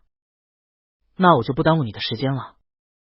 现在他是一点都不想回家，那就只能希望许州早点离开了。许州听着麒麟语气里毫不掩饰的感人意味，眉头皱得死紧。我不忙。上次在酒店，他就怀疑麒麟跟他哥关系非同一般，可之后他不断安慰自己，那是他想多了，许琛可能就是看麒麟年纪小，就多维护了几分。可现在看来，不光是许琛，麒麟同样不对劲，对许琛的态度跟刚刚面对自己的时候也相差太多了，将他踩进了泥里，将许琛捧到了天上。他越想，眉头蹙得越紧，看着麒麟已经掏出手机在取消打的车后，心里那股妒意再也忍不住。麒麟，你跟我哥到底是什么关系？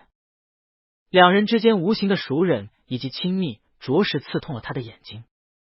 麒麟猝不及防听到许州带着怒火的声音，抬头想说什么，就见许琛挡在了他的面前。许州，谁允许你上班时间外出的？许琛语气平静，可其中迫人的气势并没有减少半分。许州被他歌话中的冷意浇了个透心凉，他这次外出只是跟一个小领导打了招呼，根本没有走正常的审批流程，因为这样势必会让许琛知晓。哥，你还说我，你不也出来了吗？许州妄图混淆视听。许琛挑眉看了他一眼，你现在是在管我？许州，认清你的位置，我早就说过，你要是不想干，趁早滚蛋。说话毫不留情，直接将许州的脸面踩在地上。许州面色涨红，感觉在麒麟面前彻底没了面子，他再也忍不住，呛声道：你以为我想过来吗？都是爸安排的好吗？有本事你去跟爸说。他以为搬出许瀚海，许琛就会收敛，没想到许琛直接点头。那你现在就可以滚出公司了，我会跟他说清楚这件事。既想占他项目的便宜，又想跟他对着干，天底下还没这么好的事。许州一下子就慌了，哥，我不是那个意思。他才进了这个项目组1周多的时间，就深刻感受到了里面能给公司带来的红利。他要是能参与，对他之后进公司是最好的铺垫。他是真没想到许琛这么油盐不进，甚至他怀疑他这样说正中许琛下怀，对方早就想把他弄出公司了。他还想解释，可许琛根本不给他这个机会，径直走了。他根本不敢拦，怕继续惹怒对方。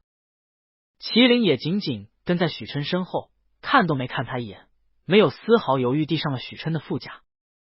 许周垂在身侧的手忍不住握紧，之前他说了无数次要送他回家，可对方不屑一顾。现在车里的麒麟上完车后，看着许琛凌厉的侧脸和紧绷的下颚，立马解释道：我跟许周是偶然碰到的，他好像也要来借阅经济学的书籍，就碰上了。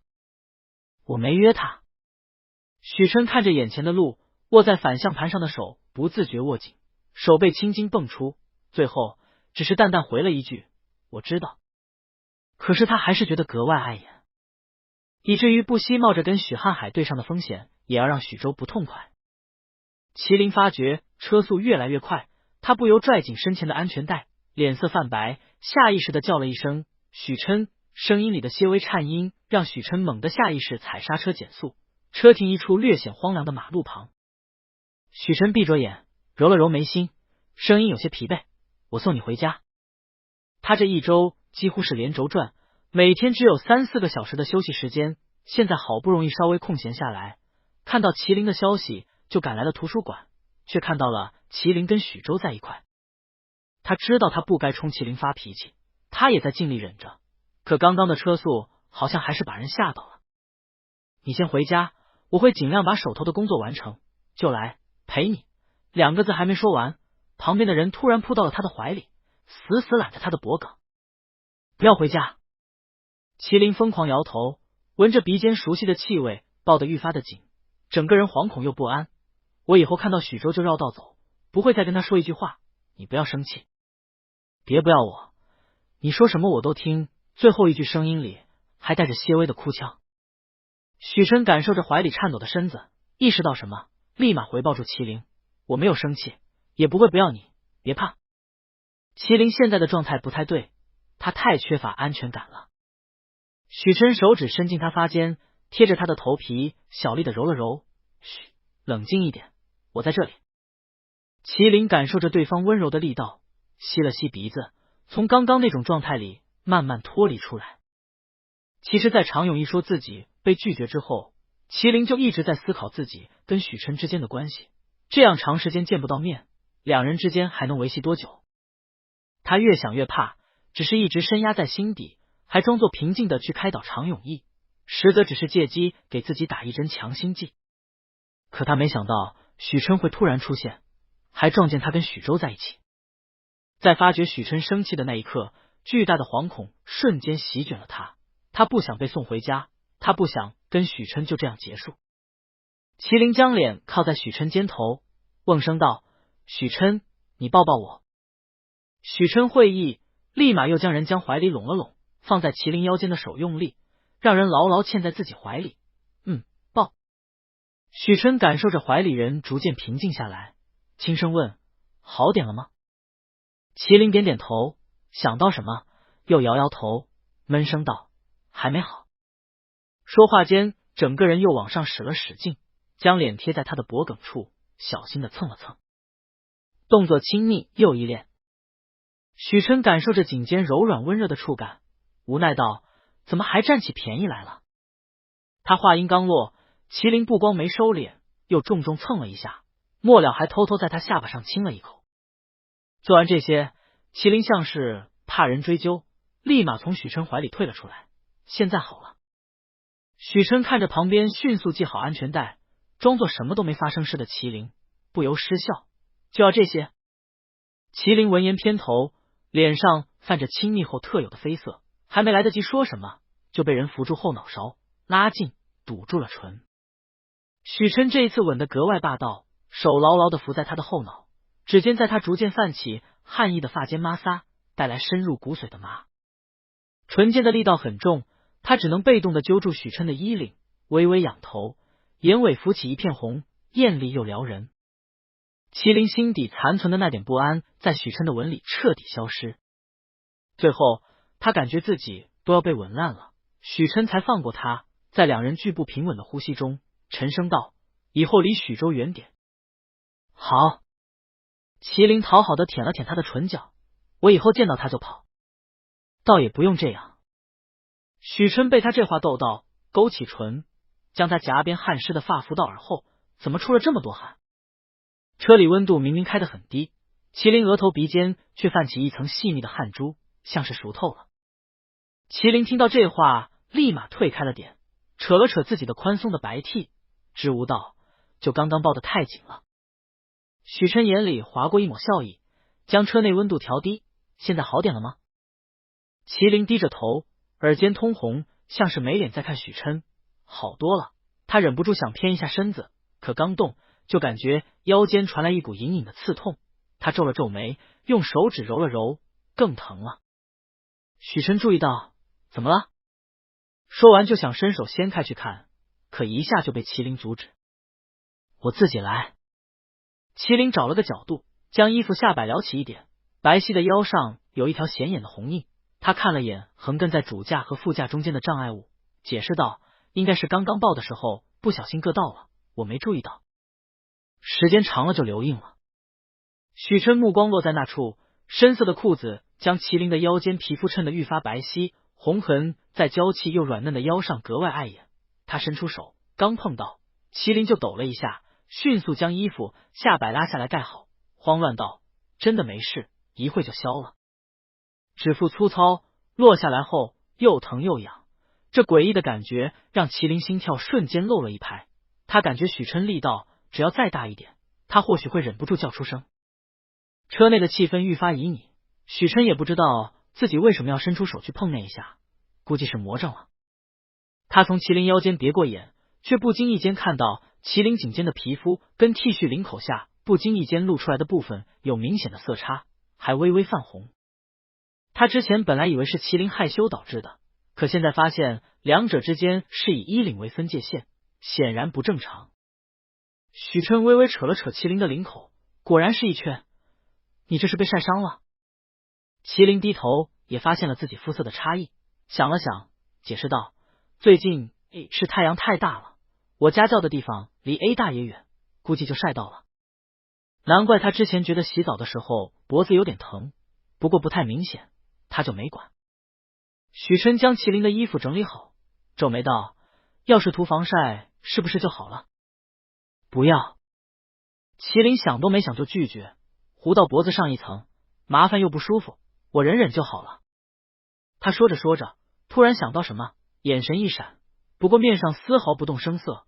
我租住的地方距离公交站和地铁站差不多10分钟的距离，每次的确会出一身汗，之后到家教的地方也差不多。他拖着下巴认真道：那我看看走路的时候能不能尽量走绿荫处，这样或许会好一点。麒麟看着自己脖子上晒红的皮肤，叹了口气，好想一直待在图书馆啊，每天能省3-4个小时，又不会被晒。或者我的房子租在这边就好了，我就能每天住这里，不仅家教近，离你也近，还不用每天专门跑到图书馆等你。许琛听着这小孩一句一句的往外蹦，虽然语气尽量显得稀松平常，可明显比平时急了很多，还一直偷偷看他，像是生怕他不懂自己在暗示什么。许琛似笑非笑的看着麒麟，想跟我住一起。这句话将还在酝酿怎么开口会更合理的麒麟一下愣住，知道小心思被识破，他也大方承认，我想跟你住一起。这一周他只要空下来，脑子就全是许琛的身影。只要他能跟许琛住一起，这些都不是问题，甚至他还能更进一步。况且他之前由于许州的缘故去过不少次，许州父母也挺喜欢他的，大概率不会反对。现在就差许琛同意了。他咬了咬唇，伸出手小心的拉住许琛的衣摆。我白天去做家教课，顺便准备课题报告，不会贪玩的，也不会闹你。他说完又觉得不对，最多只会是在你下班之后问你几个问题。麒麟想了想，比了比手指，朝他露出指尖那么点大小，最多就占用你这么一点点的时间。我真的很乖的。许琛迎着麒麟软软的目光，低低笑道：又撒娇。麒麟还以为他是拒绝，一下就急了，还没开口，就见许琛伸手将他刚刚举的一根手指全露出来，捏了捏，不用一点点，我下班后的时间都归你。两人达成共识后，麒麟马不停蹄的回家收拾好东西。许琛后在一旁看到麒麟用不到半小时的时间就把自己的生活和学习用品打包好，不由好笑，急什么？看看别漏了重要的东西。麒麟大致扫了一眼，应该都齐了。他迅速合上箱子，兴高采烈道：好了好了，我们快走吧。可他刚拎起行李箱，许琛就从他手底接过，我来。麒麟看着身前高大挺拔的背影，西装革履，穿得一丝不苟，手里却推着属于他的行李箱，这场景让麒麟心头突然升起一种不真实的感觉。他好像真的走入许琛的生活了。许琛将行李放进后备箱，一侧头发现麒麟呆呆的看着自己，目光轻飘飘的，明显在走神。他忍不住抬手捏了捏他的脸，想什么呢？上车。麒麟上车后忍不住吐槽道：我发现你最近好像很喜欢捏我的脸，脸都被捏大了，要是两边不对称变丑了你负责。许琛闻言认真思索片刻，然后抬手在麒麟另外一边的脸上捏了捏，这样是不是对称了？麒麟笑着拍掉他的手，什么呀？许琛顺手帮他将安全带系上，我只是在检查你最近有没有好好吃饭，有没有趁着我不在挑食。麒麟的厌食症状减轻很多，可整个人还是肉眼可见的单薄，他也知道这个只能慢慢恢复，从外表来说最能看出来的就是脸了。麒麟揉了揉自己的脸，嘟囔道：哪有这样检查的？下次我直接把我吃干净的空碗拍照发给你看。本来是一句玩笑话，可许琛却觉得可行，包括饭前的，我正好看看你都吃了什么。麒麟被他一本正经的语气逗笑，许琛，你还真的啊？要不我们每次都一块吃呗？亲眼看总比照片来的直接吧？你还能直接决定我吃什么，多好。许琛哪里听不出麒麟话里隐隐的希冀，理了理自己最近的工作安排，开口道：我可以陪你吃早饭，晚上也会尽量早点回来，中午就不行了。他中午很多时候都直接不休息，吃饭时间也不固定，没办法跟麒麟一起。他本以为麒麟会有点失望，可没想到麒麟十分满足。真的吗？你早饭晚饭都能陪我吃？我下午可以晚点吃饭，那样晚上肯定就能等到你。麒麟说完就自顾自的算着还剩大半个月的暑假都要吃什么。许琛瞧着麒麟开心的样子，没忍住揉了揉他的发。麒麟的确很粘人，可是也很懂事，每次说话都是先顾着他，再是自己。两人在外面吃了饭才回的许家，管家看到许琛拿着行李箱，立马迎了上来，接过行李箱恭敬道：大少爷，我已经将您旁边的房间收拾好了，随时可以入住。麒麟听完眼睛霎时就亮了，他之前还有点不好意思提，没想到许琛直接都安排好了，这样很多事情不就方便很多了。许琛瞧着旁边朝他笑得眉眼弯弯的人，略微不自在的别过眼，先去看看房间，你喜不喜欢？房间麒麟当然很满意，管家走后，麒麟直接扑进许琛怀里，嘴角的弧度怎么都压不住，我们成邻居了。许琛有点无奈，有这么高兴？明明之前也住得很近，甚至在同一个房间住了好几天。麒麟点头，当然开心。之前的一周他过得实在太难熬了，现在这机会他当然珍惜。不过这些没必要告诉许琛。好了，我要收拾一下东西，然后洗个澡。麒麟拉开衣领闻了闻，之前好像出了点汗，是不是都有味道了？他说完下意识凑近许琛，在他身上闻了闻，依旧一股清新冷冽的味道，在燥热的夏天让人感觉格外舒服。难怪他总是喜欢窝在许琛怀里。可2秒钟不到，身前的人就后退了一步，熟悉的气味一下子变淡。许琛的拒绝让麒麟有点不乐意，小气死了。声音并不大，可许琛依旧听得清清楚楚，他有点头疼。好了，别闹了，你收拾你的，我先回自己房间，你好了来隔壁找我就好。他说完就想退出去，麒麟却一下拉住了他的手。我突然想起一件事。麒麟看向他的目光有些躲闪，最后像是非常不好意思的开口：“许琛，我忘记带沐浴露了。”许琛看着一旁对方还未开始整理的行李箱，只觉得额角跳了跳。麒麟到底给他挖了多少坑？还一点都不加掩饰的。他想，如果现在他叫人去买新的，麒麟肯定还会有其他借口。最后他给了人自己同款的沐浴露，麒麟才心满意足的放他离开。许琛回到房间，不知道出于什么心理，也快速的冲了一个澡，然后给孙秘书打了个电话，语气恢复平日的冷淡：“许州回去了？”孙秘书看着办公室一直埋头做事的许州，回道：“是的，许总，他差不多3个小时前回的公司。”说完，他犹豫的补充了一句：“好像一直在努力工作。”要知道，之前许州的态度十分消极，像是来混日子。项目组里除了许琛能制住他，其他人根本不敢说啥。可今天他不知怎么一反常态的认真工作起来了。许琛对于许州的表现并不意外，估计是怕被赶出公司，想着挣点好印象，就算他真的将事情扯到许瀚海面前，他也能有点底气。他既然这么认真，那你将之前出错的那份数据交给他核对。孙秘书一听这话，不由瞪大眼，那份数据很庞大，可是不知道哪里录入的有问题，一时根本查不出来，他们项目组也没空一点点去找，只能准备花钱外包解决。这差事要是交给许州一个人，他估计得搞4、5天，许州这种娇贵的太子爷能同意？许琛像是知道他的顾虑，你就说是我交代的，让他有意见来找我。最后孙秘书只得硬着头皮将半人高的文件放在了许州桌上，之前里面有一个数据错了，需要人工审核出来。果然许州听完一下就火了：“你把这种低级的工作交给我，底下不是那么多实习生吗？”孙秘书闻言下意识回了句：“你也是实习生啊。”他说完意识到什么，立马住嘴，然后补了一句：“许总说你有问题就找他。”许州看着孙秘书的背影，眼里机遇喷火，果然是谁带出来的就像谁。孙秘书这目中无人的性格是跟许琛学的吧？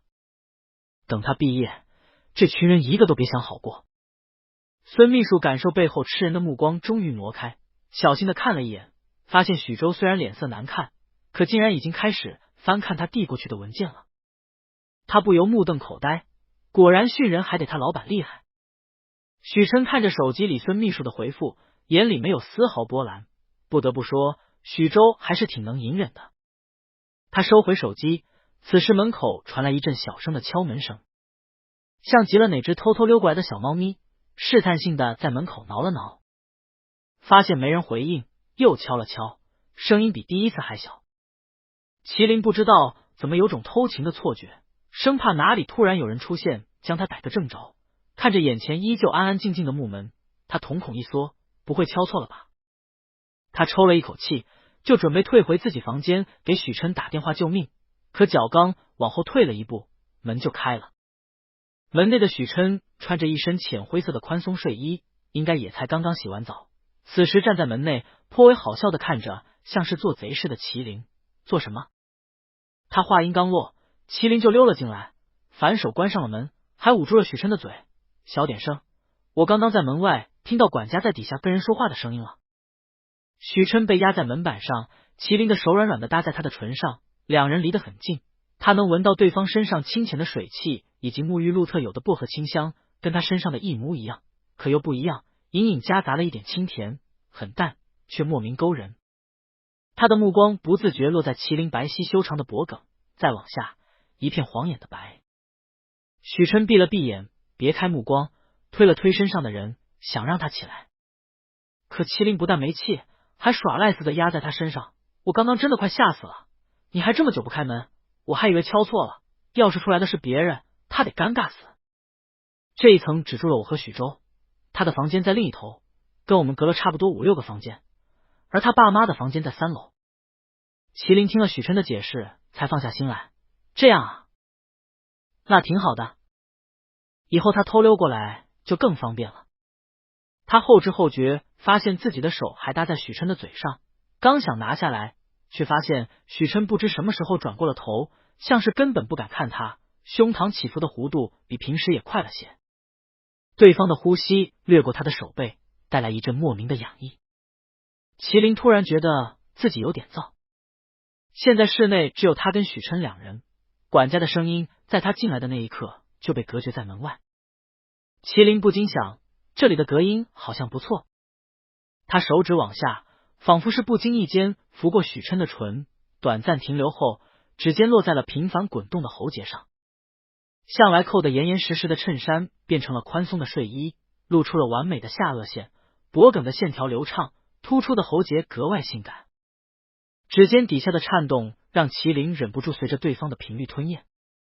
麒麟舔了舔唇，指尖在许琛的喉结上轻轻蹭过，吐息温热，他叫了一声许琛，声音里满是不知名的渴望，想咬。